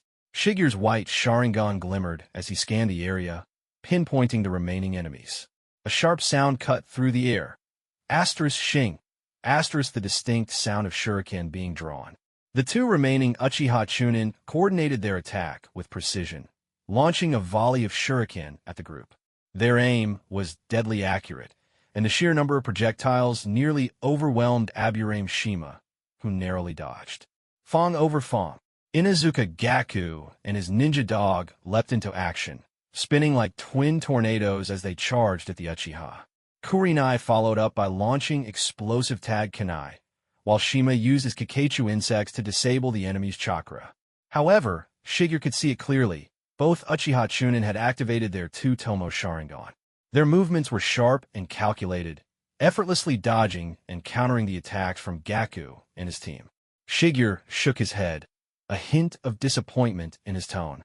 You're wasting too much time. Let me handle this. Without waiting for a response, Shigeru used body flicker technique to appear 5 meters in front of the Uchiha Chunin. His hand moved quickly as he threw a flying thunder god kunai straight at one of them. The Chunin reflexively deflected the kunai with his own blade, but in that instant, Shigeru disappeared from sight with a faint whoosh. Above, one of the Uchiha shouted, his Sharingan catching a glimpse of Shigeru reappearing directly above them, his hands already glowing with 2 Rasengan. Asterisk flying thunder god. Second step, asterisk. Shigeru's voice rang out as he descended, slamming the 2 spiraling spheres of chakra into the Uchiha Chunin from above. Asterisk boom. Boom. Asterisk. The impact was devastating. The sheer force of the attack left both Chunin bloodied and broken, their bodies crumpling to the ground. The gruesome sight of their mangled forms sent a shiver through the air. Kurenai's hand flew to her mouth, her face pale. You killed them, she whispered, her voice trembling. Gaku's eyes widened in shock. What the hell? You killed them. They're Konoha Shinobi, just like us. Aburame Shima adjusted his glasses, his tone grave. Killing fellow Konoha Shinobi, even in an exam, that's a serious offense. You'll be disqualified for this. Shigeru turned to face them, his expression cold and unyielding. They came here to kill me first. This wasn't about the exam. This was a personal vendetta orchestrated by the Uchiha. They sent these 3 jonin, along with the chunin you were fighting, purely to eliminate me. The others hesitated, their expressions conflicted. Gaku and Shima exchanged nervous glances. Even if that's true, you still killed them. We can't just let this slide, Gaku said, his voice firm despite the unease in his eyes. Then come, Shigeru said coldly, his white Sharingan glowing ominously. Try to stop me if you think you can. The tension in the air was suffocating. Gaku growled, his ninja dog snarling beside him. Fine. Let's see if you're as strong as you act. Fong over Fong. Parasitic insects, jutsu. Shima unleashed a swarm of Kikeichu, aiming to drain Shigeru's chakra. Asterisk demonic illusion. Tree binding death. Asterisk. Kurenai leapt into the fray, but before her Jinjutsu could take effect, Shigeru's white Sharingan glimmered, and he activated the same Jinjutsu technique. That won't work on me, Shigeru said, his calm voice carrying a sharp edge. His version of the Jinjutsu activated instantly, far stronger than Kurenai's. Gaku and Shima froze in place, their bodies stiffening as they were ensnared by the illusion. In their minds, they were attacked by tree branches that emerged from the ground, pinning them helplessly as Shigeru's illusory figure struck them down. The 2 collapsed to the ground, coughing up blood, their real bodies unable to move. Damn it. He copied Kurenai's Jinjutsu, Gaku muttered weakly. And his version is even stronger, Shima added, his voice faint. Shigeru stood over them, his gaze cold and unflinching. You were never my opponents to begin with. Know your limits before challenging someone stronger than you. He turned to Kurenai, who was trembling slightly but still holding her kunai defensively. You didn't attack me, Shigeru said, his voice softening slightly. That's the only reason I'm sparing you. But tell me, Kurenai, do you think I should just let people who try to kill me walk away unscathed? Should I wait for them to try again? Kurenai hesitated, then shook her head. No, I understand. The Uchiha tried to kill you first. You defended yourself. Shigeru nodded, satisfied. Good. Remember that. He walked over to the fallen bodies of the Uchiha, his hand glowing faintly as he absorbed their bloodline energy into himself. The sensation of Indra's chakra flowing into him grew stronger, his Sharingan pulsing with newfound power. Finally, Shigeru approached Yoshida Shoei, who was bound and lying nearby. Shigeru, Shoei said with a sardonic grin. I figured Violet would send someone like you. Looks like those jonin are done for, huh? Don't worry. I know they came after you first. Shigeru cut the ropes binding Shoei, his expression neutral. You're free. I fulfilled Violet's request. Let's go. Shoei chuckled as he stretched his arms. You're not like the rest of those arrogant Uchiha. My team owes you one. Take care of Violet. Okay? See you in the preliminaries. With that, Shoei vanished in a blur, his movements swift and calculated. Shigeru watched him disappear, his white Sharingan catching a fleeting glimpse of Shoei's chakra. Something about the way he moved felt off. Far away, Shoei reappeared in a secluded area. His form shimmered briefly before transforming into a masked ANBU operative. Report to the Hokage, he muttered, tying a message to a crow's leg. The bird flew off, vanishing into the distance. In the Hokage's office, Sarutobi Hiruzen puffed on his pipe, reading the report that had just arrived. The Uchiha are becoming restless, he murmured, exhaling a plume of smoke. His eyes narrowed as he stared out the window, deep in thought. Sure, you naturally had no idea what had transpired after he left. Using the Flying Thunder God technique, he teleported back to the Tower of Lin in quick succession. Just as he feared, the situation had taken a turn for the worse. Nanxiong, Hongdai, and Obito were locked in fierce combat with the enemy. All of them were injured, with Obito looking the worst of the three. His chakra seemed nearly depleted. They actually launched a sneak attack while I was away. Although their opponents weren't from the Uchiha clan, they were still despicable. With a sharp whoosh, Shiryu appeared near the ongoing battle. Flying Thunder God, second step. Without hesitation, Shiryu hurled a kunai at the three enemies. Asterisk whoosh, whoosh, whoosh, asterisk in 3 consecutive flashes. Shiryu reappeared each time to strike critical pressure points on his enemies using his gentle fist technique. In just 3 seconds, all 3 enemy genin were sent flying. To their shock, they found their chakra completely sealed. A wave of weakness overtook them, leaving them powerless. Kneeling where they stood, they collapsed to the ground. So strong. Hongai couldn't help but exclaim, "Is the gap between us really this huge?" Nanshiong murmured in silence. Obito's mouth hung open in disbelief.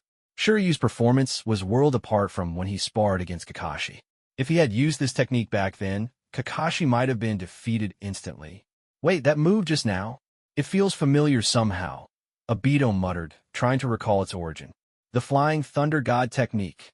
It's Minato-sensei's signature move." Rin gasped in astonishment. She could hardly believe that someone other than Minato could also use this technique. It was nothing short of incredible. "Shiryu, are you all right? What about Shunping?" Hongai asked, concerned. "Shunping's acting strange. He seems unwilling to join me. He mentioned meeting during the preliminaries, which I assume refers to the final tower." Shiryu explained, recounting what had happened. Then, Shiryu pulled out a stack of result cards from his pocket. There were so many that they were hard to count. "This many?" Nanshiong was stunned. "Shiryu, just how many teams did you defeat?" "Not many. Let's divide them up before we get to the tower. No one's taking these from me anyway," Shiryu replied casually. "So what's the plan now? Kakashi and Violet probably won't wake up for a while. Eliminating them seems harsh, but if we take them with us, it'll cost us 2 people's efforts." Shiryu glanced at Hongdai, then at Rin. Without hesitation, Obito volunteered, "I'll take care of Kakashi. My chakra's almost gone anyway, so carrying him shouldn't be an issue." "Why are you suddenly so eager?" Rin asked, puzzled. "It's nothing." Obito blushed, determined to keep Rin from having to look after Kakashi. Pointing at Violet, Hongdai said, "All right, I'll carry her then." As a scout specializing in close combat, it made sense for Hongdai to take on this task. "Take the result cards from those genin with you, Obito. They might come in handy later," Shiryu said, showing no interest in the 3 cards. After all, he already had plenty. "Thanks, Shiryu." Obito expressed his gratitude enthusiastically. Just then, the ground beneath the Tower of Lin began to tremble, and the barrier stone at its peak dimmed noticeably. "Just our luck. Looks like the Tower of Lin is next to be abandoned. If we don't leave before the barrier collapses completely, we'll be disqualified. This is the 3rd time already. Half the competition is over, and 3 more towers will be randomly abandoned. When that happens, we'll face off against the strongest teams. No time to waste. Let's move. The south of the Tower of Lin is off limits now. We'll have to head east to the Tower of Bing." Shiryu, who had initially moved from the Tower of Jie to the Tower of Lin, and then to the Tower of Jia's northern side, now had no choice but to lead his team eastward. Their plan was to secure the Tower of Bing and re-evaluate their strategy, as there was no guarantee their area wouldn't be abandoned next. After regrouping, the team set off toward the Tower of Bing. However, the situation had grown far more complicated than at the start. In the beginning, most candidates had avoided heading north from the Tower of Qian, instead choosing to move through the Towers of Lai and Xing on either side, as the greater distance meant less competition. As a result, the fiercest battles were now centered around the Tower of Bing. Nearly 10 teams had already been eliminated there, while over 5 of the strongest ninja teams lurked in the surrounding area. Using his Byakugan to scout, Shiryu observed the situation around them. For the first time, even he was taken aback. "Shiryu, there are way too many ninja here, and most of them have chakra levels on par with Chunin or even Jonin. Is this really the Chunin selection exam?" Hongdai said, finding it hard to believe. "What? Jonin too? Chunin is already overkill. How can there be Jonin?" Obito blurted out, entirely unguarded. "Shu, get down." Shiryu quickly covered Obito's mouth and pressed him to the ground. After ensuring everyone was lying low, He glanced toward the enemy's direction and finally breathed a sigh of relief.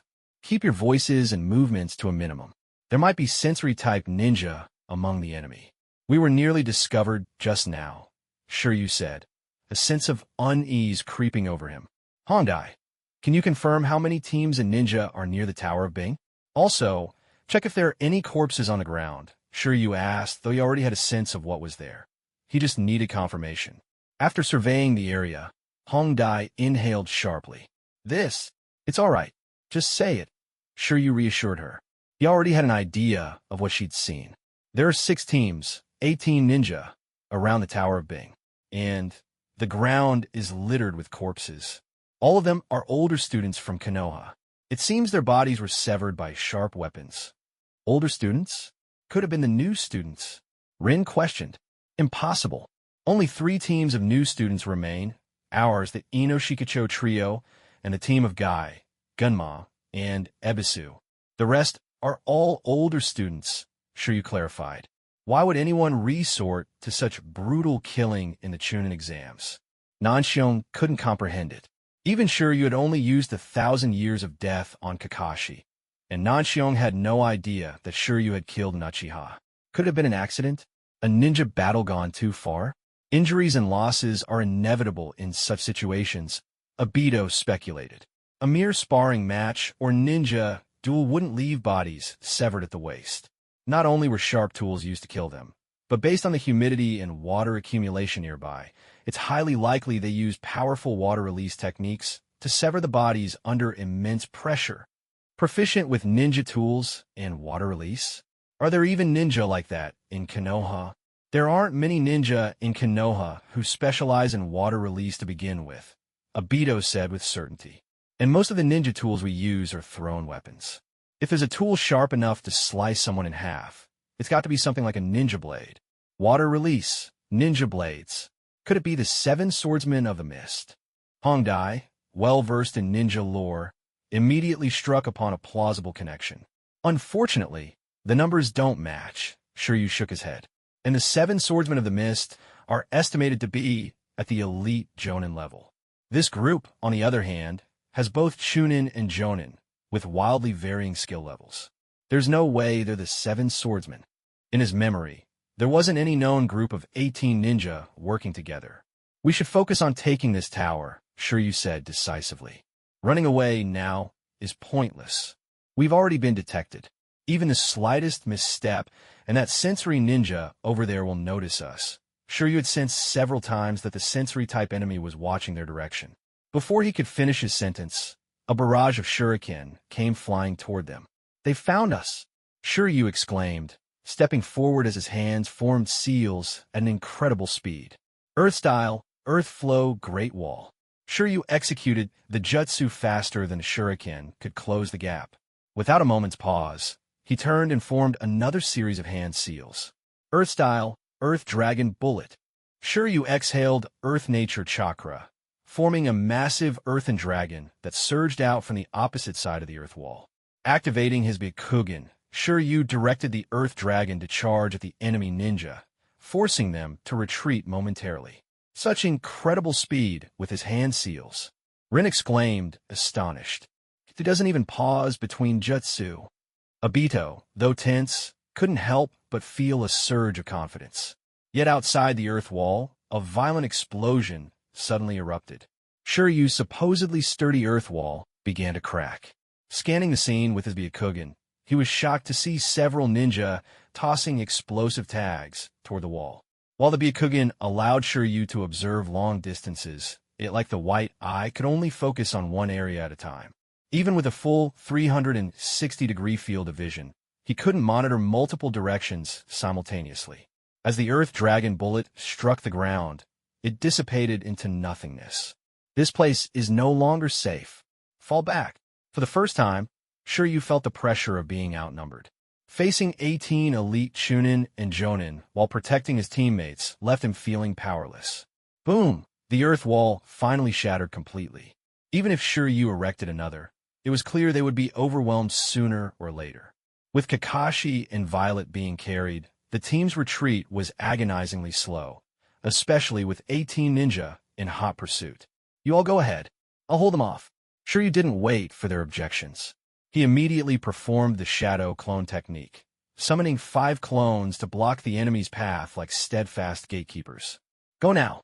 Don't waste the opportunity Shiryu has given us. Nanxiong urged Hongdai, keeping the group moving. However, the leader of the enemy ninja seemed intrigued by Shiryu. Raising his hand, he signaled his team to halt. Oh, I didn't expect a little brat from Konoha to be so confident.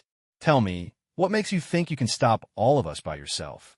Though wearing a Konoha headband, the man's mocking tone and demeanor were anything but loyal to the village.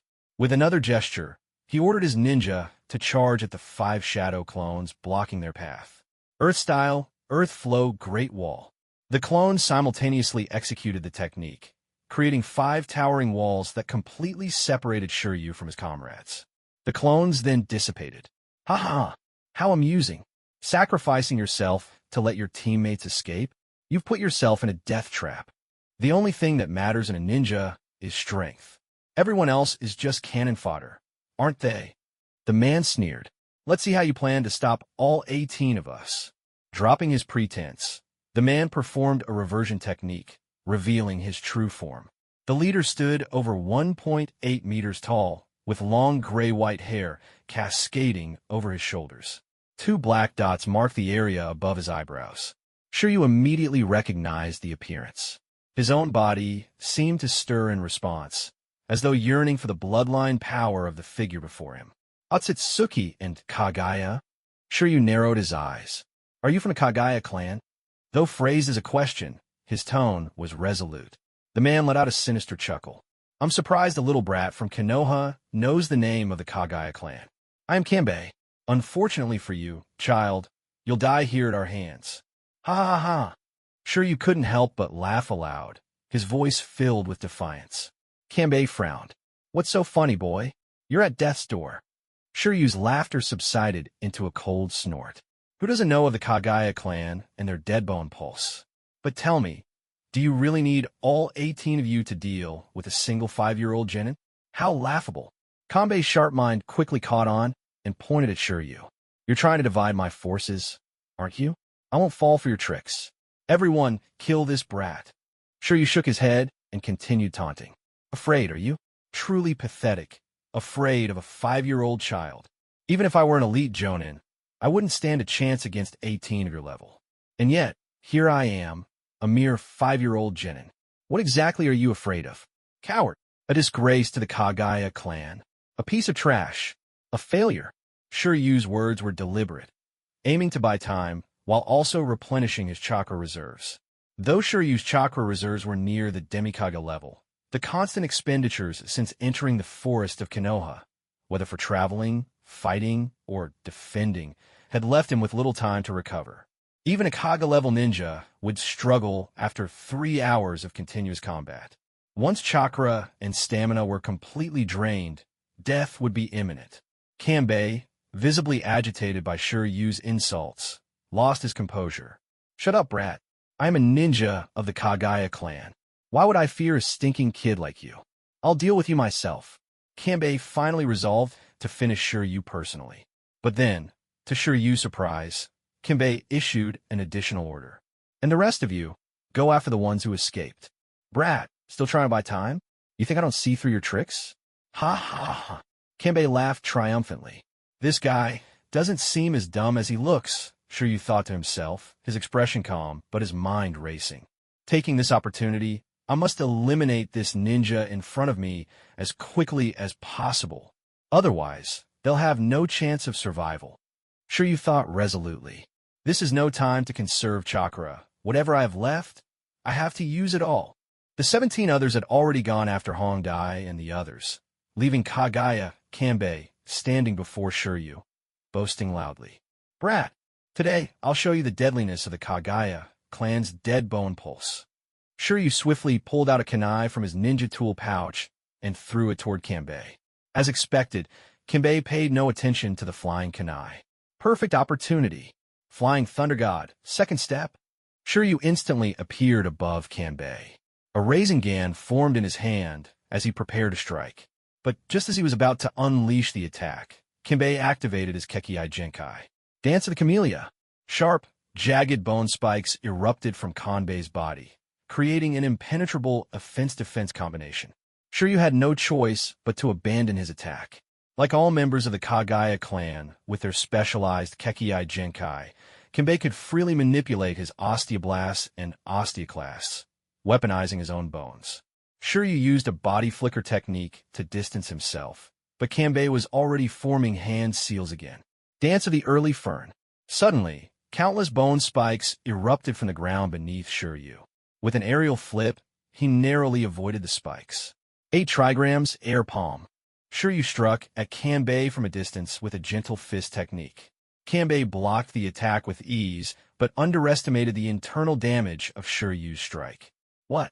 No matter how tough the exterior is, this technique can attack internal organs? Is this the Hyuga clan's gentle fist? Kanbei's curiosity about Shiryu only deepened. A Uchiha from Konoha, yet proficient in the Hyuga clan's techniques? How fascinating, Kanbei remarked mockingly. Meanwhile, Shiryu had already devised a strategy to defeat Kanbei. Wild Lion's main technique. Shiryu unleashed one of Jiraiya's signature hair-based techniques, transforming his hair into ferocious lion heads that charged toward Kanbei. So fast, Kanbei exclaimed, startled. Covering his hands in a dense layer of bone, Kanbei swung his arms, attempting to shred the lion-like hair into pieces. However, hair isn't something that can be easily destroyed unless sliced cleanly with a sharp weapon. Despite his efforts, Kanbei found himself entangled by Shiryu's hair. Damn it, Kanbei growled, visibly frustrated. Now's my chance, Shiryu thought, seizing the moment. Compound Jutsu. Fire Earth, Wind, and Lightning Dragon Bullet Technique. Shiryu swiftly formed hand seals and unleashed 4 dragon-shaped projectiles of different elemental chakra. The 4 dragons fused into a massive, combined ninjutsu. Asterisk boom, boom, boom, asterisk. Shiryu controlled the 4 dragons, directing them to strike Kanbei with precision. The devastating attack engulfed Kanbei in a massive explosion. As the smoke cleared, Shiryu was taken aback. Kanbei still stood, though his appearance was far from pristine. His body was covered in a dense layer of bones, most of which were scorched black from the attack. It seems he released a large amount of chakra at the critical moment to create bones as a defensive shield, Shiryu speculated, remaining calm. If he were so easily defeated, it wouldn't be a Kekii Genkai worth fearing. You've angered me, brat, Kanbei shouted, his fury evident as he charged at Shiryu, his entire body bristling with bone spikes. Dance of the Clematis. Kanbei forced Shiryu into close combat, but with the clarity of the Byakugan, Shiryu dodged every attack flawlessly. Humph! Kanbei threw a punch, and the bone spike in his hand suddenly sharpened to a deadly point. Shiryu's pupils contracted. He sensed immediate danger. Using the flying Thunder God again, he teleported to a distant location. Damn it! This annoying brat keeps teleporting away. Is this some kind of body flicker technique? Kanbei, clearly irritated, was running out of patience. 10-finger drilling bullets. Kanbei fired his finger bones like bullets, each one deadly enough to be fatal if it hit. 8 trigrams, palm rotation. Shiryu spun rapidly, forming a defensive dome of chakra. Every single bone bullet was deflected without exception. Kanbei was left completely dumbfounded. This is the Hyuga clan's secret technique, palm rotation. Brat, aren't you an Uchiha? How do you know this technique? How do you know I'm an Uchiha? Shiryu asked, confused. Oh, just a feeling. You remind me of one, Kanbei replied with a shake of his head. Enough stalling, brat. Let's settle this in one move. Kanbei, unable to deal with Shiryu's tactics, decided to end the fight with his strongest attack. His left arm transformed completely into bone, twisting into a massive, spiraling spear. Dance of the Iron Wire Flower. My ultimate technique. Let's see how you handle this. Kanbei charged at Shiryu, his spiraling spear locking onto him like a heat-seeking missile. Then I'll face you head-on. Shiryu wouldn't avoid the attack, confident in the power of his own ultimate technique. He began forming a Rasengan in his hand, pouring chakra into it until it grew to an immense size. The Rasengan expanded further and further until it was almost beyond Shiryu's ability to maintain. Utama Rasengan. Shiryu ran toward Kanbei, the massive Rasengan in hand, ready for the clash. Kanbei's spiraling spear and Shiryu's Rasengan collided with devastating force. The surrounding environment changed instantly. A powerful shockwave radiated from the impact, cracking the ground beneath them. Brat, this is the Kagaya clan's strongest spear. No one can withstand it. Kanbei roared, pouring all his strength, stamina, and chakra into the attack. You're wrong. I will defeat you, because I must become stronger, strong enough to change this world. Shiryu's determination burned brighter than Kanbei's rage, and his Rasengan grew even more powerful. Using the last of his strength, Shiryu pushed the Rasengan forward. The spiraling spear in Kanbei's left hand began to twist and crack, breaking apart bit by bit. Finally, the seemingly indestructible left arm was completely shattered by the overwhelming force of the Rasengan, and Kanbei's entire body was engulfed in the attack. This can't be. How is this possible? To be defeated head-on, to lose to this technique? Kanbei screamed in disbelief. No! Kanbei's body, utterly destroyed, collapsed to the ground, completely incapacitated. Dragging his exhausted body, Shiryu staggered step by step toward Kagaya Kanbei. But in the end, he collapsed onto the ground, unable to move further. Kanbei no longer drew breath. The victor of this battle was undeniably Shiryu. For a 5-year-old child, to fight a jonin with a Kekkei Genkai in both ninjutsu and taijutsu, all while running low on chakra, and to emerge victorious, this could only be described as a miracle. However, Shiryu had completely depleted his strength and chakra. At this moment, if any ninja were to stumble upon him, they could easily end his life on the spot. Shiryu reached out and searched Kanbei's body, eventually finding a specially encrypted scroll. A faint smile tugged at the corner of his lips as he tucked it into his pocket. This will definitely come in handy. Moving closer to Kanbei's lifeless body, Shiryu placed his hand on the man's forehead. He hadn't expected anything to happen, but suddenly a mysterious force within Shiryu awakened. It seemed to guide Kanbei's bloodline energy directly into Shiryu's body. My chakra and stamina. They're recovering, Shiryu noticed, surprised. Though not fully recovered, it was enough for him to start moving again. Then a familiar voice echoed in his mind. Greetings, host. Greetings, host. Shiryu's eyes widened in shock. He hadn't heard that voice in what felt like forever. He immediately responded. Oh my God, is that the system?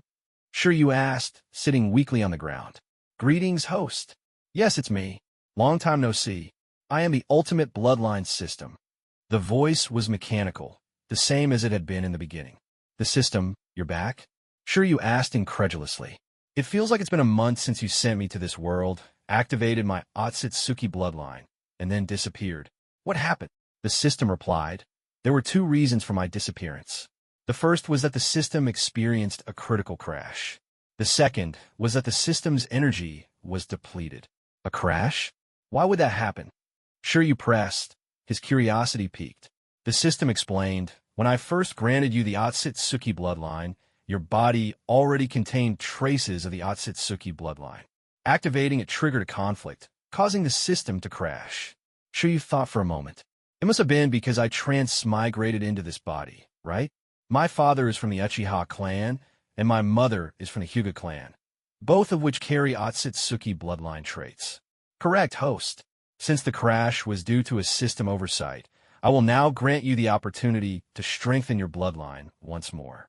I see that you've absorbed another branch of the Otsutsuki bloodline just now. You can choose to integrate it if you wish. However, whether you strengthen or integrate your bloodline, the system will enter dormancy again. I will only awaken when you absorb enough new bloodline energy to reactivate me. Wait a minute, system, Shiryu interrupted. Why am I able to absorb other people's bloodline energy in the first place? The system promptly answered, as a carrier of the Otsutsuki bloodline, you are uniquely capable of absorbing other branches of the bloodline. The Hyuga clan's Byakugan, the Uchiha clan's Sharingan, the Senju clans would release, the Uzumaki clan's Chakra Vitality, and the Kagaya clan's Dead Bone Pulse. All of these are derivatives of the Otsutsuki bloodline. That's why you can absorb these 5 types of bloodline energy. The system will awaken to assist with integration, but you can independently absorb them to strengthen your existing bloodline. However, full integration of a new bloodline requires the system's functionality. So I can either strengthen or integrate my bloodline right now. How long will it take? Sure, you asked, growing slightly impatient. The system recommended, integration is the better option, host.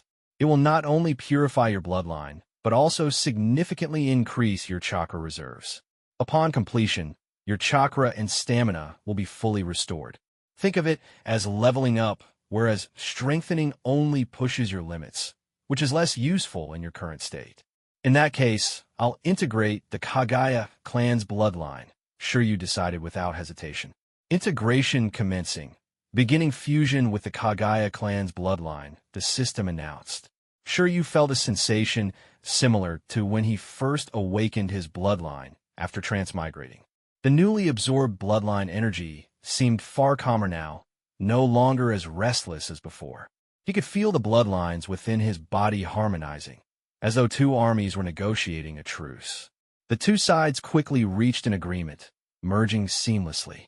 Shiryu didn't know why he could sense the process so clearly, but he knew the reality was even more intricate than what he perceived. The moment the bloodlines fused, Shiryu felt a surge of exhilaration. Unlike the pain he experienced during his initial awakening, this time it was pure euphoria. His stamina returned to its peak, but what thrilled Shiryu even more was his chakra. The bottleneck he had faced was finally shattered. He had broken through the limits of Kaga-level strength and ascended to the Super Kage level. Not only had his total chakra reserves increased, but his recovery rate had also accelerated. Now, even if I'm in continuous battle, I'll never run out of chakra, Shiryu thought confidently. Dance of the early fern, Shiryu murmured. Instantly, 10-meter-long bone spikes erupted from the ground in a 10-meter radius around him. Dance of the camellia. Sharp, lethal bone spikes jutted out from Shiryu's entire body, even more formidable than Kanbei's dead bone pulse had been. Satisfied, Shiryu deactivated the ability. With this, my taijutsu abilities have made a quantum leap forward, he mused. Although Shiryu's ninjutsu was formidable, taijutsu had always been his weak point. His young age and small body limited his physical prowess, and the Hyuga clan's taijutsu techniques couldn't be openly displayed. His arsenal mostly consisted of Flying Thunder God combined with Rasengan, which only qualified as ninja taijutsu hybrids at best. But with the Kagaya clan's dead bone pulse now fully integrated, Shiryu possessed unparalleled taijutsu capabilities far beyond his age. Of course, he wouldn't reveal this trump card lightly. It would remain his ultimate ace until he fully mastered shadow-level combat. I need to find them. Shiryu raised his index and middle fingers, and with a sharp whoosh, he disappeared. Nanxiong had left Flying Thunder God Kanai along the way, allowing Shiryu to teleport rapidly toward their location. Before long, he found them. But nearby, damn it, they're catching up, Nanxiong said anxiously. You guys go ahead, I'll hold them off. No way. If we go together. Hongdai insisted stubbornly. Kakashi, is he still not awake? Rin asked, her voice filled with worry. This time, we're really in trouble. Obito muttered nervously. Asterisk whoosh. Whoosh. Whoosh. Asterisk. Suddenly, a barrage of shuriken rained down upon them. Rows of shurikens streaked toward the group, and it seemed inevitable that Shiryu's teammates were about to be struck. At this critical moment, Kakashi, who was being carried on Obito's back, suddenly leaped into action with all his strength and drew the white fang short blade. Asterisk clang. Clang. Clang. Asterisk. With precise movements, Kakashi deflected all the incoming shuriken, sending them clattering harmlessly to the ground. At the same time, Violet, who had been carried by Hongdai, finally regained consciousness. What's going on? Kakashi asked, his gaze sharp as he scanned the surrounding ninja, clearly shocked by the situation. So many ninja. Violet murmured in disbelief, utterly stunned to awaken and find herself surrounded by enemies. In short, these people are not Konoha ninja. We were ambushed by them, Rin quickly explained, giving the 2 of them a brief understanding of their predicament. The 17 enemy ninja began forming hand seals in unison, and moments later, a torrent of water release techniques surged toward them. Each technique was powerful enough to slice a person cleanly in half. Damn it, so many of them. So many jutsu. Even Kakashi, experienced as he was, felt immense pressure. How are we supposed to defend against this? Does no one know any defensive ninjutsu? Violet's face turned pale, despair creeping in. Do whatever it takes to defend yourselves. There's no way we can escape now. Kakashi's combat instincts were sharp, but without his Sharingan at this stage, he had yet to copy any defensive techniques. Let's hope for the best. Obito shouted, shielding Rin with his body as best he could. Konoha brats, you're doomed this time. One of the enemy ninjas sneered, moments away from landing their attack. Whoosh! Flying Thunder God. Guiding Thunder. At the most critical moment, Shiryu arrived using the Flying Thunder God technique. In a desperate move, he aimed a Flying Thunder God kunai at the incoming water release techniques and used spatial sensing to connect it to another Flying Thunder God mark. Unexpectedly, he had inadvertently performed the Flying Thunder God, Guiding Thunder technique. The dozens of water release techniques were instantly redirected and transported away. Both the second Hokage and the fourth Hokage had used this technique to deflect tailed beast bombs, so mere water release jutsu were hardly a challenge. That's impossible. The combined water release from more than 10 ninja just gone. The 17 ninja were utterly stunned. A jutsu that should have utterly annihilated the 6 Konoha Shinobi had vanished without a trace. Most shocking of all, this boy had appeared out of nowhere. Shiryu, I knew you'd be fine. Hongdai and Nanshion couldn't hide their joy, their relief evident in their voices. Obito and Rin, too, were elated. Shiryu had stayed behind to fend off the leader of the enemy group, and now he had returned unharmed. Kakashi, Violet, you're awake, Shiryu said, his tone calm, yet commanding. Hold on, let me take care of these 17 ninja first. He stepped forward, exuding confidence. 17 ninja? And you want to take them on alone?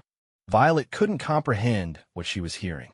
Kakashi, however, seemed to sense something different. Uchiha Shiryu, Uncle, don't be reckless.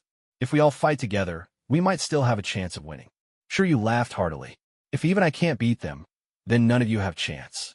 Kakashi, my techniques are meant to kill, not to spar. Since you call me uncle, I'll show you my true strength this time. Give me 3 minutes. No, make it 2, Shiryu said to Hongdai and Nanshion, his voice brimming with unshakable confidence. Not a trace of fear could be seen in his demeanor. His teammates stared at him, stunned, but deep down, they believed in him. After all, Shiryu had created countless miracles before. Shiryu turned and walked toward the 17 ninja. What happened to the Jonin? One of them asked nervously. Kid, why are you here? Another demanded. Speak, or we'll make you wish you were dead. Shiryu shook his head dismissively. Are you talking about Kagaya Kanbei? He's dead. Oh, and what you just said, those were your final words, weren't they? Courting death. The 17 ninja were enraged. Never before had they encountered such an arrogant child. Humph! Shiryu let out a cold snort, pulling several kunai from his ninja tool pouch and hurling them toward the nearest enemies. His throws were precise, forcing several of them to retreat momentarily. Your kunai throwing skills are decent, but is this all you've got to face 17 of us? Laughable. One of the ninjas scoffed, preparing to counterattack. Of course not, Shiryu replied calmly. He spread his hands, and thin, nearly invisible threads extended from his fingertips, much like the chakra strings used in puppet techniques. The threads shot toward the ninja with precision. There are strings on the kunai. Be careful, everyone. The sensory ninja warned his comrades. But Shiryu didn't follow up with the strings. Instead, he clapped his hands together. Kunai multi-shadow, clone, jutsu. In an instant, the battlefield was flooded with countless kunai, each bearing Shiryu's Flying Thunder God mark. The kunai swarmed like a plague of insects, relentlessly bombarding the 17 ninja. The sound of clashing metal filled the air, and the enemy group grew increasingly frantic, their composure unraveling. Damn it! Why won't it stop? Shadow clone kunai. This is ridiculous. How are there this many? It's some kind of combination of puppet techniques and shadow clones. And these kunai don't disappear immediately when struck. What kind of jutsu is this?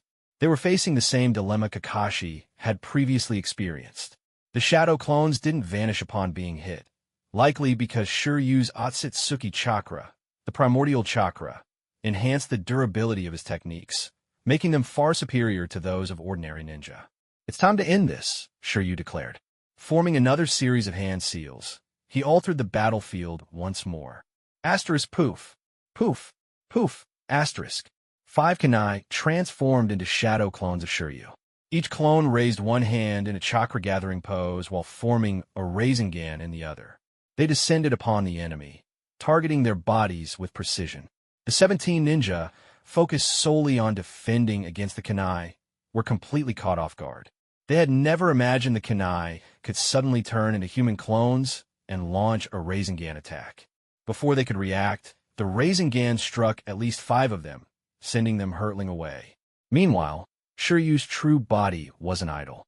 Using the Flying Thunder God technique, he darted between the kunai scattered across the battlefield, his movements unpredictable and impossible to track. Rasengan! Flying Thunder God! Rasengan! Shiryu repeated the combination over and over, each time taking another life. Blood rained from the sky, splattering Shiryu's face as he continued his relentless assault. At that moment, Shiryu was like a god of death, a true Shura. As time slowly passed, Shiryu's killing spree finally came to an end. He used the body flicker technique to return to his teammates, wiping the blood of the 17 ninja from his hands and face. It was only then that Shiryu noticed everyone staring at him with wide eyes. "What are you all looking at me for?" Shiryu asked, puzzled. "How long has it been?" Nanxiong and the others swallowed hard before replying. 1 minute and 30 seconds. 1 minute and 30 seconds? That's slower than I planned. I must have wasted some time talking, Shiryu said, visibly unsatisfied. His initial goal had been to finish off the 17 ninja in under a minute. The others were beyond shocked. They were outright dumbfounded. "You killed 17 ninja in just a minute and a half, and you're still not satisfied? Shiryu, you're unbelievable. Those were Chunin and Jonin, far stronger than us. Are you really only 5 years old?" The most shaken of all was Kakashi. This time, he was completely convinced of Shiryu's strength. The decisiveness and ruthlessness with which Shiryu had killed were etched into his mind. Kakashi couldn't help but question his earlier arrogance. Had he lost his mind to even think of challenging this god of death? Shiryu waved his hand nonchalantly and pointed at the bodies of the 17 ninja. Nanxiong, Kakashi, and Obito immediately understood and went to collect all the cards from the corpses. As Shiryu stood there, a question began to form in his mind. The Kagaya clan is known for their Kekii Genkai in the Mist Village, and with their proficiency in water release, it's clear that those 18 ninja were all from the Mist. But why would Mist Ninja infiltrate the Chunin exams and ambush Konoha's genin? Mist Village has been unstable in recent years. Not long ago, a ninja named Zabuza killed all his classmates during the graduation exam. The major clans in the Mist are already advocating for reform. They've earned the nickname the Bloody Mist, so why provoke Konoha now? And what does any of this have to do with me, Uchiha Shiryu?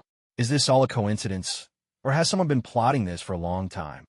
Shiryu racked his brain, but couldn't figure out the connection. The encrypted document in his ninja tool pouch might hold the key to answering all these questions. Just as Shiryu was deep in thought, a voice brought him back to reality. "Shiryu, look at the sky," Hong Dai said, pointing upward. Shiryu looked up to see the barrier shifting once again. The barrier around the Tower of Lin had completely disappeared. He had assumed that the third barrier contraction would end there, but he was wrong. Not only had the barrier around the Tower of Lin vanished, but the Tower of Lai in the southwest corner had also gone dark. This meant 2 towers had been abandoned in this round. With this, all the towers to the west are rendered useless. Now that the competition is halfway through, the remaining valid towers are limited to Bing, Do, Jie, Zhun, and Xing, Shiryu analyzed aloud. In the final 3 rounds, the fighting will be much more intense. Right now, we're at the Tower of Bing. Let's stay here, rest, and recover our chakra. Those result cards no longer matter to us. Our only goal now is to pick the final correct tower. The group unanimously agreed with Shiryu's analysis and plan. They began fortifying the area around the Tower of Bing, setting up basic defensive structures and traps. However, No one dared to approach the vicinity of the tower.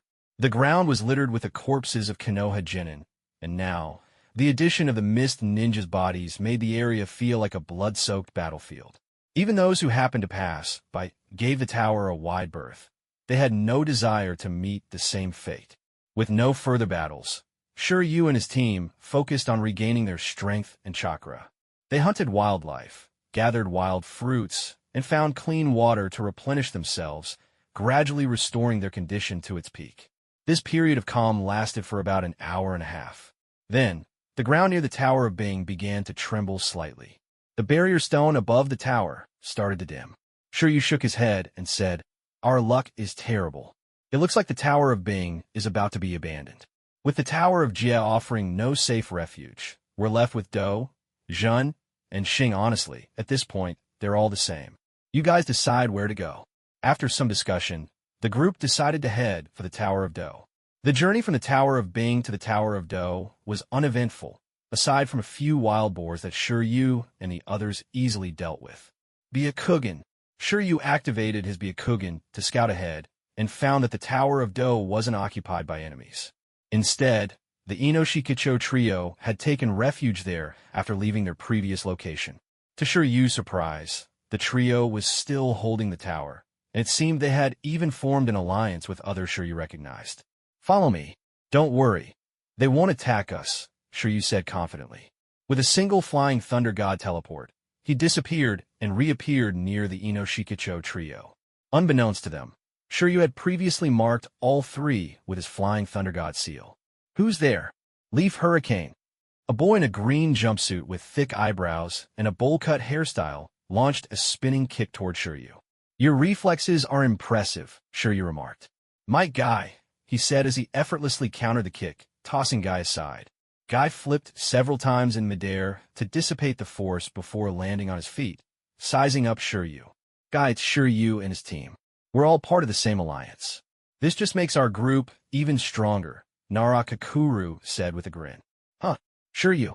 And you, Kakashi. You're here too. This is great. I was getting bored.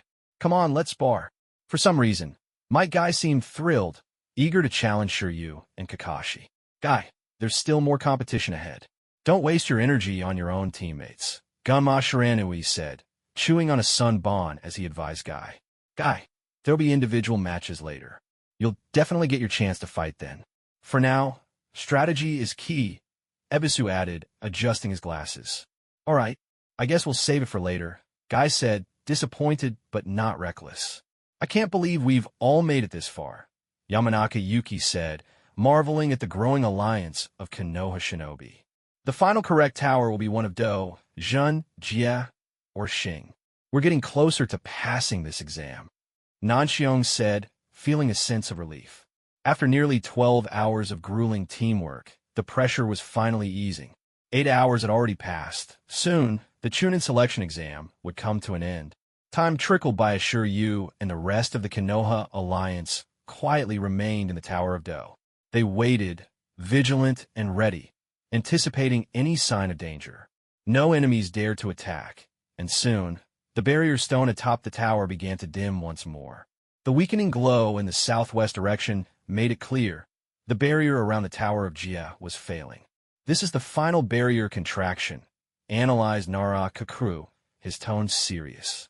"2 towers will be abandoned this time. If the final correct tower turns out to be the Tower of Xing, we'd have to cross 2 towers to get there.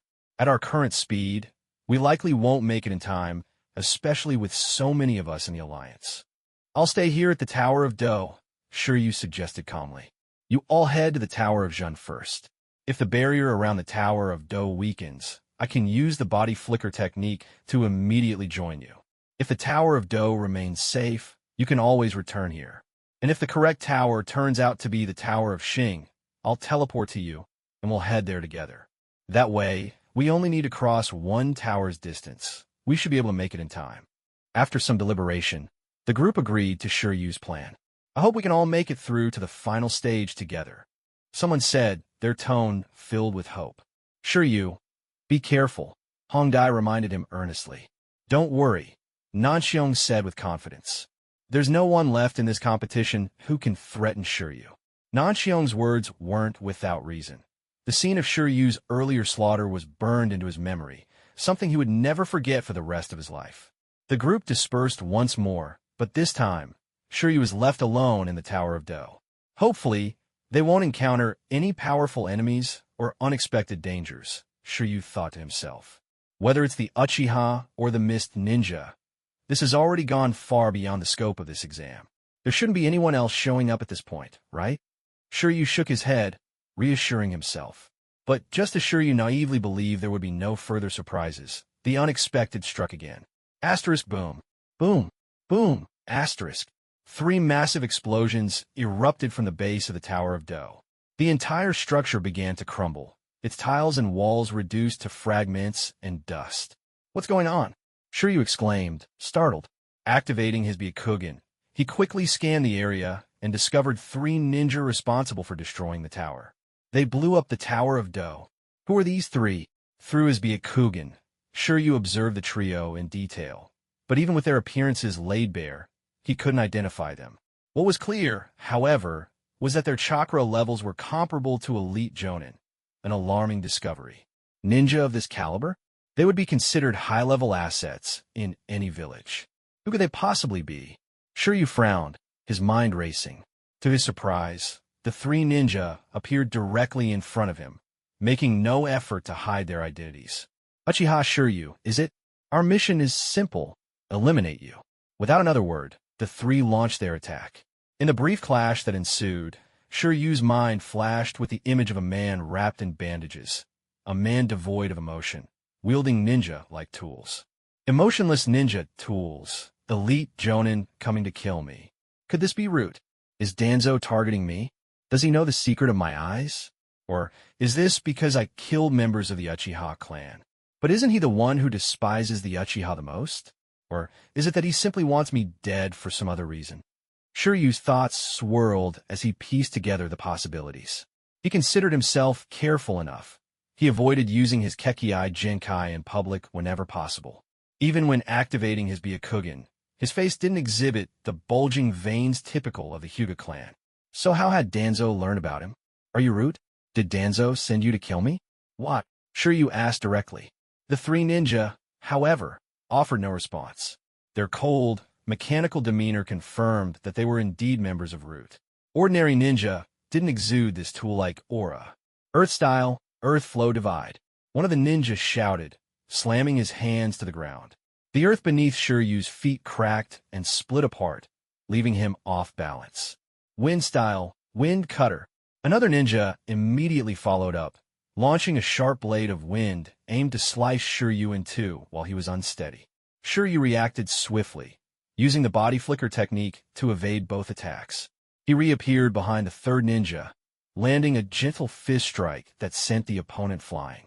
But as the ninja was flung away, his form twisted and morphed into a grotesque creature.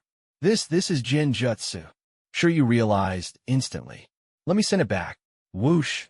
Shiryu reversed the Genjutsu, forcing the caster to suffer its effects. The 3rd ninja collapsed to his knees, letting out a pained scream. It was clear he specialized in Genjutsu, but Shiryu's counter had left him incapacitated. The remaining 2 ninja exchanged a glance, realizing that Shiryu was difficult to deal with from a distance. In perfect synchronization, they closed in for close-quarters combat. Shiryu scoffed coldly. It seems you're seriously trying to kill me. In that case, forgive me, but you won't live much longer. The 2 Root ninja rushed forward, using kunai and shuriken as cover for their approach. With his Byakugan, Shiryu easily tracked the projectiles, deflecting them effortlessly. Smack! One of the Root ninja seized Shiryu's arms, while the other lunged with a kunai aimed directly at Shiryu's head. You're dead, Shiryu said, his voice icy. He had intentionally allowed himself to be grabbed, baiting the ninja into lowering their guard, so he could eliminate them before they revealed their true capabilities. Dance of the Camellia. Suddenly, sharp bone spikes erupted from Shiryu's body. The ninja holding Shiryu's arms had no chance to react. He was instantly impaled and killed by the rapidly growing bones. What is this? The Kagaya clan's dead bone pulse. How do you have this ability? Aren't you an Uchiha? The other ninja, though quick to react, couldn't avoid the attack entirely, and lost an arm in the process. With one arm gone, the ninja could no longer form hand seals. Meanwhile, the Jinjutsu specialist had finally broken free of his own technique, but he was drenched in sweat, his mental energy nearly depleted. "I don't have time to answer your questions." "The Root," Shiryu declared coldly. "Dance of the Early Fern." Shiryu clasped his hands together, and bone spikes 2 to 3 meters long erupted from the ground around him, forcing the 2 remaining ninja to retreat several steps. "Retreat! We're no match for him," one of the ninjas shouted. But in their haste to avoid the bone spikes, they failed to track Shiryu's movements. Using the body flicker technique, Shiryu appeared directly in front of the shouting ninja. "You may now die quietly." Asterisk Dance of the Camellia. Asterisk. Shiryu's body erupted with a 3-meter-long bone spear, piercing through the heart of the root ninja in an instant. You're a demon." The Jinjutsu specialist, realizing escape was impossible, frantically unleashed several Jinjutsu techniques. However, they were all effortlessly reflected back at him. "Arg!" The Jinjutsu ninja screamed in agony, his spirit seemingly on the verge of collapse. Without hesitation, Shiryu utilized his dead bone pulse and ended the man's life with ruthless precision. 3 elite jonin, all slain by Shiryu's hands. Even in death, their expressions remained frozen in disbelief.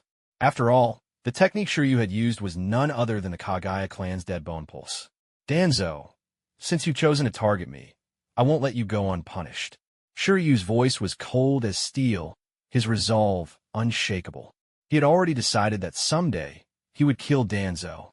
However, he understood that now wasn't the right time. Killing Danzo's subordinates might provoke retaliation, and Danzo was not someone to be underestimated. Shiryu would need to wait for the perfect opportunity. After collecting the 3 root members' result cards, Shiryu glanced at the ruins of the Tower of Do.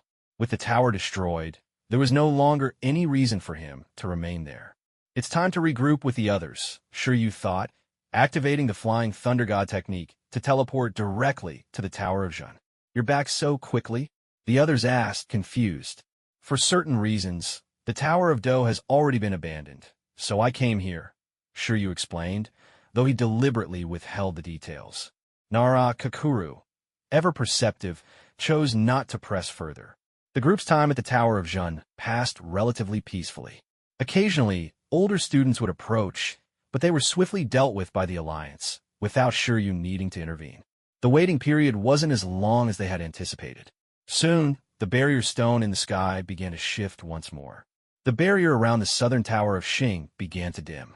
"That means," Obito exclaimed excitedly, "that means the Tower of Jun, where we are, is the correct location." The group erupted in cheers, their excitement palpable. At this point, everyone present was guaranteed to advance. "We should determine the order of entry into the tower based on the number of result cards each person has," Nara Kakuru suggested. After all, some had contributed significantly, while others had merely added to the group's numbers without doing much. When Shiryu poured out the result card from his pouch, the entire group was left speechless. How many teams did you defeat? How on earth do you have so many cards?" Everyone was stunned. Kakashi and the others, however, simply smiled knowingly. They were already well aware of Shiryu's extraordinary capabilities. With everything sorted, Shiryu's team, unsurprisingly, was the first to enter the Tower of Jun. Shiryu took Red Butterfly's hand in his left and Nanxiong's in his right as they walked through the main entrance of the tower together. As they stepped inside, they felt an immense force pulling them inward. The barrier's power seemed to envelop them, drawing them deeper. Shiryu could sense large amounts of chakra at work, likely maintained and guided by the barrier team. "I see now. The true entrance is actually connected to the Tower of Shing. The barrier team must be using their chakra to guide us to another location," Shiryu remarked, nodding in understanding. Moments later, Shiryu, Red Butterfly, and Nanxiong were pulled into the depths of the barrier. It felt like stepping through a window. Pop! With a sound like shattering glass, the 3 of them emerged in a new location. Around them were scattered groups of other examinees, as well as a large number of Chunin and Jonin. Among them stood Shiryu's second instructor, Sarutobi Hiruzen. However, none of Konoha's advisory council, including Danzo, were present. Congratulations! You've completed the preliminary round of the Chunin selection exam and advanced to the next stage, the individual battles. Kakashi's father, Tsukumo Hatake, announced warmly. His gaze briefly lingered on Nanshion, and he seemed slightly disappointed that it wasn't Kakashi. Before Tsukumo could say another word, Kakashi and the rest of the Konoha Alliance members were transported into the final selection hall. Shiryu, congratulations, Sarutobi Hiruzen said, holding his trademark smoking pipe. He looked at Shiryu with pride in his eyes. The new generation is truly exceptional this year. To overcome so many challenges and reach this stage is no small feat. Now, Tsukumo Hatake began. You may submit the result cards you've collected. The more cards and points you've accumulated, the greater your advantage will be moving forward. As the Chunin collected the cards from Shiryu and his group, even Hiruzen couldn't hide his astonishment. This many result cards? How many opponents did he defeat to gather so many? No. Even if he defeated examinees who had already defeated others, his strength is undeniable. And he's a first-year student, only 5 years old. He's practically guaranteed to become a Chunin. Konoha is about to witness the rise of yet another prodigy. Shiryu had become the center of attention, sparking spirited discussions among everyone present. Naturally, he had collected the most result cards out of anyone. After a short while, Tsukumo Hatake announced, "We can move on to the next stage now." "That's right," Hiruzen added. "There's no need for further adjustments to the numbers." Curious, Shiryu asked, "Sensei, does that mean the remaining participants are all here?" But the team competition isn't over yet. Aren't there still people heading toward the designated towers? Hiruzen shook his head and gestured toward Tsukumo. Tsukumo explained, "The team competition has a participant limit. Since the maximum number of participants has already been reached, everyone else has been automatically eliminated. Now, let me announce the names of those who've advanced. Uchiha Shiryu, Hatake Nanshion, Hyuga Hongdai. Hatake Kakashi, Noera Rin, Uchiha Obito. Shunui Genma, Might Guy Ebisu, Nara Kaku, Yamanaka Yuki, Akimichi Tuntri, Katori Violet, and finally, Yuhi Kurenai and Yoshida Katsuhira." Shiryu glanced at Yuhi Kurenai, noticing that she was the only one left from her team. This meant her teammates had been eliminated. She must have gambled by entering the Tower of Jun early and won. As for Yoshida Katsuhira, he lifted his head and smiled faintly at Shiryu before waving to Violet. This guy. So he really meant it when he said we'd meet after the preliminaries. He made it through as well. But I didn't see him at all during the latter part of the competition. Could he have gambled too? Shiryu wondered. After announcing the 15 participants who had advanced, Tsukumo continued. Now, we'll select the final 8 ninja who will advance to the individual finals 3 months from now. To do so, U15 will engage in one-on-one battles. The winners will move on to the finals. This round will follow a one-on-one format. We'll now draw lots to determine the matchups. The winner advances, the loser gets eliminated. There will be one person who gets a bye and advances directly to the final individual competition. And the more performance cards you have, the greater the chance of getting a bye in the first round, said Hatake Tsukumo. Shiryu thought to himself, doesn't that mean I might get a bye this round and directly advance? Are you all ready, everyone? Hatake Tsukumo pointed to the large screen, and then the screen began to spin rapidly. Stop! Hatake Tsukumo shouted, and as soon as the screen stopped, 2 lines of text appeared clearly, displaying the names of the competitors for the first match. First match, Yoshida Shoei versus Ebisu. Shiryu wasn't particularly interested in the outcome of the first match, so he walked directly over to the third Hokage. Sarutobi-sensei, I need to report an urgent situation that occurred just now in the forest of Konoha. Shiryu proceeded to tell him about the Kirigakure ninja infiltrating Konoha and handed over the encrypted scroll in his possession to the third Hokage. After hearing Shiryu's report, the third Hokage's expression turned grave. In recent years, the 5 great nations have been recovering from the wounds of the Second Shinobi World War, but the restlessness among the ninja villages hinted at the possibility of another war breaking out. Hand this scroll to Inoichi for decryption and tighten the defenses around the village. The third Hokage instructed as he passed the scroll to a trusted Umbu operative. He then turned back and asked, Shiyu, during the exam, did you run into anyone from the Uchiha clan? Shiyu cleverly realized that the third Hokage might already be aware of the Uchiha clan's attempt to target him, so he quickly crafted a response. Yes, I saw them. I was in the forest, participating in a perfectly normal battle for ninja cards with the other examinees. But then I was ambushed by Uchiha Jonin who banded together to kill me. As for why, I honestly have no clue. The third Hokage nodded. He was well aware of the Uchiha clan's actions against Shiyu. Someone wanted to kill me, so of course I fought back. After all, this is just an exam. And at that moment, the Kirigakure Jonin appeared and launched a massacre against the Uchiha clan. Although I bear the Uchiha name, I've never felt much allegiance to them. You know this well, Sarutobi-sensei. But even so, I am still a ninja of Konoha. Since those Kirigakure Shinobi killed Konoha's ninjas, I naturally retaliated as I should. That's how I managed to kill them one by one. Unfortunately, the Uchiha clan fell victim to Kirigakure's cruelty.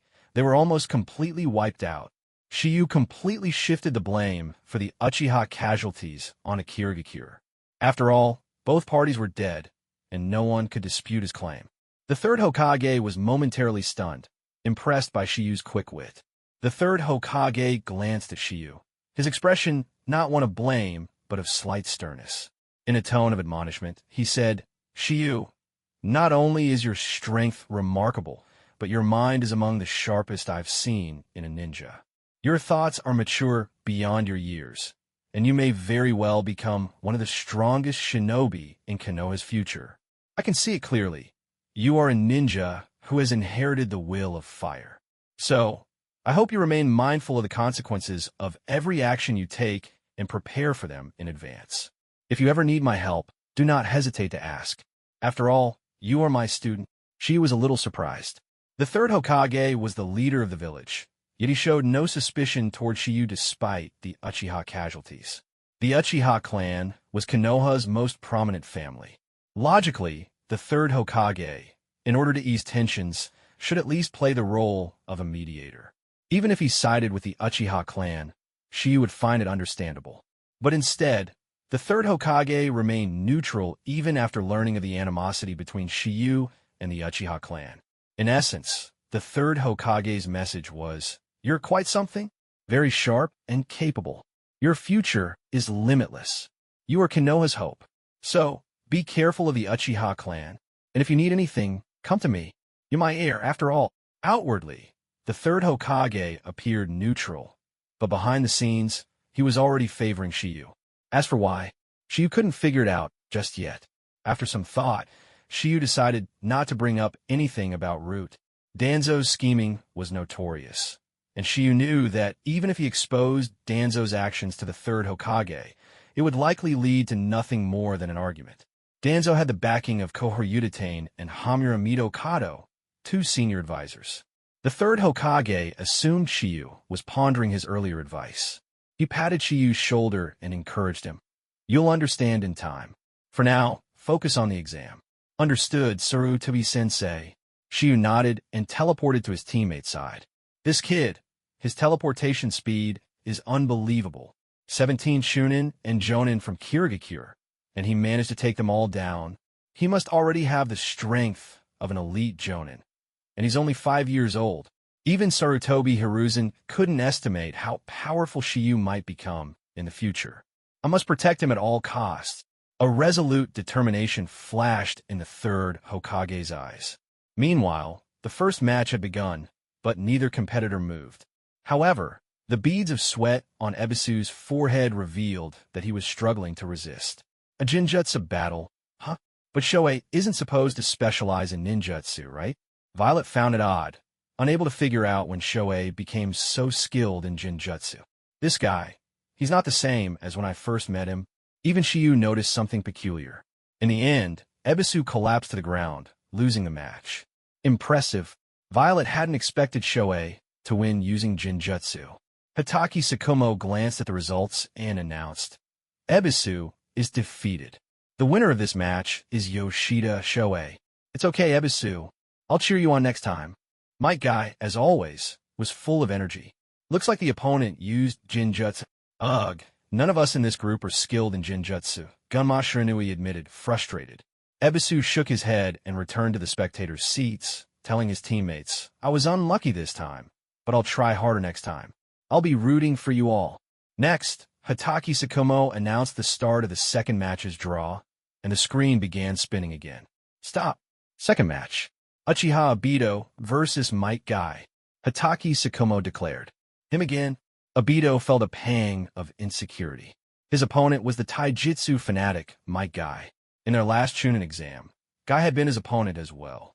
Might Guy, on the other hand, was more fired up than ever and exclaimed a line that his future student rock, Lee, would one day make famous. In this world, there are two types of geniuses. The natural-born geniuses, like you Uchiha, and the geniuses of hard work, like me. Might Guy performed a graceful flip, landing confidently in the arena, leaving Obito with no choice but to step forward, nerves and all. Though fully aware that he was no match for Guy, Obito still gave it his all in the fight. Konoha Whirlwind. Konoha Great Whirlwind. Konoha Fierce Whirlwind. Guy unleashed a series of rapid spinning taijutsu kicks that he had personally developed, each move demonstrating his agility and speed. Obito found himself completely overwhelmed. His taijutsu was no match for Guy's, and his ninjutsu couldn't interrupt Guy's relentless attacks. After taking 3 consecutive spinning kicks, Obito was soundly defeated and lost the match with honor. I lost again, Obito muttered, deeply discouraged. Upon returning to the spectators' area, Rin approached him with a warm smile and said, It's okay, Obito. I could tell you gave it your best. Those words lifted Obito's spirits considerably. Obito, if you lose to him again next time, I won't let you off, Kakashi said in his usual cool, detached tone. This time, however, Obito found the words strangely comforting. Nanshion quietly commented, It seems Kakashi really has changed. It's all thanks to you, Shiyu. If it weren't for Senior Gray Fong asking me, I wouldn't have bothered, Shiyu replied casually.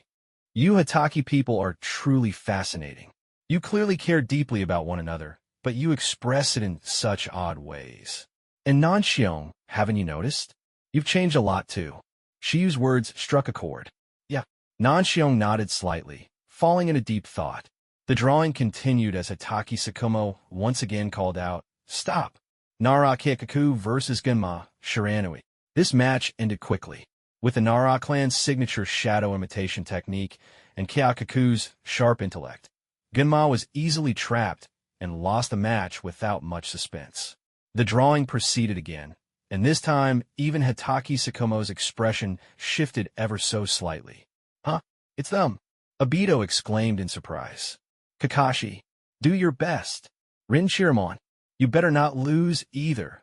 Nanshion, Shiyu added with encouragement. Go, Nanshion. Beat Kakashi. Hongdai clenched her fists in support. It's time. Nanshion, I won't hold back. Neither will I. It turned out that the next match was between Hatake Kakashi and Hatake Nanshion. The two were strikingly similar in appearance, both wearing masks that concealed their entire faces. Additionally, each carried a short blade on their back. Kakashi wielded the white fan blade, while Nanshion held the gray fawn blade. However, Kakashi was already a Chunin, while Nanshion was still novice. You two better not disgrace the Hatake name. Begin the battle, Tsukumo reminded them, officially announcing the start of the fourth match. The moment the match began, both charged at each other, drawing the short blades from their backs and clashing with full force. Clang! The metallic sound of their blades colliding was sharp and piercing. What followed was a series of relentless taijutsu exchanges. Their mastery of the Hatake swordsmanship was on full display, swift and fierce. Hatake Tsukumo watched intently, occasionally shaking his head, then nodding in approval, clearly absorbed in the fight. Shiyu also kept his focus on the battle, his Byakugan-like eyes observing, learning, and copying every move before him. After countless exchanges, Nanshion began to show signs of fatigue. Being younger than Kakashi, it was natural for his stamina to fall short. Sorry, Nanshion. I'll finish this with one move. Leaf Hopper. Kakashi slid low, sweeping Nanshion off his feet, then followed up with a kick that sent Nanshion flying.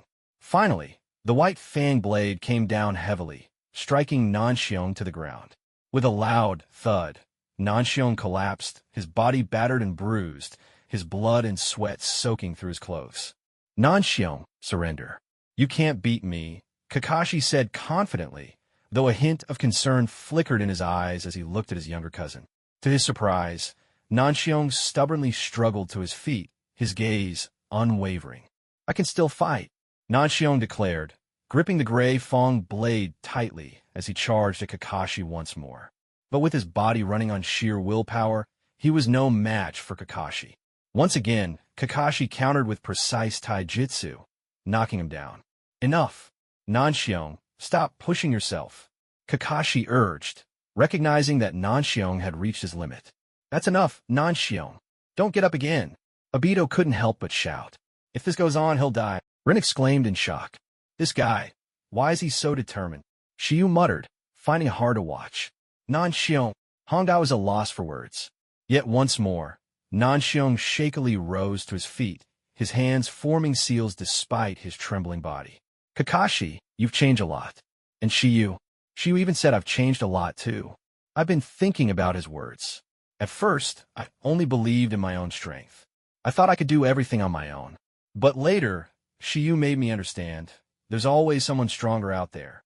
He showed me that the three of us are a team, but as the top student of the academy, my pride is no less than yours. I've always aimed to surpass him, but if even you, the so-called genius of Konoha, lost to him, then how could I possibly give up here? I need to surpass you, Kakashi. Only by surpassing you can I hope to surpass Shiyu. Kakashi, let me show you my original technique. Nanshion's determination burned brightly as he gathered his chakra and began forming seals. Though not as fast as Shiyu, his speed far exceeded that of an ordinary chunin. Kakashi was stunned. Just moments ago, Nanshion had seemed completely drained of chakra and stamina. How had he suddenly become so energized? Wind-style breakthrough. Nanshion unleashed a wind-style jutsu, causing a fierce gale to sweep across the arena, kicking up dust. Kakashi instinctively shielded his face with his arms. Taking advantage of the moment, Nanshion charged at incredible speed, the gray Fong blade drawn and coated with wind chakra. Ultimate technique, Gray Blitz Strike. The gray Fong blade, enhanced by the cutting power of wind chakra, gleamed with even greater sharpness. Ultimate technique, White Light Blade. Kakashi responded without hesitation, meeting Nanshion head-on. Clang! The silver and gray figures collided, creating a massive crater in the arena as the clash of their chakras sent shockwaves rippling outward. So strong, the spectators were wide-eyed in amazement. What a sharp strike! Even Shiyu was slightly amazed, having not expected Nanshion to have such a powerful technique hidden up his sleeve. The two stood back to back, their blades lowered. You've gotten stronger, Nanshion, Kakashi said, his silver-haired silhouette motionless. You're not so bad yourself, cousin, Nanshion replied, his gray-haired figure equally still. They both chuckled softly, but almost simultaneously, their bodies gave out, and with a resounding thud, both collapsed to the ground. Nanshion completely lost consciousness. His chakra was overused, his stamina utterly depleted, and he sustained injuries from Kakashi's last attack. The medical ninjas immediately rushed to the arena, using the mystical palm technique to administer emergency treatment. Although Kakashi had also collapsed, he remained conscious. Both have fallen, but since Kakashi is still conscious, Hatake Tsukumo began to announce the final result, but stopped when he saw Kakashi slowly raise his hand. I forfeit, Kakashi said weakly, his voice barely audible. Despite its softness, Tsukumo heard him clearly. This boy, has his character finally started to change? Tsukumo nodded approvingly before confirming. Are you sure you want to forfeit? The opponent is unconscious. If he doesn't stand up within 10 seconds, the match is yours. I'm sure. I forfeit. I'm already a chunin, so participating in this election doesn't hold much meaning for me. For Nanshion to push me to this extent, I wholeheartedly admit defeat, Kakashi declared, his sincerity evident. His teammates, Obito and Rin, immediately sensed the shift in Kakashi's demeanor. Kakashi's maturity has grown. I hope he can go even further. Shiyu silently wished for him. Afterward, Hatake Tsukumo resumed the drawing for the next round. Match 5. Akimichi Tantetsu versus Hyuga Hongdai. Tsukumo announced. Oh dear, I'm up against Hongdai, Tantetsu muttered, still munching on chips even as the match neared. Hongdai, meanwhile, glanced briefly at Shiyu. He immediately encouraged her. Go for it, Hongdai. You've got this. Encouraged by Shiyu's words, Hongdai nodded with determination. As a classmate, Hongdai naturally knew about the Akimichi clan's secret techniques, but Shiyu felt a twinge of concern deep down. The Akimichi clan, in terms of raw physical power, they're unmatched in Konoha.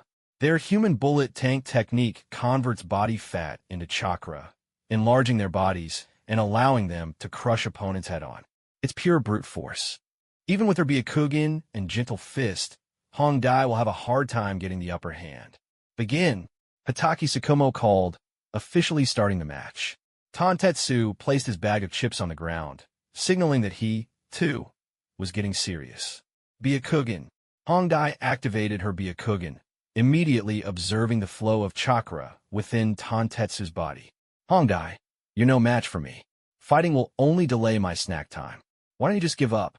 It'll save us both time, Tantetsu said casually, his gaze drifting longingly back to his chips.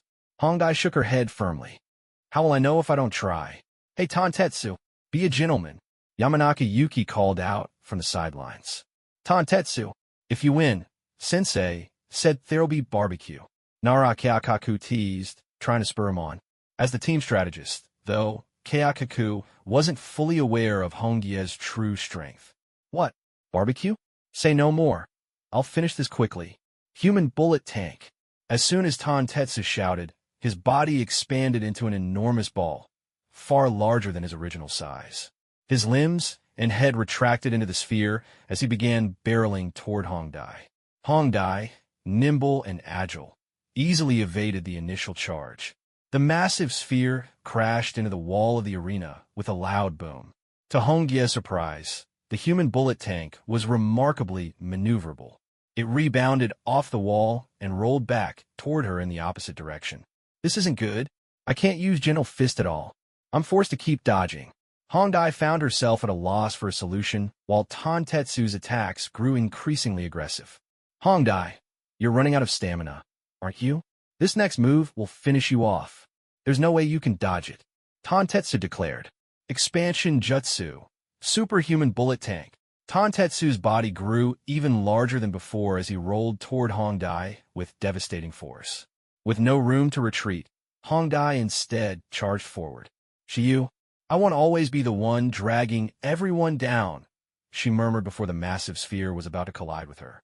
At that moment, Hongdai began to spin slowly, then rapidly, her rotation accelerating in the blink of an eye until she resembled a spinning top. A pale blue sphere of chakra enveloped her body. Shiyu's eyes widened in shock. This is... Both Nara, Kayakaku, and Yamanaka Yuki were equally stunned, their disbelief evident. She's releasing chakra from all her Tenketsu points. This technique repels all external attacks. It's the 8 trigrams, palm rotation. Shiyu couldn't believe it. Hongdai had mastered such an advanced technique.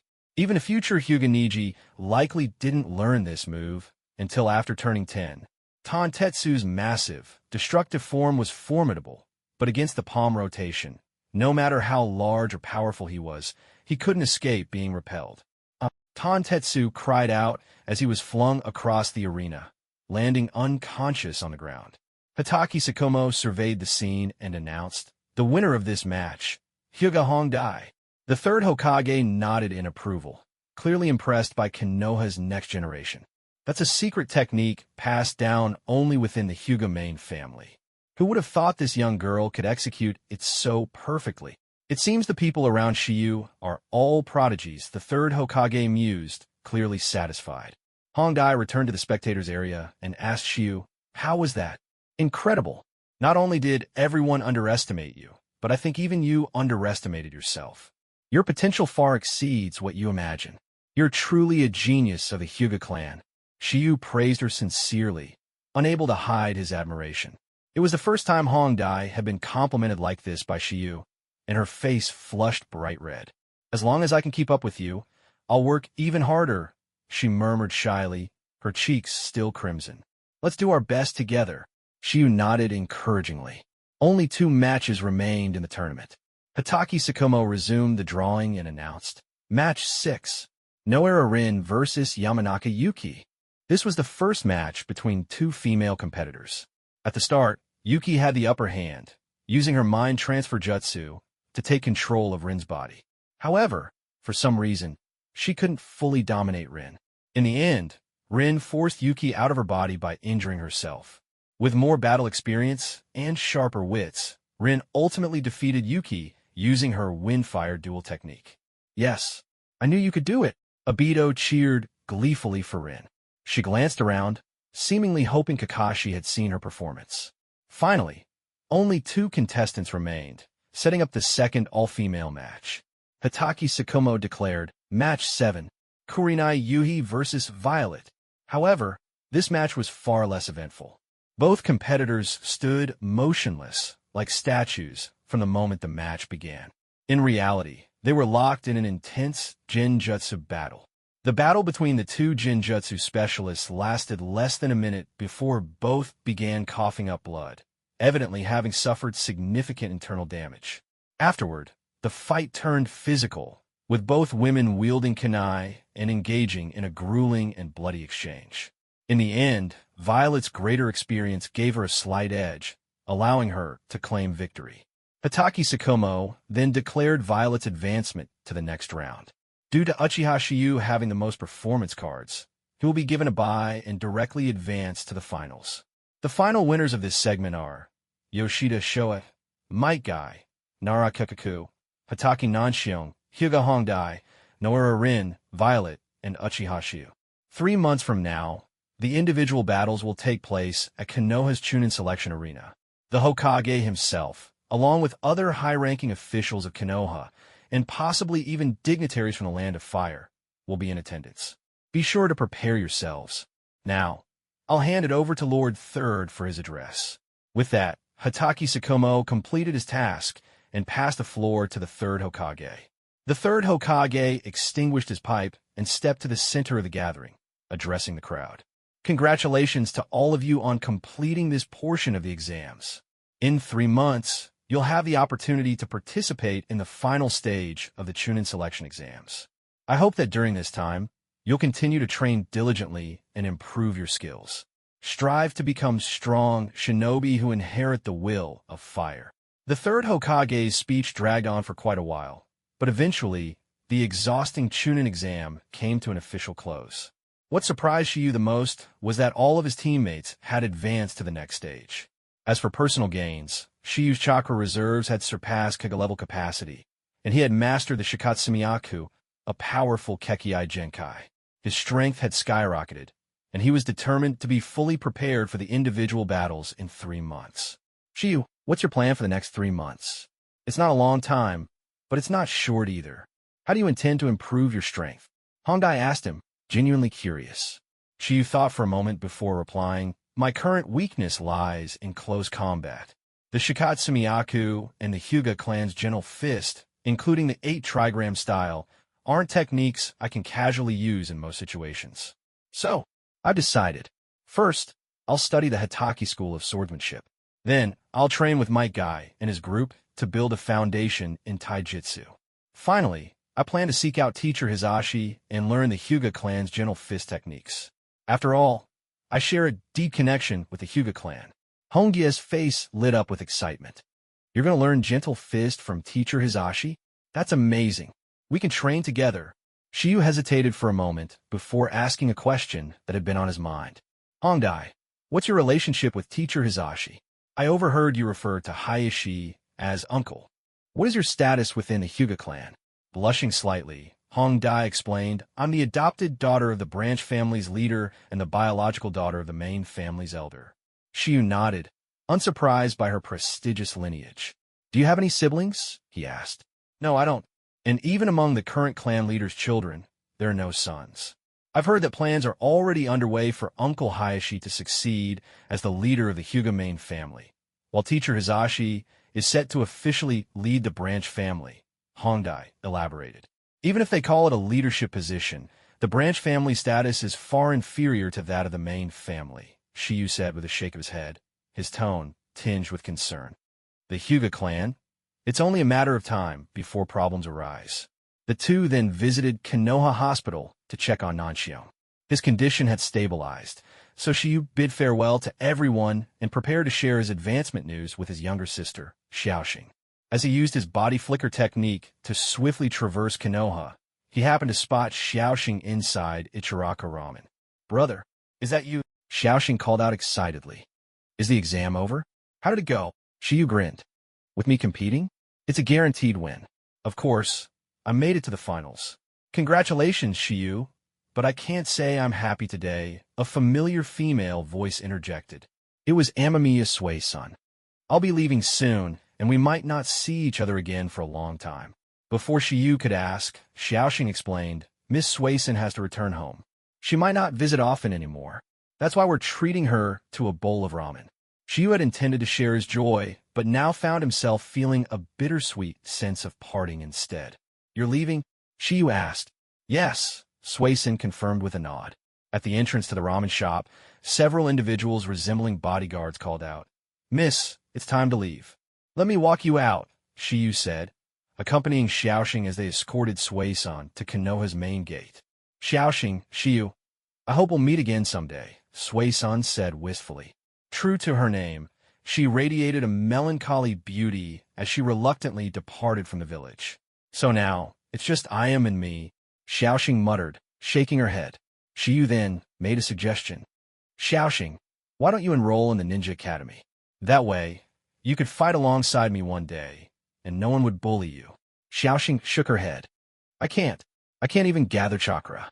How could I become a ninja? That's impossible. You must be doing it wrong," Shiyu said confidently, teaching her how to gather chakra as they walked. He even used his white wheel eye to observe her, only to discover that she truly couldn't gather or extract any chakra at all. Perplexed, Shiyu pulled up Xiaoxing's shirt to inspect her abdomen. To his shock, he found a complex sealing pattern etched there. "What's going on? Why does Xiaoxing have a chakra seal on her body?" Shiyu murmured, baffled. Since he knew little about sealing techniques, he decided to seek help from someone in Konoha who might understand. Someone like Uzumaki Mito, the wife of the first Hokage. Before he could act, an Umbu operative suddenly appeared before him. "Lord Shiyu, the third Hokage requests your presence in the Hokage's office immediately. It's an urgent matter." Shiyu turned to Xiaoxing and said, "Go home and rest. I'll see if I can figure out your chakra issue." "All right." Xiaoxing nodded before heading back. "Lead the way," Shiyu instructed the Umbu, following him to the Hokage's office. When Shiyu pushed the door open, he was surprised by the scene inside. Not only was the third Hokage present, but also Konoha's top advisors, Hamura Mitokado, Koharu Yuditane, and Danzo Shimura. Even more surprising was the presence of a black-haired man Shiyu had never met, who stared at him with unmistakable hostility. "What's this about?" Shiyu thought, quickly bracing himself for whatever might come. "Shiyu, you're here." The third Hokage greeted him with a smile that didn't quite reach his eyes. "Apologies for summoning you so soon after the Chunin exams, but this matter is of great importance." The third Hokage gestured toward the gathered officials, introducing each of them. Finally, he pointed to the black-haired man. "And this is Uchiha Fugaku, the deputy leader of the Uchiha clan." "So, is this an interrogation?" Shiyu thought to himself, instantly on guard. "The reason we brought you here today is for 3 matters. The first of which, the third Hokage had barely begun speaking when Uchiha Fugaku rudely interrupted him. The first matter concerns your killing members of my Uchiha clan. Don't even think about denying it." Fugaku's tone was aggressive, his demeanor hostile, clearly here to make trouble. The third Hokage fell silent, merely gazing at Fugaku, waiting for him to finish. Shiyu thought to himself, this guy is such an idiot. Interrupting the Hokage like this? Even if the Hokage doesn't say anything outright, this kind of behavior will only make him disliked. With a cold smile, Shiyu replied, "How strange. Since when have I killed anyone from the Uchiha clan? Do you have any proof?" Fugaku sneered in return. "Our Uchiha clan members were all killed during the Chunin exam. Because of your impure bloodline, My clan had targeted you before. So you sought revenge and killed all of them in retaliation. Ha ha! Shiyu burst into laughter. What are you laughing at? Danzo asked calmly, his eyes half closed as if indifferent. It's just ridiculous, Shiyu said, his tone dripping with sarcasm. Your Uchiha clan is Konoha's most prominent family, and I'm just a so-called discarded child. I'm only 5 years old, and you're accusing me of killing all those powerful Uchiha ninjas? Are you joking? What power do I have to kill your highly skilled clan members? Fugaku was momentarily at a loss for words. If he admitted that a 5-year-old child could eliminate Uchiha ninjas, it would bring unbearable disgrace to the entire clan. Even if it wasn't you alone, it could have been you working with others. Danzo interjected, his eyes now fully open, his words sharp and probing. Clever old fox, Shiyu thought to himself, but maintained his composure. Others? Are you kidding me? One of my teammates is the son of Hatake Grey Fong, and another is the daughter of the Hyuga clan's elder from the main family. Both families are founding clans of Konoha, each with their own sense of pride. How could they possibly conspire with me to kill members of your Uchiha clan? This, Fugaku faltered again. The Hatake and Hyuga clans were both prestigious families in Konoha, known for their pride and independence. It was indeed implausible for them to collaborate with Shiyu to harm their own. Let's not forget, Mito Kato Hamura chimed in, several months ago, Uchiha Toyo, Uchiha Kaku, Uchiha Mamoru, and an Uchiha Anbu member all died in Konoha's interrogation room. That incident, wasn't that also your doing? Uchiha Mamoru bullied you, and out of resentment, you killed all 3 of them. When the Anbu tried to bring you in for questioning, you ambushed and killed them too. The evidence is undeniable, so don't even try to deny it. Fugaku accused again, emboldened by Hamura's remarks. Shiyu showed no sign of nervousness, only a faint smirk on his face. You're talking about something that happened several months ago? I was just 4 years old at the time, with barely 1,000th of the strength I have now. How could I have killed them? A 4-year-old taking down Anbu? Even in an ambush, that's impossible. Shiyu chuckled and added, Are you telling a joke or spinning a story? If you like stories, I recommend a great novel called The Strongest Bloodline in the Naruto World. It's written by a talented author named Hua Kaikai. Enough. Stop spouting nonsense. Fugaku roared, his fists clenched in anger. You've cleaned yourself up too well, haven't you? But then, explain why there were signs of struggle in your house on the day Toyo, Kaku, and Mamoru died. When the Anbu investigated, they found that only your house and all of Konoha had traces of fire release being used. Fire release? Shiyu raised an eyebrow, then feigned an innocent smile. Oh, that. You must be mistaken. That day, I wanted to make myself a cup of Ichiraku instant ramen, but our stove wouldn't light. I'm just a kid and I don't smoke, but I'd heard that fire can ignite a gas stove quickly. So, I used fire release. Unfortunately, I couldn't control my chakra properly, and the gas tank exploded. That's why my house ended up in that state. Shiyu's explanation was so detailed and delivered with such conviction that it almost sounded believable. Fugaku's face turned red with fury, and he lashed out. Nonsense. Utter lies. Advisors, if I was a suspect back then, why didn't you arrest me at the time and clear things up? Now there's this huge misunderstanding, so I must apologize. It all stems from me eating instant ramen. I guess from now on, I'll have to go to Ichiraku Ramen for the real deal, Shiyu said, deflecting with an air of mockery. Danzo's patience finally ran thin. If you weren't the 3rd Hokage's student, we would have long since dealt with you as the murderer you are, he said coldly, glancing at both the Hokage and Shiyu. Murderer? Who's a murderer? Shiyu asked, feigning confusion. The 3rd Hokage raised a hand, signaling for silence. His expression turned serious as he asked, Shu, did you kill any members of the Uchiha clan? Shiyu shook his head firmly. No, I didn't. There, you see? He said he didn't do it. It seems this wasn't his doing, the 3rd Hokage declared, quickly taking the opportunity to de-escalate the situation. During the Chunin exams, Shiyu reported that our examinees were attacked by the Kirigakure 18. He personally witnessed the Uchiha clan members being killed by them. What? Is that true?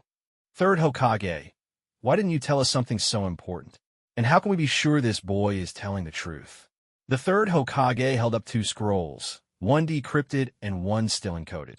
See for yourselves. The arrangement of the encrypted text clearly matches the cipher patterns of Kirigakure. Kohoryudatane examined the scroll and nodded. The unencrypted scroll's arrangement indeed suggests Kirigakure origins. It's also infused with water nature chakra. Moreover, the third Hokage continued, the corpses of the Kirigakure ninjas were found near the Uchiha bodies. Based on the evidence, Shiyu's account is credible. The Kirigakure 18 had the strength and motive to kill the Uchiha clan members. Danzo opened the decoded scroll and read aloud. Observation target and new objective. Eliminate the Uchiha. This brings us to the second matter. The third Hokage said gravely. Kirigakure clearly harbors hidden motives. They've targeted Konoha, and they've targeted the Uchiha. With that, Shiyu's name was effectively cleared of suspicion. You're just making all this up? Both sides are dead now, so you can say whatever you want. Fugaka shouted, his composure slipping further. Fugaka's irrational outburst visibly irritated the third Hokage, who frowned deeply. Sensing the tension, Danzo quickly intervened. Fugako, you should head back for now. Regarding the matter of the Uchiha clan, we will provide you with a satisfactory answer. Fugaka shot one last glare at Shiyu before storming out of the room. Fugaku, realizing that his behavior had been rather unbecoming, reluctantly left the room, though his face betrayed his unwillingness to back down. Danzo, ever the strategist, had acted quickly and forced Fugaku out before the third Hokage could lose his temper. After all, the third Hokage was in his prime, renowned as the professor for mastering countless jutsu and hailed as the strongest Hokage in Konoha's history. His temper was far from as forgiving as it would be in the future. Danzo knew that if the Hokage truly became angry, it wouldn't just be Fugaku and the Uchiha clan who suffered. Even his own position as an advisor could be jeopardized in an instant. The matter of the Kirigakure 18 attacking Konoha's genin can be discussed later, the third Hokage said, his gaze now shifting to Danzo.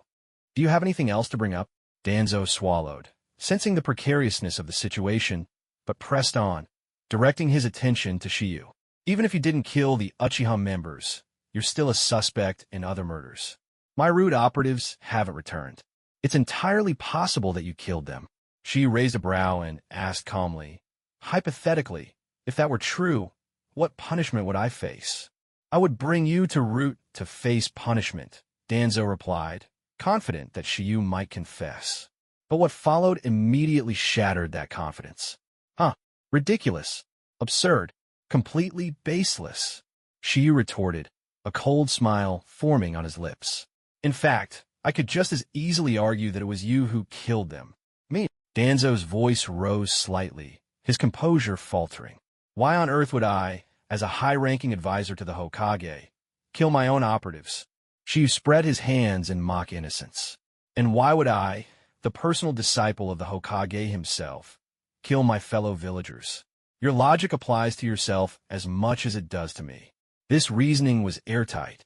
There was no plausible motive for Shiyu to kill Konoha ninjas, especially since he was under the direct tutelage of the Hokage. Moreover, Shiyu continued, his tone sharp, I'd like to know why, during the Chunin exams team competition, you, Danzo, sent Root operatives to infiltrate the exam site. What was your goal? Were you trying to manipulate the exam? Or perhaps you had more sinister intentions, like assassinations? Shiyu's barrage of pointed questions left Danzo visibly unsettled, his usual cold mask beginning to crack. Kohoryudatane quickly stepped in to defuse the tension. Danzo likely sent Root operatives to protect the students, she explained, attempting to justify his actions. But she wasn't about to let her off the hook. Protect us? That's impressive. So much so that by the end of it, most of Konoha's genin were either dead or injured. The entire Uchiha clan was wiped out, and Root couldn't even protect itself, ending up completely annihilated. Is that the kind of protection you're referring to? Shiyu's sarcasm was biting, his gaze fixed on Danzo, whose expression had become a mix of anger and discomfort. Enough, Mitokado Hamura interjected with a cough, glancing at the third Hokage. The third Hokage stood up, his tone firm. That's enough. The facts could not be clearer. The Kirigakure 18 attacked and slaughtered Konoha's ninjas. The Uchiha clan met tragedy during this assault. As for Danzo's root operatives, though they infiltrated the exam site, they too unfortunately lost their lives. Shiyu, as a mere observer and survivor of this incident, bears no guilt. Therefore, Shiyu is innocent. Danzo is also innocent. That is the conclusion. Does anyone object? Agreed, Koharu and Hamura said in unison, knowing full well that the matter was now closed. Though Danzo was forced to swallow his grievances, he had no choice but to comply. Danzo offered a strained smile, one that looked more like a grimace. Hiruzen, you've truly taken in an impressive disciple. With that, he slumped back into his seat, choosing to remain silent. The third Hokage turned back to Shiyu, his tone softening. That settles it. Shiyu, there's nothing more for you here. Focus on preparing for the final stage of the Chunin exams in 3 months. Should you need any assistance, come to me whenever I'm free. Shiyu nodded respectfully and replied, Understood, sensei. By the way, he leaned in and whispered something quietly into the third Hokage's ear. For an adult, such a gesture might have been odd, but as a 5-year-old child, it came across as endearing. The third Hokage listened carefully, then nodded in response. Thank you, sensei. I'll take my leave now.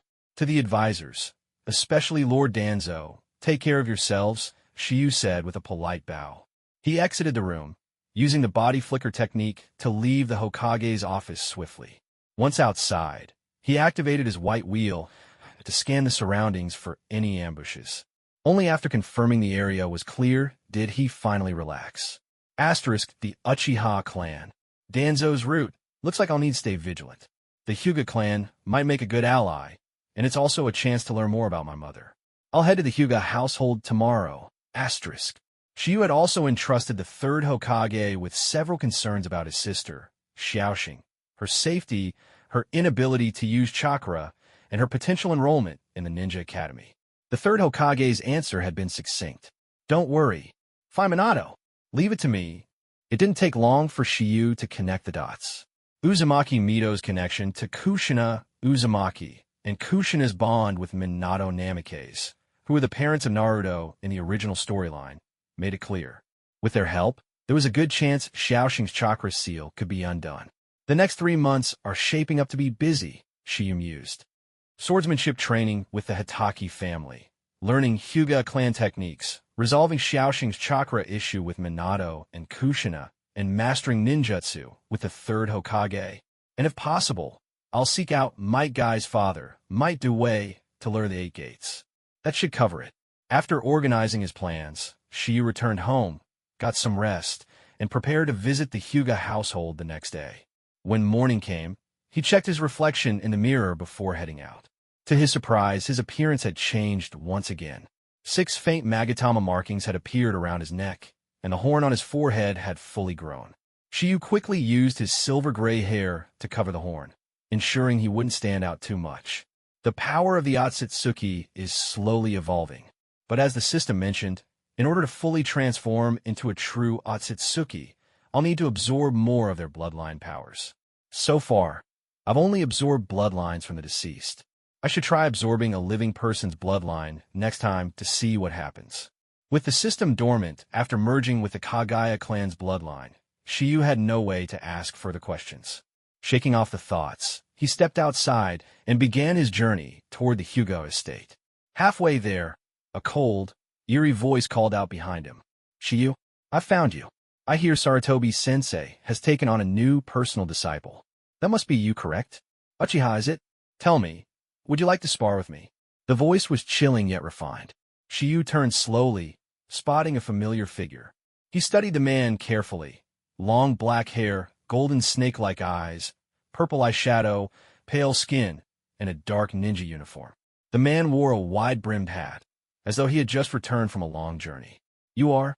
Orochimaru. Ah, yes, the man said with a smirk. I'm Orochimaru, your senior. Orochimaru-senpai. Shiyu greeted with a wide grin, surprised at how small Konoha was. So small that he had casually run into one of the legendary Sannin, Orochimaru. Shiyu Kohai, even at the borders of Konoha, your reputation precedes you.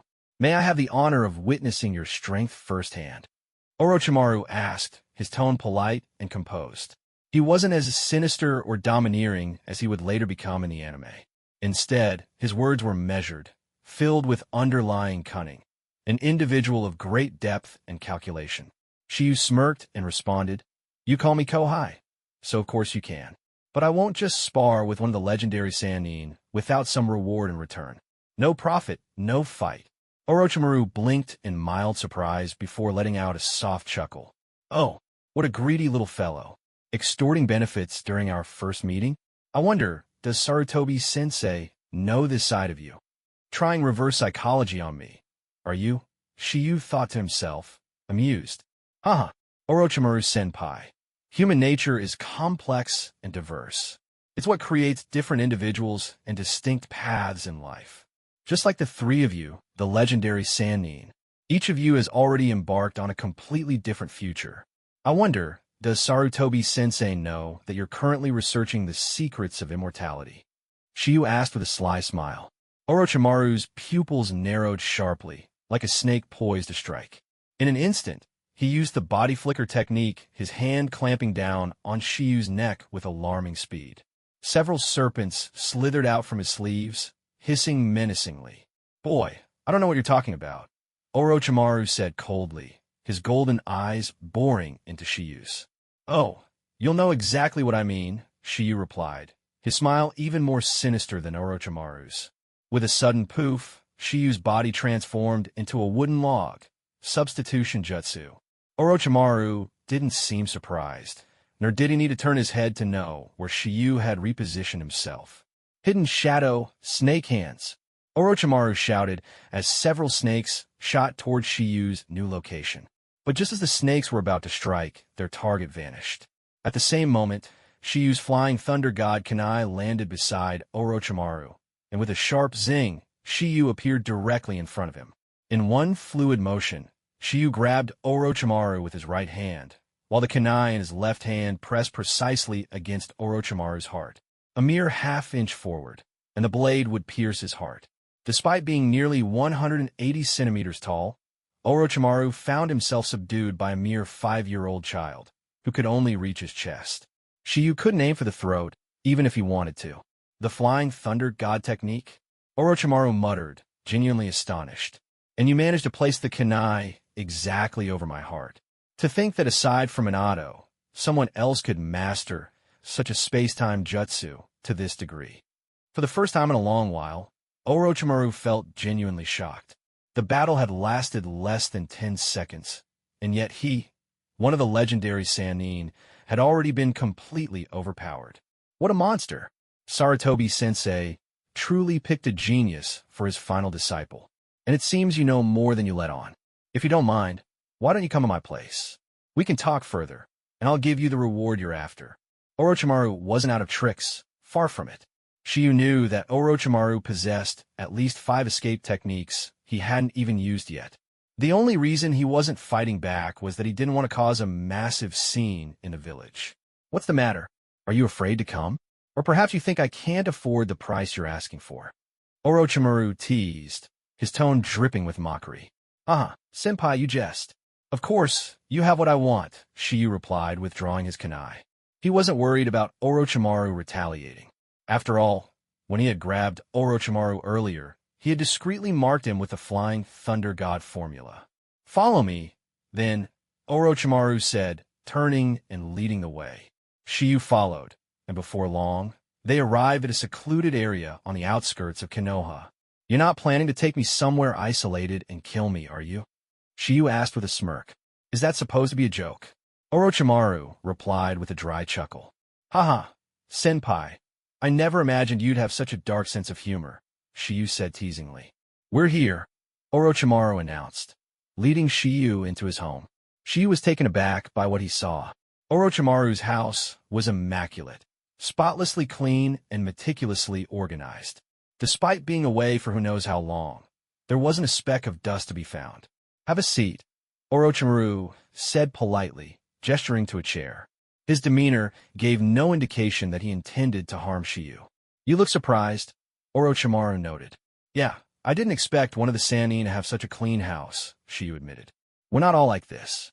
Tsunade's place is a mess, and, as for Jiraiya, well, let's not even go there, Orochimaru said with a faint smile before sitting down himself. This is a safe place. No one can overhear us here.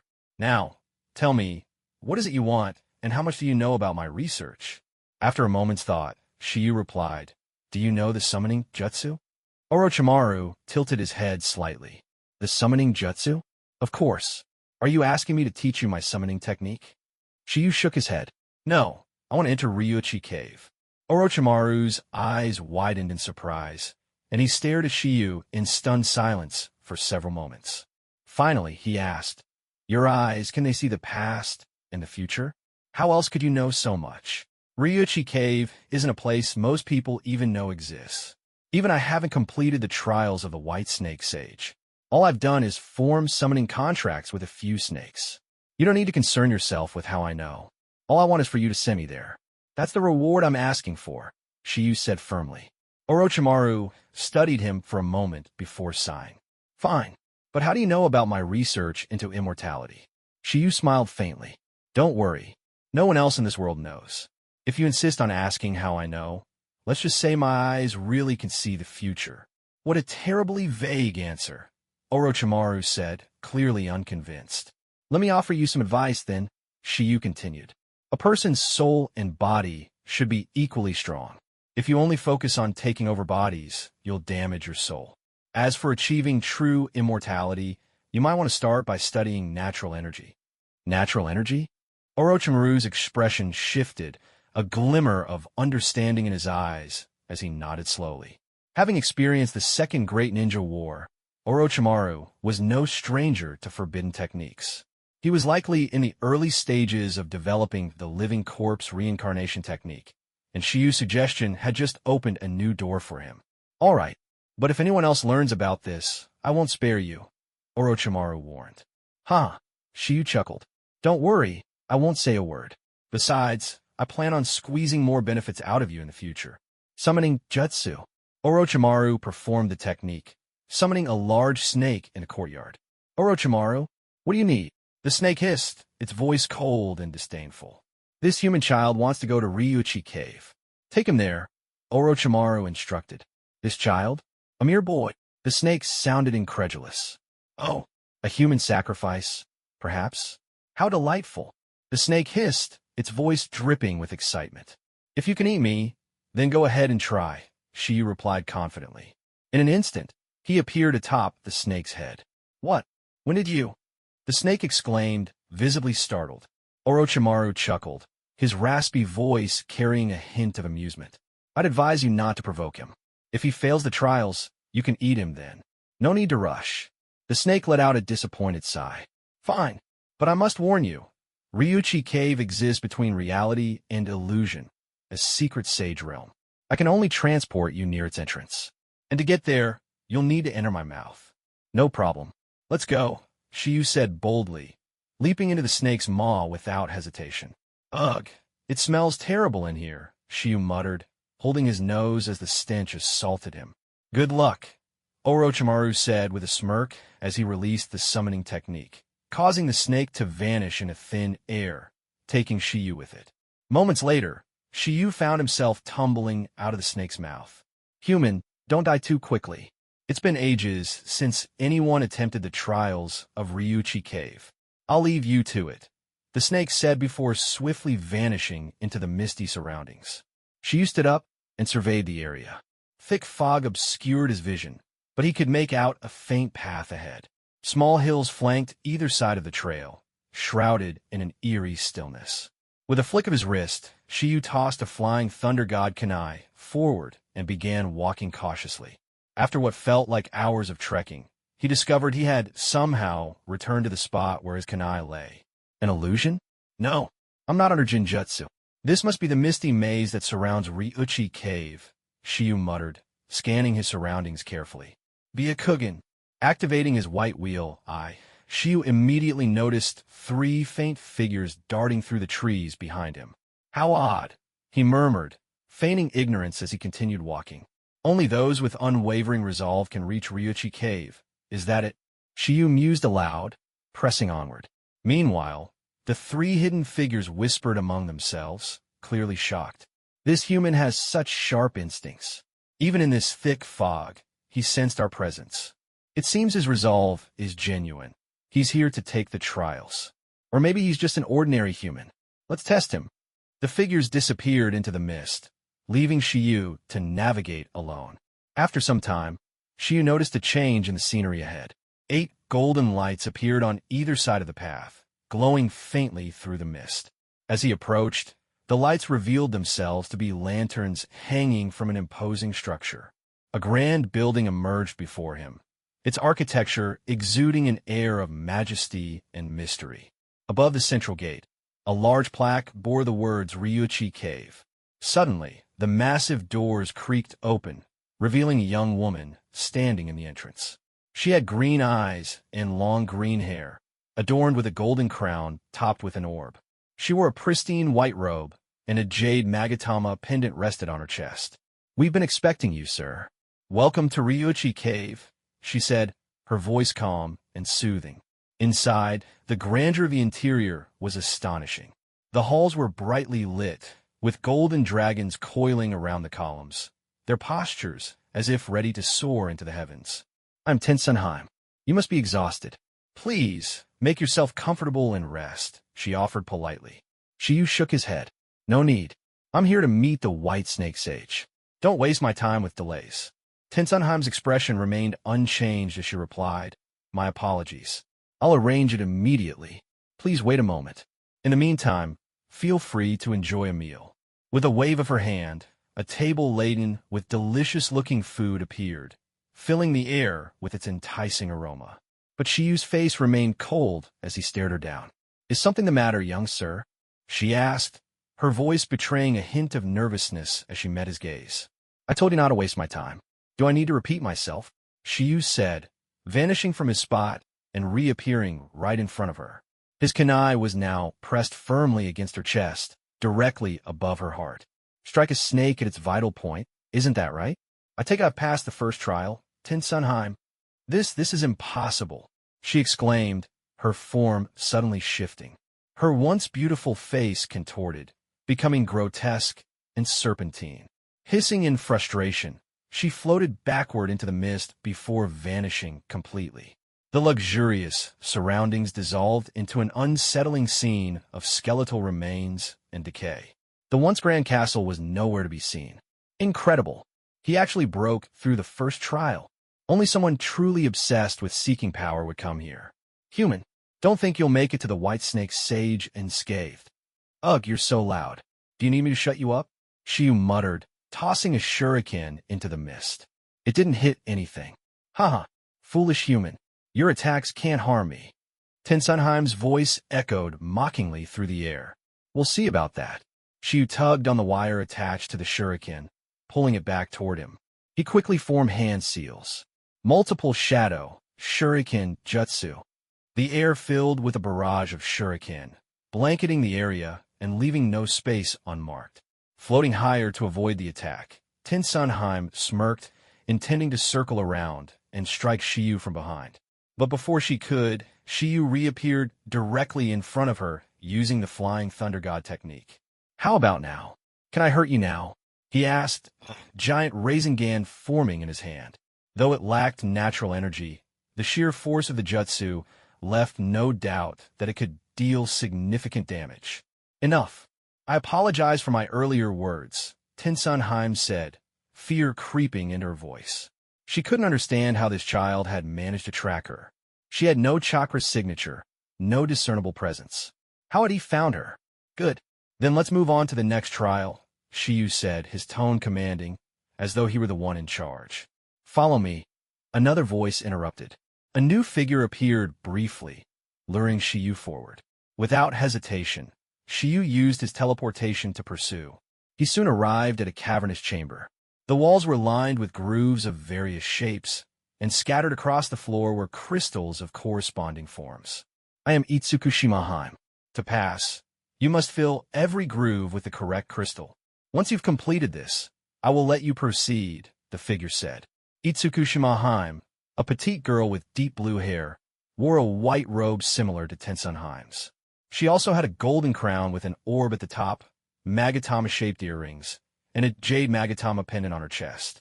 This shouldn't take long, Shiyu said confidently, immediately forming hand seals. Shadow, clone jutsu. In an instant, 5 identical copies of Shiyu appeared. With this, it'll go even faster, he declared. Itsukushima Haime's eyes widened in shock, but quickly narrowed as she thought to herself. Asterisk, use up all your chakra, little human. Once you're drained, I'll devour you whole. Asterisk. Ultimately, the second trial was a test of patience and observation. With both Shiyu and his shadow clones possessing the white wheel eye, it was a simple task to locate the appropriately sized crystals for the grooves on the wall. In less than 3 minutes, every groove on the wall had been filled except for one. This kid, it seems like he hasn't even used up a sliver of chakra, Itsukushima Haime muttered to herself, growing increasingly uneasy. Sorry, just one more left, Shiyu said, pointing to the final groove. Itsukushima Haime, visibly flustered, held her breath. Damn it, just one left. There's no way they'll figure it out, she thought, clinging to hope. After some searching, Shiyu's shadow clones finally spoke up. It seems there's no exact match for this last groove. I've got an idea, one of the clones said, picking up 2 or 3 smaller pieces of crystal and forcing them into the groove. Done. Shiyu snapped his fingers as the shadow clones disappeared. As for the chakra he had expended, it was negligible, comparable to the amount of hair lost when brushing one's head. The surrounding scenery shifted once again, returning to the fog-filled environment from earlier. The illusion faded entirely. Truly a clever human. You've passed the second trial, Itsukushima Haime said before slowly disappearing into the mist. Suddenly, another figure darted toward Shiyu with incredible speed, sinking her teeth into his neck. Greetings, I'm Otsutsuki Haime. To think you managed to pass Tensun Haime and Itsukushima Haime's trials. How impressive. The newcomer was a girl with chestnut-colored hair, adorned in the same style as the previous goddesses, except she wore 3 magatama-shaped green ornaments on her chest. Arg! Shiyu felt a surge of heat rushing through his body and instantly realized it was a paralyzing venom that induced hallucinations. Before his eyes, familiar faces appeared, all pointing fingers at him, casting blame and judgment. Despite the overwhelming scene, Shiyu's mind remained resolute.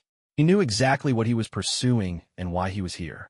It didn't take long for him to shatter the illusion. The environment shifted once more, revealing a simpler, more grounded structure. Above the entrance was a stone plaque with 3 prominent characters, Ryuchi Cave. So this is Ryuchi Cave? Shiyu asked, examining his surroundings. Yes, this is the Temple of the White Snake Sage, Otsutsuki Haime replied. Then I suppose I've passed the trials? Shiyu inquired. Indeed. Reaching this place means we've already lost, Otsutsuki Haime admitted. Well, thanks for the hard work, Shadow Clone, the real Shiyu said, stepping forward from the entrance. He snapped his fingers, dispelling the Shadow Clone with a faint smile. There's no need for such precautions. The illusions experienced by the clone and the original are the same, Otsutsuki Haime remarked, shaking her head. Better safe than sorry. Who knows what tricks you might pull on me? She quipped before heading deeper into Ryuchi Cave. Watching him leave, the 3 goddesses whispered among themselves. This guy, he's even more snake-like than a snake. So cautious and sharp. The interior of Ryuchi Cave was surprisingly similar to Orochimaru's lair, though it was much larger and more spacious. Shiyu followed the stairs upward, eventually arriving at the highest level. Above him, the mouth of a massive stone dragon held a plaque with the words Ryuchi Cave carved into it. Beneath the plaque was a throne, and coiled around it was an enormous white-scaled snake with orange markings.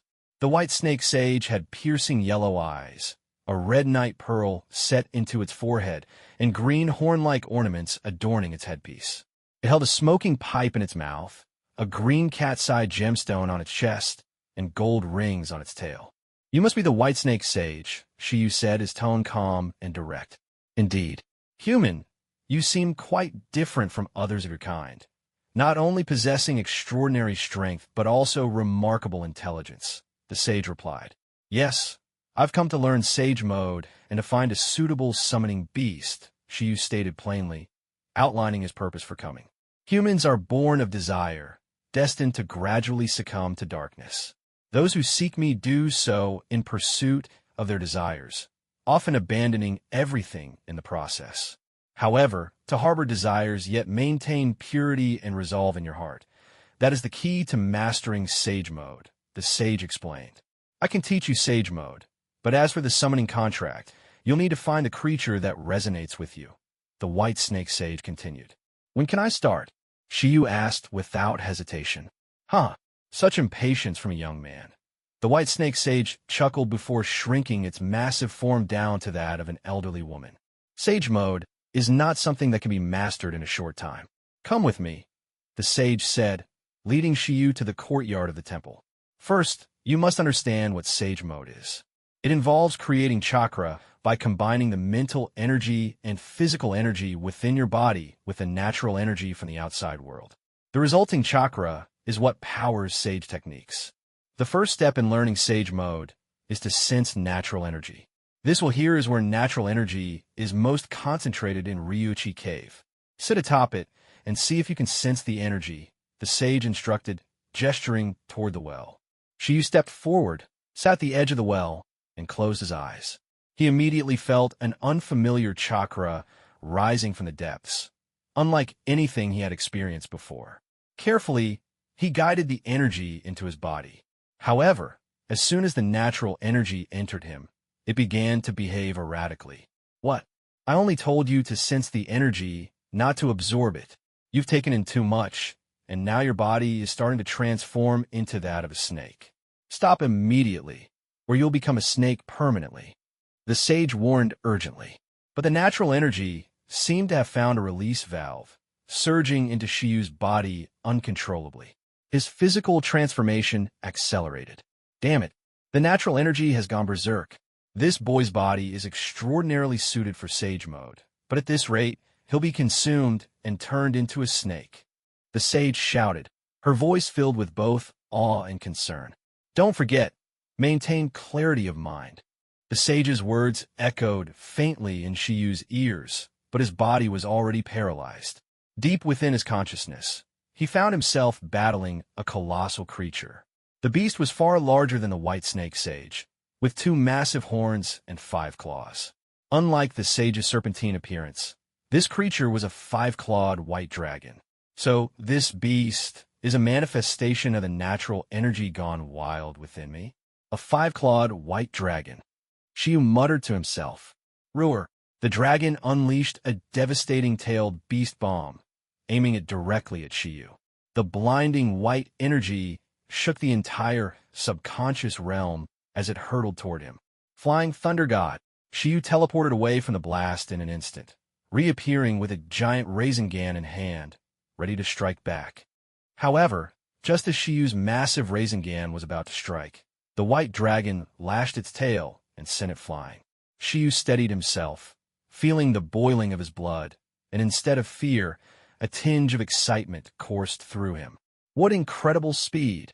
This white dragon, despite its massive size, still moves with astounding agility. Even though it didn't see me, it could sense my position. It seems I must take this monster seriously if I'm to defeat it, Shiyu thought, his expression turning resolute. This creature before him might very well hold the key to mastering Senjutsu. Roar! The ferocious white dragon charged at Shiyu like a raging tempest. Byakugan! Shiyu activated his 3-tomo Byakugan, instantly perceiving the pathways and flow of energy within the dragon's body. Dance of the Early Fern! Shiyu unleashed the power of his Shikatsumiyaku, covering the entire ground with sharp bone spikes. But the white dragon let out an earth-shaking roar, summoning a powerful whirlwind that swept toward Shiyu. The bone spikes on the ground were all shattered in an instant. Such dense bone spikes, and yet they were broken. This creature is ridiculously strong. Shiyu shook his head and swiftly performed a series of hand seals. Water style, water formation wall. Earth style, earth flow wall. As a precaution, Shiyu hurled a flying thunder god Kanai into the distance. However, the white dragon tore through his defensive jutsu like a storm through paper, smashing the barriers into fragments without effort. You've got to be kidding me, Shiyu exclaimed as he immediately used the flying thunder god technique to evade. Does it have no weaknesses at all? While dodging, Shiyu created shadow clones. 5 Shiyus simultaneously performed 5 different jutsu, combining them into his most powerful composite ninjutsu. Boom! The composite dragon bullet technique struck the white dragon scales, but to Shiyu's dismay, it left not even a scratch. Speed, sensory ability, destructive power, defense. Does this creature lack anything? Shiyu muttered, momentarily at a loss. Roar! The dragon lunged again, this time using its massive jaws. Like a lightning strike, it clamped down on one of Shiyu's shadow clones, slamming it into the ground. With a sweeping motion, all of Shiyu's shadow clones were obliterated. Its bite force is terrifying. Those teeth are unbelievably sharp. Are its teeth sharper than its scales are hard? Shiyu pondered, his thoughts racing. Shiyu paused, a subtle realization dawning on him. He appeared directly in front of the white dragon. 10-finger drilling bullets. I'm right here. Though the attack didn't harm the dragon, it succeeded in drawing its attention. Roar! The white dragon, enraged, charged at Shiyu once more. With remarkable agility, Shiyu used the flying thunder god technique and body flicker to land atop the white dragon's back. The dragon immediately sensed this and began thrashing violently, trying to shake him off. But Shiyu used chakra to firmly anchor himself onto the dragon's body. In a frenzy, the white dragon began slamming its massive body against the ground, attempting to crush Shiyu on impact. Seriously? Shiyu quickly teleported away, forcing the dragon to halt its assault. However, Shiyu had already left a flying thunder god mark on the dragon's body, allowing him to reappear on its back once again. Shiyu continuously teleported across the dragon's long, pillar-like body, further provoking its ire. The white dragon's rage reached its peak. I'm right here, Shiyu baited, appearing at a strategic spot. The white dragon lunged at him with its jaws. Shiyu used the flying thunder god technique to evade once more, causing the dragon, unable to halt its momentum, to bite down on its own body. Success!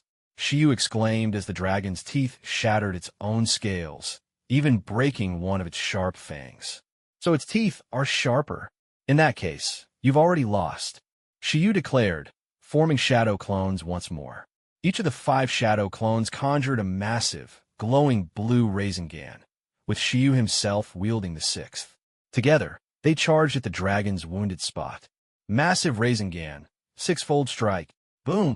The 6 colossal Rasengan struck the white dragon's injury, sending blood spraying everywhere. The dragon's head collapsed to the ground. It's not over yet. With this move, I'll finish you completely. Shiyu's real body formed a massive, razor-sharp bone spear from his own skeletal structure. Dance of the Clematis, flower!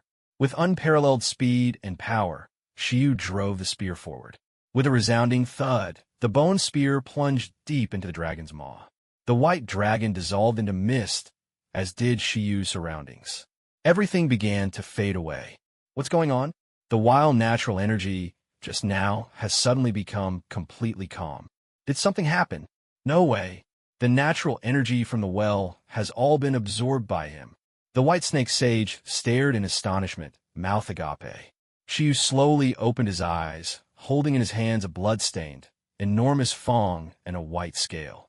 His entire demeanor seemed to have transformed. Dragon fong and dragon scale? What just happened? The white snake sage asked, utterly shocked. I fought a dragon and defeated it. These are its fong and scale, Shiyu replied calmly. A dragon? You've truly surprised me. That battle must have been between the Senjutsu chakra, formed by natural energy in your own chakra. By emerging victorious, it proves you'll no longer transform into a snake. The natural energy has fully harmonized with you. From now on, you can activate Sage Mode by drawing on the Senjutsu chakra within you. And this fong and scale, they're a once-in-a-lifetime treasure. The sharpness of the fong is unparalleled in this world, and the durability of the scale is equally rare. If forged into weapons or armor, they'll become powerful aids. Shiyu stood up, running his fingers over the fong and scale, sensing their extraordinary power.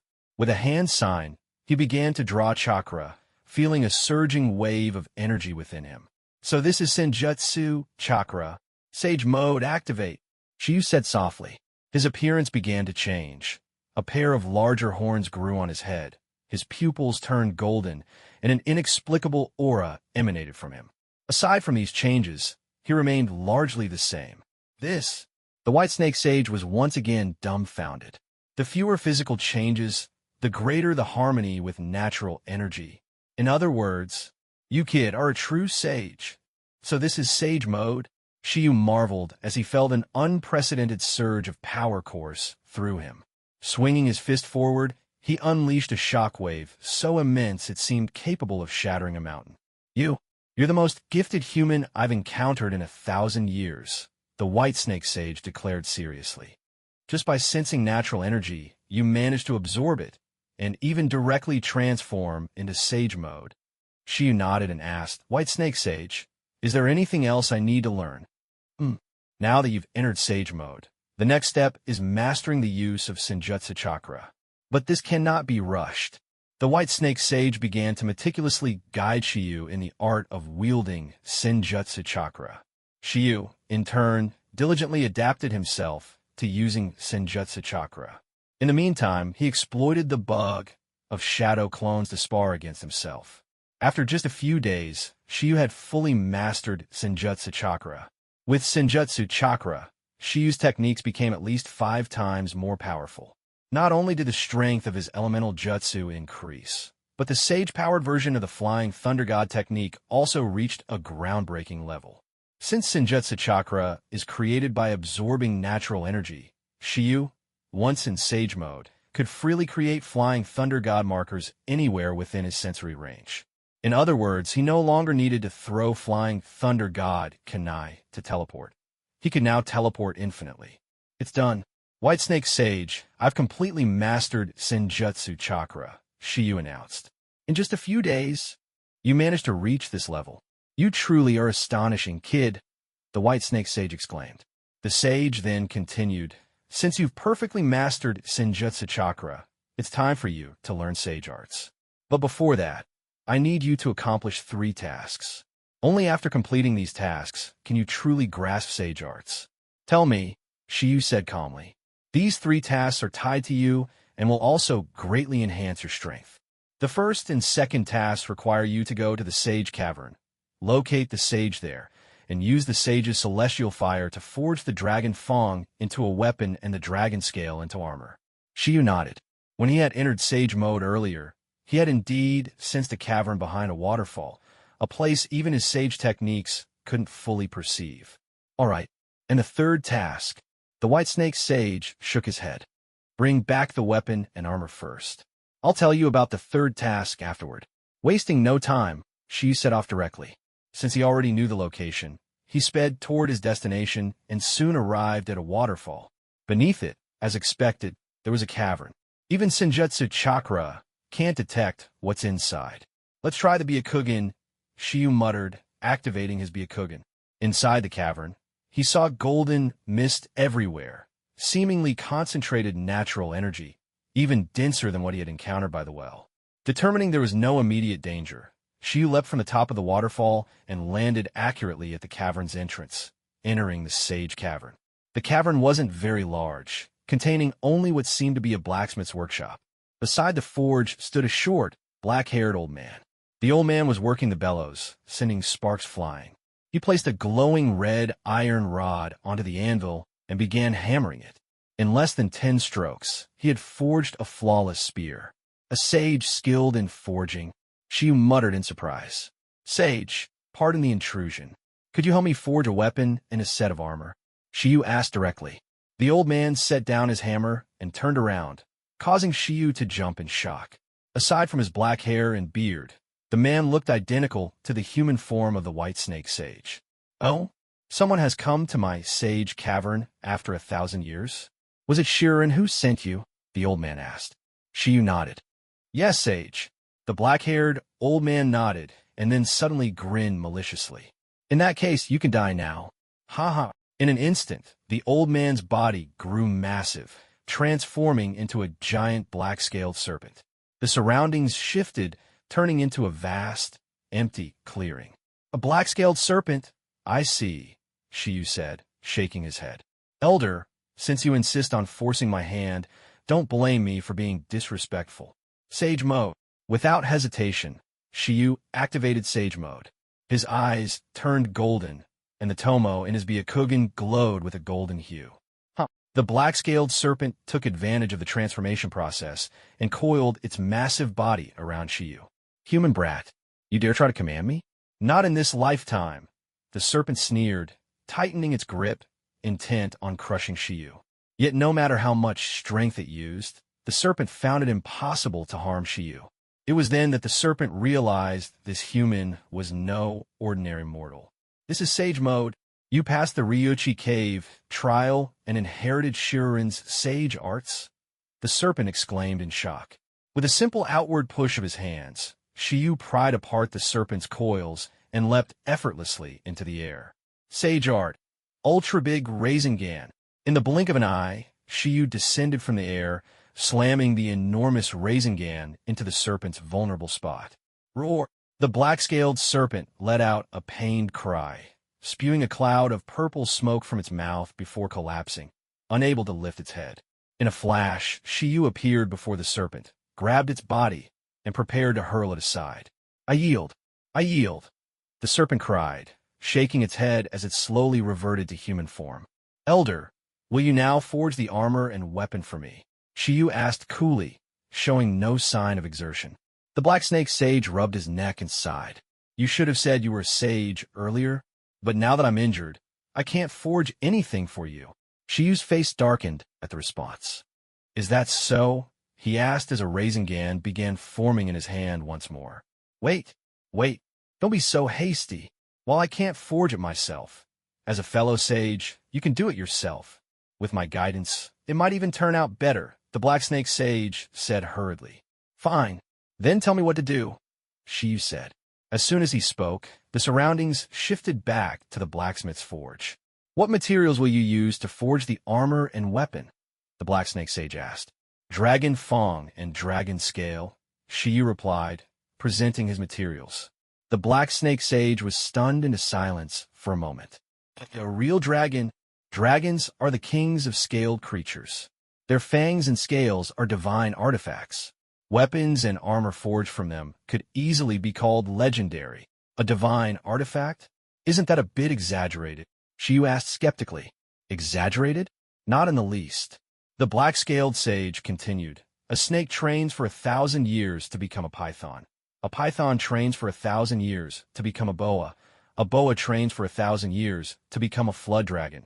And a flood dragon trains for another 1,000 years to ascend and transform into a true dragon. Ryuchi Cave, as one of the 3 great sage lands, is blessed with unparalleled natural energy. This abundance of energy allows us to grow horns within just 1,000 years and use illusions to take on human form. However, to truly ascend to the heavens and transform into a dragon is a nearly impossible feat.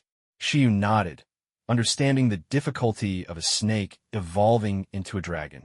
But the fact that the white dragon he had fought, an illusory creature, had left behind a fang and scale after its defeat defied all logic.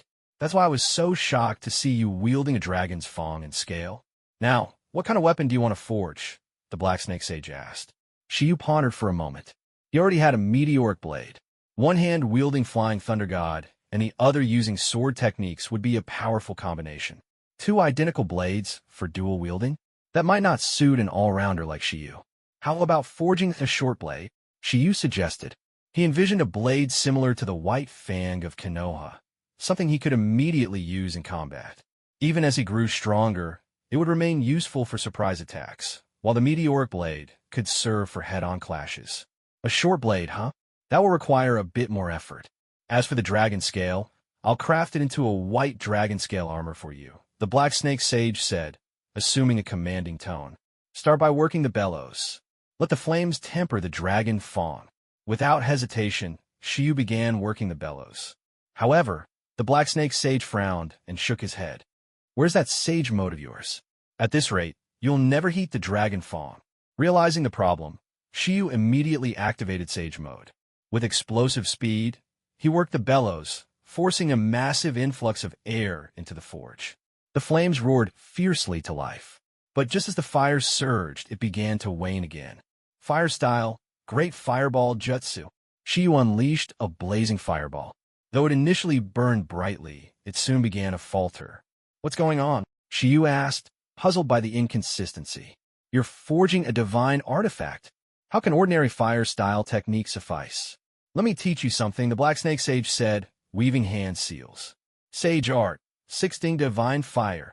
A flame, tens of times more intense than any fire-style jutsu, erupted beneath the forge, reigniting it with unparalleled vigor. Shiyu, while working the bellows, carefully observed the technique with his golden Byakugan, committing every detail to memory. Good. Don't let the flame die again. Keep working the bellows. Push and pull it 400,000 times. The fire will then turn the dragon fang red hot. And at that point, what happens then? Shiyu asked, brimming with anticipation. Wake me up. I'm tired. I need to rest and recover. The Black Snake Sage, clutching his injured neck, lay down unceremoniously and began snoring loudly. Do sages hibernate too? Shiyu muttered, shaking his head in disbelief. Turning his focus back to the bellows and forge, he sighed to himself. 400,000 times? That's insane. But I must become stronger. Otherwise, in the Third Great Ninja War, I'll just be cannon fodder. Let's do this. Thus began Shiyu's journey of forging a divine artifact, starting with the bellows. A single push and pull counted as one repetition. Without relying on shadow clones, Shiyu pushed and pulled the bellows while carefully observing the flames in the forge. His golden Byakugan revealed something extraordinary. The flames burned with no visible fuel. No wonder regular fire-style techniques couldn't sustain it. The flames are fueled by natural energy, ignited by sage fire. Meanwhile, the dragon fang, subjected to the relentless heat of the flames, showed only a faint reddish glow. Resistant to both water and fire? That's incredible, Shiyu remarked. After an indeterminate amount of time, the sage fire began to weaken, threatening to extinguish. Sage art, 16 divine fire. Shiyu exhaled another burst of sage fire, reigniting the forge with raw power. Good thing I learned that technique, or all my effort would have gone to waste. Wait, how many repetitions have I done? Oh no, forced to start counting again. Shiyu realized that every 80,000 repetitions, the forge required a fresh burst of fire to sustain the heat. Finally, after supplementing the flame for the 5th time, Shiyu called out, 400,000 repetitions done. The Black Snake Sage opened his eyes, nodding in satisfaction. He pulled out a massive hammer and said, Great, I'm awake now. Next, all you need to do is strike the dragon fang with this hammer about 250,000 times. Be consistent with your force, and I'll use this smaller hammer to refine it further. Let's give it our all. The Black Snake Sage handed Shiyu the massive hammer, which immediately pulled him downward with its immense weight. What is this? Why is it so heavy?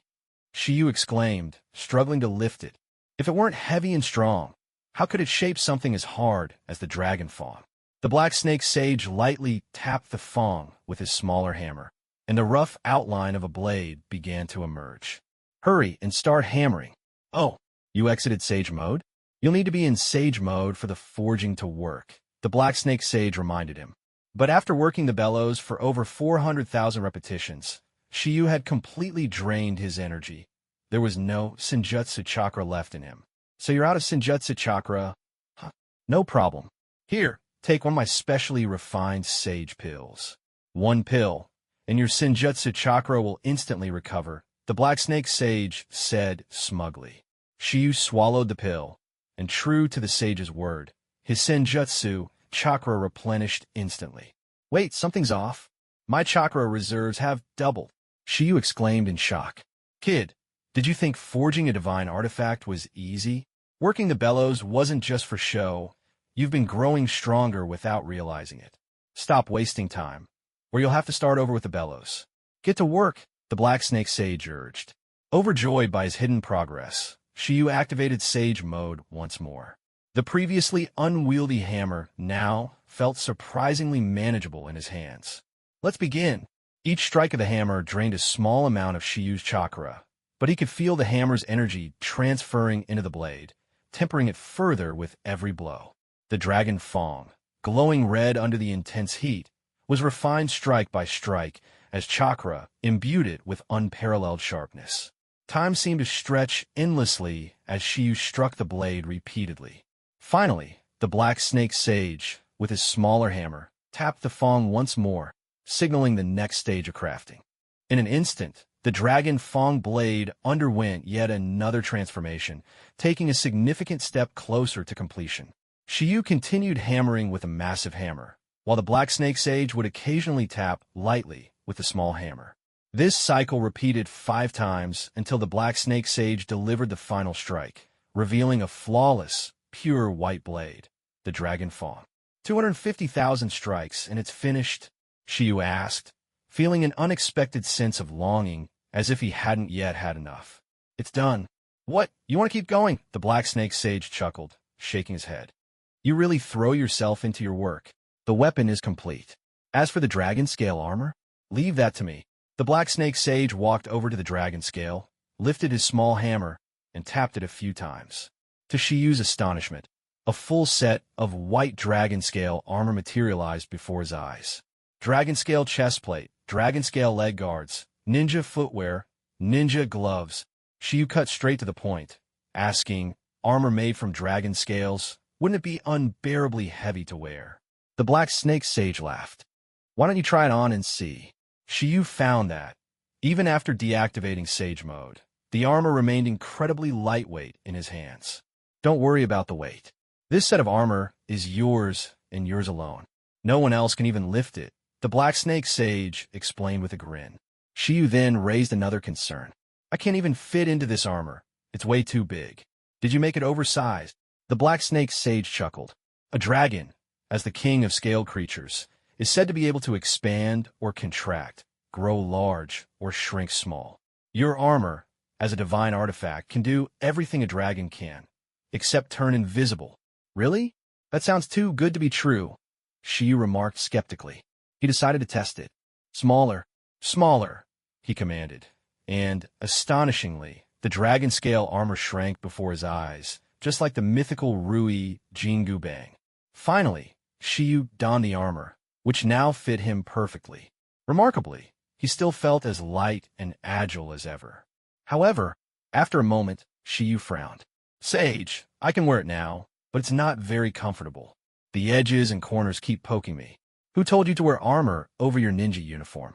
The Black Snake Sage slapped his forehead, a wry smile on his face. The sage then retrieved a set of black, form-fitting clothing. You need to wear this under the armor.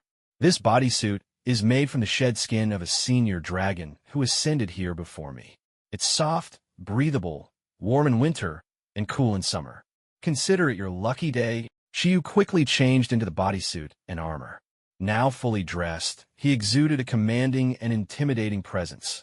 Even the Black Snake Sage found himself momentarily transfixed. You forgot your short blade, the Black Snake Sage said, tossing the dragon Fong to Shiyu. He caught it effortlessly, feeling its perfect balance in his hand. There's still some dragon scale fragments left over. Let me make a sheath for your blade, the sage added. With a single tap of his small hammer, a white sheath appeared, which he handed to Shiyu. Not only that, but the gloves and footwear are made from the rarest materials as well. Shiyu couldn't help but feel immense satisfaction at his haul.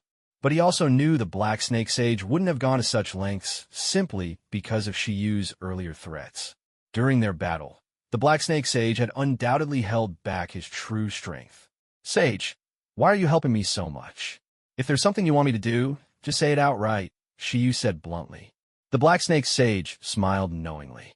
You're sharp. It's true. I do have a request. I want to take you as my disciple. Passing down my sage arts to you would ensure their legacy. You want me to become your student? Shiyu asked, surprised. That's right. The sage nodded. Ryuchi Cave has 2 snake sages. The white snake sage, the white-scaled serpent, and me, the black-scaled serpent. The white snake sage's sage arts are completely different from mine. Those strong enough to pass the trials often choose to learn from the white snake sage. But many are consumed by their desires, becoming slaves to power and agents of destruction. As a result, the humans who inherited Ryuchi Cave's teachings in the past were all cunning yet wicked-hearted individuals. But it doesn't have to be that way. My black-scaled sage arts are distinct from the white snake sages. I am the one who has truly carried on the will of the sages. Yet my arts remain unknown to the world, and it frustrates me deeply. If the white snake sage didn't want to use me to eliminate you, then it must have already acknowledged you, and you've passed my trials as well. Now, I can teach you my black-scaled sage arts, while the white snake sage continues to guide you in its own arts. You would become the first to fully inherit the sage arts of Ryuchi Cave, a true snake sage. The black snake sage spoke passionately, his excitement evident. Shiyu, however, stared at him with a skeptical expression. Oh, sounds too good to be true. Is there some kind of hidden agenda here? Nonsense. You've already got the dragon fang blade in hand and the dragon scale armor on your back. Haven't I given you enough gifts? The sage retorted. Didn't I forge those myself? She replied, confused. I was training you in sage arts. Reflect on this. How much stronger has your chakra become over these past 2 months? The black snake sage sighed, exasperated by Shiyu's mix of cunning and feigned ignorance. Shiyu, who had hammered the blade hundreds of thousands of times, once again depleted his chakra reserves. He asked the sage for another sage pill and swallowed it. Moments later, he opened his eyes wide in disbelief. He could feel his chakra reserves surging yet again. Although he was still at the Superkage level, the purity of his chakra had far surpassed his former self. If his chakra had once been like a 1,000-meter deep ocean, it was now akin to a 5,000-meter abyss.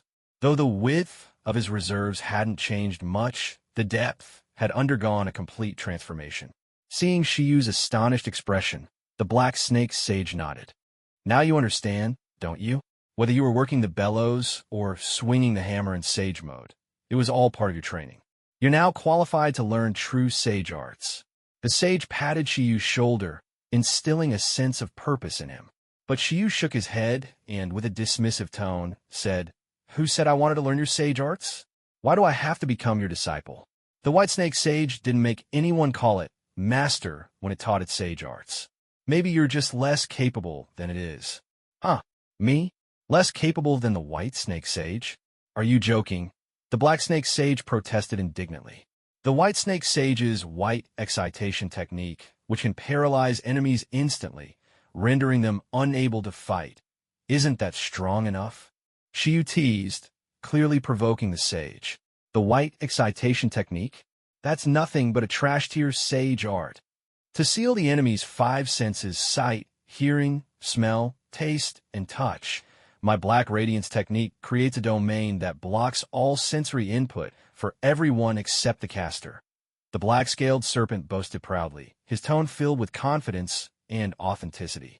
But then he added, the only downside is that it doesn't work on enemies in sage mode. Otherwise, even the white-scaled serpent wouldn't stand a chance against me. Shiyu was stunned by this revelation. A domain that seals all 5 senses. That's not just strong. That's overpowered, and doesn't work on those in sage mode.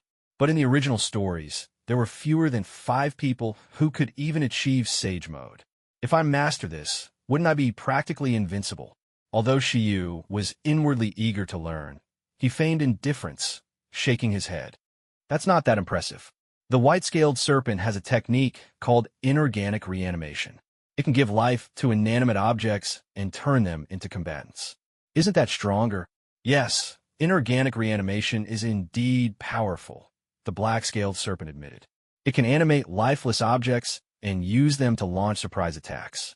The caster can remain untouchable while their enemies are helpless. But he pounded his chest with pride. What's the point of controlling objects when ultimate strength lies in your own body?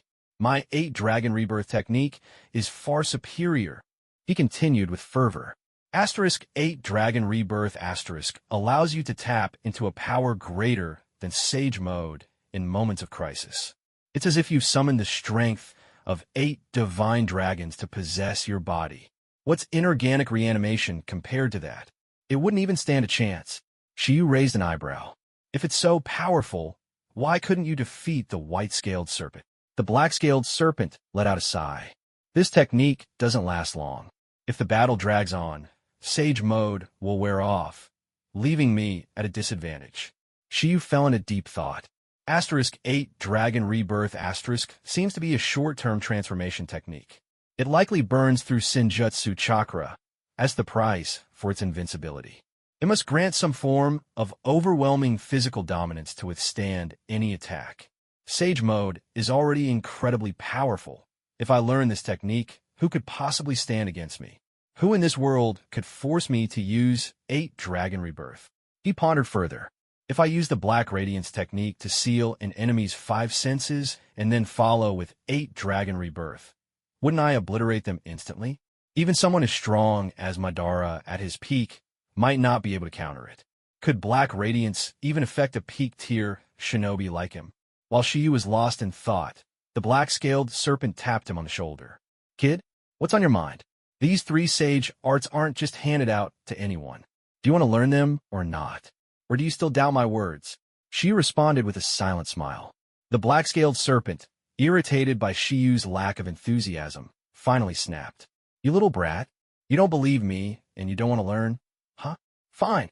I'll teach you anyway. And I'll teach you seriously. I'll prove to you that my sage arts are far superior to that old hag white-scaled serpent's techniques." Shiyu was inwardly delighted, but he maintained an outwardly reluctant expression. "My 3 sage arts. The first, Sixting Divine Fire. You've already mastered it, haven't you? In battle, you need to release even more of your Senjutsu chakra to amplify its destructive power. The second, Black Radiance technique. The 5 senses, sight, hearing, smell, taste, and touch, must all be sealed. This technique requires releasing a black dragon of sage energy and using its intense black radiance to... And finally, the third, 8 Dragon Rebirth technique. Natural energy exists in every corner of this world. You must constantly strive to absorb it. This energy will gather within your body, and by activating 8 Dragon Rebirth, you'll burn all surrounding and internal Senjutsu chakra to..." The black-scaled serpent explained with utmost seriousness, guiding Shiyu step by step. Over time, Shiyu fully mastered all 3 sage arts. With deep gratitude, he bowed respectfully to the black-scaled serpent. "Thank you for carefully teaching me your black-scaled sage arts. I'll go find the white snake sage now and see if your sage arts are indeed better," Shiyu said, smirking as he vanished with a teleportation technique. Once Shiyu had left, the black-scaled serpent chuckled to himself and shook his head. "This kid's so ambitious. But it looks like the Ryuchi Cave's legacy is complete. Elder, is this the one you foretold? The one who will change the shinobi world? Where will he lead us sages, I wonder?"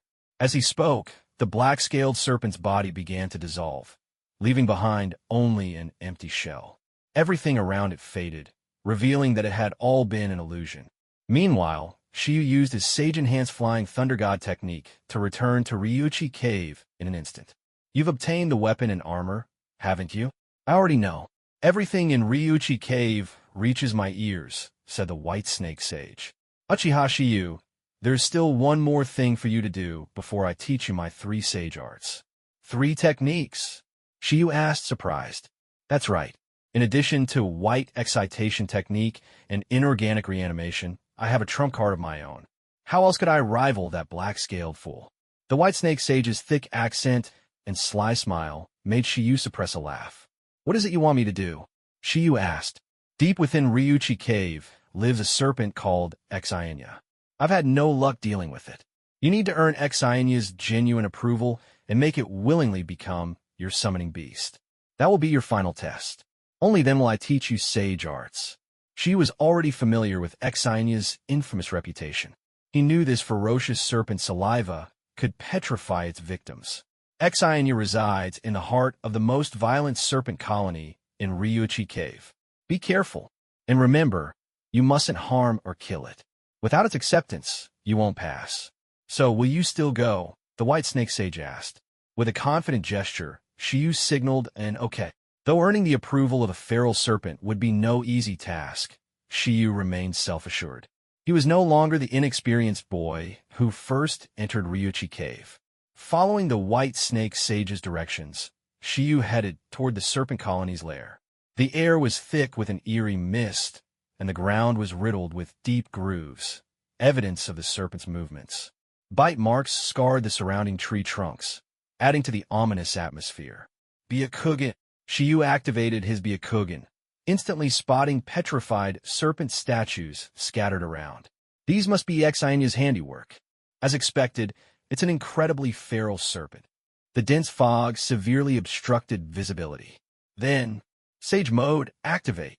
Thanks to the abundance of natural energy in Ryuchi Cave, Shiyu had stored an ample supply in advance. Unlike Naruto or Jiraiya, he didn't need to pause and gather energy before transforming. Through the sensory capabilities of Sage Mode, Shiyu immediately detected a violent surge of crimson chakra emanating from deep within a mist. That must be it, Shiyu muttered, and in a flash, he teleported toward Xainya's location with incredible speed. The massive one-eyed crimson serpent was no slouch in its reactions. Though it couldn't yet see Shiyu, it was already poised for battle. A serpent's belly can detect even the faintest vibrations, and its infrared-sensitive pit organs allowed Xainya to pinpoint Shiyu's position with precision. Human. Xainya's rage ignited instantly.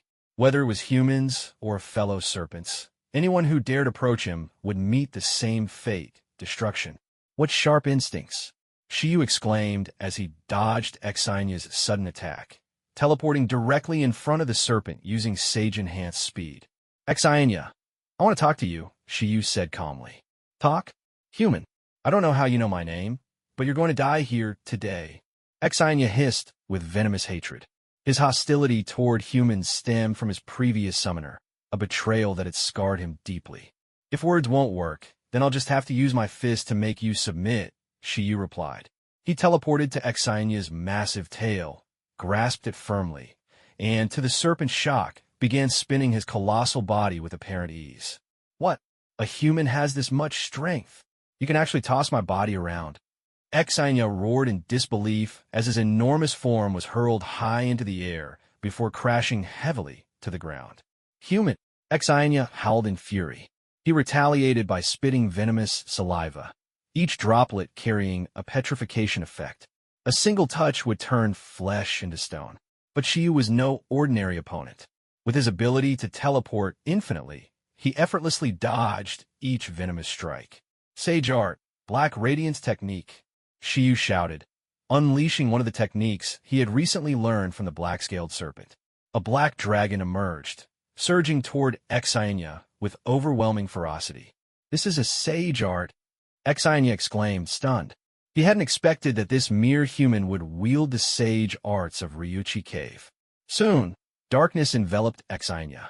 Despite his highly sensitive senses, the serpent suddenly found himself completely stripped of his 5 senses. Where am I? This can't be. I can't even hear my own voice. What is this place? Release me, human. I'll kill you. Xainya roared in frustration, his voice echoing only in his mind. Shiyu temporarily released the seal on Xainya's hearing and spoke. Xainya, I want you to acknowledge me. I want you to willingly become my summoning beast. Huh? Acknowledge you? Human, why would I ever do that? Xainya laughed bitterly, as if Shiyu's words were the most absurd thing he'd ever heard. I'll give you 3 reasons. First, my strength far surpasses yours. I've mastered Sage Mode and have inherited the techniques of both the black-scaled and white-scaled sages of Ryuchi Cave.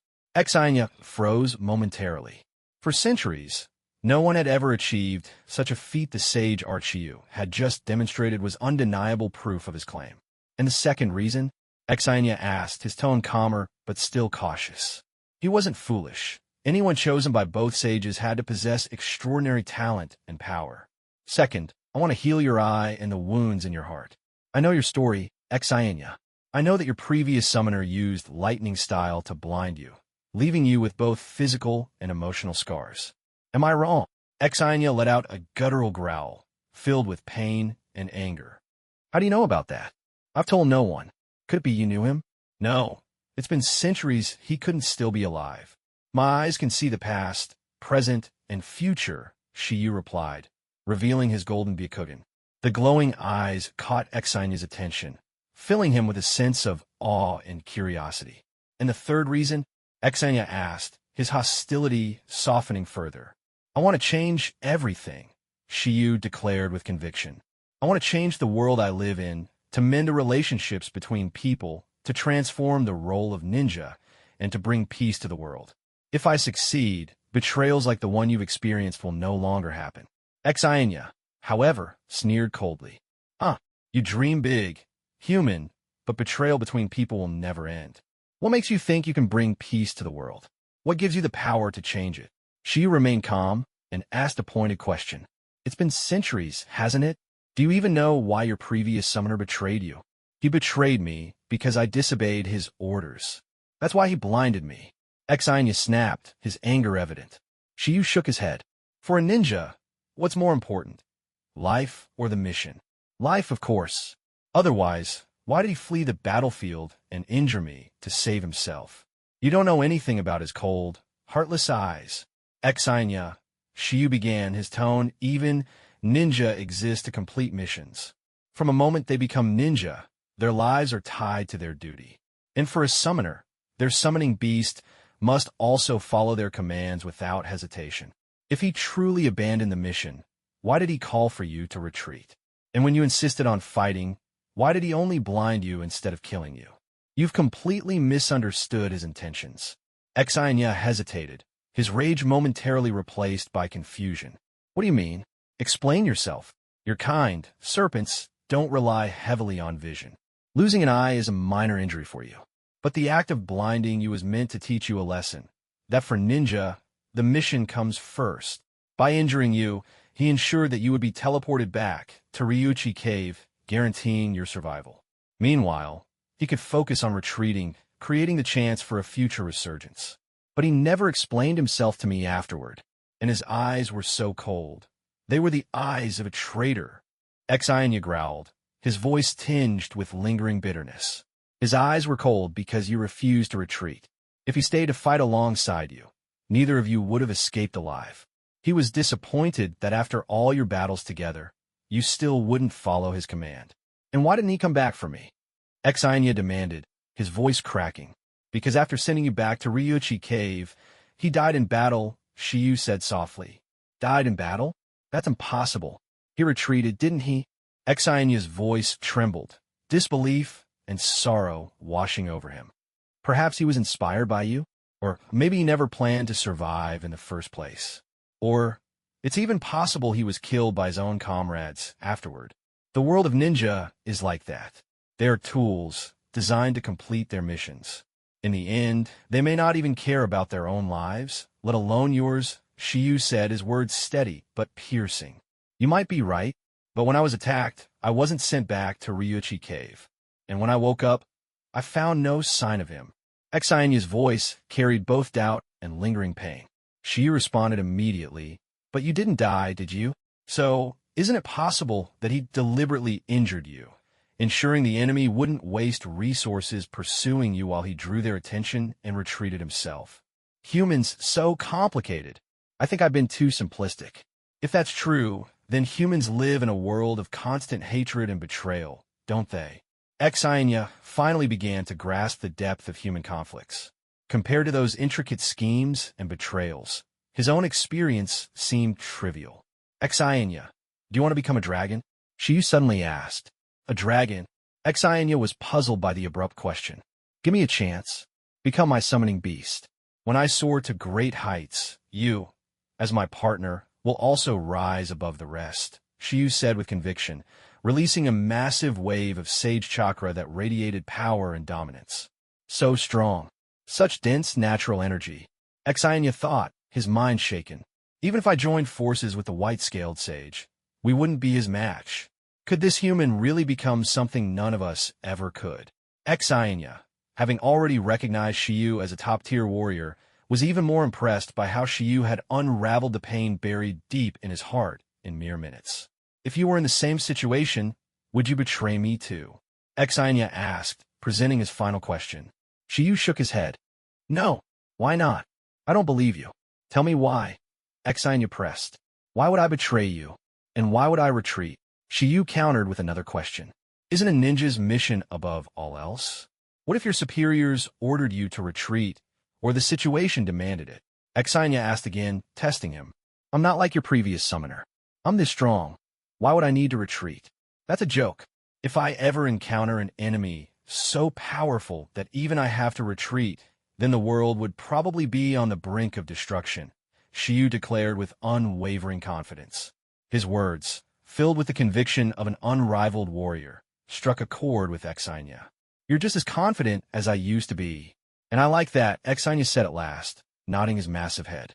Fine, I'll become your summoning beast. But let me make this clear. I only want to see what this so-called peaceful world you envision will look like. Any reason is fine, as long as you're willing. Shiyu quickly formed hand seals, summoning the contract scroll. He and Exainia signed the summoning contract together. What's your name, kid? Exainia asked. My name is Shiyu, he replied. I'll remember it, Exainia said with a nod. Satisfied, Shiyu left the serpent colony and returned to the White Snake Sage in Ryuchi Cave. Before Shiyu even said a word, the White Snake Sage asked, Shiyu, did you manage to subdue Exainia? Yes, Shiyu confirmed with a nod. I knew you wouldn't have any trouble, the White Snake Sage said approvingly. Now it's time for you to learn my sage arts. It will take about 3 months. 3 months? That might not be possible. I need to return to my world to take care of some matters, Shiyu said, suddenly recalling the unfinished business waiting for him. What? Didn't you spend 3 months learning the black-scaled sage arts? Why not mine? The White Snake Sage was clearly confused. What? It's already been 3 months? Shiyu exclaimed, startled. Immersed in mastering sage mode, he had completely lost track of time.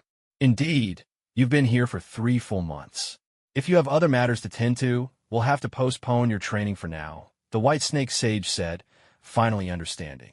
You've already become a Snake Sage. With reverse summoning, you can return here anytime you want. From now on, you'll be able to travel freely between Ryuchi Cave and your world. The sage continued. Go now, or you'll be too late. All right, I'll come back next time. Otherwise, I really won't make it, Shiyu said, his tone urgent. He hadn't realized how much time had passed, and now his other plans were in jeopardy. All those plans wasted, he muttered, shaking his head. Without hesitation, he performed the reverse summoning technique, vanishing from Ryuchi Cave. This boy's so dedicated. I wonder how much stronger he'll be the next time he returns, the White Snake Sage mused aloud, addressing the 3 divine priestesses who suddenly appear beside him. Through the reverse summoning technique, Shiyu returned near Orochimaru's former hideout. However, 3 months had passed, and Orochimaru was long gone. As he wandered, Shiyu asked a random passerby for the date and learned that today was the day of the Chunin exams. Damn it, I'm going to be late, Shiyu exclaimed, sprinting toward the Chunin exam arena with all his might. At the arena, the 3rd Hokage sat high on the observation platform, surrounded by Konoha's senior advisors. With the exception of Danzo, all of Konoha's prominent figures were present. Has Shiyu not arrived yet? The 3rd Hokage asked. Kohor Yuditane shook her head.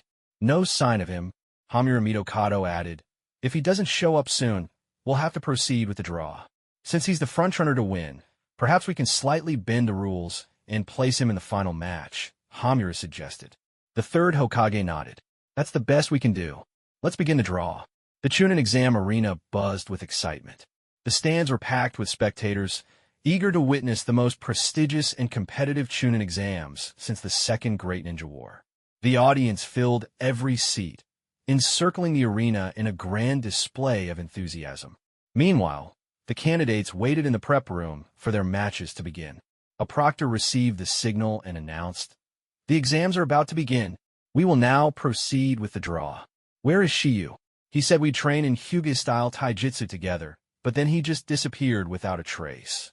Red Butterfly murmured, her worry evident. Yeah, he also promised to study Hatake sword techniques with my dad, but it's like he vanished off the face of the earth, Nanshiong added, equally puzzled. Yoshida Katsuhira and Violet exchanged concerned glances, both frowning. What could Shiyu be up to? He hasn't even shown up to the prep room. Shiyu, did something happen to him? If he's my opponent, I don't even have the will to fight anymore, Rin thought to herself, feeling disheartened at the mere thought of facing him. No matter who my opponent is, I will defeat them with my taijutsu and become the brightest star of this tournament. Dad must be watching me too. Might Guy, in his usual eccentric and energetic fashion, stood brimming with enthusiasm, his excitement far exceeding that of the other competitors. He looked as if he were fueled by an endless supply of adrenaline. Meanwhile, Red Butterfly and Nanxiong, still worried about Shiyu, appeared somewhat anxious. On the other hand, Nara Kahaku remained indifferent. From his perspective, one less competitor only meant fewer obstacles for him, especially since he was well aware of how strong Shiyu was. Time quickly passed, and the proctor began the draw for match pairings. To everyone's surprise, the first match drawn was Uchiha Shiyu versus Might Guy. Shiyu has such terrible luck. If he doesn't show up, doesn't that mean he'll lose by default? Nanxiong muttered, exasperated. Just then, a jonin approached the proctor and whispered something in his ear. The proctor nodded and made an announcement. Due to special circumstances, the first match will be moved to the end. We will now proceed with the draw for the second match. The second match, Yoshida Katsuhira versus Hitaki Nanxiong. Hitaki Nanxiong was one of the tournament favorites, so the audience's excitement only grew. It's my turn. This time, I'll definitely defeat him, Nanxiong said confidently. Over the past 3 months, he had endured grueling training and was ready to prove himself. So it's him, Katsuhira remarked, his usual cold demeanor replacing his earlier playful attitude. Competitors, proceed to the arena, the proctor called, and both Nanxiong and Katsuhira entered the examination arena. The atmosphere immediately became charged with anticipation. Nanxiong unsheathed his gray Fong blade. Begin, the proctor declared, signaling the start of the match. Katsuhira launched a barrage of shuriken and kunai, which Nanxiong deftly deflected with his blade before charging forward. Using the short length of the gray Fong, he executed rapid, precise slashes.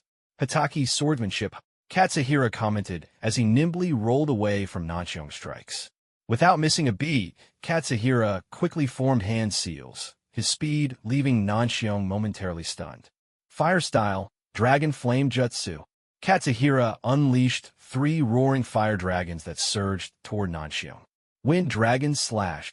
Nanxiong countered, swinging his gray Fong and releasing a grayish sword aura. The powerful wind-based chakra clashed with the fire dragons, creating an intense spectacle. The audience erupted into cheers. The visually dynamic battle was exactly the kind of excitement they had come to see. Even the third Hokage, watching from the observation platform, was impressed. Is it the son of Gray, Fong Sayo? To think he's capable of generating such powerful sword auras already. Remarkable. And that Katsuhira kid isn't bad either. His fire-style jutsu is surprisingly strong, Hamura Mitokado added, equally astonished. I wonder who will emerge victorious. Kohuru Udatane said, her intrigue evident. As the wind sword aura clashed with the fire dragons, Katsuhira couldn't help but be taken aback. Such powerful sword energy. It seems your specialty lies in blending ninjutsu and taijutsu. But Katsuhira trailed off as he reached behind him and drew a small wakizashi. The blade ignited with flames. Flaming leap. Katsuhira charged at Nanxiong with his flaming short blade. Clang. Nanxiong parried the attack with his gray Fong, blocking the fiery strike. I didn't expect. You'd also be a master of swordsmanship. I underestimated you, Nanxiong admitted. Clang, clang, clang. The two engaged in a series of fierce sword clashes. Their back-and-forth exchanges were so evenly matched that every close call seemed more thrilling than the last. Fire chakra infused into the blade, and wind chakra on top of that. This guy's a genius, Nanxiong thought, growing more impressed as the fight wore on. Katsuhira's skill with both ninjutsu and swordsmanship was beginning to pressure him. Something's off. This doesn't feel like the Katsuhira I know. Where's the real Katsuhira? What's going on? Nanxiong pondered as one of his shadow clones was kicked away by Katsuhira. You're distracted. That's why you can't beat me, Katsuhira said coldly. You're not Katsuhira. The Katsuhira I know is always grinning and fooling around, not this cold and composed. And he doesn't use swordsmanship. He relies on ninjutsu. Who are you? Nanxiong boldly speculated. The audience, loud and chaotic, couldn't hear their conversation. Katsuhira shook his head and replied, You'll find out if you can defeat me. Gray thrust. Nanxiong roared, executing a piercing attack he had developed during his sparring sessions with Kakashi. Clang. Katsuhira's wakizashi blocked the thrust once again. Their swordsmanship duel continued, pushing both fighters to their limits. Eventually, their exhaustion began to show. "You're stronger than I expected, but I'll end this now," Katsuhira said, forming hand seals. Nanxiong suddenly felt dizzy. When he looked up, Katsuhira had transformed into a massive skeleton. Jinjutsu, Nanxiong realized. Though his reaction was quick, his lack of expertise in Jinjutsu caused a slight delay in breaking free. Release. Nanxiong dispelled the illusion, only to hear Katsuhira's voice. "Sorry, but you've lost." Before Nanxiong could react, Katsuhira struck him on the head with the hilt of his wakizashi, knocking him unconscious. The proctor stepped forward, examined Nanxiong, and announced, "Winner, Yoshida Katsuhira." The audience erupted in cheers and applause. The unexpected outcome, where a member of the renowned Hatake clan was defeated, made the match all the more thrilling. Even the senior advisors in the observation platform were stunned. This child managed to defeat someone from the Hatake clan? His future is limitless. Yes, Nanxiong is already very strong, yet he still lost to this young man. The third Hokage, Sarutobi Hiruzen, remained calm, a faint, knowing smile on his face. "Hiruzen, you don't seem surprised at all. Did you know this would happen?" Koharu asked suspiciously. Hiruzen chuckled and replied, "Yes, Nanxiong is strong, but his loss was inevitable. After all, I needed to prepare a worthy opponent for my disciple, didn't I?" "Hiruzen, so this was your doing? Your actions seem to contradict the principles you claim to uphold," Hamura remarked. Hiruzen shook his head. "As the third Hokage, I stand by my principles." "You're overthinking it. None of this was orchestrated by me. Yoshida Katsuhira was actually eliminated during the second round of the team battles by the Uchiha clan. Concerned that the Uchiha clan might target Shiyu, I assigned an ANBU operative to covertly enter the competition. Meanwhile, Katsuhira asked this ANBU to take his place and fight Shiyu in earnest. Coincidentally, I needed someone to protect Shiyu as well, and so this ANBU operative maintained their disguise, all for the chance to battle Shiyu seriously, Hiruzen explained, revealing the truth to the advisors, who finally understood. Hiruzen smiled knowingly. "Don't you want to see how strong my final disciple, Uchiha Shiyu, truly is?" The first match was moved to the fourth slot, while the second match became the first. In the first match of the tournament, Konoha Jin and Yoshida Katsuhira used his mastery of Jinjutsu to defeat Hatake clan prodigy Hatake Nanxiong.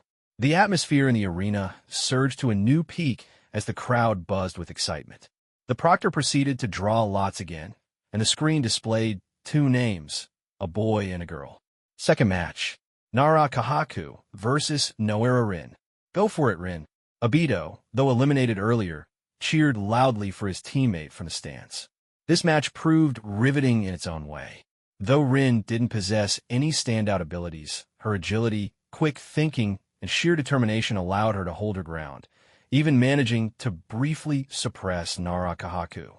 However, once Kahaku got serious, Rin stood no chance. Against the Nara clan's secret techniques, no opponent could gain the upper hand easily. In the end, Rin was defeated, but she had displayed her full potential and fought with everything she had. "Not bad. That girl gave it her all," the third Hokage remarked, a hint of satisfaction in his eyes. As the second match concluded, the energy in the arena reached an almost feverish pitch, the crowd eager for more. At that moment, the proctor called out the names of the next two contestants. Next up, the third match, Hyuga Red Butterfly versus Katori Violet, a girl from the Hyuga clan, one of the main family's geniuses who's mastered the 8 trigrams palm rotation. Hiruzen muttered to himself, clearly intrigued by the upcoming duel. "Violet, do your best. Win like Katsuhira," cheered Shuichi and their sensei, Suzuki, from the stands. Meanwhile, the Hyuga clan members in the audience weren't silent either, their cheers resounding through the arena. "Red Butterfly, it's up to you now. Do your best to buy time until Shiyu arrives," Hizashi called out from the stands, visibly tense. Facing Red Butterfly, Violet bowed deeply. "I apologize. I used to look at you only as a Hyuga heiress, someone who relied on her bloodline and noble heritage to stand above others. But I was wrong. This time, let me witness the true strength of Konoha's Hyuga clan. Red Butterfly returned the bow. No need for apologies. I'll give it my all. Please fight with everything you've got as well. I want to prove myself. I won't hold my team back anymore. Violet could sense the unwavering determination driving Red Butterfly forward, as if something profound was pushing her beyond her limits. Begin, the proctor declared, officially starting the match. The battle between the two girls immediately electrified the crowd.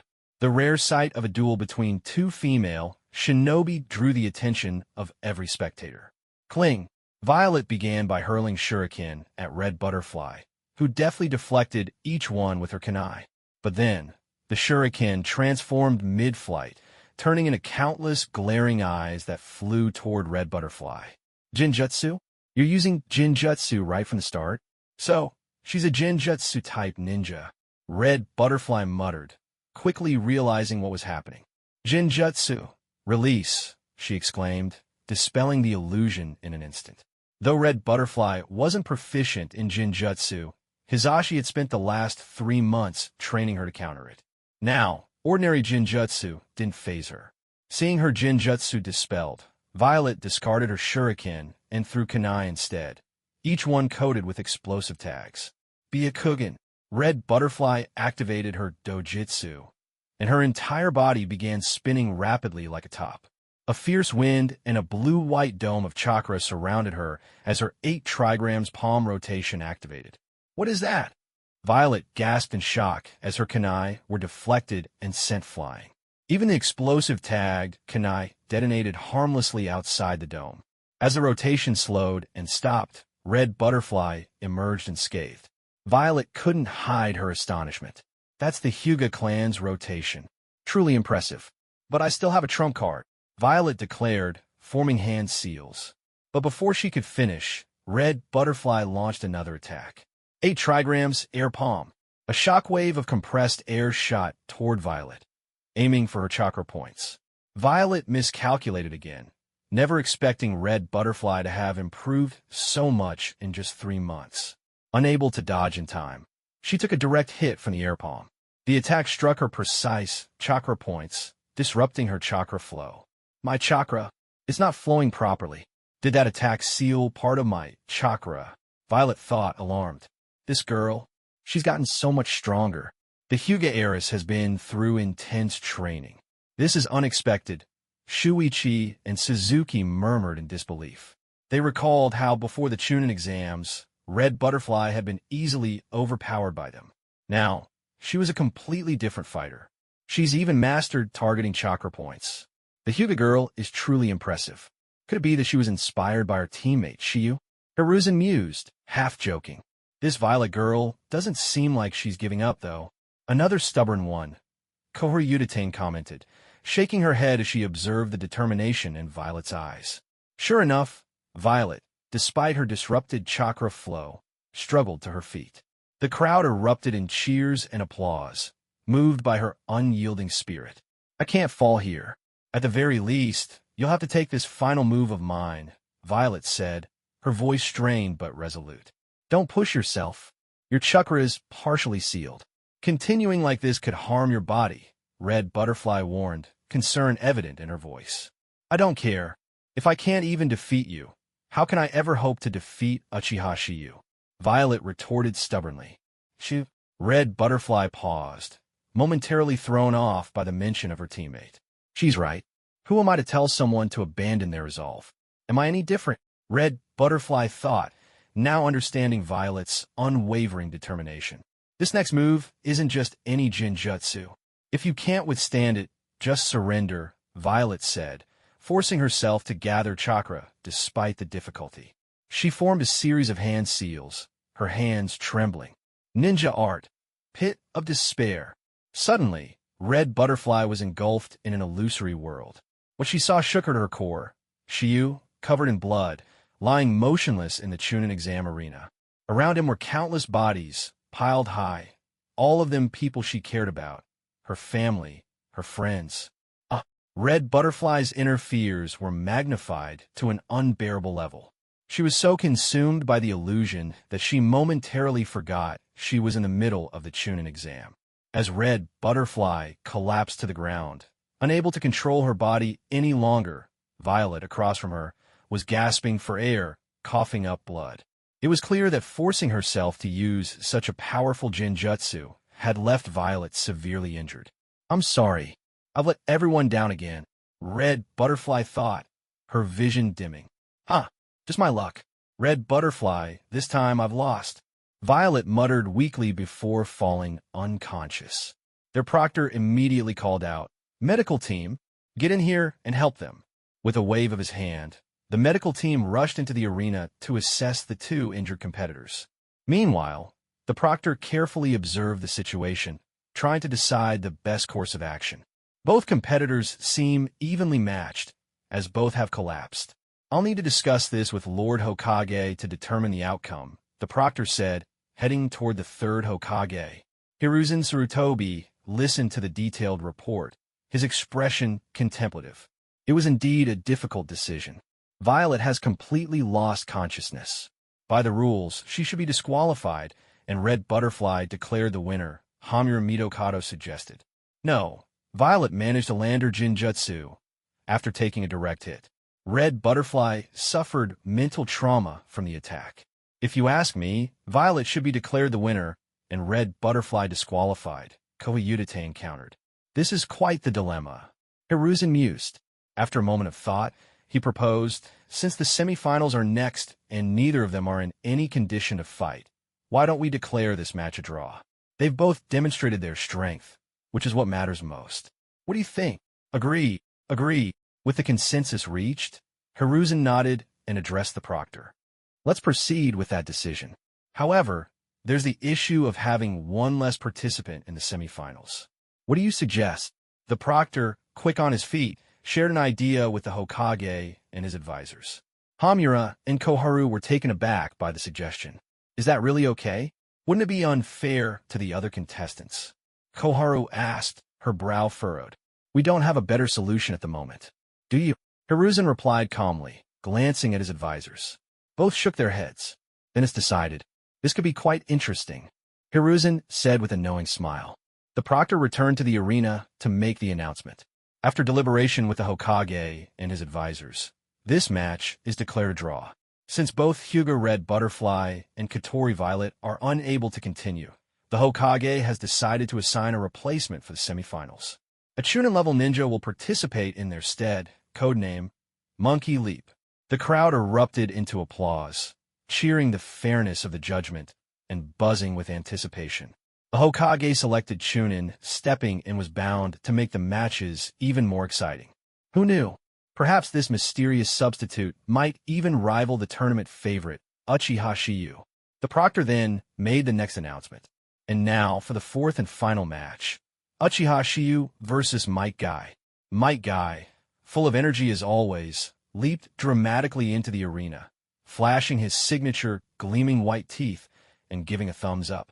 His bowl-cut hairstyle seemed to shine under the sunlight. "I'm all set and ready, Dad," he declared enthusiastically. In the stands, a man who looked almost identical to Guy, none other than the eternal genin Might Wei, grinned proudly. "Where is Uchiha Shiyu? Why hasn't he shown up yet? Did he forget? I heard he disappeared after the preliminary rounds." Disappeared?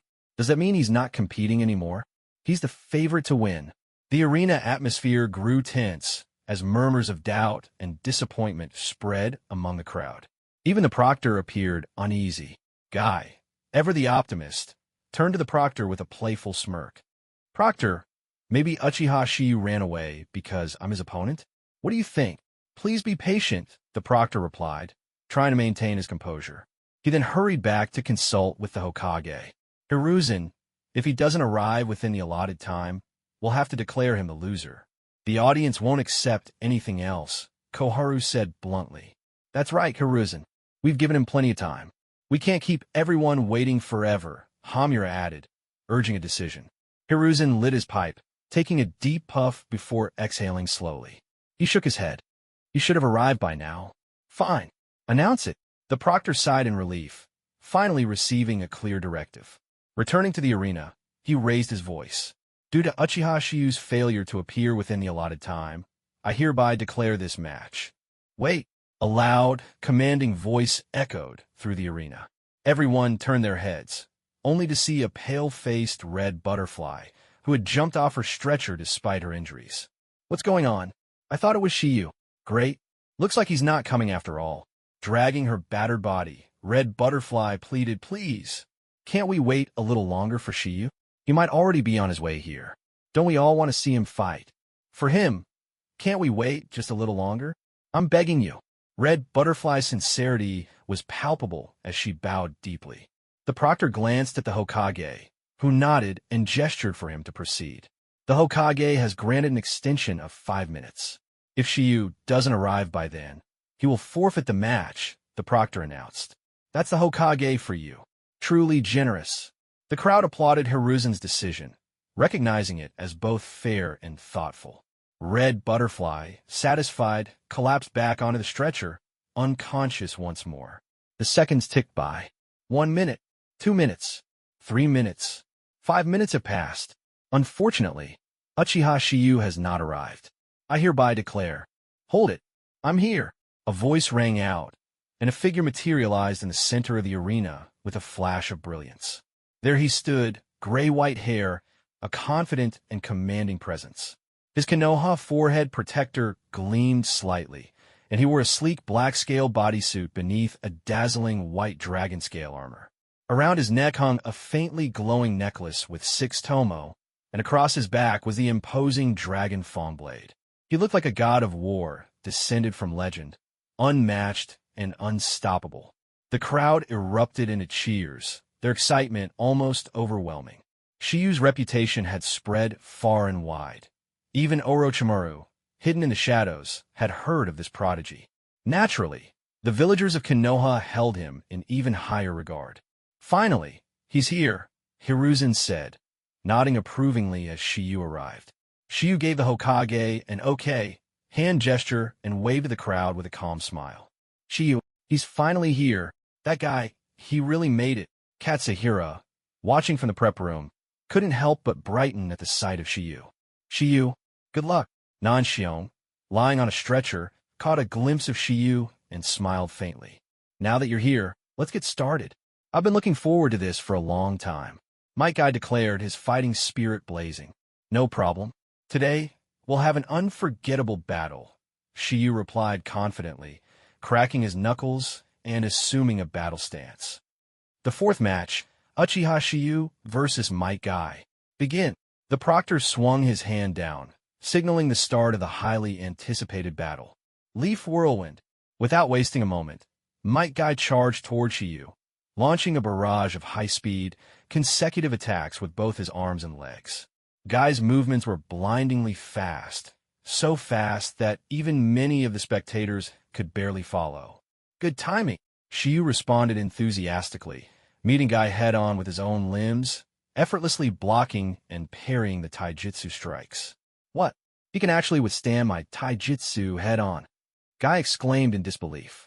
At the same time, Shiyu weaved hand seals at an extraordinary speed, and in an instant, unleashed a powerful jutsu. Fire style, Fire Dragon Flame Bullet. Shiyu exhaled a massive, roaring fire dragon, its fiery intensity drawing gasps of awe from the audience. Shiyu's ninjutsu. Its power has grown even stronger, Hiruzen Sarutobi muttered to himself, visibly impressed. This boy is truly a prodigy, almost unervingly so. But Might Guy wasn't one to back down easily. Using his incredible agility, he dashed around the arena, avoiding Shiyu's fire attacks with precision before closing the distance using the body flicker technique. Body flicker, huh? Testing speed against me? Interesting. Shiyu smirked and activated his own body flicker technique. Yet, despite both of them using the same technique, Shiyu's mastery of it was on an entirely different level. Every time Guy appeared at a new location, Shiyu would already be there, moving even faster. The difference in their speed left Guy visibly flustered. This guy, his speed is faster than mine, Guy thought, gritting his teeth. You're good, Guy, but if you don't have anything else up your sleeve, This match will end in your defeat, Shiyu said with calm confidence, showing no signs of pressure. Guy clenched his fist tightly. In terms of ninjutsu, he was no match for Shiyu. Shiyu had an overwhelming amount of chakra, and his jutsu were devastatingly powerful. Trying to trade blows would only result in Guy being pummeled. In terms of jinjutsu, Guy lacked even the basics, so he was fortunate just to avoid falling into illusions. And in pure speed, Shiyu's mastery of the body flicker technique surpassed his own. Looks like I have no choice but to use that move, Guy thought, determination blazing in his eyes. 8 gates release formation. First gate, open. Front lotus, Guy shouted, suddenly activating the first gate of the 8 gates technique. He charged at Shiyu with explosive speed, landing a powerful kick that sent Shiyu flying. Guy immediately grabbed Shiyu mid-air and slammed him into the ground with tremendous force. For the first time, Guy's move visibly startled the audience. Is this the first time the 8 gates technique has been demonstrated in public? It's bound to leave everyone stunned. Guy thought confidently as the impact of his attack left a large crater on the arena floor. The fight seems to be over. Guy was brimming with confidence in his technique. Not bad, but ineffective against me, came Shiyu's voice. In a flash, Shiyu was seen sitting casually on a large wooden log nearby. It had been a substitution all along. When did he? I didn't even see him form the hand seals. Guy muttered in disbelief, realizing that the opponent before him couldn't be beaten with just the first gate. Second gate. Rest gate open, Guy roared, unlocking the second gate. Shiyu's golden Byakugan observed the chakra surging within Guy's brain and muscles. So he's releasing the brain's limiters and unlocking his body's stamina reserves. This could be troublesome, Shiyu noted to himself. Guy's speed and strength increased exponentially as the second gate opened. His relentless barrage of attacks forced Shiyu to focus on defense. Though Shiyu easily blocked every strike, he could tell that Guy's stamina was seemingly endless in this state. I still can't touch him, Guy thought in frustration, his attacks failing to land even after opening 2 gates. If I can't even land a hit, it's meaningless. In that case, 8 gates, third gate, life gate, open. The third gate, the last of the safe gates, burst open within Guy. His appearance began to change as his body flushed red, his blood coursing rapidly. Blue energy coursed around his body like a coiling dragon, while a green aura exploded outward, enhancing his speed and strength to unprecedented levels. I can finally match his speed, Guy thought excitedly, now able to keep up with Shiyu's body flicker technique. Impressive, Guy. But don't think you're the only one who can transform, Shiyu said, bringing his hands together in a meditative pose. In an instant, Shiyu's forehead sprouted subtle horn-like protrusions. His scara turned golden, and an overwhelming surge of power radiated out from his body. This is Sage Mode, Hiruzen exclaimed in shock, his pipe almost falling from his mouth. Has this boy inherited the power of one of the 3 great sages? Just like Jiraiya, Tsunade, and Orochimaru? I can't believe it. He's come this far already. Could it be that he spent the past 3 months training in one of the sage lands? Hiruzen pondered, astonished. Lord Hiruzen, Sage Mode? Does that mean he's using Senjutsu? Hamura asked, equally stunned. Yes. And now, I'm curious. Who's stronger, Might Guy in the Life Gate or Uchiha Shiyu in Sage Mode?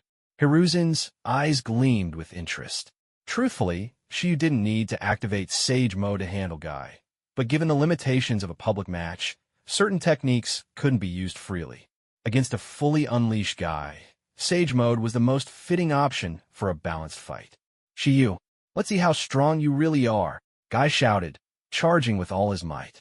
His attacks landed on Shiyu's body, but Shiyu effortlessly blocked them with his enhanced reflexes and durability. What? He blocked it. Even in the life gate. I can't hurt him, Guy shouted, his shock evident.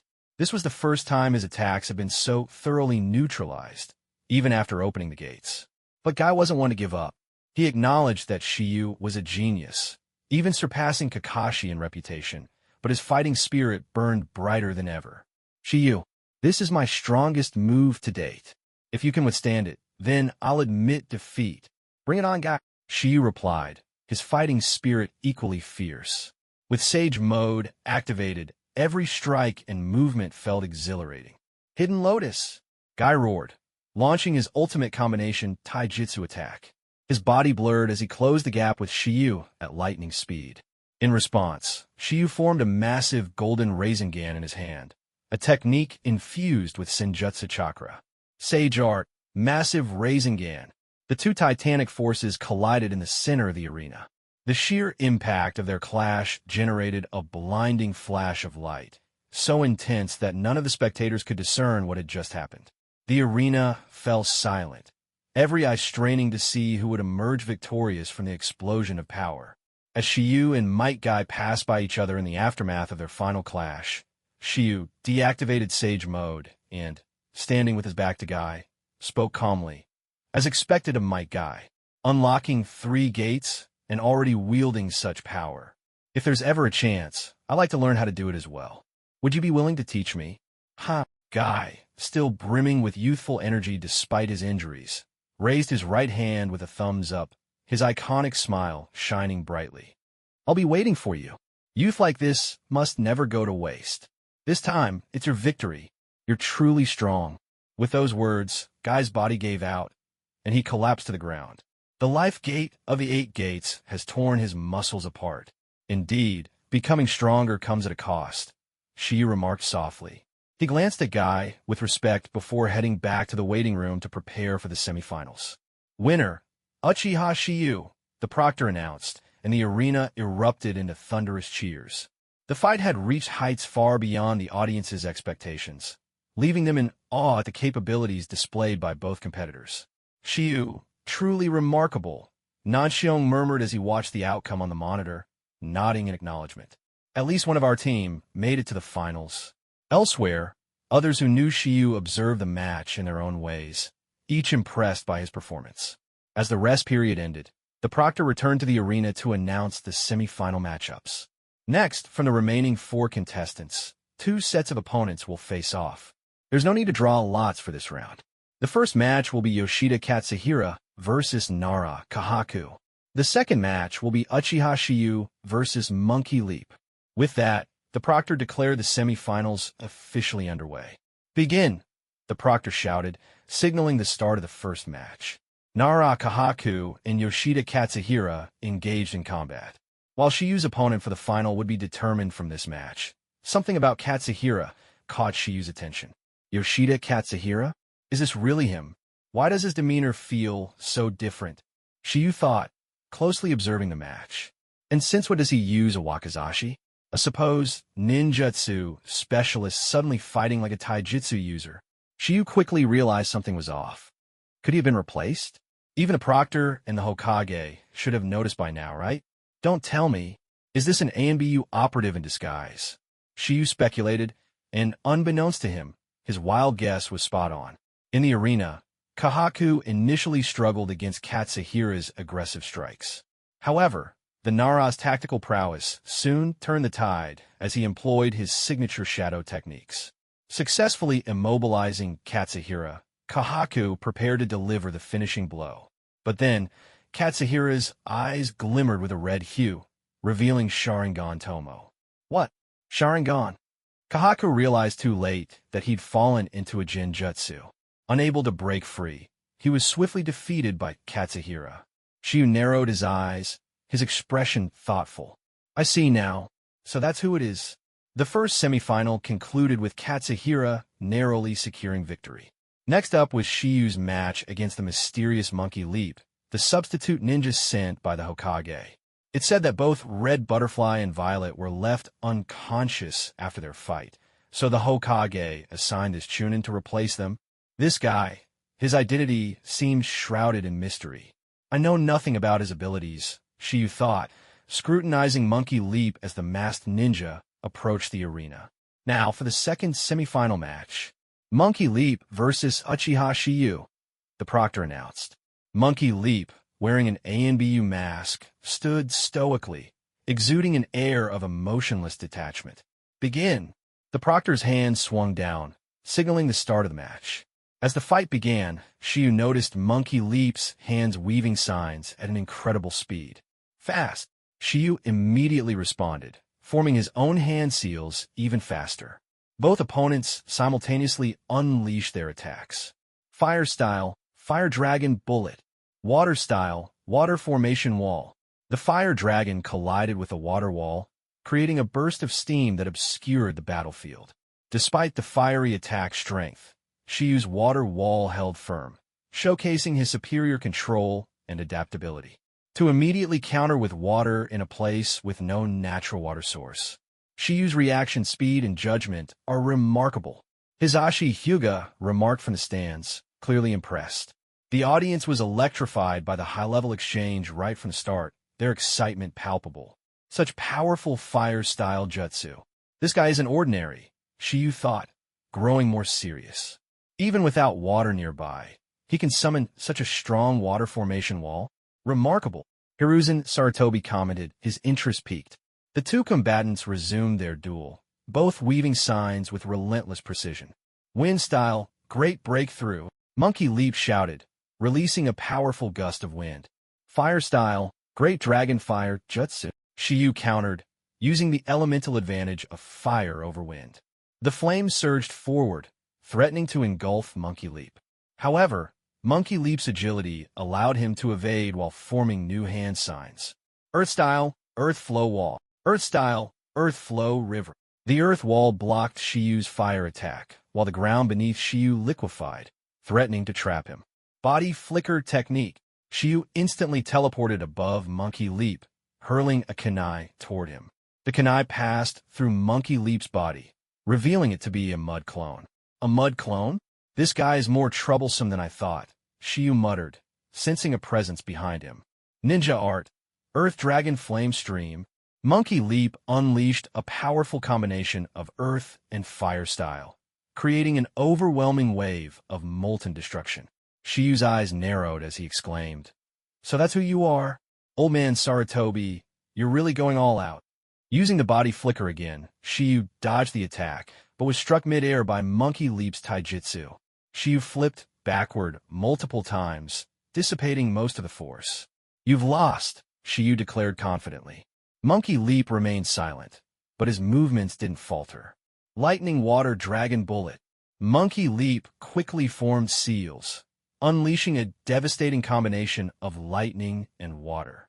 Despite the impending attack, Shiyu remained calm, forming a Rasengan in his hand. Disappear, Sarutobi Sensei's shadow clone. In the blink of an eye, Shiyu teleported above Monkey Leap using Flying Thunder God, slamming the Rasengan down. Unbeknownst to Monkey Leap, Shiyu had left a Flying Thunder God mark on him earlier, during their brief clash. With a resounding boom, Monkey Leap vanished in a puff of smoke, revealing him to be nothing more than a shadow clone. The audience erupted into cheers, their excitement for the match reaching a fever pitch. However, Shiyu remained composed, his sharp gaze scanning the arena. Sarutobi's subtle test had confirmed one thing. He was being watched closely, and this was only the beginning. The audience was utterly confused, unsure of what had just transpired. The proctor slowly stepped forward to address the crowd. To substitute for Red Butterfly and Violet, Lord Hokage himself used a shadow clone under the alias of Monkey Leap to participate. However, even though it was ultimately defeated by his disciple, Uchiha Shiyu, he's so strong. He defeated the Hokage's shadow clone. His potential is limitless. Cheers and shouts erupted from the crowd, their voices echoing through the arena. Shiyu's popularity soared to an unprecedented level at that moment. Not just among Konoha's younger generation, but across the entire ninja world, there wasn't likely another 5-year-old who could defeat the shadow clone of a Hokage. Monkey Leap? Sarutobi? As I suspected, they're one and the same, Shiyu thought with a faint smile as he glanced up at the third Hokage seated in the stands. The proctor approached Shiyu and asked, "Shiyu, do you need a break? The final match is next, so you're allowed to rest for 10 minutes. Shiyu shook his head confidently and replied, "No need. I'll finish this in one go and claim the title of the final victor." Despite the fierce battle with the Hokage's shadow clone, Shiyu's chakra reserves had barely been scratched. In that case, the proctor raised his voice to announce, "Shiyu has chosen not to rest. Let's proceed directly to the final match and call out Yoshida Katsuhira. Moments later, Katsuhira stepped out of the waiting room, his expression calm yet intense. I hereby declare the final match of the Chunin selection exam. Yoshida Katsuhira versus Uchiha Shiyu. Let the battle begin. The proctor swung his arm down, officially starting the climactic showdown. Whoosh, whoosh, whoosh. The sound of shuriken slicing through the air filled the arena, as both fighters deliberately created distance and bombarded each other with a flurry of projectiles. Clang, clang, clang. The shuriken clashed mid-air, sparks flying as the two demonstrated exceptional mastery in projectile combat. Shuriken Shadow Clone Jutsu, Shiyu shouted as he performed a technique mid-throw. Suddenly, his shuriken multiplied into countless duplicates, all flying toward Katsuhira. Katsuhira drew his wakizashi with incredible speed, parrying every single shuriken and sending them clattering to the ground. Impressive swordsmanship, Shiyu praised, then calmly unsheathed his own dragon fang blade. Their eyes locked, the sharpness of their gazes cutting deeper than any blade. Whoosh! Body flicker technique. Body flicker technique. Both fighters activated the body flicker, their figures vanishing and reappearing in rapid bursts. Katsuhira lunged with his wakizashi, aiming for Shiyu. But with Shiyu's activated white wheel eye, every move Katsuhira made was predicted and countered.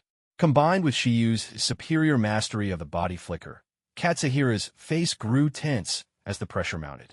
As expected of Shiyu, even I can feel the mountain-like weight of his presence. In terms of skill, he's already at the level of an elite jonin. Katsuhira admitted, both impressed and strained as he fended off Shiyu's attacks. You're not bad yourself, but if you don't have any new tricks, you'll lose. So tell me, are you going to keep pretending to be Yoshida Katsuhira, or will you show your true form? Shiyu taunted, pressing his dragon fang blade against Katsuhira's wakizashi. Bang!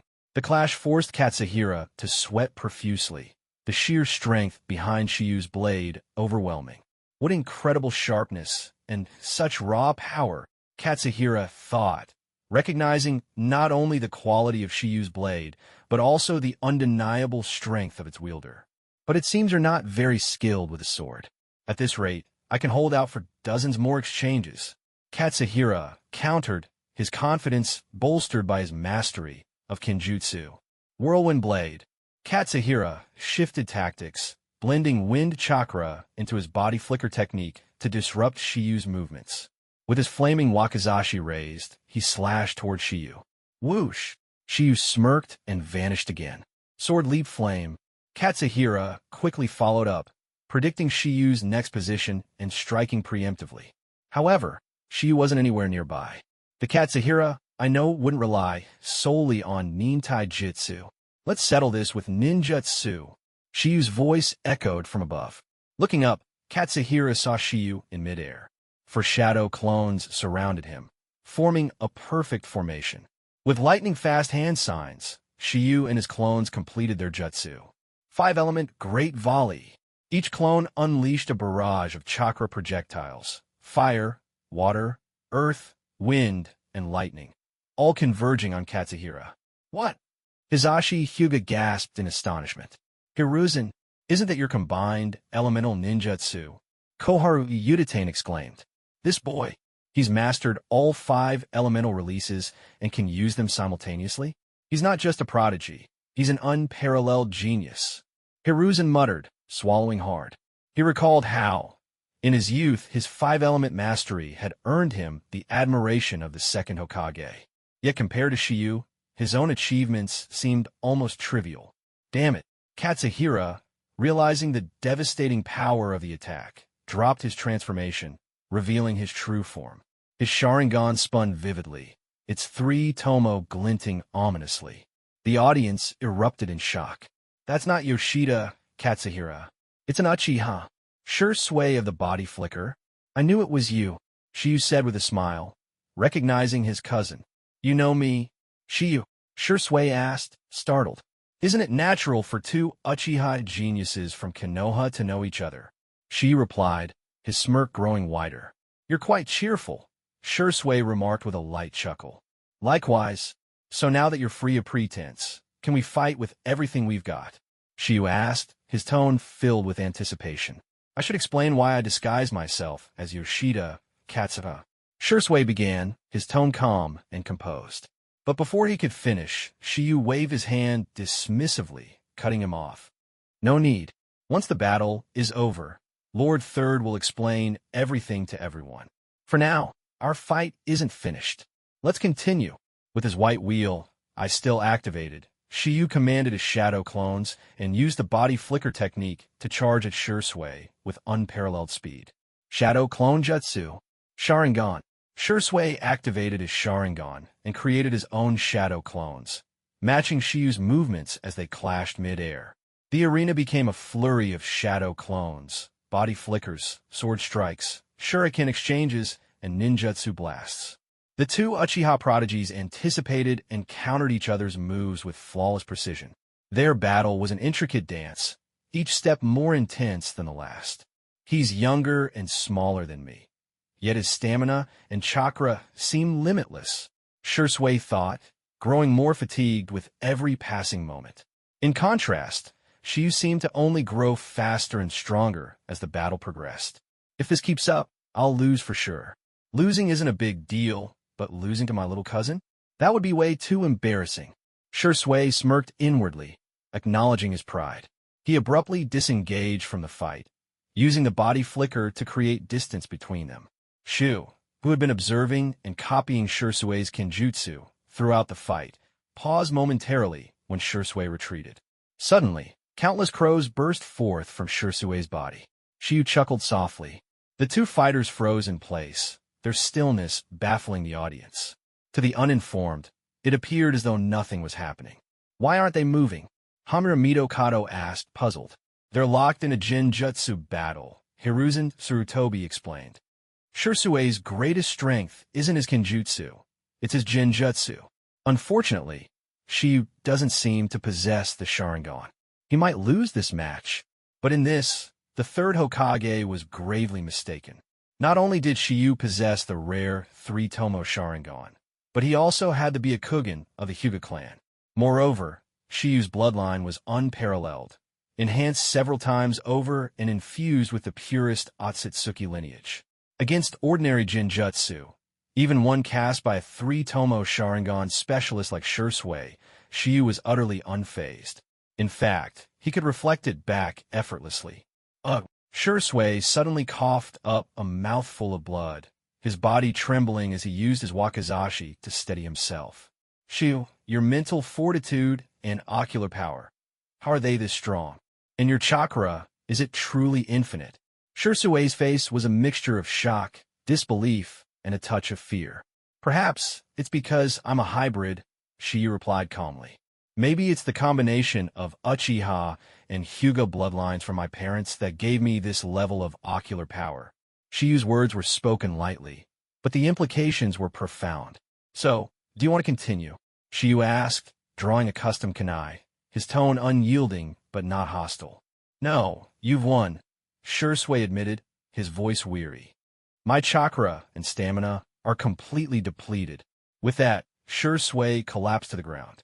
Though he remained conscious, he was no longer capable of fighting. The proctor hesitated for a moment, then stepped forward to examine Shursui. After confirming his condition, the proctor raised Shiyu's arm high into the air. I hereby declare Uchiha Shiyu the victor of this Chunin selection exam. The arena erupted into chaos. Cheers and applause filled the air as the crowd celebrated Shiyu's victory. Many among the audience knew of Shursui's reputation as a genius, a prodigy recruited into the ANBU at a young age. The fact that he was defeated by someone even younger, another Uchiha prodigy, was nothing short of extraordinary. He did it. This guy really pulled it off. Those who knew Shiyu personally received the news through various means, their pride and joy immeasurable. The proctor calmed the crowd before speaking. And now, we invite Lord Hokage to give his address. The third Hokage descended from his seat, a warm smile on his face as he approached the proctor. Shinosuke, well done. You're quite the capable proctor, aren't you?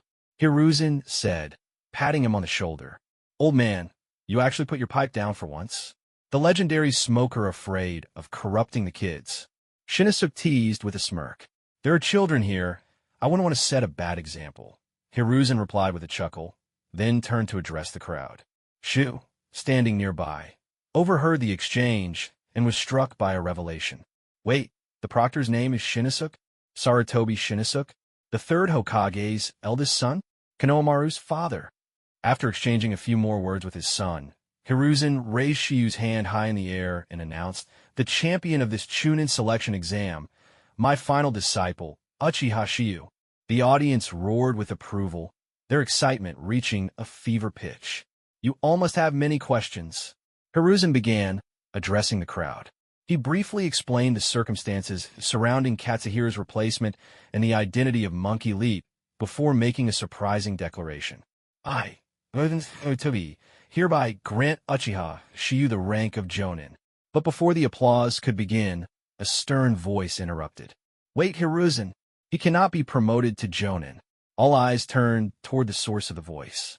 It was none other than Danzo Shimura, the elusive and often controversial advisor to the Hokage. Shiyu's expression darkened slightly as he watched Danzo step forward. Danzo, he has defeated my shadow clone, inherited Konoha's will of fire, and demonstrated extraordinary ability. Why should he not become a Jonin? Hiruzen asked, his tone calm but firm. You're rushing this, Hiruzen. No one in Konoha's history has ever been promoted directly from Genin to Jonin. Such a move violates precedent and could harm his growth. Danzo continued, he's only 5 years old. What if this promotion makes him arrogant and complacent? He could ruin his future. Shiyu's anger flared at the absurdity of the argument. What kind of nonsense is that? This is ridiculous. Danzo, are you afraid of me? Shiyu challenged, his voice sharp and clear. Afraid? Why would I fear you? Danzo retorted, his expression unmoved. If you're not afraid, Danzo, then do you dare face me in battle? You were a member of the second Hokage's elite guard, and now you're an advisor to the Hokage. Your strength should be Kage level, correct? If you're not afraid, prove it. Fight me. The crowd immediately erupted into cheers, eager to witness a clash between the old guard and the new generation. You brat. Danzo growled, visibly irritated. Winning would bring him no glory, but losing would be humiliating. Hiruzen, understanding the situation, intervened. Danzo, since she doesn't know his limits, why don't you teach him a lesson as his elder? The crowd roared louder, excitement building for the unexpected showdown. Go Danzo-sama, go Shiyu, a battle between the old and the young. This is going to be amazing. The people around started to stir, cheering and egging on, as it seemed another fierce battle was about to unfold. At this moment, Danzo found himself cornered, with no choice but to fight. Yet, deep down, he secretly rejoiced, thinking to himself, a brat from the Uchiha clan, after consecutive battles, your chakra must be nearly depleted. Since you're asking for trouble, you can't blame me for what happens next. The sparring between ninjas isn't without risks or casualties, Danzo muttered, preemptively justifying his actions. All right then, in that case, I'll give this Konoha Jr. a proper lesson. Danzo changed into his ninja gear, ready to engage in battle with Shigeru. Shigeru, aware that Danzo had taken a bait, felt a sense of triumph. Both of them, in their hearts, considered the other to be a complete fool. Hiruzen Sarutobi personally took on the role of referee. Don't get too serious now. It was unclear whether this was directed at Danzo or Shigeru. Begin. With the third Hokage's signal, Shigeru and Danzo charged at each other. Wind release, vacuum bullet, body flicker technique. Danzo's hand seals were slow, and before his vacuum bullet could even be launched, Shigeru had already vanished from sight. Body flicker technique. What incredible speed! Danzo was astonished. In Konoha, only Minato Namikaze could rival Shigeru in terms of speed, he thought. Shigeru reappeared directly behind Danzo. Danzo, quick to react, immediately drew a concealed kunai from his sleeve, reversed his grip on it, and stabbed backward. Thwop! Shigeru grabbed Danzo's hand mid-strike. Danzo, skilled in taijutsu, summoned a gust of wind. The shuriken in his other hand transformed into a wind-enhanced shuriken, which he hurled forward.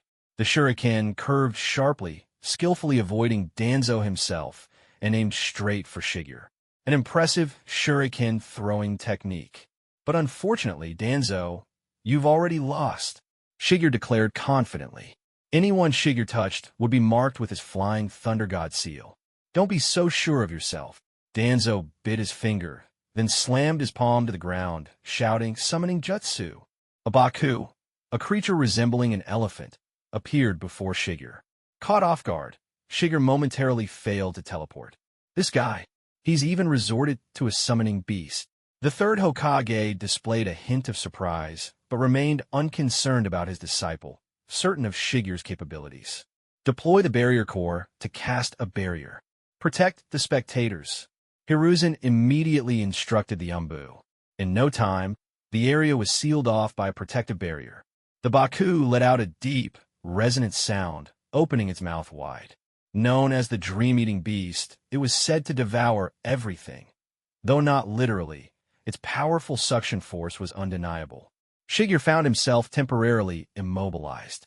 Facing this wind-based summoning beast, Shigeru quickly formed hand seals. Fire release. Great fireball technique. The Baku swallowed the fireball, but instantly dissipated into a puff of smoke. Just then, two wind-enhanced shuriken sharp enough to slice through stone came hurtling toward Shigeru. So the summoning jutsu was just a distraction. Shigeru unsheathed the Dragon Fang blade, blocking the two shuriken head-on. His sharp senses caught sight of Danzo, charging toward him from behind. The shuriken were a distraction too. Wind release. Vacuum wave barrage. Flying Thunder God technique. Shigeru ignored all of it, using the Flying Thunder God to teleport directly in front of Danzo. With a single palm strike, he hit a vital point on Danzo's chest. What? The Flying Thunder God? That's Tobirama Sensei's technique. Danzo was shocked to realize that half of his chakra was no longer usable. His body felt unbearably sluggish. I can't manipulate my chakra? Could this be the Hyuga clan's gentle fist technique? Impossible. How did you learn this move? So it's true. Your eyes must have. Bam! Shigeru didn't bother listening to Danzo's rambling. He punched Danzo hard in the stomach. Danzo doubled over, coughing up bile, his expression pained and utterly disheveled. Danzo, seething with rage, prepared to unleash a powerful attack, only to be interrupted once more. Enough!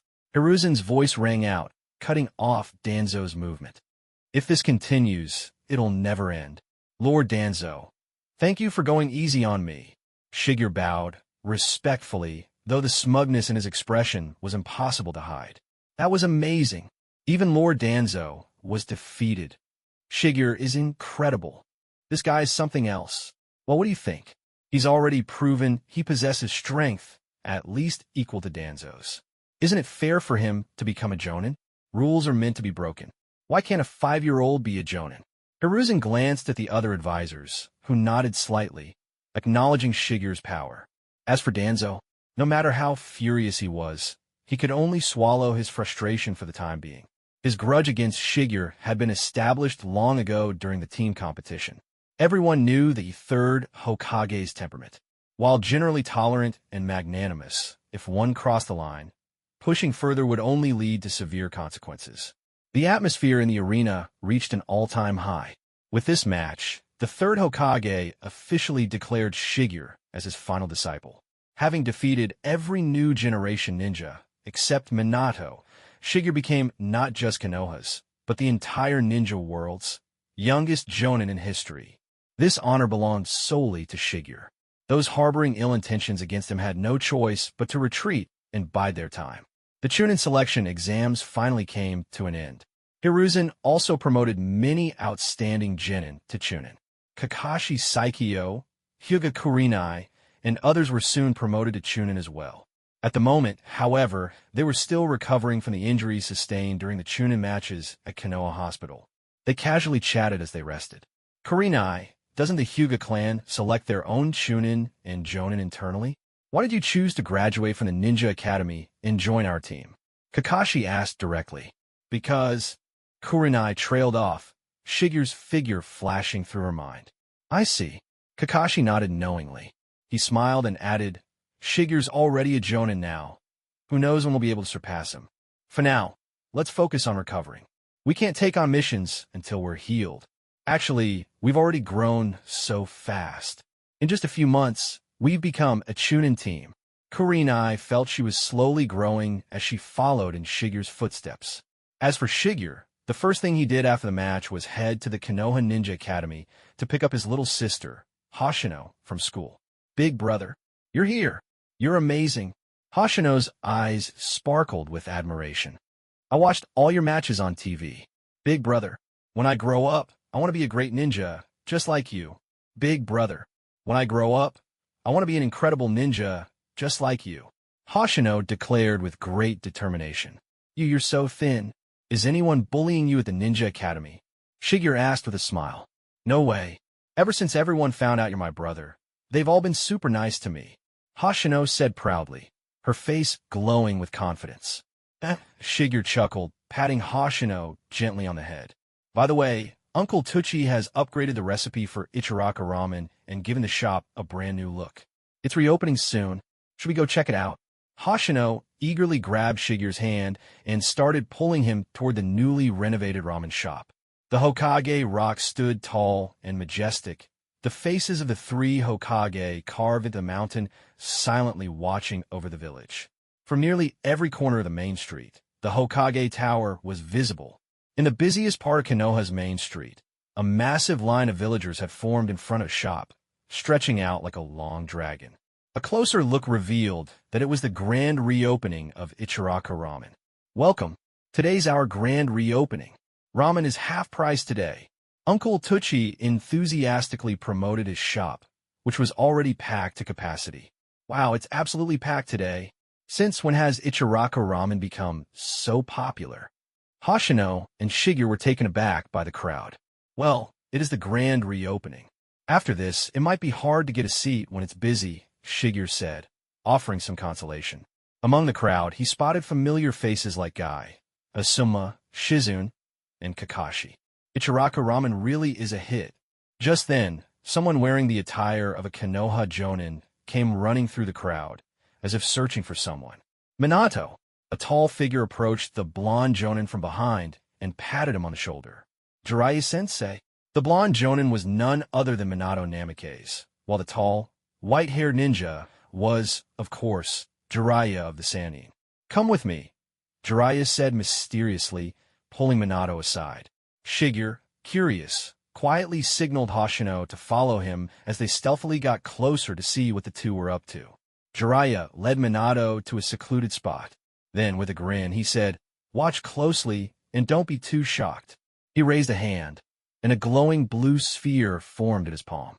It was none other than the Rasengan. How about this?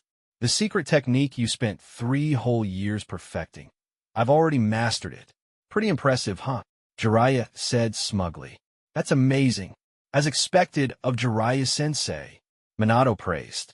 Then, with a thoughtful look, he added, but, there's someone else in Konoha who can use that technique too. Your junior disciple, Uchiha Shigeru. Shigeru, huh? That guy, Jiraiya muttered. I have something urgent to do, Minato said distractedly, bowing politely before hurrying off to continue his search. Jiraiya stood there, completely dumbfounded. Shigeru shook his head quietly. Let's go, Hoshino. Let's find Minato and see if Uzumaki Kushina and the others can help break the chakra seal on you. Among the crowd, Kakashi, who had been arguing with Guy and Asuma, noticed Minato and immediately rushed over. Minato-sensei, is there a mission? Yes, Kakashi. We'll be assembling shortly. It turned out that Minato had been looking for Kakashi. But we're still missing one person, Minato said, turning to see Shigeru standing nearby. Shigeru-sensei, that title sounds a bit awkward. Why don't we just call you sensei instead? It conveys both respect and your seniority, Minato suggested. Then I'll call you sensei as well. Calling you junior uncle or granduncle just sounds too weird, Kakashi agreed. Shigeru raised a hand and smiled. All right, fine. Minato, does this mission involve me as well? Yes. For this mission, the 2 Jonin will be you and me. Let's head to the 3rd Hokage to receive the details, Minato replied. Shigeru immediately said, before that, I need your help with something. This child has a seal on her. It requires the Uzumaki clan's sealing techniques to undo. Without it, she won't be able to mold chakra properly. Minato raised an eyebrow and, with Shigeru and Hoshino's permission, examined Hoshino's abdomen. Sure enough, he discovered a chakra sealing formula. I see. A seal of this complexity is beyond me. No wonder you want to consult Lady Mito. Fortunately, Kushina is home right now. Let's head back to my place first, and then she can take us to see Lady Mito to help lift the seal, Minato said decisively. From the preliminary rounds to Ryuchi Cave, and then to the final matches, Shigeru hadn't had a chance to address this issue. Now that he'd run into Minato, he was determined to resolve it. Before long, they arrived at Minato's home. Minato knocked on the door, and a woman with long red hair appeared. She wore a hair clip on the left side of her head and a wristband on her left hand. Minato, what are you doing back? Don't you have a mission? She asked. Wow, big sister, you're so beautiful. Hoshino exclaimed sincerely, lighting up Kushina's face with joy. At that moment, Shigeru felt a strange resonance, a call from a shared bloodline, emanating from Kushina. Uzumaki Kushina? There's no mistaking it. This is the bloodline of the Uzumaki clan. Unlike absorbing the chakra of fallen Uchiha, or Kagaya, this time I feel something positive, as if touching her might actually make her stronger, Shigeru thought, his intuition sharp as ever. He turned to Minato and asked, Minato? Kushina is from the Uzumaki clan, right? Would it be alright if I touched her for a moment? Huh. Everyone found Shigeru's request rather odd. Haha, little guy, your outfit is pretty cool. Is Kakashi your friend? Kushina joked, clearly not taking him seriously. Kushina, this is my junior uncle, Jiraiya-sensei's junior disciple and the third Hokage's final student. His name is Uchiha Shigeru, Minato explained, scratching his head awkwardly. Oh, I remember now. The genius of Konoha, right? Kushina said warmly, her demeanor far friendlier than Shigeru had expected. It was said that when she got angry, her hair would float, turning her into a fiery red-hot habanero. Since Shigeru was only 5 years old, Kushina didn't think too much of it. When Shigeru touched her, a surge of bloodline energy flowed into his body, and simultaneously, a pure stream of energy surged into Kushina. In just a short time, Shigeru felt his bloodline further refined, while Kushina experienced a significant boost in her chakra reserves. I feel stronger. My chakra has increased. What's going on? Kushina asked, astonished. It's my ability. I can enhance the bloodline of those who possess one. That's part of the reason why I'm so strong, Shigeru said, slipping in a small lie. With that, Kushina lifted Hoshino's shirt and inspected the seal on her abdomen. When Kushina saw the seal, she was visibly shocked. How could such a complex sealing technique exist? Even Kushina, a sealing expert, was astonished, making Shigeru all the more worried. Is Hoshino going to be okay? What's the meaning of this? Shigeru asked, his voice tinged with concern. I don't fully understand. Who could have placed such a chakra seal on Hoshino? This seal is incredibly intricate and ancient. Perhaps only Lady Mito would know how to undo it, Kushina speculated, her brows furrowed. We need to find Lady Mito immediately. Hoshino-chan, I'll do everything I can to help you. Kushina, who had quickly grown fond of Hoshino, was now entirely focused on assisting her. Let's go then. Minato nodded, and the group headed towards Mito's residence. Lady Mito's location was even more hidden than the Hokage's residence. The area was heavily guarded by Konoha's elite forces, not only because she was the wife of the first Hokage, but also because she had once been the Nine-Tails Jinchuriki. Thanks to the third Hokage's prior arrangements, Shigeru and his group were allowed entry. Once hailed as the most beautiful woman in Konoha, Uzumaki Mito now bore the marks of age. Her once vivid red hair had turned white, and wrinkles lined her face. Yet she still wore her signature twin buns and bore a violet rhombus mark on her forehead. She was dressed in an elegant white cheongsam. Grandma! Kushina immediately ran to Mito and hugged her tightly, their bond evident in the warmth of their embrace. Minato is here too, and this must be White Fang's son, Kakashi. And who are these two young ones? Mito asked kindly, her gaze falling on Shigeru and Hoshino. I'm Uchiha Shigeru. And this is my younger sister, Hoshino. Shigeru introduced himself politely. Ah, I see. A kind-hearted Uchiha. Huh? Could you come closer? You remind me of Hashirama. There's a certain familiarity I sense in you, Mito said, clearly affected by the resonance of Shigeru's bloodline. As Shigeru approached and lightly touched Mito, the same phenomenon occurred. Mito's bloodline energy was drawn to Shigeru, while Shigeru's pure energy flowed back into Mito.